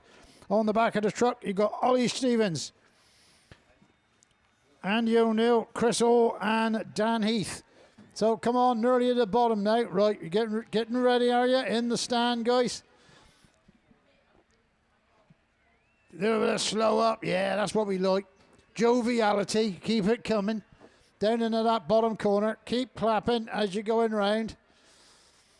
That's it. Well deserved for the Class 2. Got through it without a red flag. I say that deserve another trophy. I don't think they got any for that, but you deserve it. Good clean racing from the Class 2s all weekend after that tricky situation, tricky track yesterday, and a lot better one today. Final was absolutely amazing. Big clap from the stand at the bottom. Come on, guys. Right, I can hear you. That's a good one down there, guys. Keep it going. Second truck's coming. Right, and so we're going racing. We've got track clearance, bungee lifts, and away we go. Your Class 4 2023 National Final gets away from the line. Who's the quickest out of the box? It's Jordan Copeland. It's Gunthorpe 46, then the first one to show going with him this time. It's Rob Lancaster on the outside, Gouldy on the inside in 4:34. That's your 1, 2, 3 out of turn 2. Adam Henley slots into 4th. Oh, we got red flags on that one. What's the betting? We're going to have a black flag on that one. So they're sending them straight round for the first time, I think, this weekend. So what's going to happen there? We've got Russ Wallbank in IK 282 in the fence there on the far side of the circuit, but the Reds were out way before Russ got there, so we'll be interesting to see what the problem was with the start of that one. But I do believe they're being sent straight back round, so they will then go back onto the line. Somebody popped their head into the cab of the SC46 machine, and Jordan Copeland looks to make his way back towards the start line. And it's not a black flag, certainly, because he's there, and he's coming back into grid number 4. Rob Lancaster then looks towards the outside. He's driving into grid number 8, TA13. Slots into grid number 3 as you're watching the live stream. So we got 3 Class 4s back on the line. We got BC25 emerging from the left-hand side of the start line. He's going to pull into grid number 6. Ben Gould goes straight back into grid number 2. In North Shropshire 4:34. York 777. Adam Henley goes into that tight gap on the inside line in York treble 7, and Russ Wallbank in IK 282 is going to pull into grid number 5. So the initial 7 starters are back there once again. So once again, we have no idea why that was red flagged, but okay, so we're hearing then that it was the safety vehicle that initiated that stoppage, and so to make sure that that was out of harm's way, then the race had to be stopped. We've got yellow flags around this track, Tim, so this time let's see if you can get any further than I did. Yeah, so Fours End back onto the line, and of course there's going to be a new champ this weekend as Hugh Jones no longer in Class 4, but Zabanji lifts, and once again Jordan Quick gets away. Scunny 46, Goldie goes with him in 4-3-4 with Adam Henley in York treble 7 just slotted into third. Lancaster running fourth in Radford at 47, but it's the Jordan Coupler machine. It's Scunny 46 that leads him into the grandstand bend for the first time. Goldie in 4-3-4, Henley in York treble 7. We're from Lancaster in 47. Otis Williams in Typhy 13. Border County 25 and Rusty Wallbank in IK 282. Yeah, but we got a change at the head of affairs because Gould's found a way through on the inside of the Scunthorpe 46 machine on that top bend. He's the one that now leads his way into the grandstand turn for the second time. Coupland gets a little bit sideways, as does Adam Henley in the York treble 7 machine, and as he gets out a little bit out of shape, then that allows the Lancaster machine to reel in that third position. Otis Williams also there at the back of the front running pack as Coupland looks to slow right down, and he's gone back from second to fourth on that far straight. But once again, it's Gould through the grandstand turn. Yeah, Gould it is then in 4-3-4, been a champion Class 6 before, but never done it in Class 4, and he's leading the way. But the former champion is running in second in Henley in York treble 7 as he switches to the outside, going down that far side into the grandstand bend. Lancaster still running third in Radford at 47 as they come back round towards us. Henley then takes up the running. York treble 7, North Yorkshire 4-3-4, Radford 47, Scunny 46, Otis Williams in Typhy 14, Jumbo Williams in Border County 25, and Russ Wallbank in IK 282. Yeah, but side by side and door to door for that final trophy position between the two minis at South Wales versus CGTRO as they go into the grandstand turn. Coupland's out of shape in 46, so Otis moves through into that fourth spot, but away and gone, you're 1, 2 and 3. It's treble 7, 434 and 47. We got red flags, we got a car on fire, I think, because the fire extinguishers are being taken out to the circuit, to the side of the circuit. BC25 being asked to pull into the infield. And the driver's not too concerned because he's not in a hurry to take off his seatbelts, but there we go. Yeah, so obviously safety paramount, and red flags on straight out on the class 4s. So shame that was really buttering up to be a cracking Class 4 race. But is this 9s? I got trophy thing. we're sticking with we're going to Class 6s, but not before we get a trophy presentation. Over to Kev.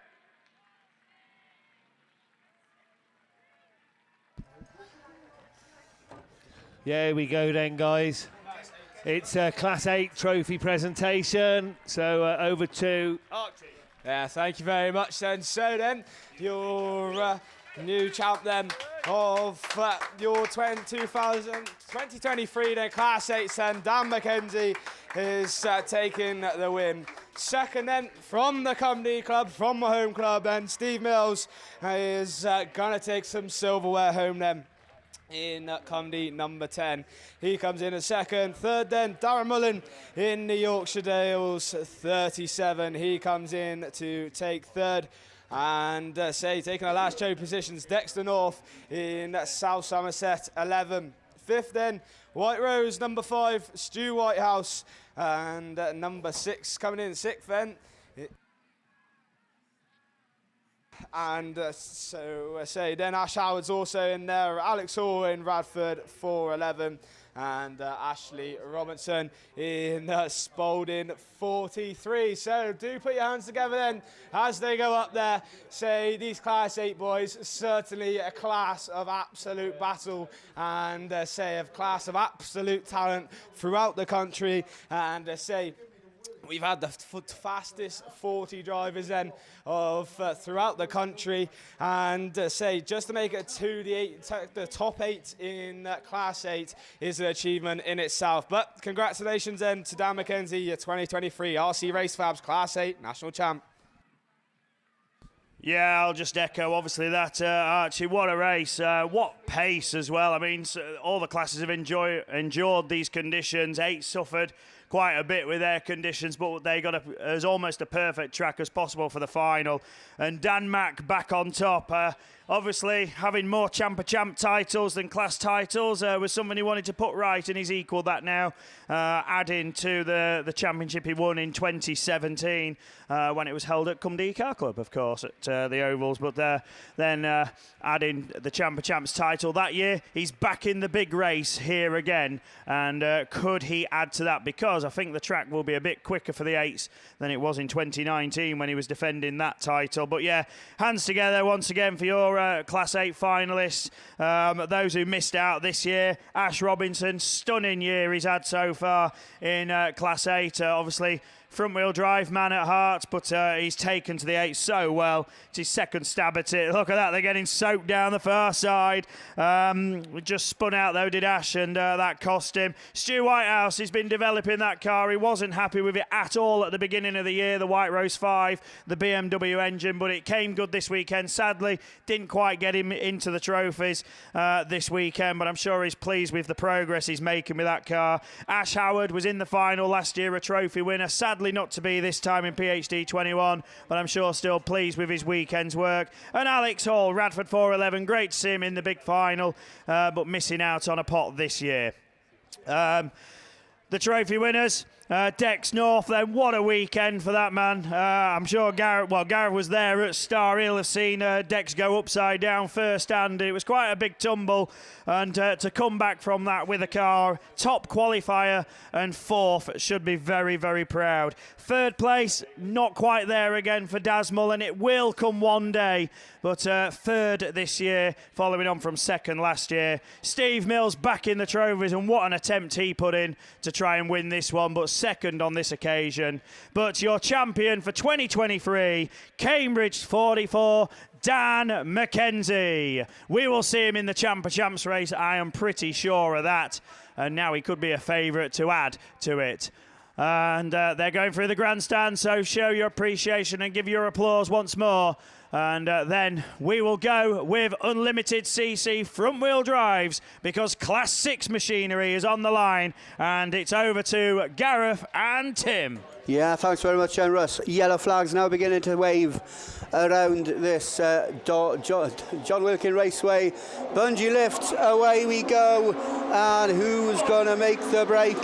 It's Andy Russell in IK64. Jake Holgate switches from grid 1, pulls towards the outside in Solway Treble 2 to try and get a wider line into turn 2, but he's left the door open for Darren Bryan and Scarborough 41, who rounds out year 1, 2 and 3 as they go into the grandstand turn. For the first time, the door left open there, and Solway Treble 2 says thank you very much and takes up the run-in as they head towards us. Yeah, Colgate and Russell once again side by side, swapping places as we go, but it's Colgate that's got it at the moment. Russell on the outside line, Darren Bryan looking to charge as well in Scarborough 41 as they go into the grandstand bend. Once again, IK 64 then, Andy Russell back round towards us for another lap of the Wilkin Raceway. 64, Colgate in treble 2, fighting with Darren Bryan. I think problems on board. Colgate in Solway treble 2, I think the steering's gone, so he drops right to the tail of the field, but that leaves Andy Russell as your race leader. Absolutely flying into that grandstand turn is the 64 machine. Darren Bryan in Scarborough 41 leads the chase in that second position. Mickey Manning in Evesham 152 is there in that third position. Racing ahead of Stephen Parsonage in North Wales 146. He's just hitting that bump on the entry into that top turn, but he's still there in fourth. Racing ahead of Andy Johnson in Scarborough 16, but it's 64 that continues to lead in this one. Yeah, back round towards us, and as James Armstrong just tours round the outside. Russell, another lap under his belt. IK 64, Darren Bryan now up to second in Scarborough 41. Manning running third in the Evesham 152. Parsonage in 146, and Andy Johnson in Scarborough 16. But as we go into the grandstand then, once again, it's another lap then back round to we got red flags. Oh, red flags. Red. I presume it's for Colgate over the far side in Solway treble 2. So we'll all hear what's the official on the radio, but for now we leave Class 6s and we go to Class 10. So back over to Archie and Russ. Yeah, indeed. So so budget waste management and men's Class 10. Wow, we are nearly through, and well, as I say, I thought it'd be me and Russ would be the last ones here, but it turns out it's not. So we are certainly over the moon with that. Well, we're not actually going to talk too fast because we are going to be going with men's 10s. Anything could happen. We've got 8 laps of your men's budget waste management sponsor Class 10s, but we're going to go then without Mark Griffiths in Radford, number 2. Unfortunately, picking up a black flag due to the crossover, but we look for Phil Cooper in ARC 33. Lee Seagraves in ARC number 1. Liam Evans, North Shropshire, number 3. Andrew Hornshaw, York, number 7. Luke Bennett in North Wales 62, Chris Ashwin in Star 84, and Sam Burbridge in that Sturton 40. Say we was ready to go, but say just there's a pillar just in front of me, and the Colgate machine was hiding just behind there. So say my nerves were starting to rise, let alone these men's 10s. So say Cooper's coming out of 1. And Seagraves is coming out of 2. Evans is coming out of grid 4. Hornshaw's out of 5. Bennett's out of grid 6. Ashwin then is coming out of grid number 7. Coming out of grid 8 then is that Sturton 40 then of Sam Burbridge. So yeah, if it's time to place your bets, it's ever time now. And to say, look, in we are looking. There could be any of these 7, if we're totally honest, with your men's 10s. And to say, Cooper, well, he's been there, done it a few times, hasn't he? Seagraves also. Evans knows his way around. And to say, the rest of them aren't too shy of pressure. And pressure they indeed have now starting to feel as they build up for the national final for the 2023 Power Demaxed here at the Evesham Club. Then I say they have absolutely done a superb job to get us where we are here today, especially with the tricky conditions, etc., that we had yesterday. But what we had yesterday compared to what we have today is 2 different things, and the Class 6 machinery then is getting it helping hand off then. So this is where the nerves start to rise, and the only other thing we're looking for are the yellow flags. So the nerves are rising, the yellow flags start to fly. We look for the all-important wind-up lady then. She's happy, green lights are a go for your men's Class 10 National Final 2023. Budget Waste Management sponsor this Evans and Bennett then, but it's 62 from 3, from 33, from 7. And it is then Liam Evans hugs the cones. Cooper follows suit. Oh, Evans just spinning out the wheels. But Luke Bennett it is in North Wales 62. Hornshaw follows as well. In York number 7. Ashwin is Star 84s round the outside. Cooper, where is he?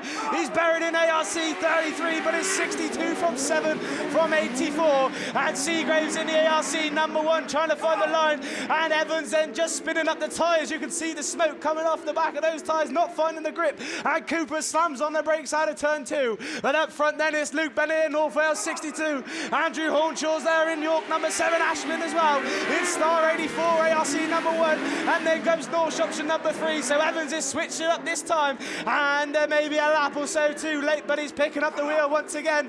Well, I'll tell you who's picking up the pace is Luke Bennett in North Wales 62. Ashwin's coming too as well in Star 84, York 7, and here comes Seagraves in ARC number 1 and ARC 33, North Shropshire 3, and Burbridge it is that rounds them all out. Come on, Luke Bennett, down that far side. North Wales 62 it is, into the FW Graphics bend for another time. Ashwin stunning form up to 2nd in Star 84, but it's ARC number 1 up to 3rd, Hornshaw down to 4th. Cooper, oh no, Luke, What's happened? He's gone wide, and Chris Ashwin comes through into the lead. Star 84 it is. Bennett then back in second. He's still on that outside line. Seagreaves moving up closer in third. He's all well on board. Norwell 62. At the minute, it's Star 84. The laps fall away. Can 62 fight back? One is there. Oh, Seagreaves slightly overcooks it.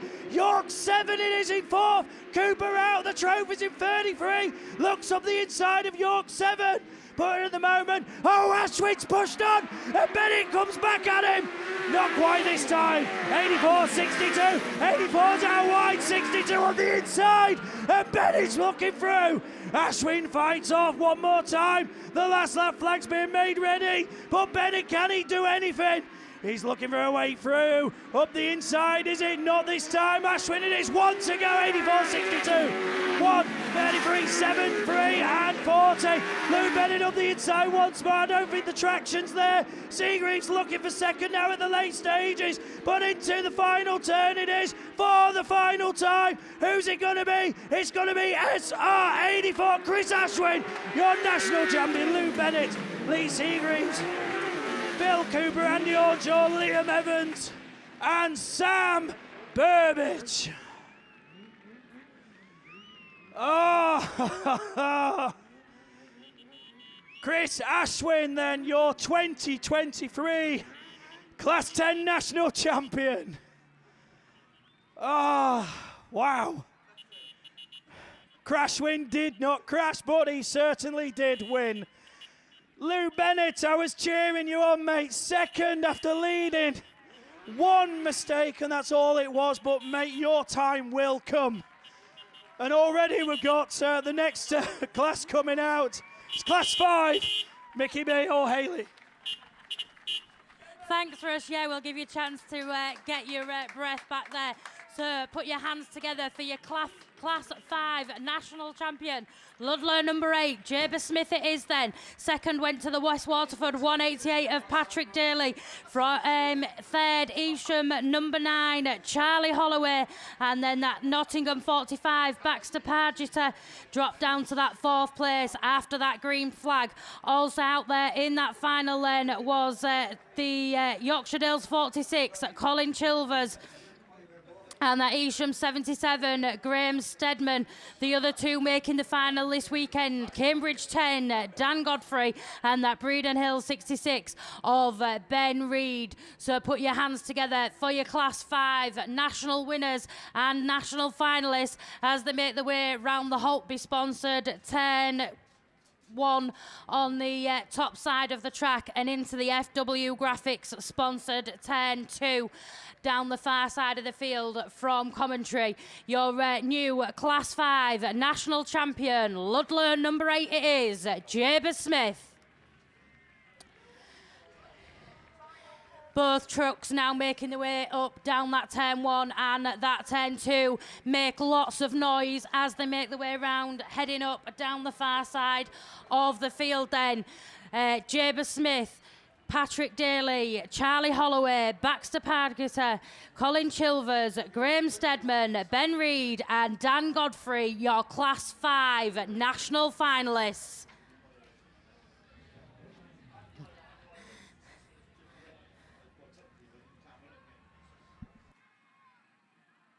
Keep that momentum going then and that cheering. I can see plenty of water being thrown over them on that turn 2 as they head up down that far side of the field.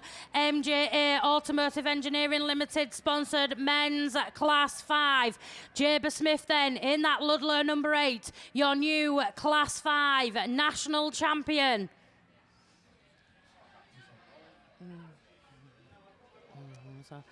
Charlie Holloway, Jamie Smith, Ben Reid, Jaber Smith, Ben Reid, Baxter Pargeter, Graham Steadman, Colin Chilvers, Patrick Daly and Dan Godfrey, your Class 5 national finalists, are now making their way up down the far side of the field. Keep that momentum, keep that noise going. I can hear you cheering up here in commentary.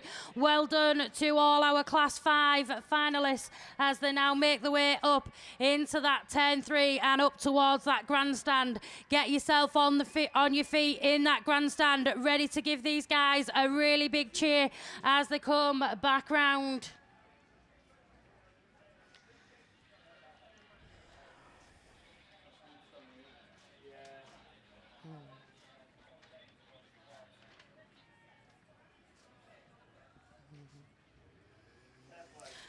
Ludlow number 8 it is then. Jaber Smith, your new national Class 5 national champion, making their way down that grandstand. Get on your feet, give them a cheer as they come round.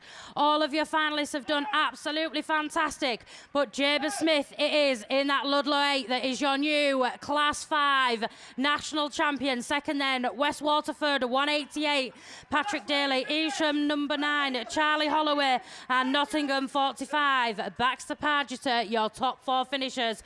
The others on the trucks then, Ben Reed, Graham Stedman, Colin Chilvers and Dan Godfrey.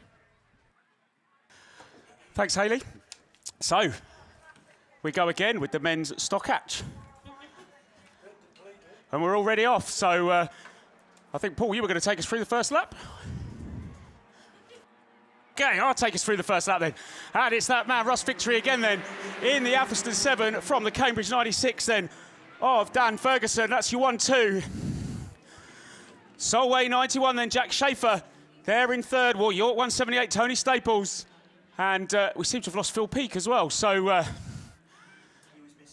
I was missing from the last one, so we didn't get long enough really. So, but it is still Russ Victory then from the Dan Ferguson machine. So it's the Athelston 7 of Russ Victory that leads them as the Cambridge 96, Daniel Ferguson in that second position. Daniel been up near the sharp end of all the other races. Russ has had a couple of runs up at the front, but he's leading this one. Can this run to conclusion? Not sure what's happened to Phil Peake. Scarborough 82 where Casey Wingies all the way up from the back field as Athelston 7 still leads it. Yeah, so it's the 3 AXs then out in front as Dan Ferguson still there in second. And as I say that, the 106 and the Solway 91 machine goes up the inside of the York 178 of Tony Staples and his club mate there, York 178, York 281 then, Tony Watson. But it looks like we've got a challenge for the lead then. Dan Ferguson side by side with Russ Victory.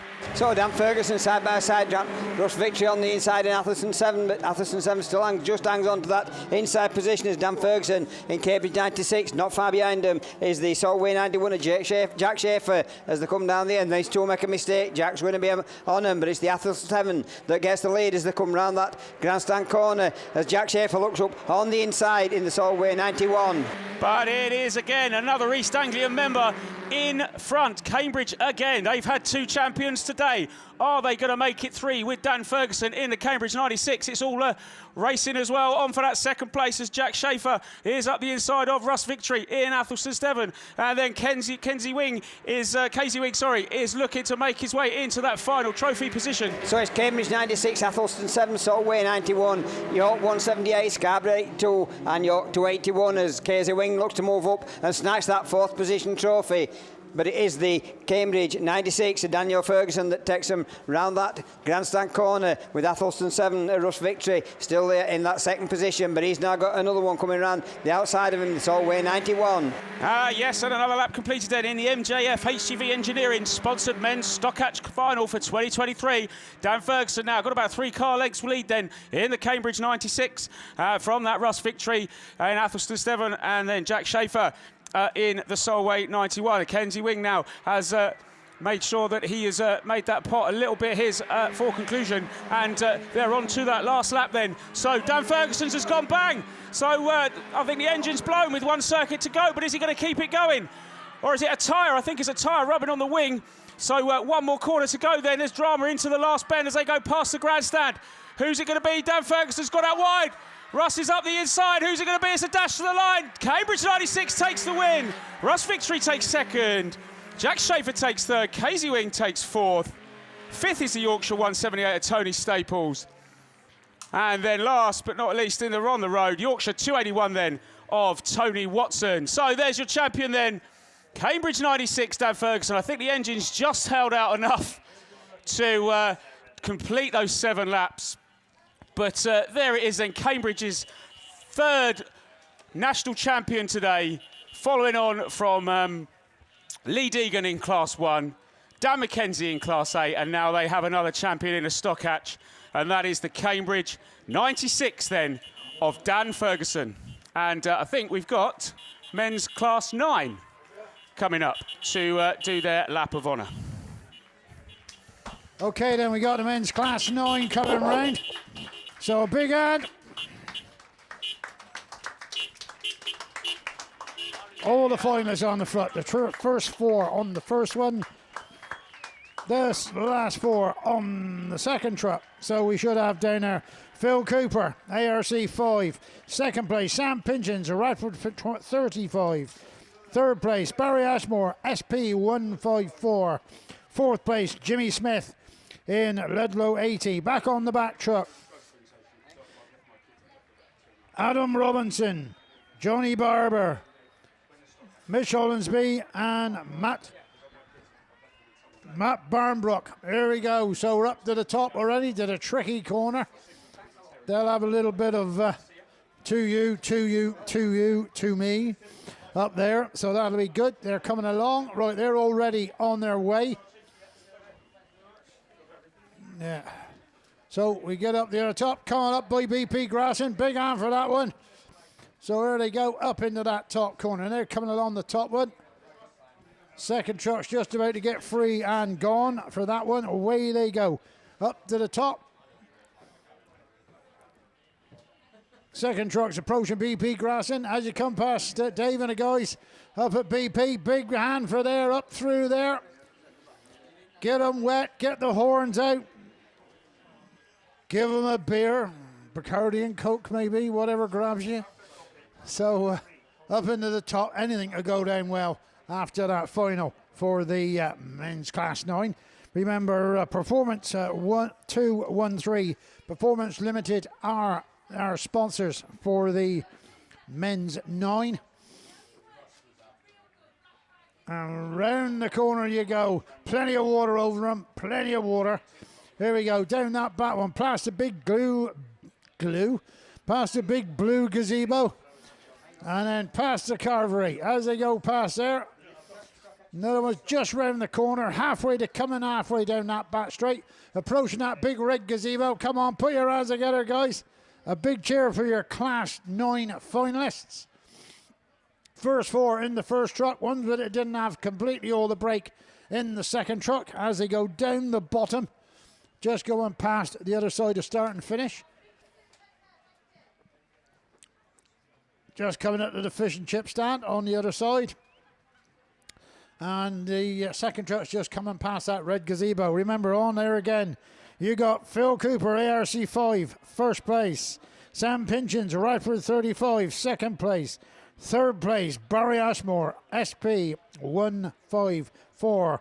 And fourth place, Jimmy Smith in the Ludlow 80. On the back truck, you got Adam Robinson, Johnny Barber, Mitch Hollinsby, and Matt Barnbrook. So there we go, just coming up to the main stand at the bottom. So I know you got seats, but you can stand them off your seats. Give them a big cheer as they come by there. Just about to come. I want that cheer to follow on. Just like a Mexican wave. Here we go. Cross that bottom. Big cheer for the guys as they come across the bottom there. Second truck's coming, so there's only a brief interlude and you can start all over again. Still coming on past that stand. Big cheer for the guys. That's the first truck down. Now you got to wait for the second one. On that second truck, you got Adam Robinson, Johnny Barber, Mitch Hollinsby, and Matt Barnbrook. So away they come. Big cheer for them. Well done, guys. Keep it going. Brilliant. Somebody's away from the line. Class 4 is on the line. Over to Tim.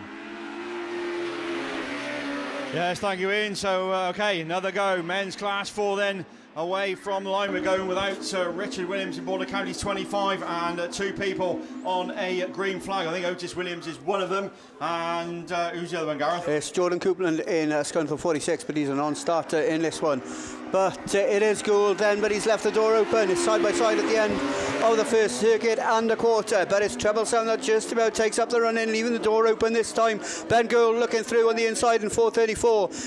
Otis will finish in that third position on track, but he'll be back to 5th in the actual results as Rob Lancaster will move on up into that third position, but it's still Adam Henley in York, Treble 7. Yeah, Treble 7 is and the former champs at the front with Goldie in 434, Otis Williams in time 13 in third, but of course he is on a green flag, so we'll go back a couple of places. Rob Lancaster in Radford 47, but once again back round towards us Henley it is then that's going to lead them on to another circuit. York treble 7 from 434, Tivy 13 and Radford 47. Yeah, these 4 cars now pretty well spread out. Otis Williams looking to reel in ever so slightly the tail end of the Ben Gould machine, but just as we said that, then he loses a little bit of ground as well. But like I say, these 4 cars very, very well spread out now, but it's still the treble 7 machine that rounds out yet another circuit of this John Wilkin Raceway, opening the gap a little bit between himself and Ben Gould, who's there in a very safe second position at the moment.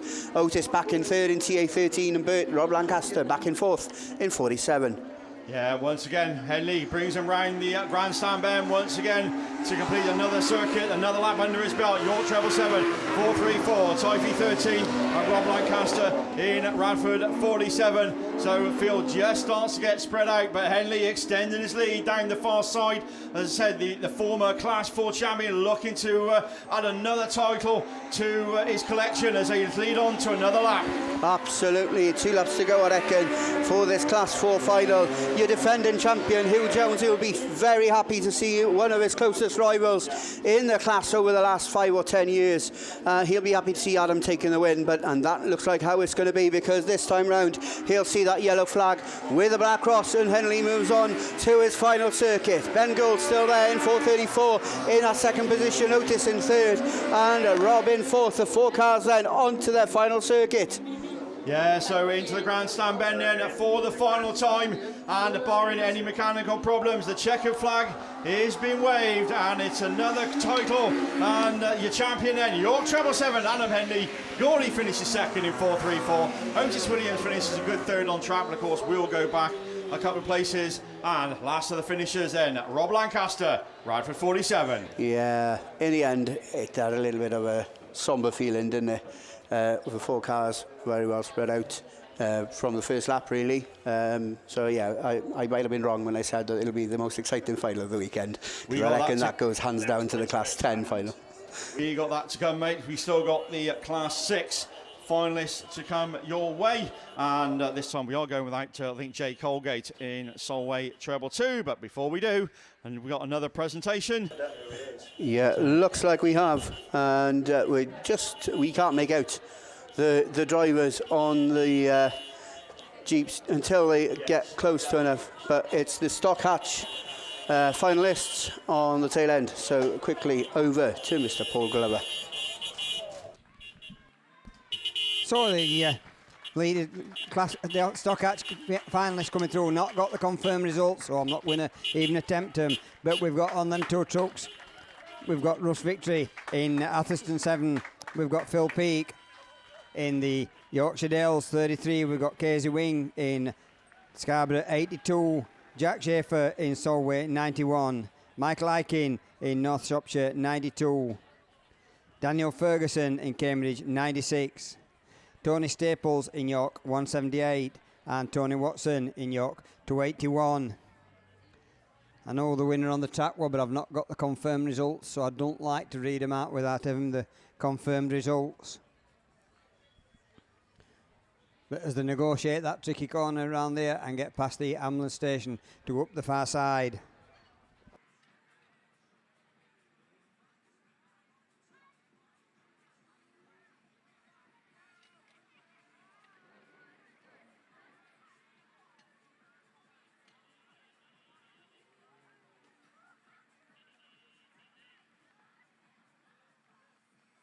Class 4 finalists, any of you guys that made the final, even if you didn't go out in that final race, please can you make your way down to the start line, ready to go on these trophy trucks, please. So up that far side, we've got on the first truck, we should have Daniel Ferguson in Cambridge, 96. So we've got the confirmed results. In 4th place on the first truck, we've got Casey Wing in the Scarborough, 82. Then we've got in 3rd place Jack Schaefer in Solway, 91. In 2nd place we've got the Atherstone 7 of Russ Victory, and your Stock Hatch Nationals champion for 2023, Daniel Ferguson in Cambridge, 96. On the back truck we've got Phil Peake, Yorkshire Dales 33, Tony Wilson, York 281. Michael Aiken in North Shropshire, 92, and Tony Staples in York 178. So as they come down that far side, even plenty of cheer. They've worked hard to get through this. Took them 3 or 4 attempts to get their final completed, but they've managed it. In 4th place, Casey Wing. 3rd place, we've got Jack Schaefer. Rush Victory in 2nd place, but you've champion Daniel Ferguson. And on the back truck, we'll have Phil Peake, Tony Watson, Michael Aikin, and Tony Staples. And it's a big thanks to the MJF HGV Engineering that sponsored the Stock Hatchers this weekend. And a big thanks to Gareth that's been helping me go through these Stock Hatchers and Class 1s all weekend. First time on the microphone at the Nationals for him, so he's doing very well with this. But your champions over there, Daniel Ferguson, that's your champion in Cambridge 96. Rush Victory in Atherton 7. Jack Schaefer in the Solway 91. Casey Wing in the Scarborough 82. And on the back truck, we've got 178 York, Tony Staples, North Shropshire 92, Michael Aikin. And then York 281, Tony Watson, and Phil Peake in driving Yorkshire Dales 33.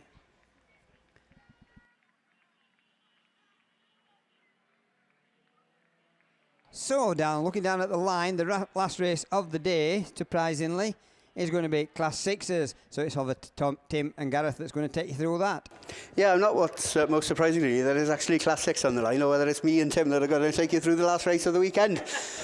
So yeah, Class 6 final down there on the line. Obviously, we are going to have a new crown on the champion this weekend because unfortunately Jordan Hampson in Pennine 70 failed to make the top 8 after the 3 rounds of qualifying, but it's not going to be long before we're under starters orders, bungee lifts, and away we go. 5 cars then leave the line, and from the live stream angle then it looks like a clean start and a clean break, but it's the same result. It's Russell that leads into turn 1, out of turn 2. Mickey Manning goes with him in 152, leading the chase down that far straight from Darren Bryan in Scarborough 41, who's sniffed a gap on the inside, just avoiding the front end of the Manning machine. Contact between Johnson and Parsonage at the tail end of the field, but it's the Russell machine that continues to motor on. Yeah, Andy Russell is then down the far side. He's led it 3 or 4 times in IK at 64 with Manning in Houston 152. Darren Bryan still holding 3rd in Scarborough at 41 as they come across the line. Once again, another lap under his belt. IK 64, Houston 152. Darren Bryan in Scarborough 41. Andy Johnson in Scarborough 16 and Steve Parsonage in North Wales at 142. But back to the leader, still Andy Russell leading it in IK 64. Round the grandstand bend once again onto another circuit. 64, Houston 152, Scarborough 41. Then Parsonage looking a challenge for the minor places with North Wales 146 and Andy Johnson in Scarborough 16. Yeah, that's certainly the biggest race on the track is for that last place trophy pot, and just at the moment it's Parsonage that's got the daylight between himself and Andy Johnson at the tail end of the field, but it matters not to your race leader who's dabbling at the back. It's still Andy Russell in IK 64 that continues to motor on. He's representing the Kent League, and I think he'll become your first Kent champion of the Nationals this year if it stays like this. It's 64, 41 now up into that second spot from Mickey Manning in Evesham 152. Your 1, 2 and 3 continue to round out the circuits. Yeah, Russell then on to another circuit. Bryan up to second, the former champion in that second place slot just ahead of Evesham 152. We got a green flag, I think that might be for Stephen Parsonage in 146 and Andy Johnson in Scarborough 16. But once again back round towards us they go, and another lap. Andy Russell, IK 64. He's been so close over the years and leading it. He's been first, second, he's been second, third, but we look down over the far side. Andy Russell, IK 64. Bryan a lot closer this time. I think this time it could be the last lap. Absolutely, yellow flag with the Black Cross time, and Darren Bryan is really applying some pressure now on the tail end of the 64 machine. Has he left it just a little bit too late though? 3/4 of a circuit to go. He gets the door shut as 64 just slams on the brakes to keep the pace, flowing the flames out of the tail end of the 64 machine. But as they dash to the line, it could all change. Wow, 64 just for me ahead of 41. 152 Mickey Manning then takes that 3rd spot from Stephen Parsonage on the track, finishing fourth, will be demoted 2 places for a green flag. So the last place trophy position in your Class 6 final will go to Andy Johnson in Scarborough, number 16. What a race at the end there. Yeah, we had to wait for it, but I'll tell you what a cracking Class 6 race. And we'll wait for official confirmation, but certainly look from here that Andy Russell will picks up the win and your new Class 6 champion. As I say, he's been so close so many years, and I know that certainly will be a popular win in the IK64 machine. But we'll just wait for official confirmation. As soon as we know, obviously, we will tell you. Yeah, absolutely be a popular win, and you better watch out to the Apps Media Facebook page tonight, because I reckon that's probably 10 posts about IK64 on tonight. But no, well done to all Class 6 finalists. As I say, they really have fought so hard for this weekend. It's always a hard class to go in the Class 6s. As I say, it's all up for discussion at the minute. Nothing official, but as soon as we know, we'll tell you. Yeah, absolutely. It looks like we going to have another driver parade before too long. Not sure who is actually making their way onto the truck. We've got cars starting to emerge on the start line that will be going out in the Champion of Champions. But like we say, that Class 6 result still pending. So we will have to wait and see whether any decisions are going to be made on that one, or whether anything is going to change, like we say, unofficially on the track. Anyway, it was certainly a win for AK64, and we also had the 3 other finishers in the Class 6 final. Somebody was right when they predicted on Grass Chat when Russ was doing the predictions and the promotion for this weekend that there wouldn't be 6 finalists in Class 6 that finished the actual final, and we got 50%, so yeah. So we still awaiting confirmation on the result of that Class 6 final, but I'd like to extend a big thank you to the Evesham Autograss Club for once again having an invite to commentate at the premier event of the season for the men's, and we've been dual micing over the last probably 5 or 6 years in the Border Counties Autograss Shootout, and it's been an absolute pleasure to work alongside Tim all weekend as well, so yeah. Yeah, ditto Gareth, has got to be said, and as I say, I'll certainly extend my thanks to Evesham for letting us back on another Nationals in probably one of my favourite classes, has got to be said, in Class 6s. But we've got the trophy presentation, and it's going to be the Class 4 that takes them by us once again. Your champion then, once again, Adam Henley, York treble 7, with Rob Lancaster in Radford 47. Goldie also in the trophies, once again in Class 4 in the North Shropshire for 34. Nice to see Jumbo Williams in on the back truck. Nice to see Jumbo back in the Nationals final in Border Counties 25. As the rest of the Class 4s in go by us. Give them a clap, give them a cheer. They fought hard all weekend, and they really have provided some absolutely cracking racing as they go down round the corner and up the bank. Give them a shout, give them a cheer, wherever you're from, it doesn't matter. We all appreciate good autograss racing. That's why we're all here. And as I say, especially when you get to Class 4 racing like we've had, then absolutely superb. Otis Williams also in on the truck as well. Jordan Coupland's hard luck, once again, but I'm sure his time will come. Yeah, absolutely. And the thing about a lot of these drivers, they got a fair few years ahead of them if they wish to stick in the class as well. But yeah, they're making their way up that end of the track there, just in front of the BP Grassing trade stand. And yeah, it's another pot for the collection for Adam Henley, York treble 7, unbeaten throughout the 3 rounds of qualifying, and came good as well in finals time when he took a win in the final, and it was a convincing win over Ben Gould as well. Ben Gould has been having a consistent season of having seconds in round 1 and round 2 of the British Autograss Series, and he's added another second place trophy for his efforts here this weekend. I'm sure that by the end of the season he would love to add the biggest pot of them all to his mantelpiece.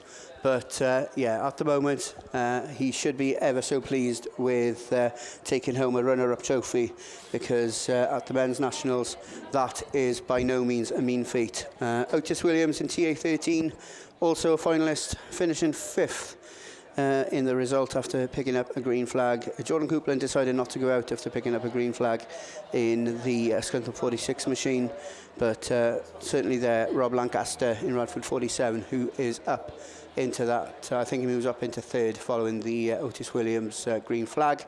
And just a little bit of information on the Class 6 final. Okay, and it's not official, so we will continue waffling while the cars make their way, well, the drivers rather, make their way down that far straight. And yeah, a load of cheers from that blue gazebo over there on the far side, right opposite us. And it's always good to see the atmosphere absolutely hitting top level when it comes to final time. And the celebrations that we see trackside, also an amazing thing as well. And I don't know what it's like to actually sit on the back end of one of them trucks. What is it like? Have you ever done it? Don't ask me, but I haven't not even been close. But I'll tell you what, they really did entertain us all weekend, didn't they? And as I say, Adam Henley, another title for the collection, and certainly shown that he can still pedal a Class 4 and still right on song in the York Treble 7 machine. But boy, was he chased hard all the way for Ben Gould in 4.34 as they go round the grandstand turn. And I know it's looking a bit more empty, but hey, give him a shout, give him a cheer. And they really entertained us all weekend. And I'll tell you what, if you appreciate good Autograss racing, and as I say, that's why we're here, and the premier event of the year. And as I say, both cars or both trucks entering and going past the grandstand, and I'm sure they'll get a load of cheering. And well done every single finalist in Class 4, and it's been a pleasure to commentate on, Gareth. It's got to be said, always entertaining, although not always full on numbers, but they always fast, always spectacular. Yeah, and by the time we came to the 3rd heat, they actually started behaving, so we didn't have to spend too many 20p's when it came to heat 3, did we? No, I think it's the finals they let us down, though, to be fair, especially Class 6s, but there you go. So that's the Class 4 course. Well done, Adam Henley, your new Class 4 national champion. Yeah, still awaiting pending confirmation on the Class 6 result. Not sure whether that's going to be made official or not. But yeah, we will probably have a few minutes of downtime before we move into the very, very last race of the weekend. That, of course, is the 2023 Men's National Champion, a Champions race. And I believe to take you through that one, it'll be Mr. Langley and Mr. Baker. Thank you very much then, Gareth. Yes, indeed, it's going to be Jason and mine. It's an honour to do that. Congratulations, one and all, to all of our 11 newly claimed national champions. Some of them retaining the titles, some of them retaining titles that they've had a few years ago, and some of them brand new. Right, first car out on the track then, Lee Deegan in Cambridge 48. That's the Class 1 machine there that we can see. He's starting right here in front of us in the commentary position. Just whilst the others make their way out, then big thank you to Shebden Plant Hire, incorporating, of course, Shebtech Racing. So big thank you to them for their sponsorship and support. Mr. Jones, Timothy wants to say something. Yeah, sorry to interrupt, Steve. And we have had it. It is official then. Andy Russell is your new Class 6 champion with the second place. Dan Bryan in Scarborough 41. Mickey Manning then comes in and takes the third place. And Andy Johnson in Scarborough 16 picks up the fourth place. And there was a green flag, and it was indeed for Spencer Parsonage in North Wales 146. So it is official. Andy Russell, your new Class 6 national champion. Thank you, Steve. Thank you very much indeed. So, yeah, Andy and the Russell pit crew, we need a quick turnaround on IK64. Be really nice to see him out there. At the minute, I say Lee Deegan is there. Also, the Class 2 of Craig Conway retaining his title today in Scunthorpe 1. So, just the two cars. I'm sure we're going to get a lot more than this. But just the two cars at the moment. So, Jason, I think it could be pick a car each. Which one do you fancy? Class 1 or Class 2? Yeah, we've done each lap each time, haven't we? Let's do a car of each, That's it, yeah. Well, look, if we take a step back almost into Mr. Glover, you can see that there are a few more, probably another half a dozen in the compound, so thankfully we'll have a few more than that. The Champions, to be fair, the layout here and the staggering, I remember this was actually one of my first nationals marshalling was actually at Evesham, I do believe, and the staggering tends to be pretty spot on, and the track's looking spot on to go with it as well. I think that rain, to be fair, is much. Well, to be fair, I didn't get too wet. It is helpful being an official every now and then, but it seems to have helped the tracks with looks in good condition through the finals. To be fair, I think it came alive for the finals. Plenty of lines to go at, and some cracking finals that we've had as well. So yeah, a couple more cars coming out. Then your defending champion, Liam Evans, in the Class 7, the North Shropshire 120 machine. He makes his way out. He's going to start somewhere up on that top bend over to our left where we are. Jabez Smith in Ludlow 8. Jabez, of course, no stranger to championship titles and nationals champion of champions. So he's going to go over there. He's going to start just probably coming out of that top bend in front of the Class 7. First of the single-seaters, Dan McKenzie in Cambridge 44. So looks like he's going to start just in front of, certainly on the track, but obviously 99.9% of a lap down on the Cambridge 48 car. So Dan McKenzie, the Class 8 machine, the only single-seater that we've got out there at the moment. And from an elevated position, then we're looking to actually see if anything is making its way out of the pits. To be fair, I'm expecting that the Stockhatch, who had his own smoke screen to finish his nationals, I can't quite say it'll be a good job if he made it out in the Cambridge 96. Yeah, it did expire just the right side of the line if you're a Cambridge 96 supporter. But yeah, hopefully that wasn't then in that case as bad as it looks. But yeah, we have got certainly more machinery making its way out. I can see some more single-seaters coming out. I think that's the Class 10, Chris Ashwin in SR84. Probably wouldn't have been lots of people's tip for the top this weekend, but what a cracking drive in that Class 10 final from Chris Ashwin in SR84. So he's now a Class 10 national champion. The Class 7 then another national title for Andy Holtby in Scunthorpe 61. He's going to start there, of course, next to, and I think on the inside, because the Nationals file does specify that the defending champion goes on the outside of the title holder from this weekend. So yeah, Andy Holtby on the inside of Liam Evans. Phil Cooper, there's another man that knows his way round a champion of champions race. That's the ARC5 car, that's the Class 9. So we've got the Class 1, we've got the Class 2. No sign at the minute of Sam Gould in the Class 3. And Jabez Smith is there in the Class 5. Andy Holtby is there in the 7.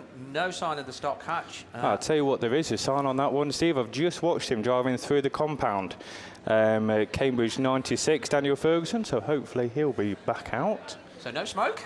Well, it might still smoke. But it's up and running. That's the important thing. So, yeah, just trying to work out on this, where the Stockhatch, because obviously relatively new, in fact very new to the Nationals setup, just where they're going to place him on the stagger. Where do you reckon? Let's see how close we are. So generally speaking, I'd go around the Class 2, very, very similar. They maybe have a bigger engine, but because it's so much more stock, they are there or thereabouts the same, so I'd expect somewhere around there. He's certainly heading in that direction, so...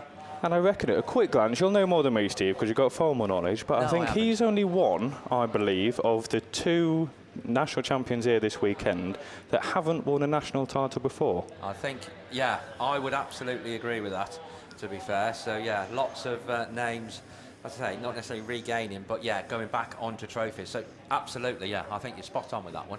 That might be the first time I've been able to put a bit of knowledge out there that might have some sort of accuracy. Put a lot of knowledge out there this weekend. It has genuinely been a great pleasure to commentate with. I really enjoyed this two-handed commentary.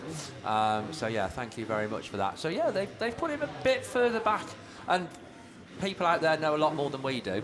But yeah, perhaps a bit further back from the Class 2 than we would have thought. But hey, yeah, they'll have worked it all out. Don't think we're going to have a Class 3 or a Class 4. Class 4's on its way. Or Andy Russell in the Class 6. So just here behind us, I think Class 4 is on its way, I think we've just heard. So that'll be Adam Henley at the wheel of that. Yeah, and there's somebody else that, yeah. Oh, he's still got a driving licence. Doesn't look like me. So there we go. Without giving too much away, because you've got to come and identify to claim this. If you live in Bridgewater and you've lost your driving licence here, then yeah, we've got it, and it's no use to us at all, because neither Jason or I, and certainly not Paul Glover, are going to pass as this person that was born 1999. So there we go. So yeah, well, you've got your driving licence. Much more use to you. Neither of us look like him, but I'll have it if he's got less points. Yeah. So Adam Henley has made it out there in York treble 7.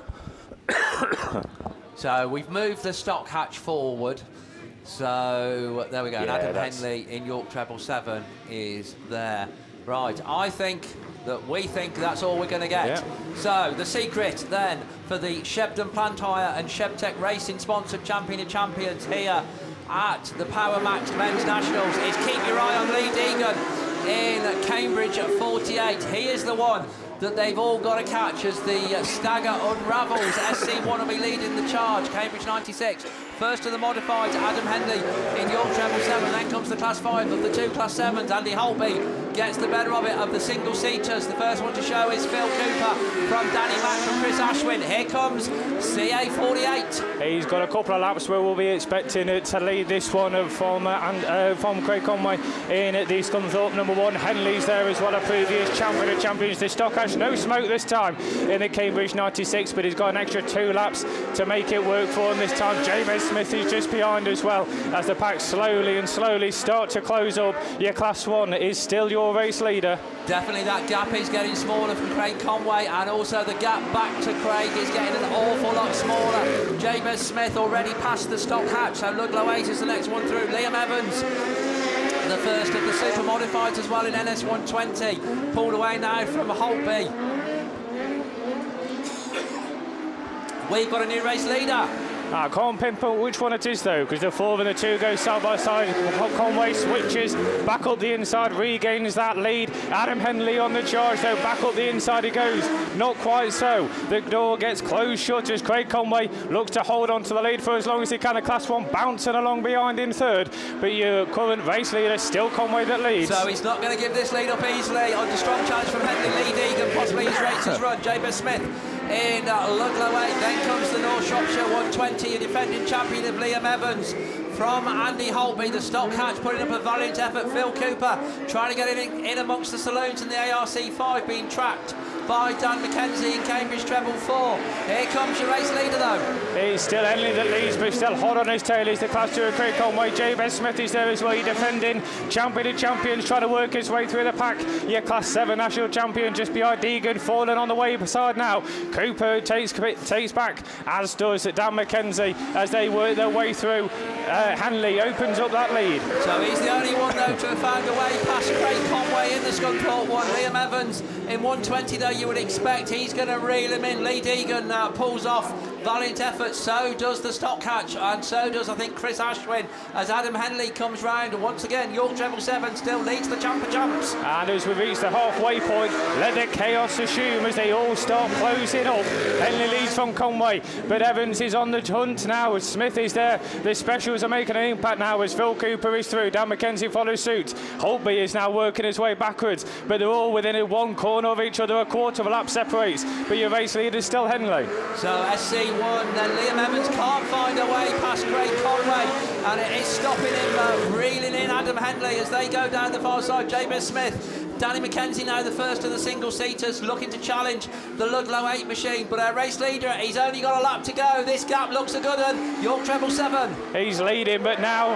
Evans is free and he's got clear ahead of him. In the North Shropshire number 20, Conway's gone by the wayside. Cooper comes through, and as does McKenzie. But as we head down the far side, the gaps open up. The checkers get made ready for your 2023 National Champion of Champions. Adam Henley in the York 777. Liam Evans, backwards as it may be, takes second from Phil Cooper. Dan McKenzie in Cambridge 44. And I think that's going to be the last of your finishers across this way. So there we go. There's your Champion of Champions done. Now I can't let Steve head away from the mic without giving his traditional, as known throughout the sport, welcome to the Nationals and a thank you from the Nationals. But before I hand back over to Steve, again a big thank you. I know you had thanked the lap scores earlier, but a thanks as well to Steve, to Tina, and to Sally and team as well, working so hard on the points. And a big thank you to Steve, working with me, dealing with me this weekend. Like I say, I think it's worked well. And very pleased to have been working alongside yourself and the rest of the commentary team. No, thank you very much, then, Jason. It really has been a pleasure. We've had 13 people behind the mic this weekend, including class commentators and Mark Hoppe, our roving man.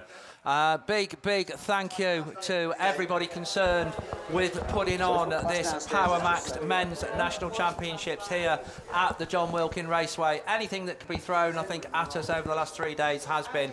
But what a cracking weekend, an absolute cracking Champion of Champions to round things off. Shepton Plantire and Sheptech Racing, you had a super one for your sponsorship.